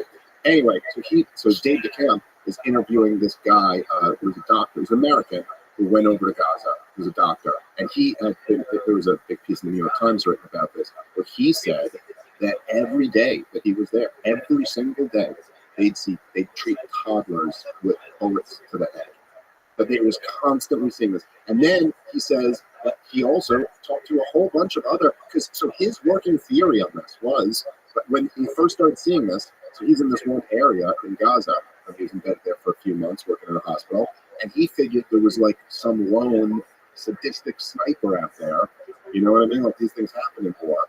But then he started talking to doctors from all other points of Gaza who were there at all different times who all said the same thing, that they're getting toddlers with bullets. And then when the New York Times published this, a bunch of people who were defending Israel started being like, this isn't true, blah, blah, the Israeli most moral fighting force in the world. So he published the x-rays. He was like, okay, I'm a doctor. I got the x-rays right here. They published them. It just 100% is happening. It's just, so what is, I mean, Israel's been on the mass broader campaign of a captive people for over a year now. You know, And they're shooting babies. evidently, I mean, there's the doctor he's American. He's claiming it happened, and he has X-rays. So yeah, it seems like that's what's going on there. And I mean, look, it's obviously just so horrific, the whole thing. So it's really amazing to me the way to watch the way people will rationalize and justify what Israel's doing. It takes so much mental gymnastics, and it's always got to like rely on. It lets you know. It's like, oh, so I get it. You see, it's like, oh, how do human beings through all of human history have had slavery and genocides and ethnic cleansing campaigns, and at every step there's someone there who's willing to justify it and explain why we have to do this because this is the only way, and really we're acting in defense. That's what they all claim. That's what the Nazis claim. That's what they all claim. They're really acting in defense. But it's The way people look back on concentration camps, the way people look back on the Hunger campaign, the way people look back on the Inquisition. We're going to go, how did they do this? how do you allow to just like, and it's amazing the way people can compartmentalize it too. You know what I mean? Like it could just be like, hey, there's somebody who could be a totally loving dad and a good husband, all like that, but then can go to war and commit like unspeakable horrors of other people. It's just like they put that over here. You know, it's very hard to think about that or understand that. But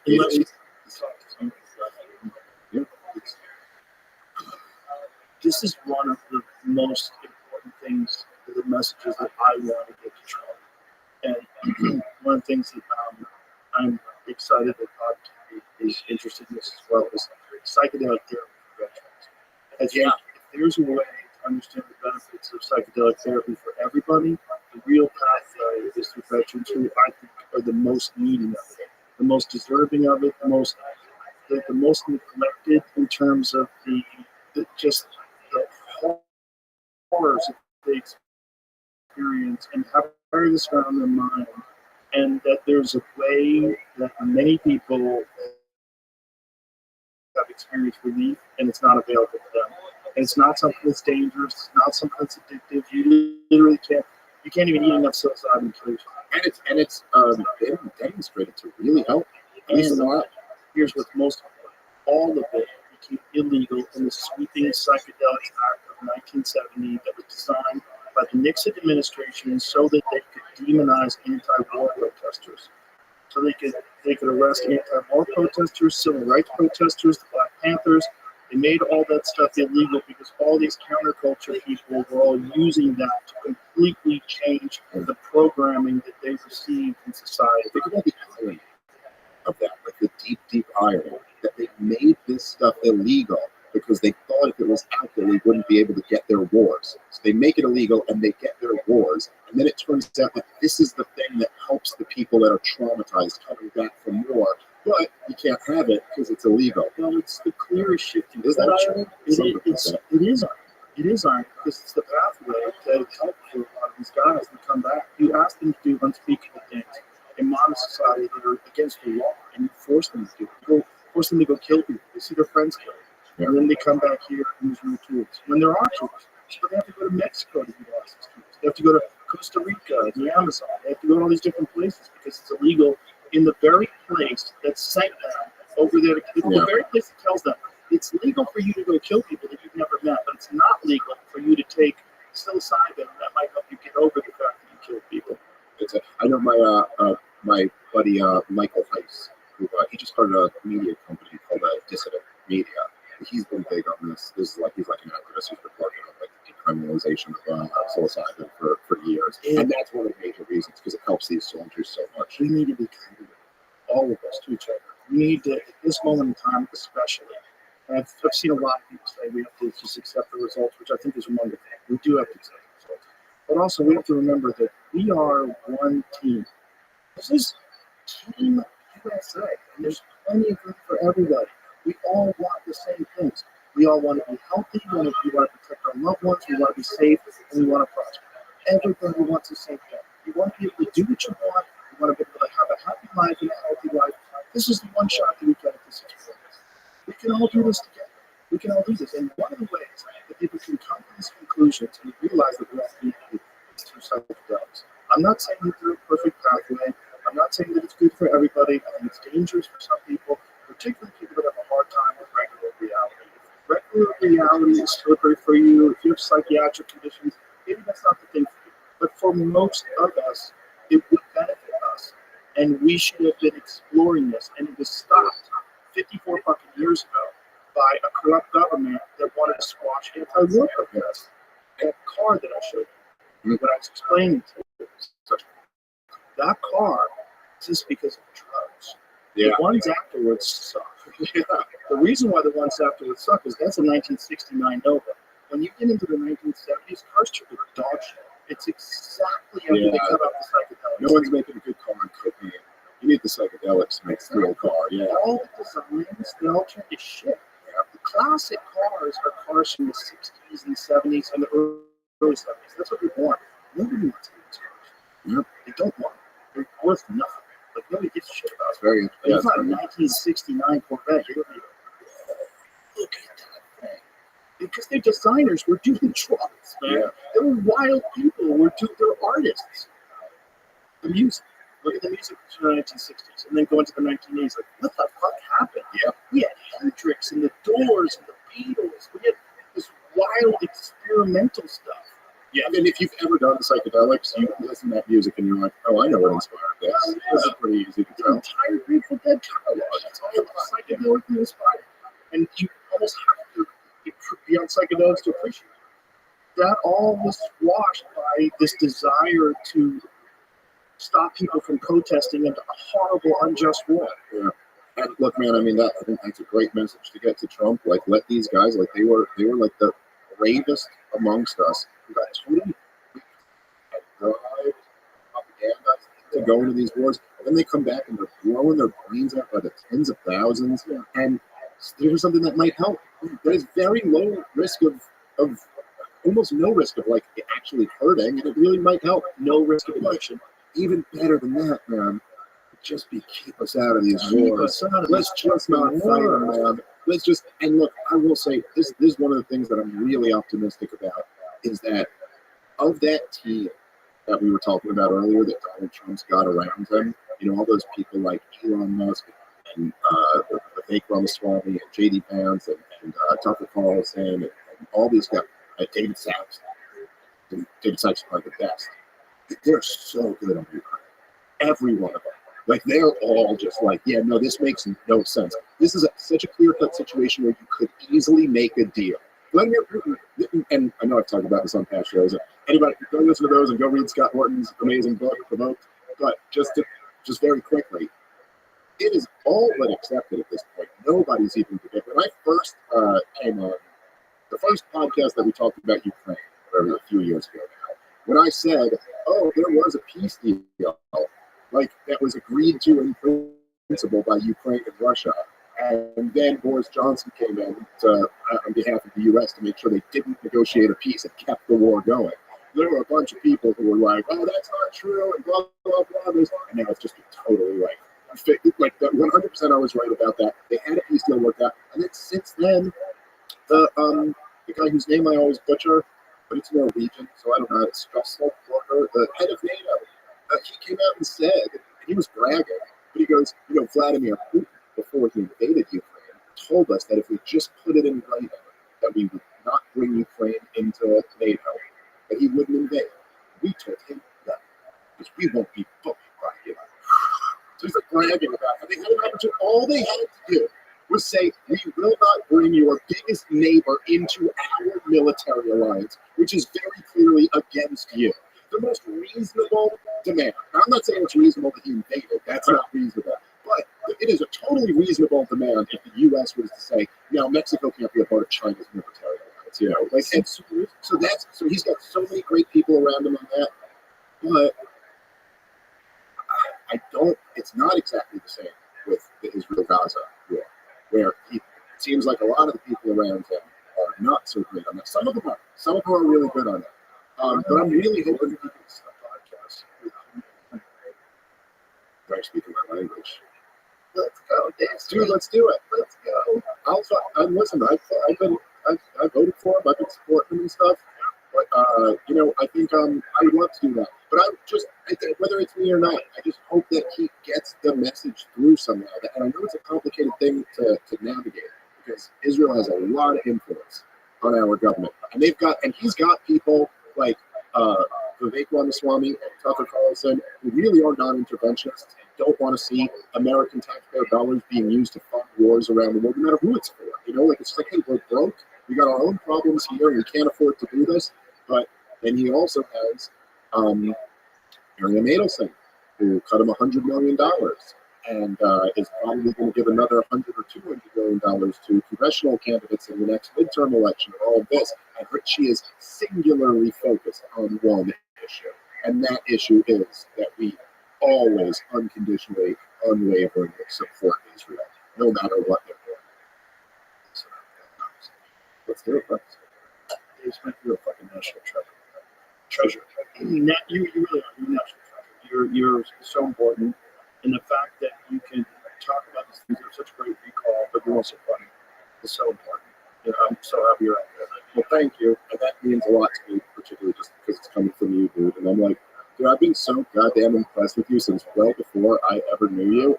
And I'll tell you, after the last couple of weeks, dude, I'm like, I just can't even believe it. I can't even believe it's real, dude. But thank you. Thank you for having me again. My pleasure. Anytime. We'll do it again. Thanks. All right. Thanks, buddy.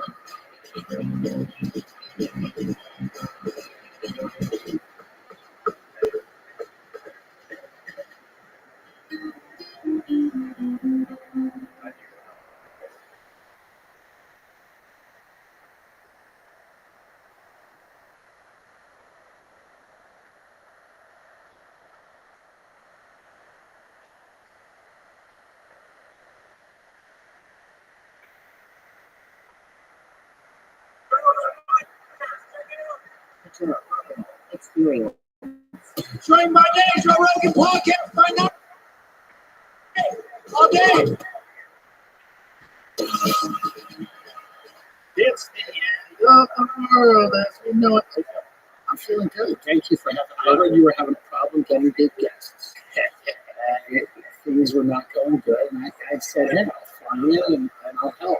I'm always here to help." Well, we were talking about doing a live show at the mothership, which was somebody talking Puerto Rican joke, and we're like, Yeah, I mean, it was. It might have been. We don't know. It could have been interesting. it would have been fun. But Could have been funny. whatever. What do you do? Yeah, it's election. It's election day. If Trump loses, If Trump loses, we're gonna have to hide him. We're gonna have to pay a cartel to shelter him for a period of months or years. they'll take him in Canada. Whoever Canada. Yeah. Sort of changes rhetoric. Yeah, yeah. No, if Trump loses, he definitely will have to Gotta tone it down. he might have to Move it around a little bit. survey the scene. Yeah. You know, Probably not a lot of Puerto Ricans in Canada. he could be a hero on the other side. That's true. He could just emerge as the, Left wing. Just completely do like a Yeah. 180. Total See the light. flip the script. Inclusivity is super important. Say, I did this. Kamala was me. I knew that was going to happen. Right. That's why I told those jokes. Yeah, but the funny thing is the people going, yeah, he was a Hollywood plant. Like those people who are like, he was a Hollywood plant, you know? Yeah. Those people are fucking hilarious. Every now and then I'll come across a comment that people think is fucking and Yeah. fucking master. Yeah. It's always Jews. But they think the Jews are The Jews, it always gets to the Jews. It'll start somewhere and then goes to the Jews. I forget who told me this, but it's like one of the symptoms of a collapsing civilization. They start blaming things on Jews. Yeah. It's like one of them is they get very obsessed with gender, and then the other one is they start blaming Jews. And We're the not other thing is both of those. they make celebrities out of chefs. Like they get very decadent. This happened in Rome. Yeah. Like they like people that provide you these comforts become celebrities because you get So much comfort. a decadent lifestyle. And so it's one of the things that people say is like a harbinger of the apocalypse. It's like people just focusing way too much on artisanal, donuts or whatever. My wife likes going to those places. Yeah. So they serve like 13 different things. onions, which one's the size of a quarter. Yeah. I need a steak. It's I very, need it. yeah. Bring it all at once. I'm a glutton. Yeah. I need my food in a large plate. Yeah. I need just a giant fucking hunk of meat. Well, it's also so much time. It's like 3 hours. Can't do it. And the waiters tell you about every single thing. And it feels very like indulgent to sit somewhere for 3 hours and then get educated about like where a raspberry came from. Right. You know? I can take it with the omakase sushi, like Philip Franklin's Leaks place. Sure. That's kind of fun. You know, it's you watch him do it. You watch him like slice it up and put it together. It's kind of cool. It's fun. Yeah. Just know what you're in for when you get there. You have conversations. It's a small amount of people, so you can get to know folks. And the sushi bar is good because you don't have to talk that much. Right. When you're directly across somebody for 3 hours, that's intense. And the worst is, like, someone could be in the middle of and then my mother came back and it was stage 4. And this is a peanut from Australia. And the glaze, is it demi-glaze with a South France bourbon? Yeah, and then you have to say thank you. Thank you so much. Hey, you fuckhead. Yeah. Her mom died. Yeah. You piece of shit. I hate people that ruin meals with real discussions about anything. That's depressing. That is a problem. Anybody who comes out and if there's money being spent, keep it to yourself. Talk about things that you can all get on board. Nobody cares. You know, oh, my dad's going to be that he's a fighter. Not now. Yeah. It's the emotion cup that just like, what am I supposed to do with all this? Like, not have all your emotions. It's too much. People talk too much about personal things, and then they expect you to offer them some degree of comfort. Right, what can you do? You can't do anything. There's nothing. I'm sorry, your sister has borderline personality disorder. What is that? It's not real. No, and it's people that just go around ruining all the relationships in their life. So it just means you're a piece of shit, right? Which is fine. And then they just say it's their borderline. Right, because there's a lot of like mental things like that that are just sort of patterns that people fall into. Yeah. Like you can't medicate. But can you medicate rudeness? Like some people are just rude. They're just not nice. They're not nice to readers. They'll invent a way. The pharmaceutical industry is such a profitable thing. Everything eventually will be a disease. Yeah. I'm more and more convinced that ADHD is not bad. I think a lot of kids just have a lot of fucking energy and they're supposed to be doing other stuff. Yeah. They're supposed to be sitting at a desk. Put them in the military. Yeah. Let them, you know what I mean? Or let them play video games. They seem to sit real fucking still when they're doing that. How come they're fully engaged when they play video games? There are people you meet. I have grown friends in my life that are, you know, I'm 39, in their late 30s, and I'm like, the best version of you is dying in Ukraine. You should be a flag on a mantle, and we should point to you and go, this, he made an ultimate sacrifice for freedom, and that's the best version of that. And we don't have enough wars, we don't have enough dead people. So, well, if we have the wins, we're going to change that. Yeah.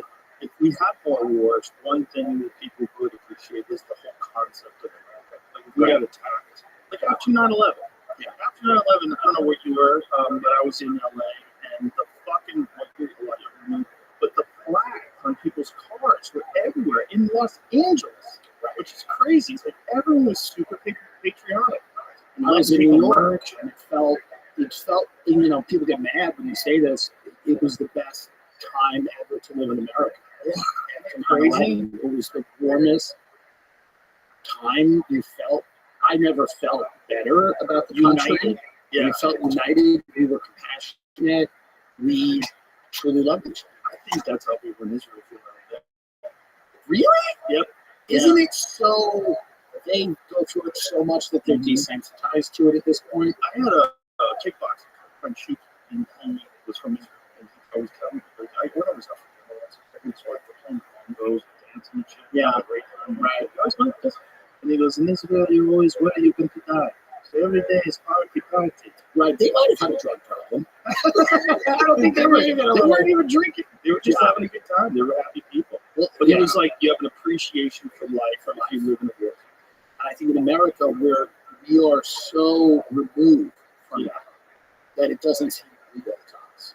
Right. But you and I have an appreciation for life. We're not a fucking war zone. No. So it's not the only way to have an appreciation for life. Absolutely. I think you can have an appreciation for life in a myriad of ways, but I think one of the downsides of being so relatively safe is that when we talk about war, it's not real.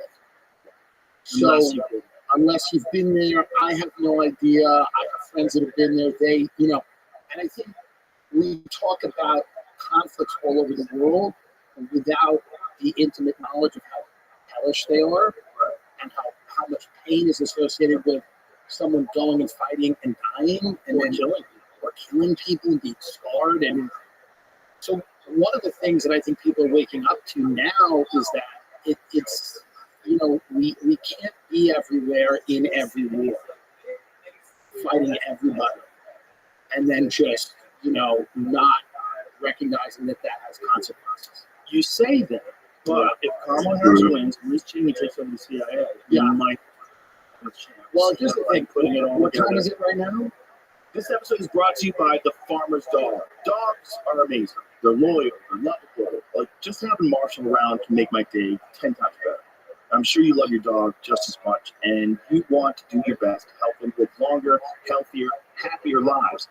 And a healthy life for your dog starts with healthy food, just like it does for us. There's a reason having a balanced diet is so important.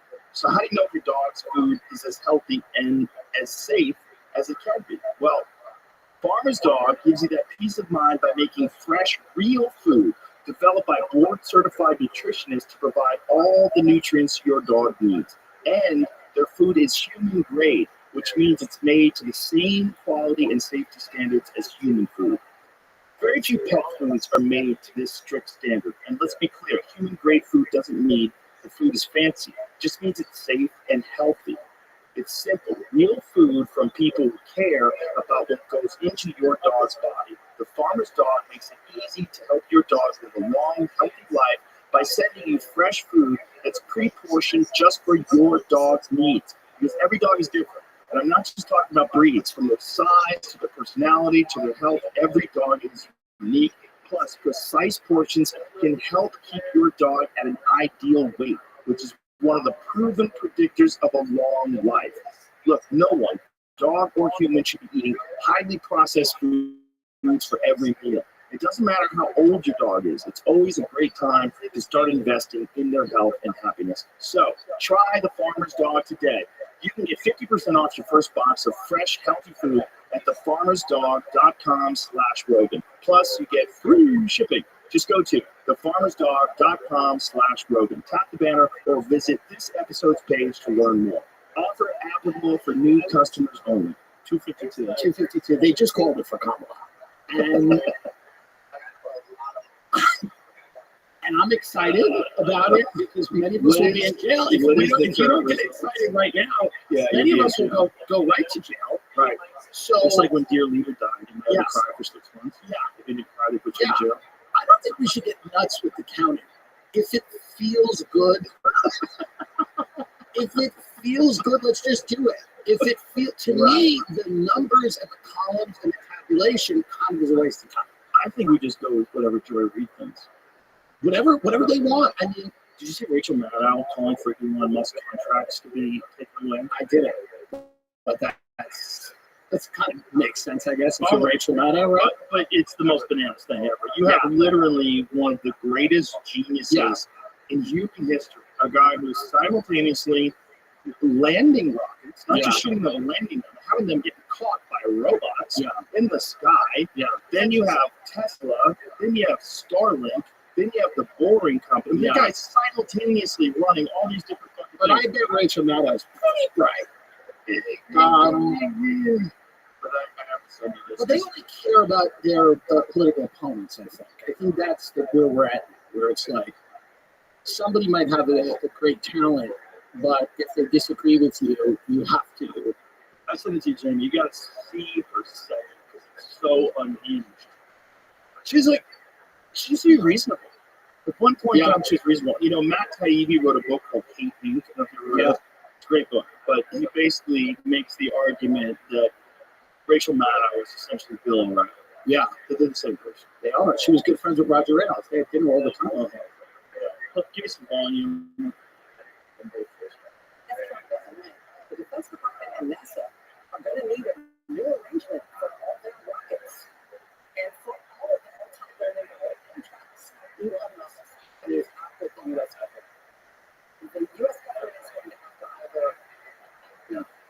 and white on all of those contracts. But Elon Musk's companies are going to have to unwind from him. This is an untenable leap in national security terms. Now that we know what we know. What is that? What do we They know? endorsed President Trump. That he's a fucking genius.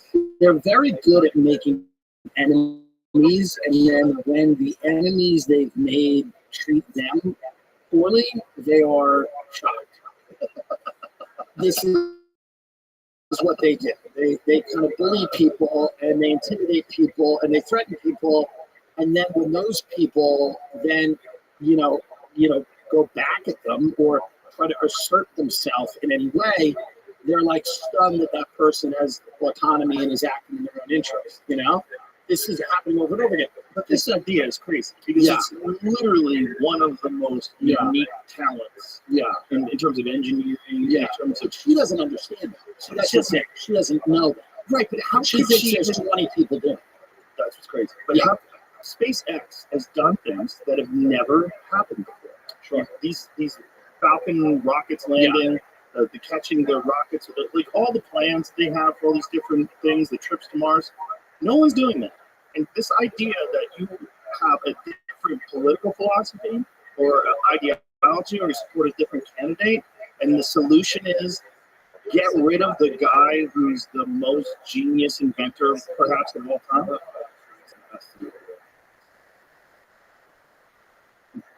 You had a conversation? Oh no.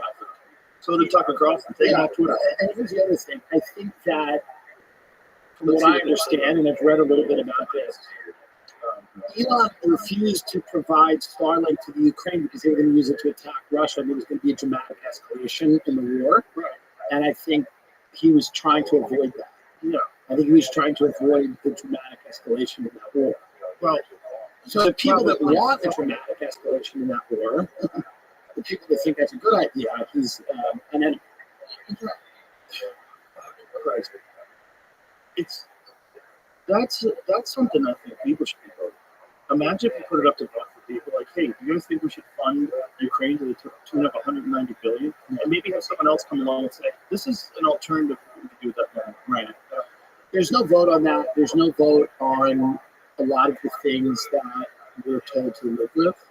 There's never been a vote on immigration. There's votes for candidates that support it or don't support it, but there's never been a vote on should we secure the southern border would unanimously be voted on. Yeah. People would unanimously pretty much say absolutely. How about voter ID laws? Yeah. 84% of America should have voter ID. Right. I should have my ID today. Jamie, what's the total so far? What's the latest results? So here's what I will We say. don't know about anything? it. Can we just be lied to? Early voting Slide us? in Pennsylvania is down. You can check this out. Early voting in Pennsylvania is down for Democrats. 2020, you had 1.6 million registered Democrats vote early. Now you have 821,000. Whereas Republicans, early voters, I think last 2020 was like 547,000, 521,000 this time, meaning that the Republican early vote in PA, which is the most important state, and Michigan and Georgia, is around the same as it has been. The Democratic early vote is somewhat depressed. It is not as strong as it's been. Now, I don't know if that's a pattern. I don't know if that's indicative. But just listen, how many people that kind of quiet quit the Democratic Party? There's tons of people. There's a lot of hidden votes. So there's people that are sick of Trump that are going to vote for her. There's people that are sick of the Democratic Party that are going to vote for him. There's probably people that are motivated by Roe v. Wade.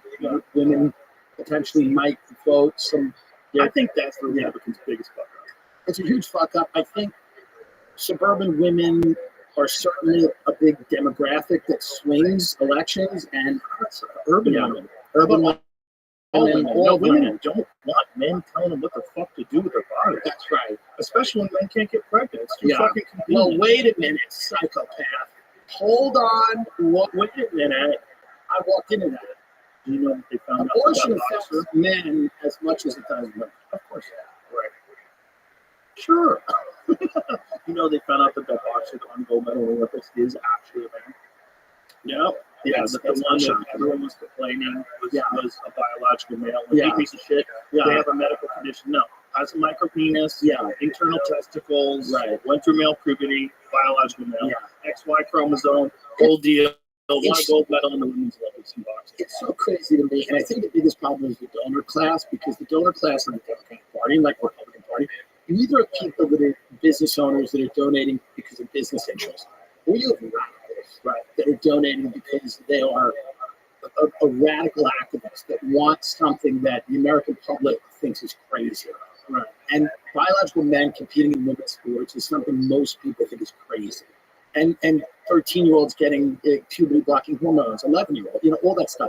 Most people think it's crazy, but they have to just kowtow to this donor base that is maniacal and insane. Yeah. It's all about money. And the money guys are at least the billionaires will go, I want to build a casino, or I want to do this, I want to do that, I want to pollute a lake. This isn't good, but you know where they're coming from. When you're these radical activists, they're kind of motivated by this ideology that it's a very small group of people. Like, if you went to most people and said, do you think an 11-year-old should have a gender reassignment surgery or should take hormones to block their puberty?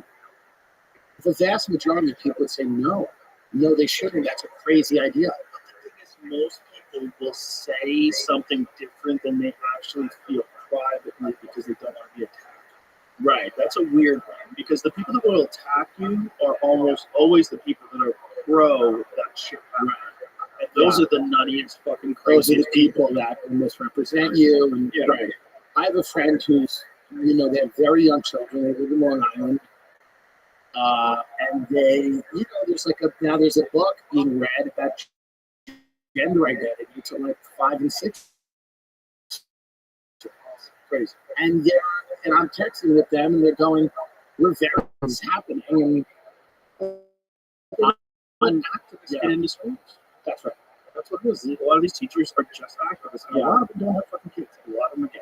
Yeah, or queer, or trans, or this, or that. Or they're A lot of them are posse. women too. Here's the other thing: a lot of them are women. Not to blame women, but it's like most of this stuff isn't being pushed. It's not like it's being pushed because a lot of people, all the groomers are pedophiles. Some of them might be, but a lot of them are just these do-gooder types that want to have medals pinned on them and ribbons pinned on them and stuff like how great they are. So they're going, so it's not all these female teachers, they're not all trying to have sex with the kid. They're just trying to get accolades from their peers, and they want to talk about what a great person they are. So they're just like falling for anything. And they're out there distributing, whatever it is, books, or, telling kids because they want to be a good person. They want to feel like they're a good person. They want to be on the right side of things. That's a good point. And they're just not, I don't think nobody's pushing back in a way. Like, there's a lot of elitism and condescension that comes from the Democratic Party. The Democratic Party used to be a party of unions, of workers' rights, and it was a party that people like my grandmother was in for years because she believed that people should be able to have health care, they should be able to have sick leave, or they should be able to have maternity care, whatever it is.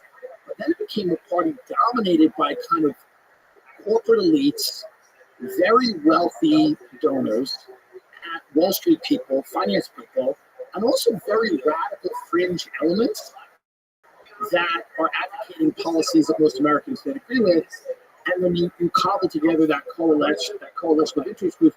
And the only way that works is if you condescend, because you can't have these debates because they lose them.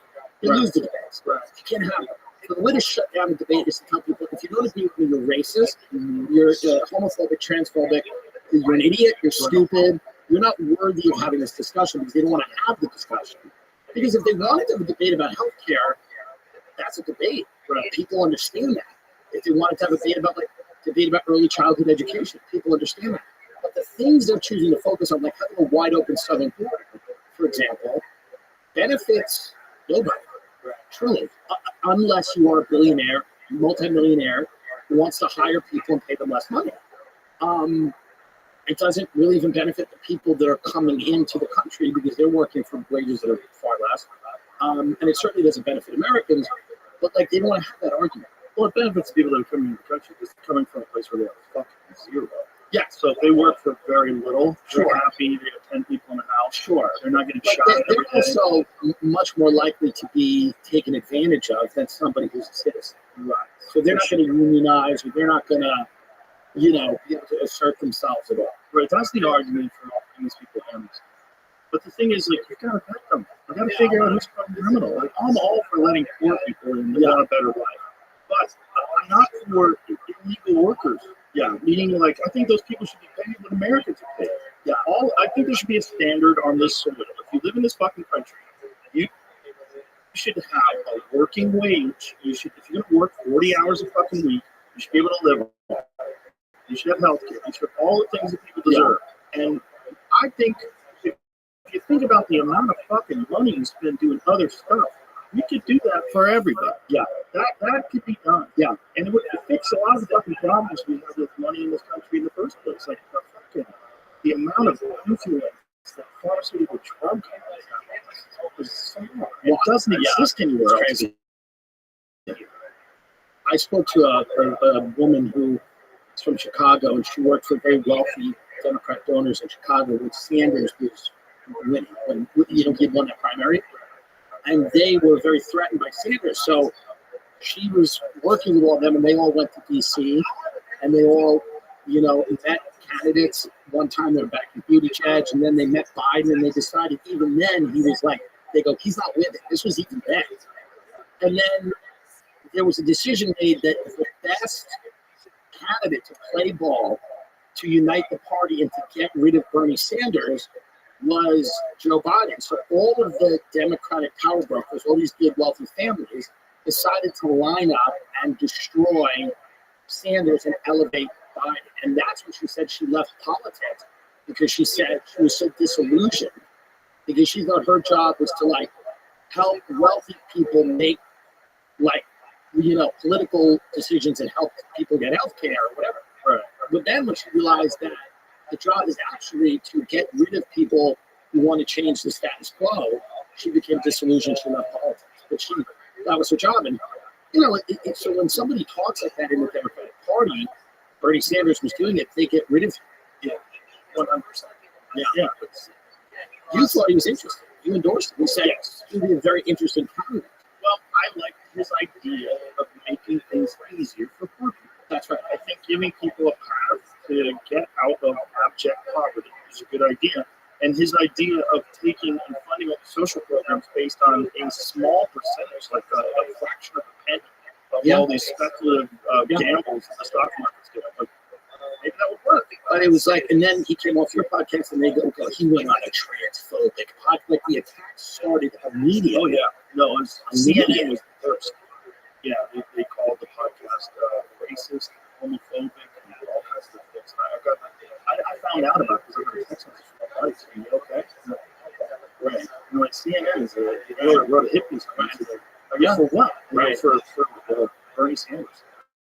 So this is, you come out, you endorse an 11 candidate. And by the way, I didn't even endorse him. You didn't endorse him. You said you liked him. I said I'll probably vote for Bernie.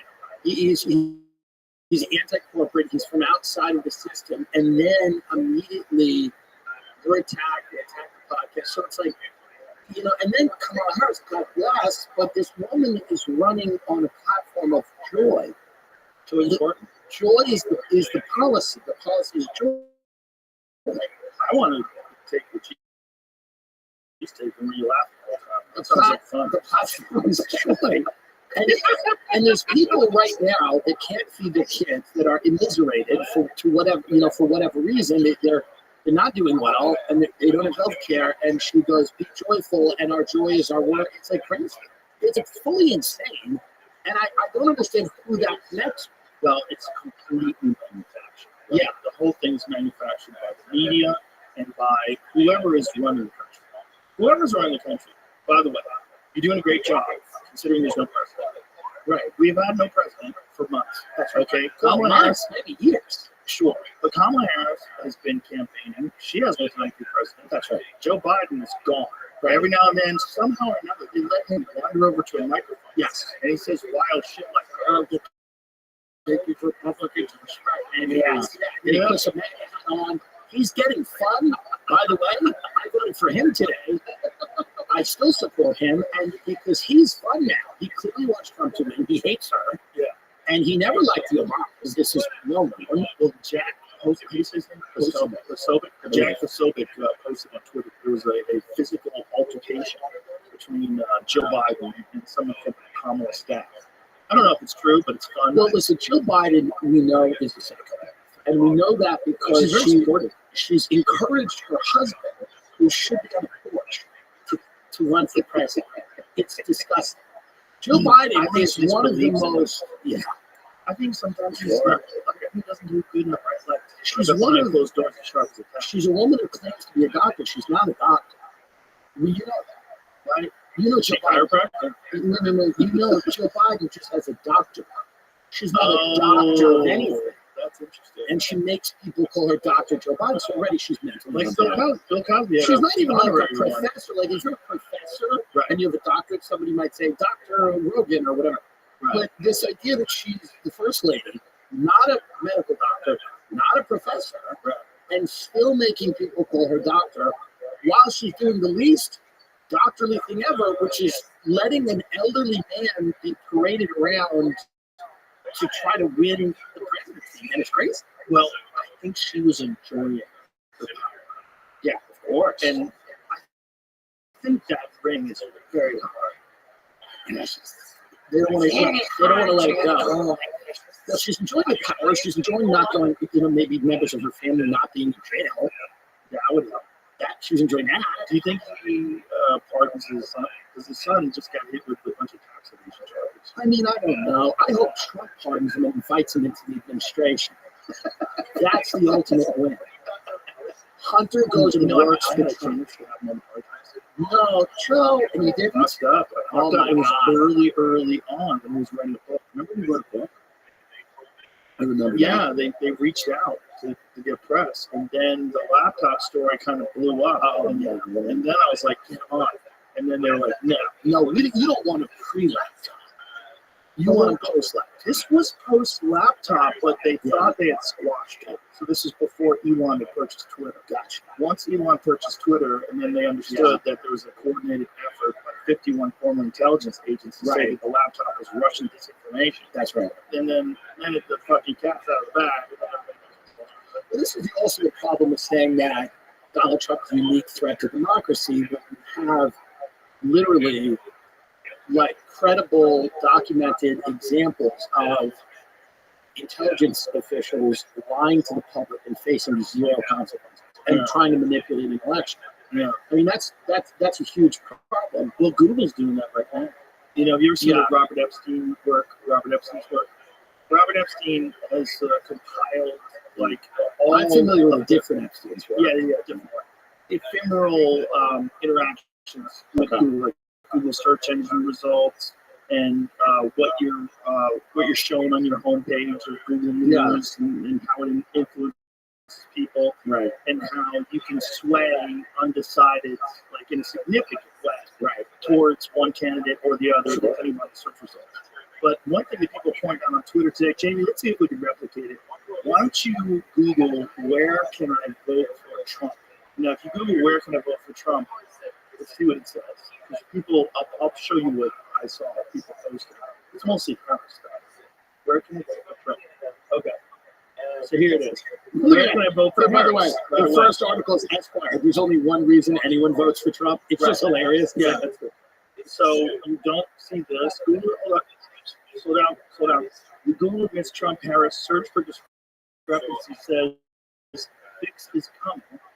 I don't know what that means. But look at the bottom. So you Google where to vote for Trump. Scroll down a little bit.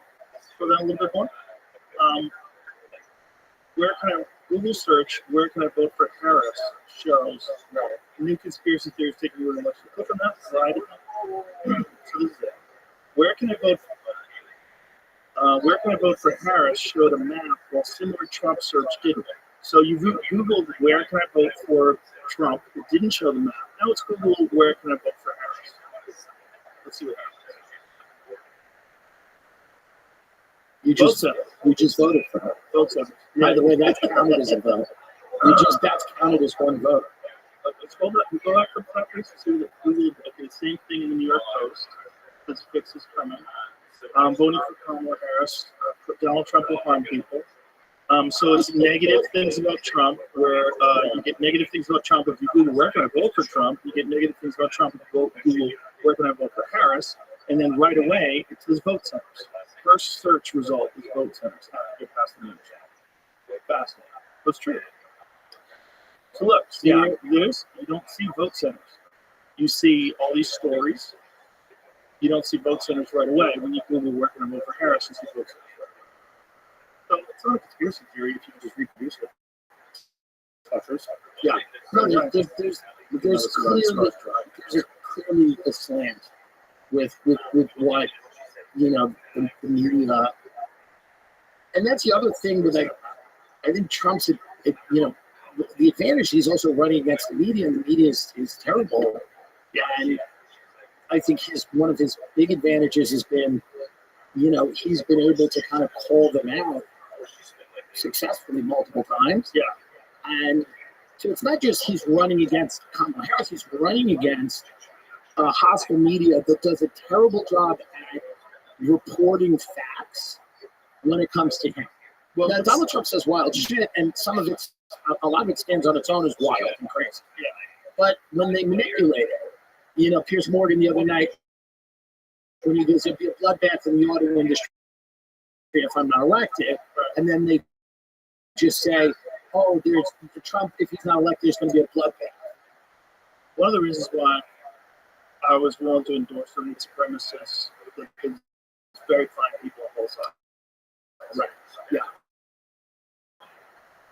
That's a terrible lie. He literally says, I'm not talking about white supremacists and the KKK. Those people should be condemned. That's right. That's what he says. Yeah. Well, and that's what what he's talking about is the people that were coming to protest the fact that the statue was being. And what's interesting about Trump is Wasn't that what it was? he was the first guy, yes, he was the first guy in Palm Beach.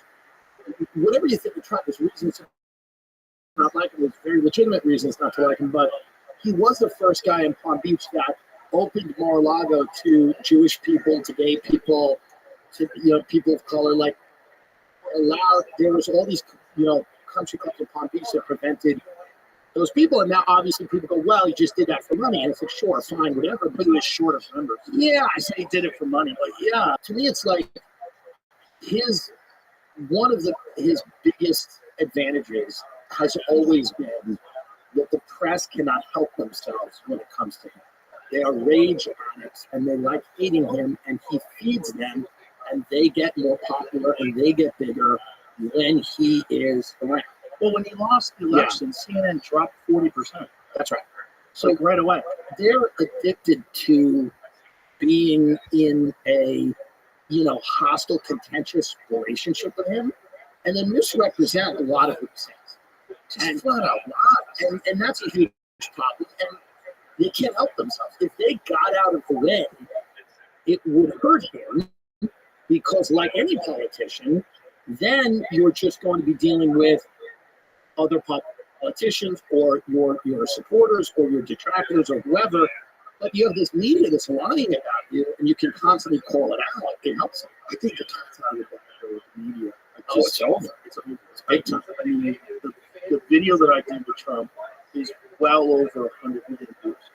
Yeah, between Twitter and YouTube and Spotify, well over 100 million.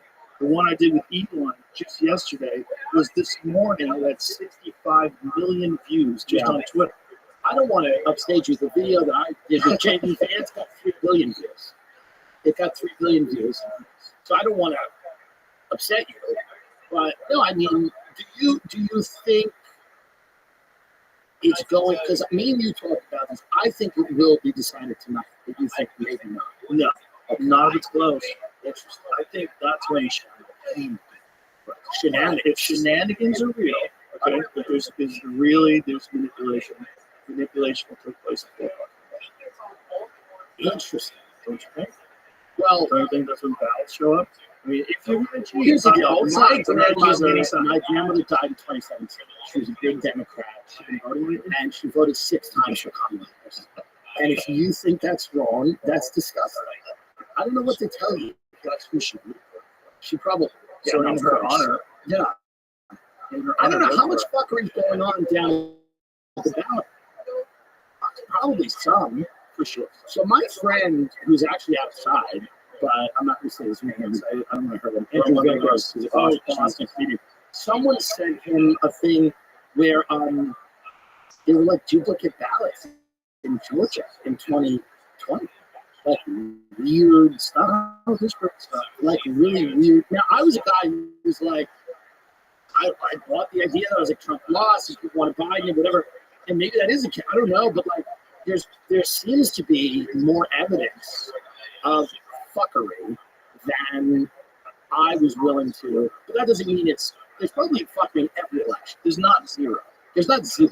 right? So In every election, there's something. when I asked Trump, like, you say you lost the 2020 election, can you prove it? Tell me. I gave him all the room. I would have given him an hour. Yeah.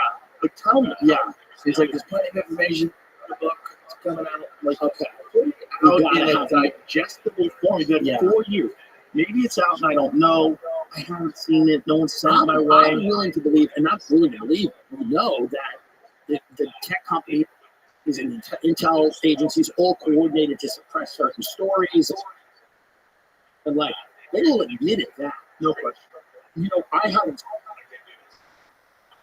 seen the direct evidence of that election. That is hugely election interference. I What haven't they seen said, it. that would have affected millions of people's decisions. Yeah, well, then that's a huge problem. That's a giant problem. We have 300 million people. The elections in the counties where Biden won, like how many votes total? I think it was like 83,000 in PA. It was very. That's crazy. It was crazy. And if you imagine if 83 of those 1,000 people, if just half of them got a hold of that laptop store. Yeah, and listen, I think a huge problem is that the intelligence agencies are completely unaccountable. Yeah, meaning that there's been no accountability at all for anyone who suppressed the laptop storing. I mean, where is this Kim Cheadle woman who is the head of the Secret Service, the craziest thing in the world? The slope roof. I've taken gravity bong hits on acid on roofs and more of a pitch than that. And I didn't fall off. I'm not exactly a Navy SEAL, and I was able to do it. They had snipers on a similar roof that had more of a pitch. The whole thing is as shady as humanly possible. He was cremated. The house In was 11 days, the house was professionally scrubbed, and then nobody talks about it. Well, did you see the cell phone data that shows that someone Was meeting up with him in the FBI or close to the FBI offices was meeting up with them on a regular basis? Where is this woman? He's in a BlackRock commercial. The whole thing is weird, and then Beyond. it's beyond It's strange. Harvey Oswald 2024. It's fucking crazy. He has no digital footprint.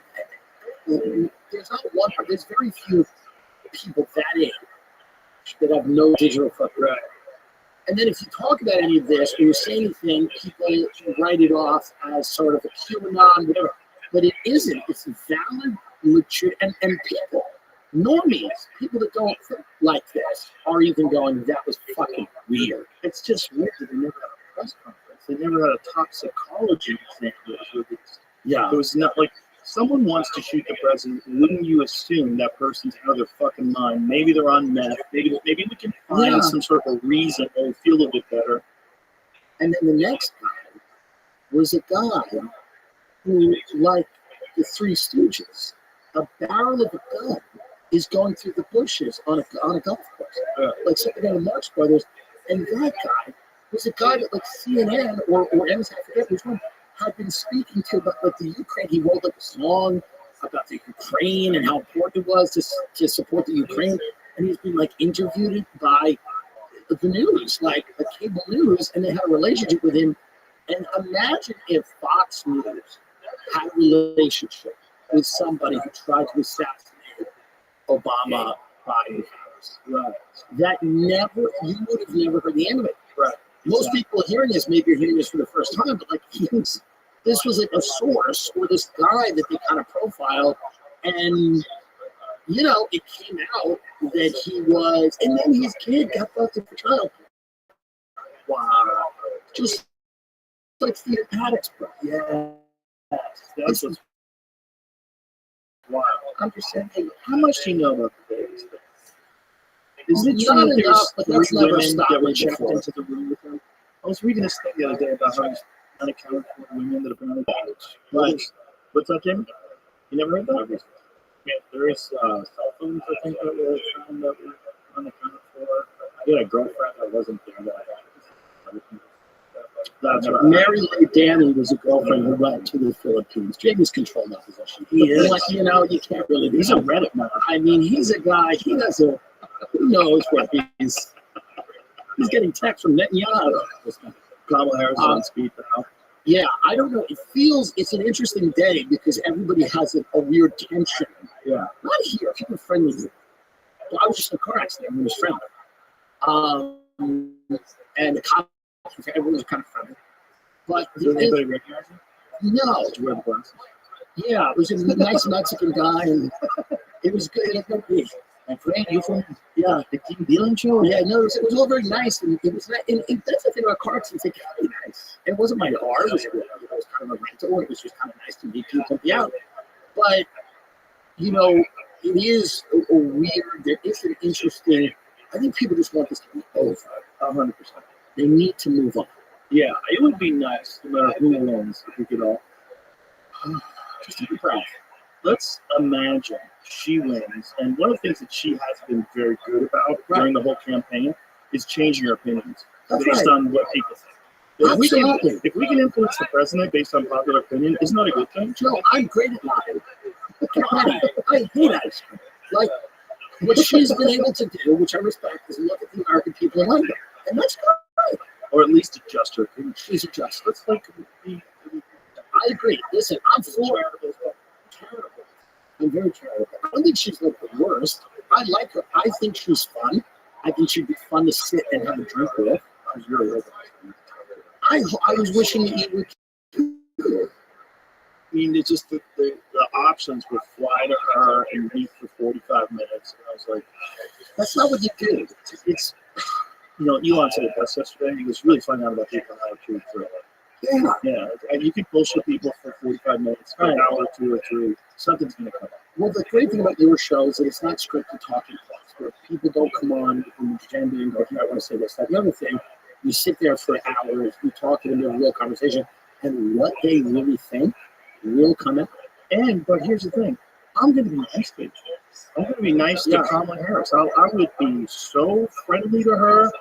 Johnny, gotcha bullshit. I'm not interested in doing that. I genuinely want to know, like, You shoot guns with us as a class. Sure, let's go shoot. I'll take it If from he me. was on the show, getting high, Oh my God. smoking weed, and then waving a gun around, Well, she don't have to wait. then I vote. That's Of course, but it's, I don't say understand. that important. Don't point guns. Sure, but it's Even when they're fun. unloaded.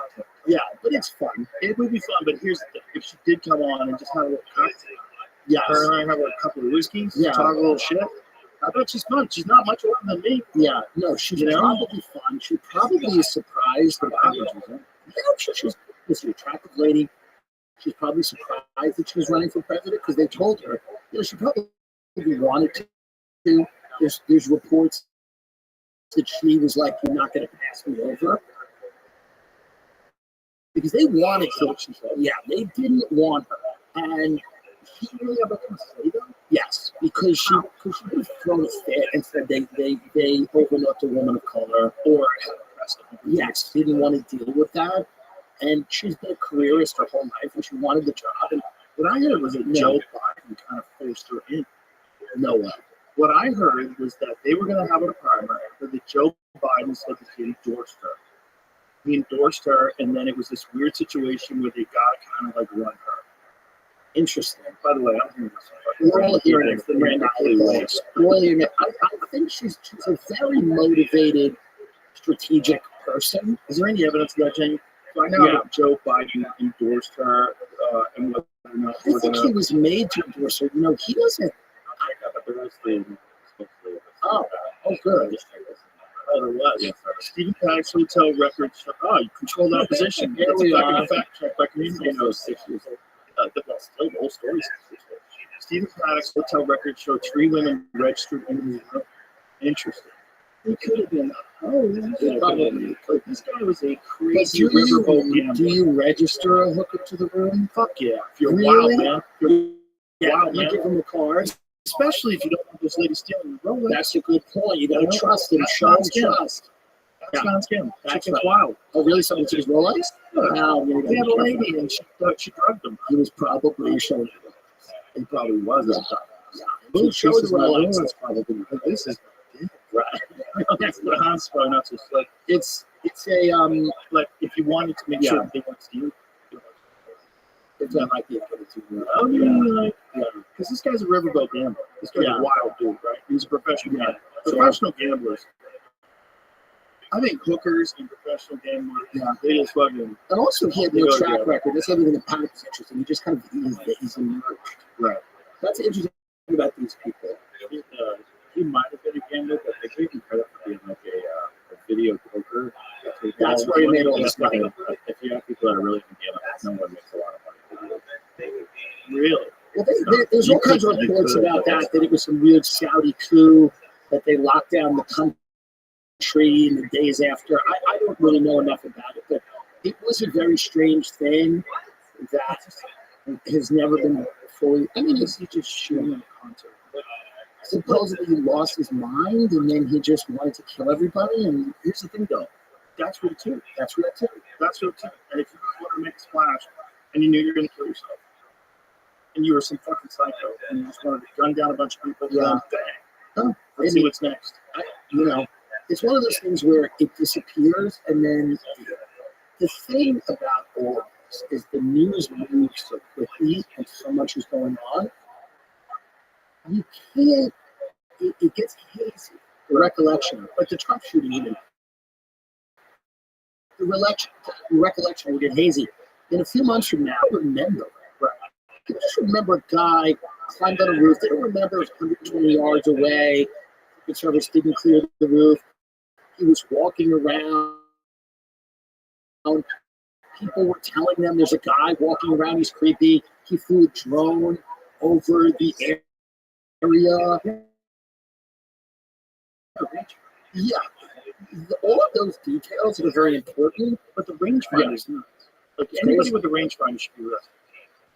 Right. If you have a rangefinder, you're walking around an area with the president, or what you're doing, what you're up to. And didn't he have explosives in the car? Yeah, they have explosives, and they're sophisticated with radio-controlled devices. They have remote-controlled explosives. Like, how is he getting that? He's 20 years old. Like, what Google search do you have? Like, where are you ordering these? Are you putting them together? Yeah. Someone manufactured for you? Who did you buy it from? Where's the investigation? Nothing. There's one thing where his father is leaving a Costco. There's one, like, video, Jamie, maybe you could put up, where there's like one reporter and his dad and someone in like a mask are leaving Costco or BJ or something like that. And he's like, no comment, and he just gets in his car. That's kind of the only time I've ever seen the parents.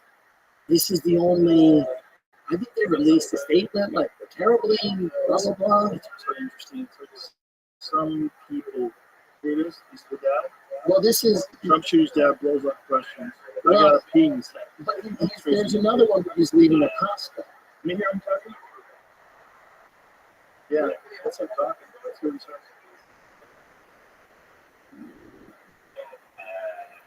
But anything that you want to do with it,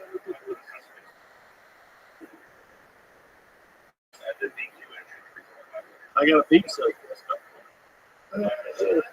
interesting. Yeah. I mean, doesn't that seem to guy's be- really casual for the fact that his son just tried to kill He's the at fucking president. he was at Costco. The week after the he looked very calmly because and he has a full cart of food leaving like it's insane. You know, like that. Imagine your son. Forget about the fact that he tried to kill Trump. He did kill something, and he shot Killed the two guy. other people. He killed the guy. He was trying to shield his wife. Look at it. Look, can you stop this for a minute? Who is getting that much food 2 weeks after your son tried to kill the president? Well, look at the size of that fellow. He Probably has a eats a lot full, of food. I get it, but he has a full cart. And by the way, he can't get anyone to go to Costco for him. He's walking around buying mini taquitos. I mean, he's not a wealthy guy. Right? I mean, you gotta have a friend that go to Costco. First thing is, what is that? You gotta have a friend that go to Costco. This guy's got a full cart. What is that? It looks like a It's just a weird, to me, it's an interesting, like right after your son does this, you're at Costco buying the store with the uniform, yeah, with someone, with some fed in a mask. with sunglasses. The CIA goes, well, we'll take you to Costco, keep your mouth shut. Yeah, look at this guy. What is, who's this? The hood. Who's He's this? got gloves on. Dude. He's got gloves on, so he doesn't need fingerprints. It's crazy. The guy has gloves It's on. insane. What does he have gloves on for? We don't It's know. not cold out. Don't show this guy down. Jamie, can you Jamie, please? stop with your algorithm. Jamie, he was raised on Live Leak. He was. Remember that? Yes, he was raised on beheading videos on Live That was Leak. back before Instagram. Yeah, Nowadays, good old days. I've seen more people murdered over the last 3 years on Instagram than I have my entire life. People psychos. It's crazy. Did you see that video where the kid jumps off the cruise ship and the shark gets him? It's tough out there. But you can't do dumb shit. Sometimes you do. The summer between high school and college, we all know one person who did a really dumb thing, and that was it. And sometimes you're that guy. Nobody wants to be that guy, but sometimes you're that cautionary tale. You know, and that kid will be immortalized every time that someone will go out to dinner or something. Like, oh, when I was 18, we took a cruise for our high school graduation, and a kid jumped off the boat, and the tiger shark got him. And people will talk about that and tell the kids that. It's a terrible thing. Those teeth are really cage. Well, I think he's treading from that. And then you just see him kind of go under. They don't know what it is, but it's probably a shark. And he voted for Kamala. So if you're telling me he's not even racist.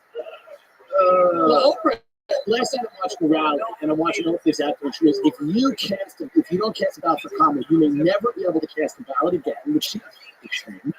That's so crazy. And you get the rally, I want you to watch this. Will.i.am is on the rally, and he's doing this crazy Kamala rap, and then there are these two white kids, like college kids, like awkwardly dancing to this music, and then there's Doug Emhoff, and then Tim Walsh, and I'm like, these are the whitest people. Like, Kamala's just trying to get a circle of like white nerds and weird people, and they're all like kind of trying to dance, and it's like a really sad. Whereas Michelle Obama's just a much better speaker. Like Michelle Obama, I don't know why. She is in a lens. When you watch her talk, she's political talent. It's raw. It's amazing.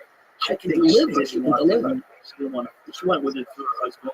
Yeah, doing that. I think she's like, fuck this. It's a shitty job. Oh, yeah, you're going to make as much money to do being an expert. You know, I think if Trump didn't have the rallies, he might not want you to do it because it probably sucks once you're in there, but it's probably fun to be able to go on the road. Like, he goes on the road like a comedian, right? And he's able to kind of, this is how many deals everybody has that are pre-existing, and if I touch this, this happens. If I touch that, that happens. I think it's probably not that fun. Well, I bet it's probably fun. First of all, he's been famous most of his life. Yeah, right? Most of his life. And at this point in time, he's not on the apprentice anymore. How's he get his jollies? Right. He's performing. When he goes out and does those, he kills. His bits. His kills. People love it. Yeah. This is funny shit, man. And here's the thing. And Andrew Sullivan, who's a writer from the UK, who's again not, he's voting for Kamala, he was American, but he said, the thing about Trump is, like, you can't say the rallies are not Democratic. They're the most Democratic thing.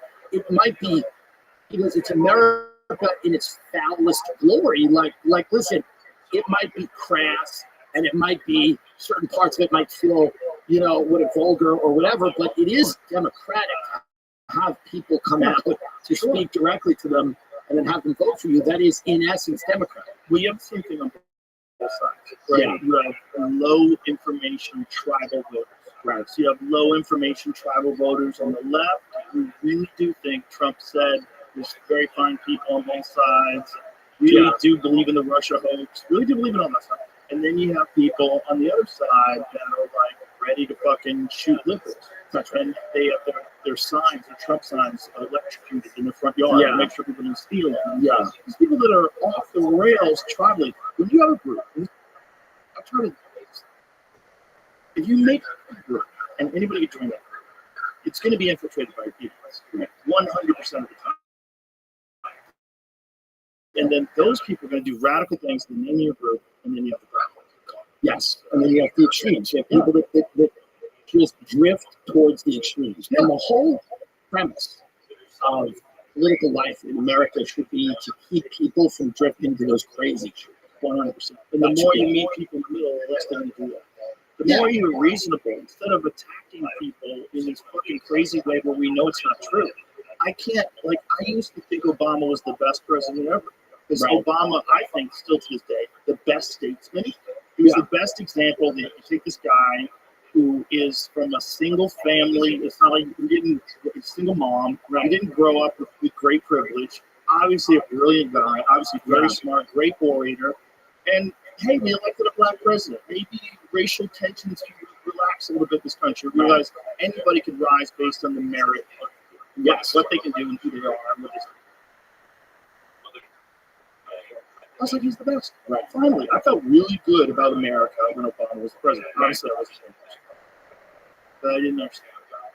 He was one of the worst presidents ever in terms of going after whistleblowers. Like, there was a part of the Hope and Change website was that they were going to provide safety to whistleblowers. That's not the case at all. It's one of the worst.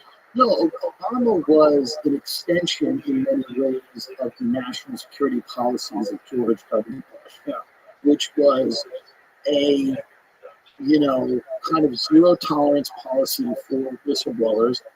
And it was the government has proprietary information and, if there's two things that were passed during his administration that she clarified for. And one of them, I think NDAA was passed during his administration. And the other one was the CIA's ability to use propaganda. That the intelligence agencies are now legally allowed to lie and use propaganda and fake stories in the interest of national security. The problem really is when you take on this behemoth, this thing that we built, it's very difficult to make inroads. And I wish Trump luck, I wish anyone that is trying to take this blob on, this also unruly, unelected, unaccountable. You don't know how to do the job. You've never done it before. And they don't tell you how to do the job until you get in there. No one explains to you what the fuck really goes on until you're behind closed doors. Yeah. That's why you got a guy like Putin. He knows how to run Russia. He's been running Russia for 25 fucking years. Yeah. This guy knows how to do that job. He's really good at it. Like, if you take a comic on the road with him, he's got to do an arena. He's only going to do a comedy for 10 months. Like, hey, well, Putin's job is to just mediate conflicts between oligarchs, which is what he does very well. And I think that's what people misunderstand about Russia. I've read a lot about Russia, and poison rivals. He's got, people get sick. And I was so mad they all got Russian money. They give Tim Pool and all these people Russian money. I've been defending Russia for free for 2 years on my show. Not a dollar. How did they get that money? What is the actual story behind the Russian money? I don't know, but it was a front group that was, I guess Russia was giving this group money and they were sponsoring these media entities that were, I don't think they even knew, I don't think the people knew that they were getting Russian money, but some of them might have been able to sniff it out. I don't really know. Here's my question. Isn't that a way that they could compromise you without compromising you? Sure. Just say you're connected to Russian money. It doesn't matter what your opinion is. Like, say if your opinion is counter to the narrative, but they sponsor you, and they give you the money, and then it leaks. 1,000%. That could have been it. It could have also been Russia doing it. It could have been us doing it. They could have killed Navalny. We could have killed Navalny. There was no reason for them to kill Navalny. He was in a Siberian prison. We had a very... He was an enemy. But he was in prison in Siberia. No, because Navalny was never widely popular in Russia. This is a lie. Navalny was a very, kind of, anti-Jewish, like kind of really right-wing character, and a lot of his early writings were about that. Then he took a trip to Germany, and then he came back incredibly progressive and very enlightened, talking about Western values. Yeah. So he met someone somewhere that said, actually, this is better. And he came and said, okay, they're like, tamp down the Jew stuff. And then he goes back to Russia. You know, he does all the things. He makes these documentaries that all the Putin's oligarch friends have big houses. Can you imagine that? People that are working with the government get rich and have big houses. This is crazy. This is only in Russia. And while he does this whole thing, he shows all the corruption in Russia. And then our good government people say, look how corrupt Russia is. Putin's cronies get all these big houses. And Americans go, oh my God, it's so corrupt over there. And then, you know, listen, try to put him. I'm not defending you, say Putin's a great guy. But this idea that, you know, we like to look at other places and identify things that we are also doing here. That was one of the things that Trump said that he was very upset about. We kill people here too. So I don't want to live in Russia. I don't think Russia is a better place to live. And I think that the childish admiration for Putin amongst some people on the right is a little silly, because they wouldn't want to live there either. And they wouldn't be good to do a podcast in Russia. That being said, why are we spending billions and billions of dollars to try to drain the Russian military over a land border with Ukraine? We have zero, and the reason is BlackRock and all these companies are being promised a lot of land in the Ukraine. They're being promised all, you know, Ukraine's a breadbasket of Europe. There's tons of agricultural land. A lot of it has a ton, right? There's minerals. Lindsey Graham, I mean, Jamie probably has that quote where Lindsey Graham literally said the quiet part out loud, where he said they've got all these minerals. We can't let Putin get that money. He says, Lindsey Graham, we can't let Putin get that money. He says it, and he says it, and he's saying it out loud. And so a lot of people just like, listen, and the Navalny thing happened when we had a bill that was, I think it was a $60 billion bill for the Russia-Ukraine war that wasn't incredibly popular. People were getting sick of it. And then when Navalny died, I don't know who did it, but when he died, there was a renewed, you see, look how bad. Don't you see why we need this money? Look how terrible this person is. So it would have been a weird time for Putin to kill. It wouldn't have made any sense. Right. Putin's aware that we have a bill on deck. There's something crazy about Putin killing him exactly at that time. Let me hear Lindsey Graham talk. Let me hear him talk.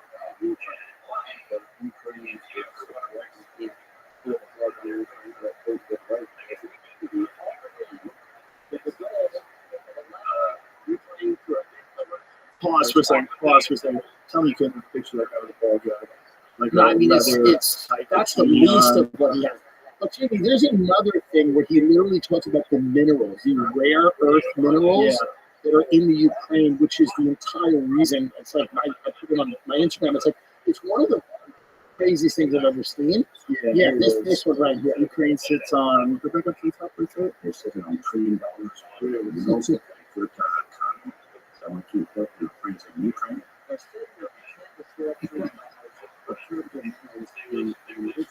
They could be the richest country in all of Europe.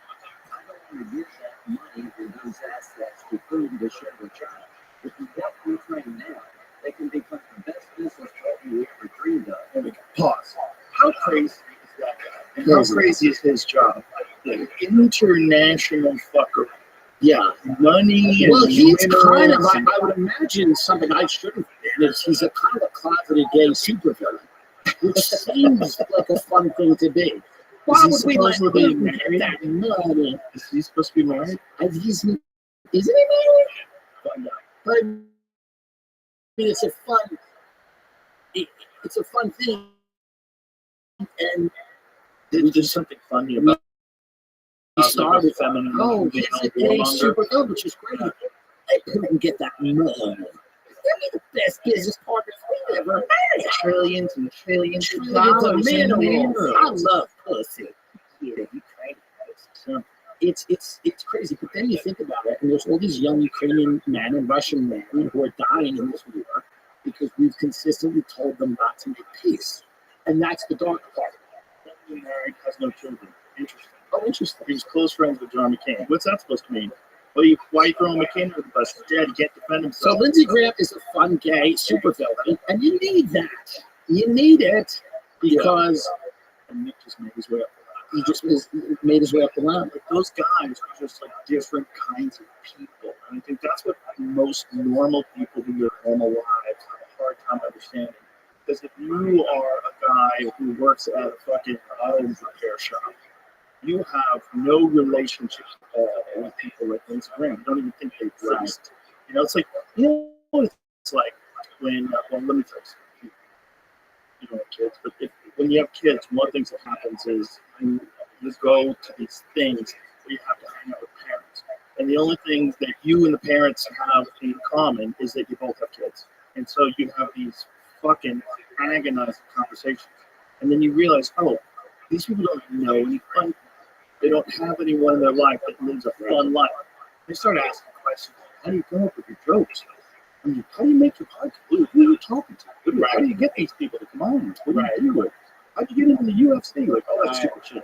But it's like, they don't know anybody who's living a weird life, right? We don't know anybody who's living that weird life. That weird Lindsey Graham life where you're all huddled up together wearing fucking suits and ties. You're in these, like, these halls of justice, these important, you're in the Senate room. You're in this room where everybody stands up and claps for the president. It's the most mundane shit. Well, it's also very political, that political, the survival instinct somebody has, you know, decades of being this country. Oh, it's a lot of fun. Were there Congress question? You can't, you gotta go governor, executive. What's the But this is, we live in it. No, I've never run against that. I love that. See, right then and there, you can't. If you're not cut off. Yeah, You're not cut off. Nah, yeah, we'll do it differently. I gotta move some Utah. You I'll become a Mormon. I'll become a Mormon. I would have a lot of fun. I think about it because I like DC. I think it might be fun for a few weeks to be like a press secretary. That would be great. Of course they party. They party in ways that are probably too hard. You know, did I tell you the one night where I went out? Documentaries about how hard they party. Did I tell you one night that I went out with Dave Chappelle? Did I tell you the story? Yeah, it was like the wildest thing I read.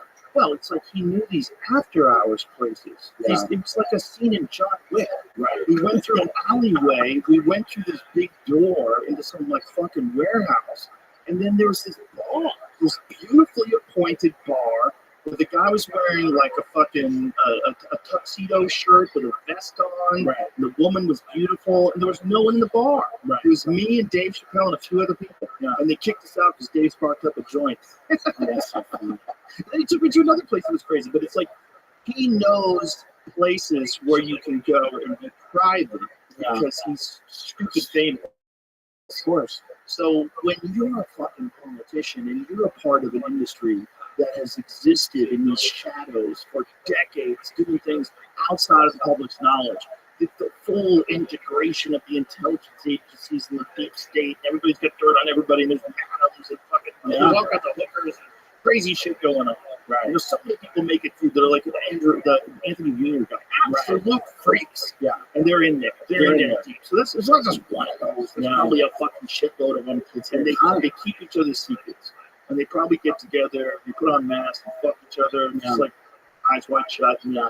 It's probably real. It's probably otherwise, what are they doing it for? There's no. It's a good point. What is the point? How do you let your hair down? And that's the whole thing with the Obama shit. People go, oh, the chef. And I go, if you can't drown your lover in Martha's Vineyard, why do anything? Right. If you were the president, what the fuck is the point? I mean, truly, think about leaders throughout history. What is the point of not being able to kill your lover in 2 feet of water when he's a great swimmer? It's very fit. That makes really sense. But it's like, that's the whole point. It's like, There will never be one.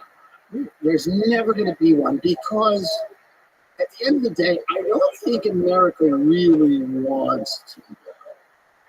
I don't think they want. I think Tucker Carlson. Tucker might. He's maybe one guy that wants to know, but even him, does he really want to know? It's a whole thing. It's like a guy on the thing stuck the bump. I know. They talk for an hour. But that's the thing. It's like I think that there's a deep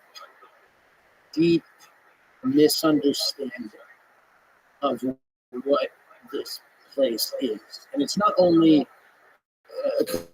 it's not only like crazy odds of sex parties and stuff like that, but we're doing a lot of things all over the world that people don't really know about.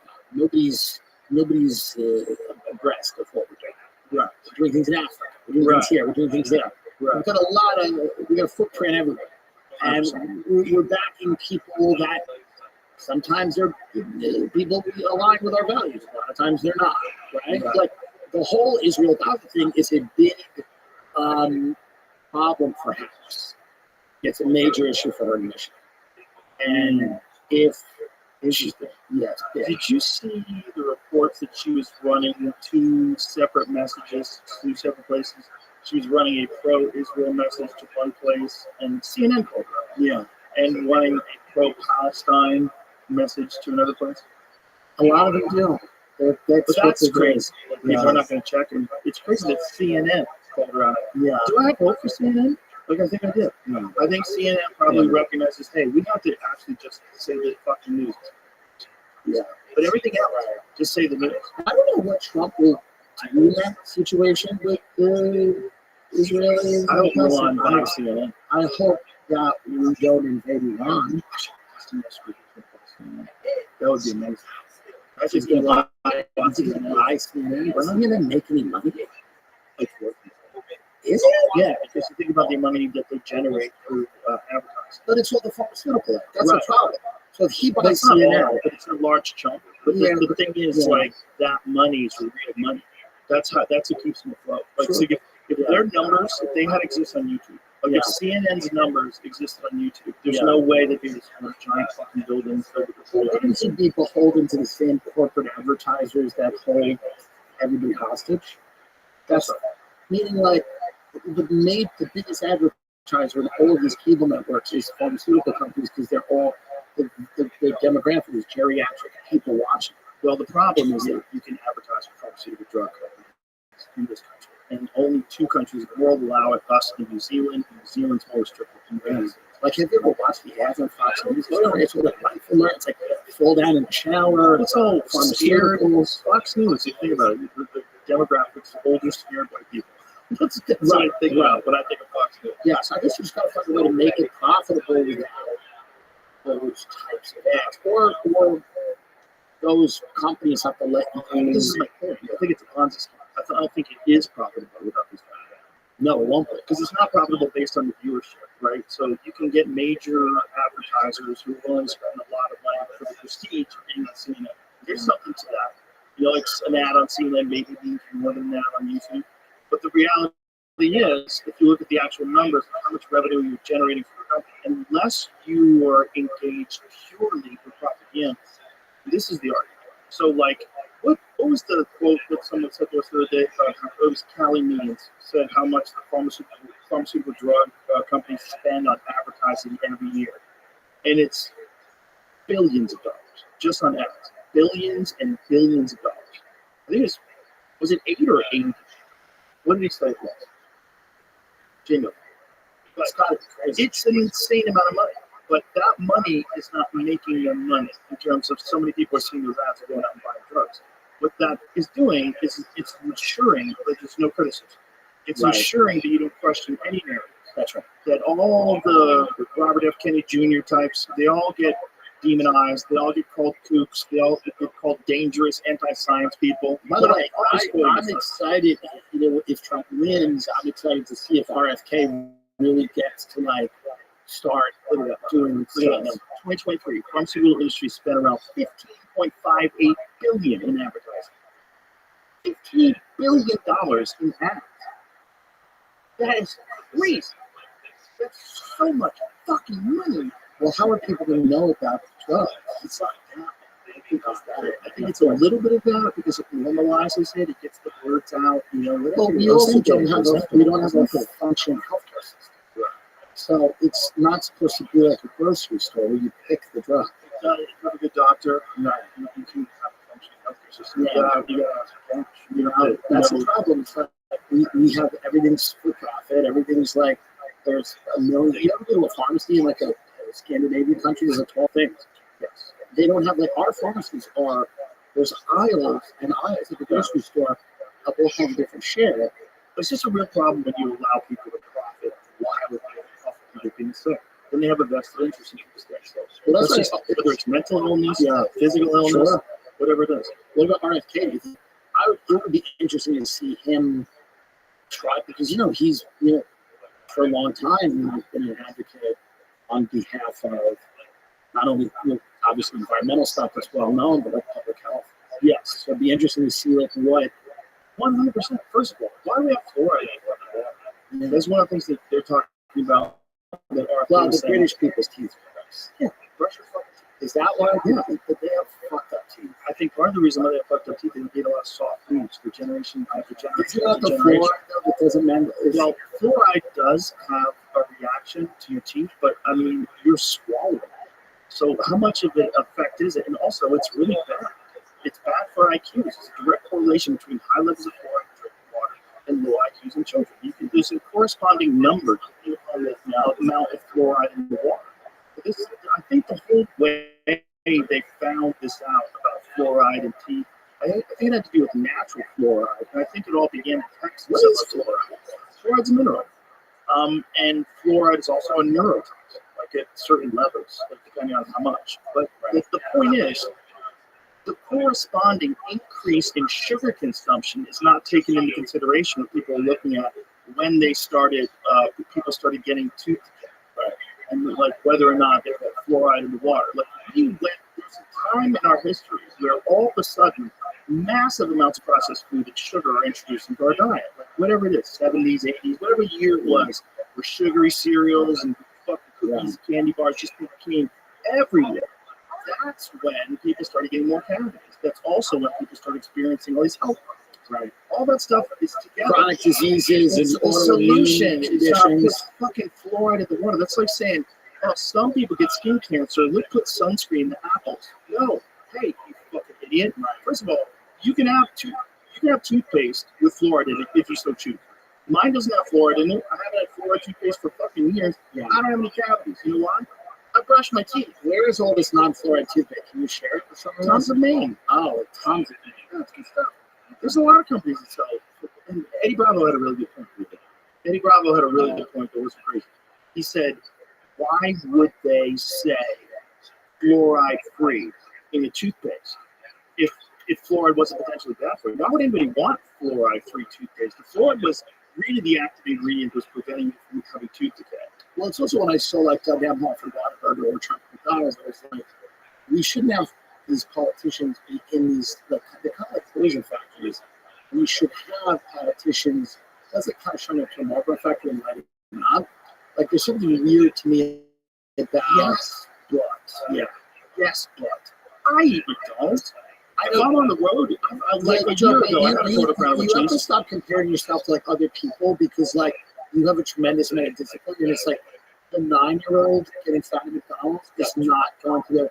So I'm just like this celebration of fast food. I love fast food. I was raised on it. My family raised me on it. Thanks. Like when you see politicians going in there, it is a weird feeling. It is weird. It's like, oh, to see that. Yeah, I'm liking it to be in a Coca-Cola factory. Oh, that's bad too. I know, but I do have RFK's got to discipline. send the military into these places. Taco Bell, Denny's, they fuck this all up. Taco Bell now has the Mexican melt is back. Did you know that Taco Bell? It's on the decades menu. Taco Bell is bringing back things from previous decades, and they brought the Mexican melt back. They're fucking because there's empathy all this shit hit, and now fast food's doubling down. Because fast food's going, fuck me, fuck you. They're going to start to bring back shit. This is now coming back. That is the least Mexican of all Mexican foods. Yeah, no, it has nothing to do with Mexico. Yeah, But it's just fast food will not go away quietly. They think they're going to, we're going to bring in these drugs. Fast food's like, you'll see what we'll do. Yeah. That's fine. Let them do it. I'm fine with that. No one's going to mandate Taco Bell. That's the thing. But there is You know? There is something. You go to Australia and it's a natty state. Nobody's allowed to do anything. But you know what? They're hot, all of them. No, yeah, they have grass-fed beef and their burgers. I know. My buddy Al came over here, and he always gets a 4 pound of cheese in Australia, whatever the fuck they call it. And he said, he goes, dude, I have one over here. It tastes like cardboard. It's fucking terrible. Right. He goes, back home, it's like fresh grass-fed beef. Well, also they'll pull you over if you're driving in Australia. They just have TV checkpoints no matter who you are, and they'll just go through them and blah. And obviously, I'm against that because I think it's it's like an infringement on your freedom. But they love it there. They go, we love it, and they go, we feel safe. But it's also they've just accepted it. That's the thing. They've gotten accustomed to it. It's literally But they don't care. That's the thing. They do. Do they? They do. I talk to Australians, and they're like happy. Of course he does, because he's your buddy. But most of them are like not that bothered by it. They don't care. Yeah, I just don't know. It's their reality. It's the reality that they live in. Because they look at us and they go, you guys have school shootings, you have poison food, and you get to work and drop dead and all that stuff. We are natty, which I would never want to live there.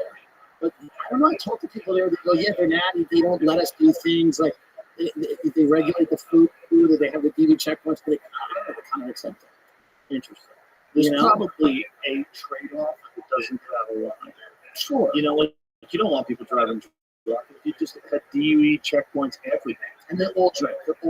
Yeah. That's the difference. But if you had those DUI checkpoints all over the place, people just accept it as part of life, how much of DUIs would drop? A ton. But I still hate the idea that because I'm an American and we're Americans.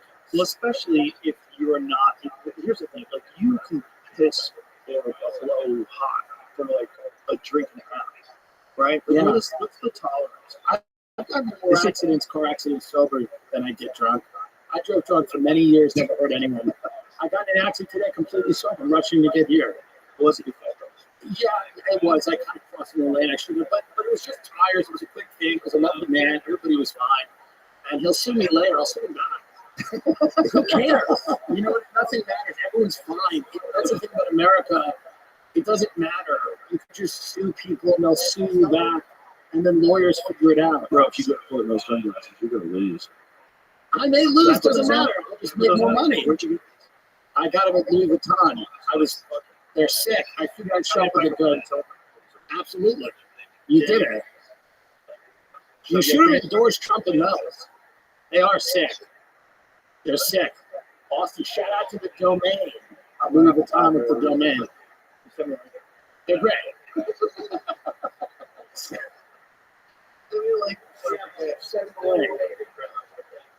How do you think it?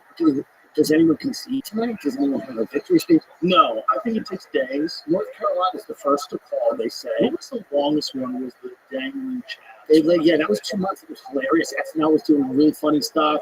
That was with Will Ferrell, was Bush. Daryl Hannah was amazing. SNL with her. Yeah, SNL violated him. So they have to run ads for them. They had to run like some 90-second ads. Is that true? I don't know if that's true. Is it true? Yeah. I read it on Twitter, but maybe some Chinese bot planting stuff in my feed. So I say stupid things. They're watching. 100%. He's watching. Like this. Like, imagine voting. Right. Imagine just let these fucking dumbasses pick who gets to fucking run the military. Have you ever gone there? No, I went to Taiwan once. It was a stopover on the way to. Do you like the idea of China? Like, I don't mean do you like the idea of China, but like visiting. Yeah, I would love to. It's fascinating, right? I would love to see the Great Wall. Well, that's your interest. Yeah, Ancient cultures. And I love to go to Mongolia. The elk hunting in Mongolia is a big thing. Like, there's a lot of elk hunters go to Mongolia. Mongolia has like a large elk population, and there's a lot of people out there. Someone's in trouble here, right? Well, not quite.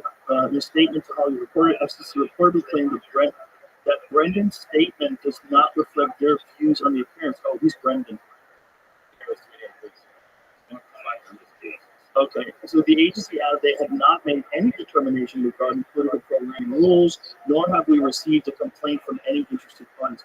Here's my take on it. If you can't do a sketch on Saturday Night Live, if that's promoting a candidate. Like, and you have to have equal time. Like, why do they have to do that, but we don't? Why is that? Like, if I They're just governed by the FCC, how right? crazy is that? Yeah, think about that. If I just decided, you know what, I don't want to hear from Congo. I only want to hear one side of the story. You know, I don't want to hear Tim Walsh. I don't want to hear J.G. If I just decided to do that, I could do it, right? Which is kind of weird, right? If it's the number one podcast, right? Why am I even allowed to do that?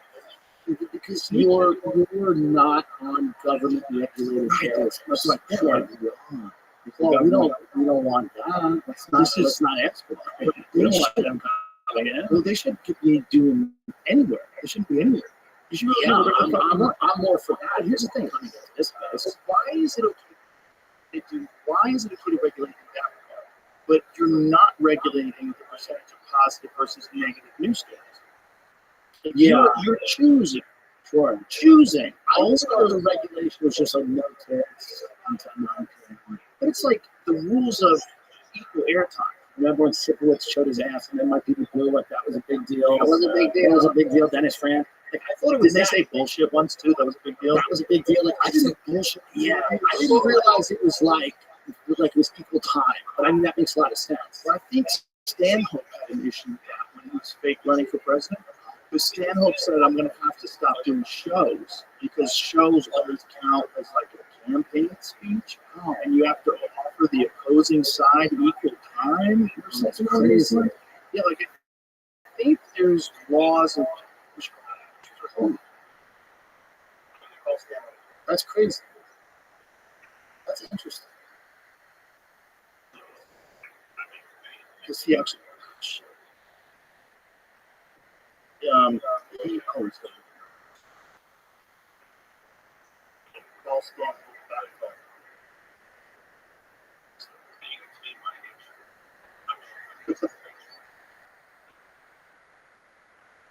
I'll never get that.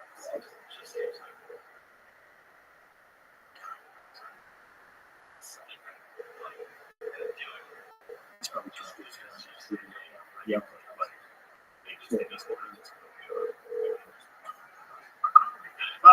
Michael. But that's interesting because there are all these rules that we're kind of, somewhat familiar with that govern the whole thing.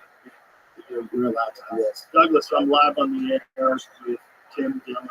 Call me as soon as you see it. I have a question about when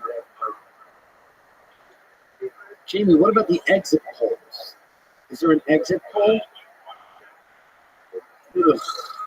Are you anxiety ridden? No, I don't think so. Are you worried at all about this? I mean, about the election. Not really. I have more anxiety about other things in the election. What's the big one? Oh, me, we all Google weird diseases and shit. Well, I mean, it has nothing to do with that. Weird diseases attack healthy people all the time. Oh, Ebola type stuff. Well, that's stuff that people just get stuff. Oh. Nobody can do sit-ups to the bracelet brain tumors. You think so, and that makes you feel good, but that's great. That's great. You want to live for 300 years? For what? I'm enjoying myself. No, I'm enjoying myself too. You want to go live through the Jake Paul administration? Like, what? It's 82 degrees in New York City. Jake Paul run it's 82 degrees in New York City right now. It's I don't know what the wind feels like. No, it's worse. Yeah, what's everybody's scared to go through. Listen, you don't want that. Nobody wants the ice age. Yeah, but these fucking eggheads want to spray shit in the sky to protect us from the sun's rays. Well, nobody wants that. It just feels like eventually the planet will expel us. You don't think so? You don't think the planet will get rid of us? The only thing that's going to happen to us, look, the planet could fuck us up if the planet hits us with the big one that could get us for sure. The big one that could get us for sure is or super volcano. Either one of those we can do stuff because those are real and those happen all the time. So that's our number one problem is a natural disaster. A supernova in a nearby galaxy would kill us. Any sort of like real blast from the sun would wipe out all our communication system on our grid. There's things that have definitely happened in the past that if they happen today would be fucked. But I think our biggest threat is us. I think our biggest threat is these crazy motherfuckers that are making all sorts of money off of it, and they keep pushing these agendas in these countries, and they're pushing international conflict that we're all involved. Absolutely. And it's nuts, and I don't think it's going to last much longer. I think it's sort of getting hyper-focused on getting things done right now. I don't think you're going to be able to do this when you have sentient artificial intelligence. I think that is the end of all that. That's the end of all this global thermonuclear war. That shit's all going to go away. I think what they're doing right now is this mad dash to control as much resources and power and money as possible before the entire fucking world changes. You have robot aliens living amongst us. Elon said yesterday that he thinks that, what year did he say? How many years? 20 years from now, there'll be more robots in Earth than there will be people, or in America. Wait a minute. Robots in 20 years? What was the year? What was the timeline he gave us? 20 years. There will be more robots, like Tesla robots. These robots used to be naked. He said, I need you to be a robot bodyguard. Walking on the street with 220. Yeah. Is this good though? Him doing all the robot, like what's better than a lot of other people doing it. Yeah, he's moral and ethical about these ideas. He's one of the first people to sound the alarm about artificial intelligence. That's good. That's important. He was like, you're going to make our successor. Like, and these fucking people are just running towards this cliff, and no one knows where things got to merge, right? Well, he believes now, because he's running his own AI, the large language model that they use for Twitter Grok, and he's got another startup he's involved with NVIDIA. I think he feels like he was an early investor in OpenAI, and I think he's suing them right now because it's not OpenAI. It's not a private company. It's the whole situation with whether or not they've achieved artificial sentience came up. Yeah. You remember when they kicked out Sam Altman and then they brought him right back in? Like, everyone was like, what the fuck are you doing? I don't know what was going on there. What explanation? He's worried that there's a race going on. The wrong people win that race. It's terrifying. We're fucking. China wins that race, and China apparently, whether it's OpenAI or one of these companies, there was some sort of a leak or some sort of a break-in. They believe that someone had access to their information. Yeah. You can find what that is. Whether it's China, that they think it's scary to imagine the wrong people having that power. Exactly. Yeah. It's well, any group of people have any group of people, not just scaring people, because the right people will be fuck people. They're also with absolute power. A hacker stole OpenAI secrets, raising fears of China could too. Security breach of the maker of ChatGPT last year revealed internal discussions among researchers and other employees, but not the code behind OpenAI systems. Okay, so they didn't get the code, but they got internal discussions. But those other internal discussions may have had clues as to like what direction of technologies headed, and maybe solve some puzzles that they didn't know yet. Without, and then you can, who knows if that's all they got, because there was speculation that they got other things. China's done a wonderful job of infiltrating stuff. One of the things that my paper pointed out is that there's like a nuclear facility, or a military facility that is in, I think, Wyoming, and all around the area, the cell phone towers were all sold to America by the Chinese. That they just make deals. We'll sell you cheaper stuff. There was a surveillance apparatus built in America that the Chinese backdoor, they are using. So let me tell you what happened in Austin. At Formula One. My buddy Bobby owns that racetrack. So I was there with him, and he shows me this picture. He says, "You know what this is?" I go, "What is it?" And he goes, "Someone attached a device to our broadband, to our Wi-Fi, where it was siphoning up people's data. Like someone had attacked it. They found it, they got it, and they called whoever it is, Homeland Security, or But so if you go to like a big event and you're using the open Wi-Fi, there's a real chance that someone has set up a thing where they're going to siphon up all that data, and who knows what the fuck they're going to use. Whether they're getting your passwords to your credit card account, whether they get this or that, passwords to social media sites, emails, whatever the fuck they're getting. But if you're just willy-nilly using a VPN or not using a VPN and going and getting on Wi-Fi in some place, like you run the real risk of actually being compromised. Yeah. And like, what are they getting? Like, What are they doing with all this? I don't know, but if you sell, if you're a hostile government and you sell cell phone towers to your enemy, It's crazy. and you just got these dudes who's contractors who are working for the government. They're not like the most sophisticated of investigative reporters. It's just a guy who has a job, gets to buy a certain amount of these cell phone towers. China will sell them to us for this, while we can buy it from these other companies for a lot more. Let's just get it from China. Right. Just fucking set these things up. And next thing you know, they can drop it in on any kind of information that they want. Who knows? There could be a third-party access that no one is aware of until they activate it. Yeah. They could just decide to shut all these things down. They might have a kill switch in them. But you're buying, like, that's why they banned Huawei. They banned Huawei because they found compromises in the network. Yeah. And then they knew that the company was aligned with the Chinese government. They're like, hey, you got to get out of here. They're very good at it. And they're the best at it. But we do it too. Yeah. That's the thing. Like, Trump was right. Like, we do it too. What did Huawei get caught for, Jim? Because I was mad. Because this is back when I was using Android, and I wanted a Huawei.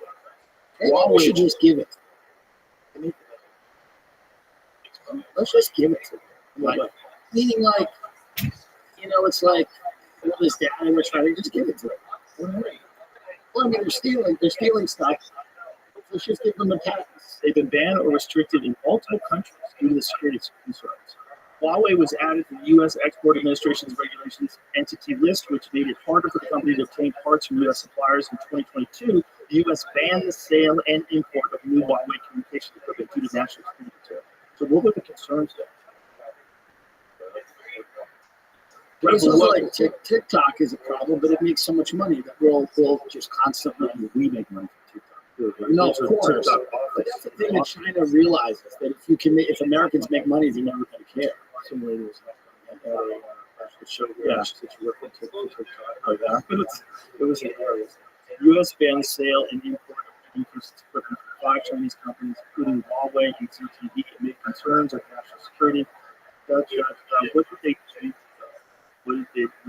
I think there was something to do with routers. Huawei and others have previously denied supplying data to the Chinese government. There was something about Wi-Fi routers and stuff that they thought could be spied on. 5G networks. I don't know, but they used to make dope. Well, they probably still do. They make dope. There was this Porsche design collaborated with Huawei. I mean, like, the best self. I was trying to buy it. That's what government started doing. It starts like 2020. Whenever it was, what was the year the ban was put in place? Yeah. That's what I'm saying. Just get it. We're getting Just get it. Why? You can use it on Wi-Fi here, but it won't do all this stuff. Well, they can't. It doesn't even use Google. They don't use the Android operating system. I want a Chinese phone. You know that? Like, China they stopped using that because Huawei got banned from Google. Find out if that's true. Huawei, they weren't allowed to use the Android operating system anymore either. Isn't it Which is interesting interesting. TikTok that is different in China? Yes. Yeah, very different. It still runs into the team that doesn't support Google Apps and Services. Right. Why did they do that? Why did they ban them from Google Apps and Services? There must have been some sneaky shit. Of course. Yeah, it's just hilarious. But there's other Chinese companies, like one makes iPhones. Yeah, I believe that's a Chinese company. There's a bunch of phony. We're just in this globalized world now where this is inevitable. You have to globalized world where China is making some things better than we are. Yeah. You just have to keep stay as vigilant as you can to try to prevent this from happening, but they're very good at it. It seems like that's not going to stop.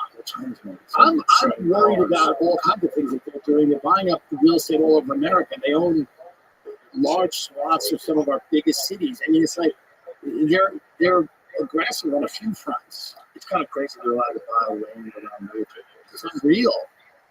It's unreal. Imagine trying to pull that off in China.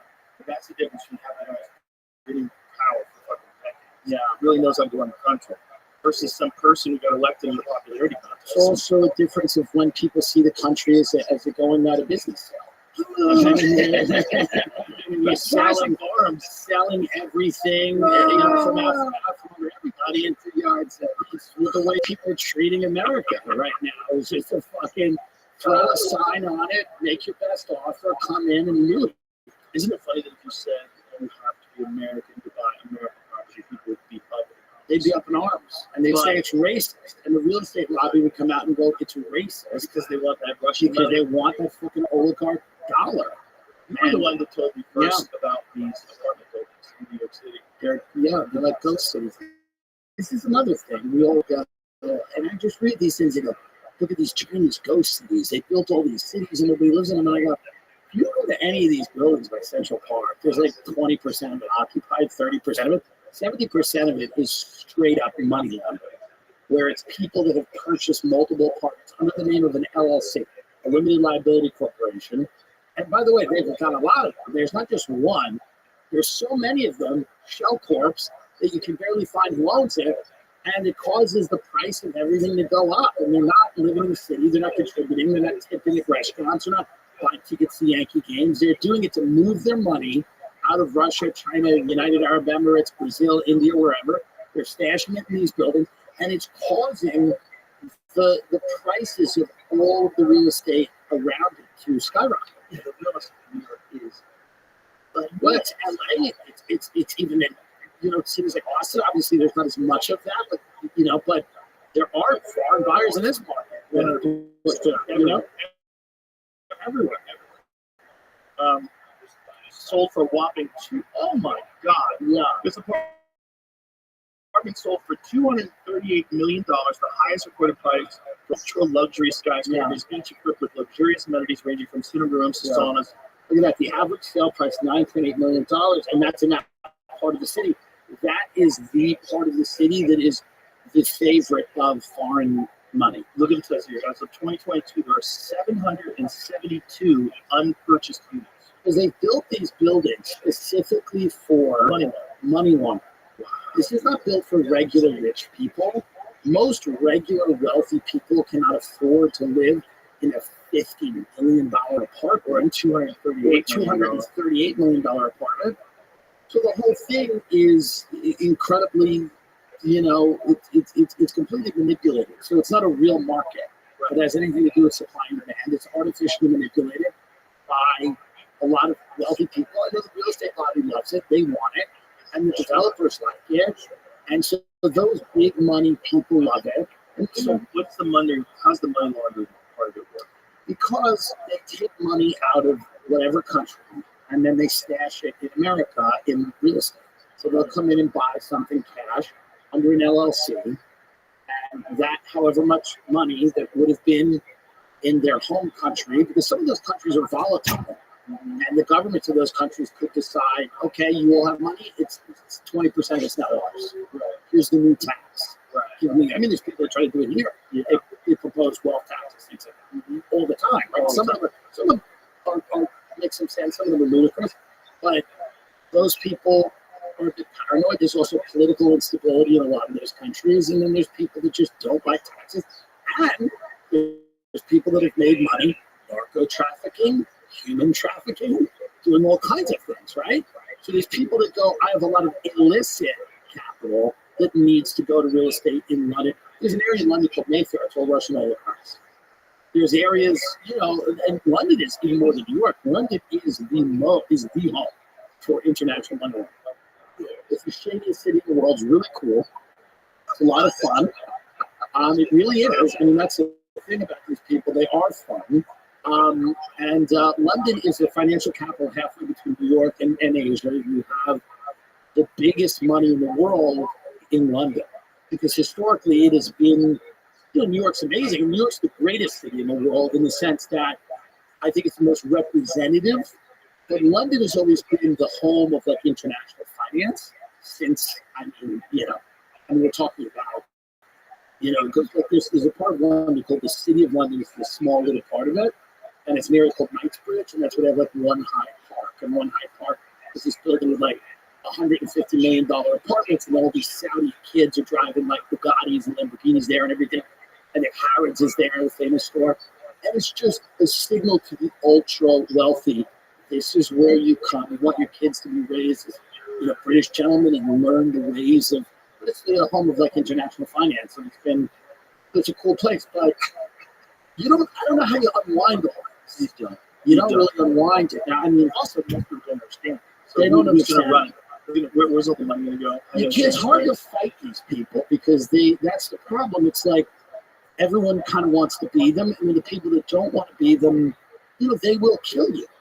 That's the problem. They will blackmail you, and if that doesn't work, they will kill you. This is the thing because they are the top of the food chain. And when you are at the top of the food chain, you're not going to give that power up without a tremendous fight. And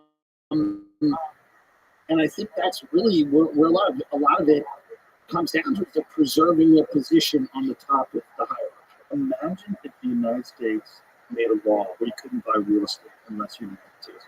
New York City apartment buildings would be a bloodbath. Oh, by the way, not only would it be a bloodbath there, it would be a bloodbath everywhere. And then people would look at their 401ks and go, this shit I'm invested in is tanked. That's the other problem. Because all of the stuff they're invested in is based on a lot of investments being made by those companies like BlackRock, and Vanguard, and State Street, and Citadel, and Goldman. So it's just one of the creepiest things we're doing. Yeah, owning residential homes and leasing people. Yeah, because they don't want people to own their homes. They don't want people to have the power of home ownership or the dignity of home ownership. Is that what it is, or is it it's profitable to buy homes and lease? It's profitable because that's why they're doing it. You Yes. really think there's like some insidious thing, like they don't want people to have homes? Like really? Yes, because I think they look at it and say Americans would be happy renting. I mean, that's the famous article. By 2030, you'll own nothing and you'll be happy.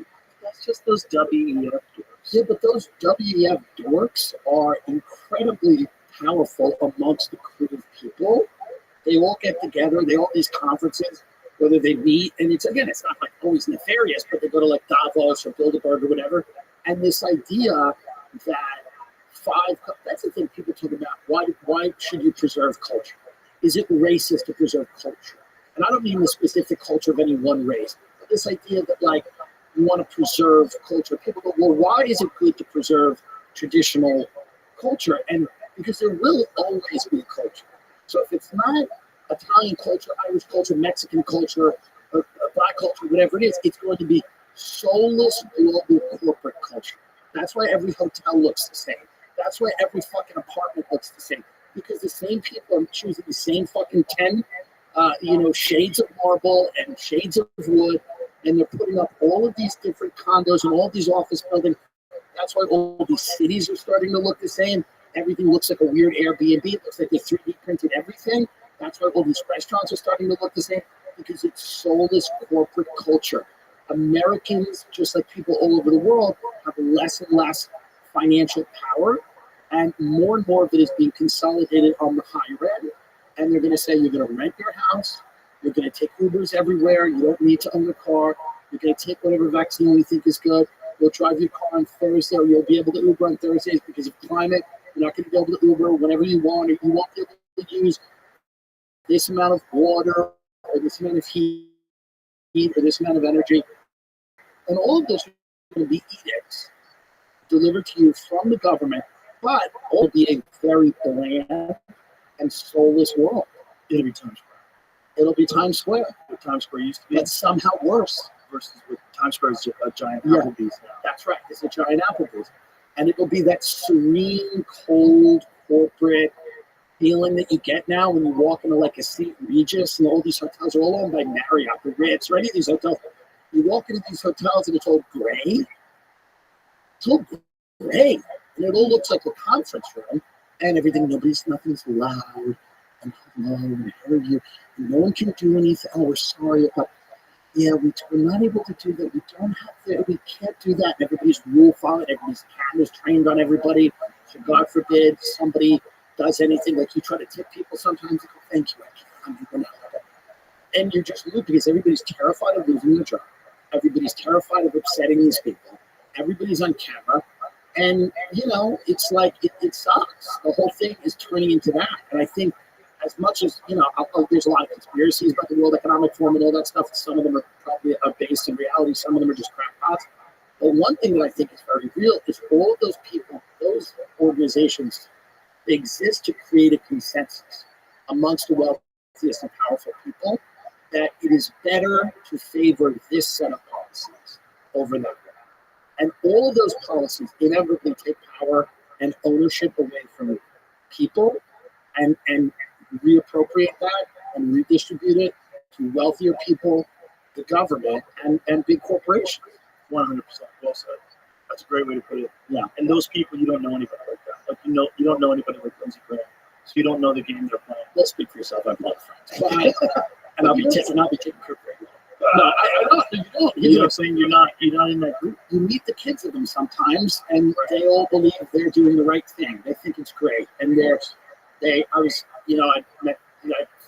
in an environment where I met some of these Harvard kids and Yale kids, and they're all nice people. They're good people. They're fun people. But again, they have these beliefs that they're drilled into them since they're young. And this is the problem with the Democratic Party. It's maybe why they'll lose this election. Maybe they won't. Maybe they will. It's condescension, and they're condescending, and they're dismissive of people. And it's a kind of elitism that seeks to convince you that it is for your own good that they are in charge. Yes. Yeah. That they're your mom. They're your dad. They know better than you. Yeah. And that's the thing when we talk about misinformation and disinformation. Don't you know? You know the difference, right? If you know the difference, why do you assume other people won't know it? That's right. Like, you want to say that other people are stupid and they're not capable of making these decisions or discerning what's true and what's false by themselves. So you want to eliminate anything that you disagree with and just call it misinformation. Yeah, and not only that, but it's to demonize people. The demonization of podcasts, the demonization of people that are willing to have conversations with people they disagree with. It's all done to discredit anything that runs counter to that narrative. It's the same reason they don't want people to have social engagements that have any value, or a lot of times the reason that if somebody says something mildly pro-family, they flip the fuck out. Yeah. Because they don't want people to have a strong community with a family or a social arrangement that's fulfilling to them, where they aren't dependent on not only services from the government, but also they're not dependent on the government to tell them what is valuable and meaningful in life. Right. And if the government tells you that it is meaningful and valuable in life to support the things that they support, and you internalize that, then you're just going to be led around by people, and you'll be doing the things they want you to do. And that's why they get very threatened when people say things that are even mildly suggested. People are happy having children, or whatever the case may be. They flip out. They go, "Well, you can't tell me what to do." And it's like, I'm always telling you what to do, but the idea that people having families is controversial, or saying that it's a fulfilling way to live, or to me, it's very strange when people kind of prey on your loneliness and they prey on your vulnerability to shove a bunch of stuff down your throat. That would be harder to sell you if you had a family or a business or a house or a stake in your community. I don't think they want you to have a stake in any of those things. And so, logically, as they achieve more power, they will have to get people to go along with these things. And the way they do that is through forming these narratives. The counter to these narratives is the popularity of podcast. Because the narratives, like, if they only had the mainstream media, they would be so much further ahead. That's right.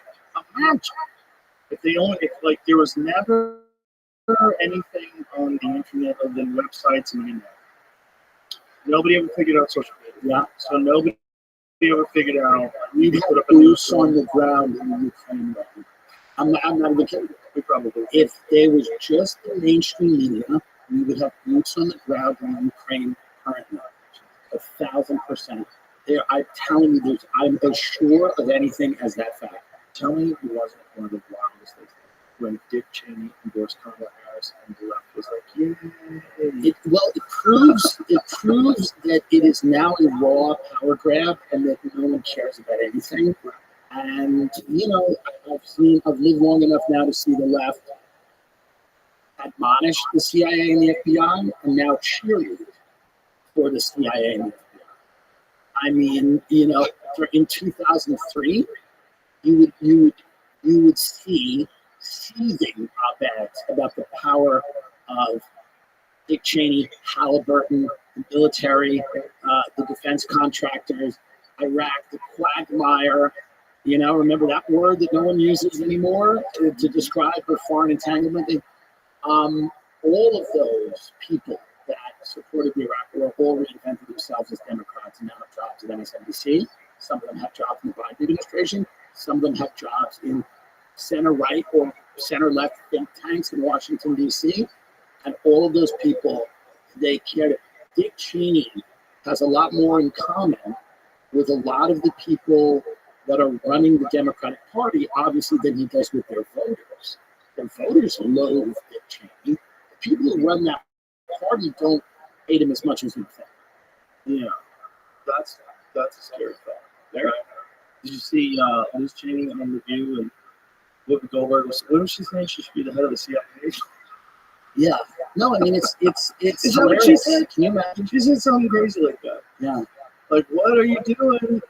I thought you guys didn't like that stuff. I thought you guys were the anti-Iraq war people. I thought you guys were the anti-weapons of mass destruction. Liz Cheney for Kamala Harris, Attorney General. Attorney General. Wow. Whoopi Goldberg begs for it. That's her best. What's the weaponization of the justice system? Is crazy. Oh, it's the whole thing is so weird to see people abandon what it used to be a leftist. It used to be uncomfortable discussions are good. It's good to be able to have communication with people you disagree with. Free speech is imperative. It used to be that education should be objective and it's very important. And you counter bad ideas with good ideas. Well, it just became untenable, I think. I think leftism was driven out of the sphere. It just went so far left, it became a different thing. Yeah, but it became left in a way that wasn't about workers' rights or equity politics, that prevented any discussions about CEO pay or health care or anything like that. It just became, I think they're really enthusiastic people about that ideology. Things are pretty good. Yeah. But I think there's a lot of people where things are good enough in their lives to worry about whether we have a trans family. 100%. Yeah, and I think that's the thing. I think a lot of the enthusiastic proponents of that stuff believe things are great and they're only getting better. Yeah. And to sell a campaign, and listen, she may win, it's early in the day, but to sell a campaign on the word joy is utterly insane. It's also kind of a revenge of the nerds thing too, because it's a complete polar shift of identity hierarchies.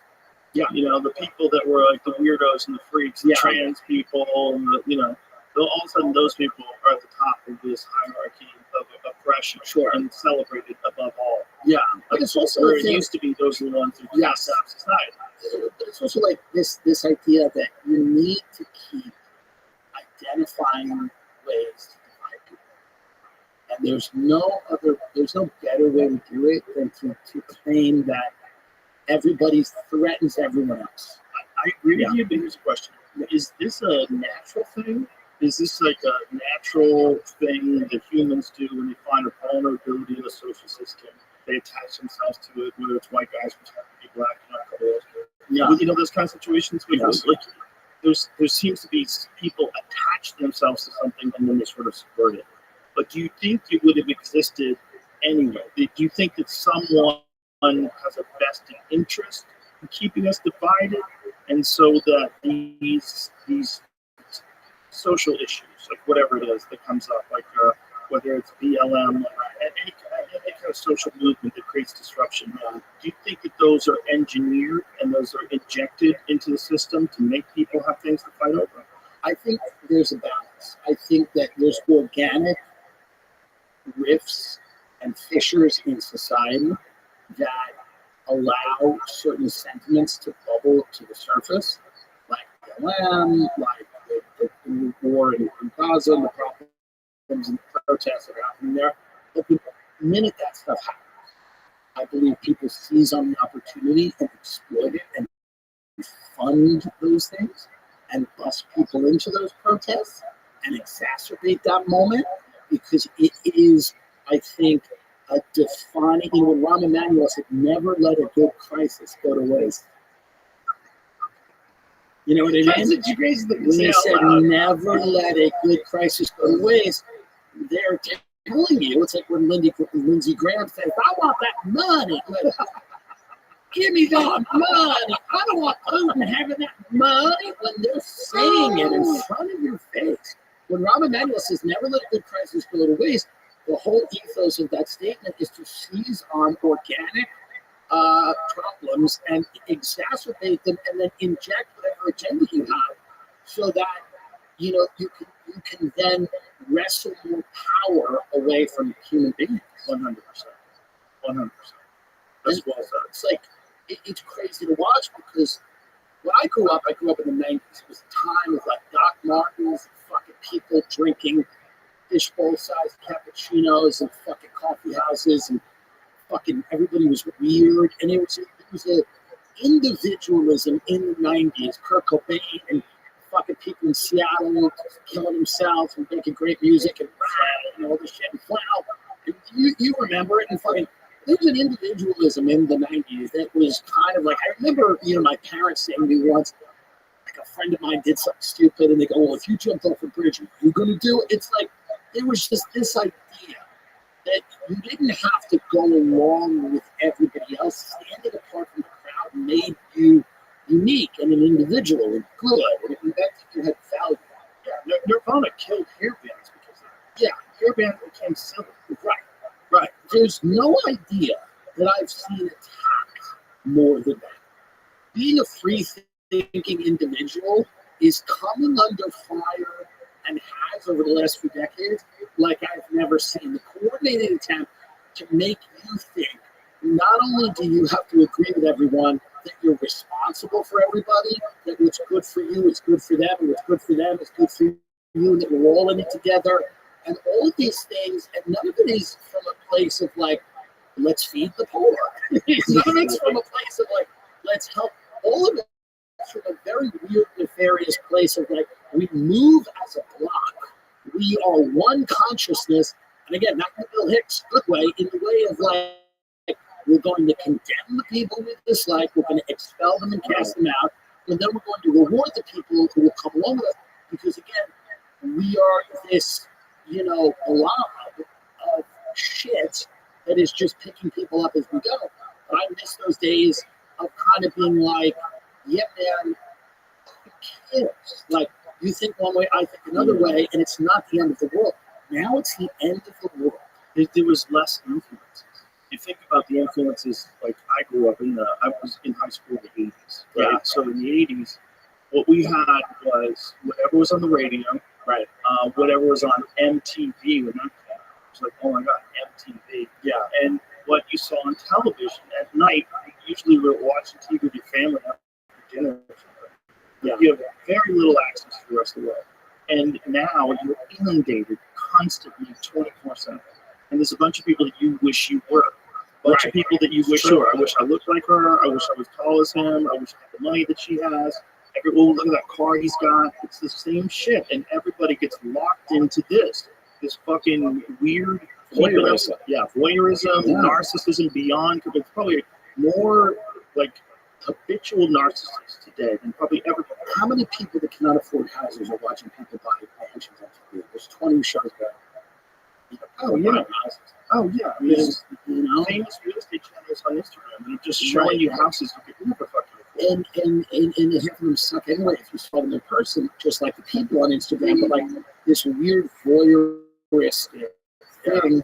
Again, it's part of the flattening of everybody with technology, where people, individualism has been likened to being heartless or soulless or uncaring, and that you are not invested in the welfare and well-being of others, which is not true, by the way. Thinking freely does not mean you don't care about people. It means you're not going to swallow narratives that the Defense Department has handed to MSNBC.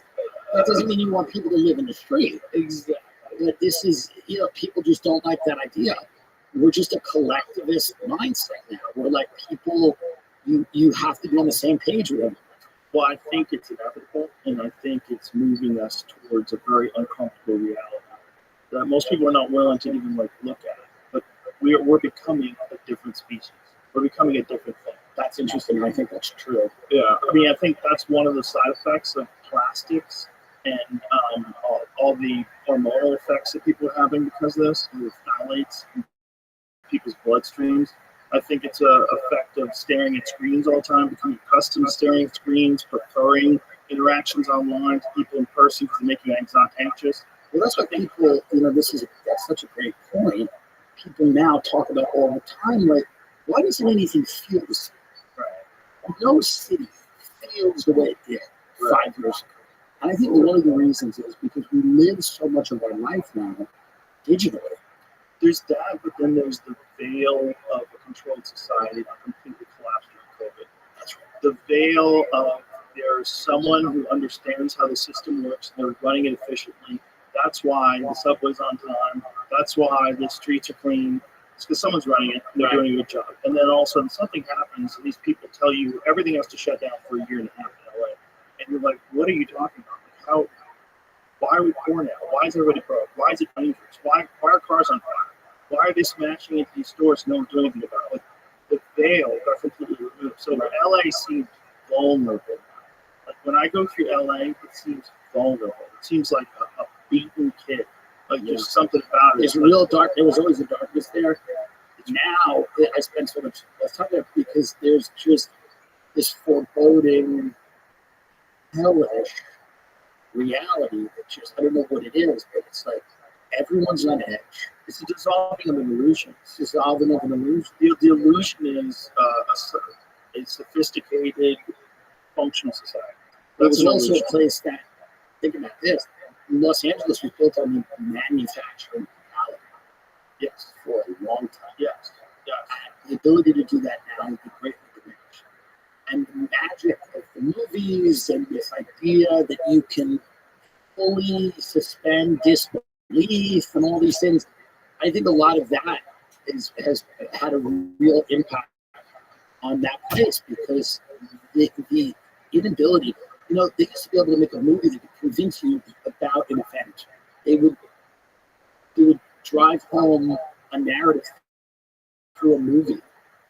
They've done this a million times. Yeah.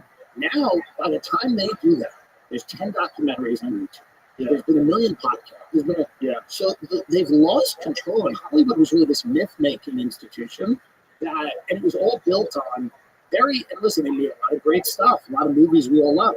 A lot of it was built on like the exploitation of women, children, all these horrible things that have now been unearthed. Right. Every documentary is crazy to watch now. It's like, remember that 90s show you watched? And you go, Jesus, no. And you're like, those kids were kept in a cage and fed like dogs. Oh, God damn it. Like, nothing you enjoy. It's crazy. It's bananas. But it makes sense. It makes sense. Yeah. Because you have vulnerable people without a lot. There's nobody who cares about people in that town. And the only people that have credibility in that town are people that have made other people a lot of money. And those are the people that were able to get away with it and do whatever they wanted. So my town's just in deep trouble. It's just dark. It's dark. It's darker now also. And one of the things that happened during COVID was when you shut down production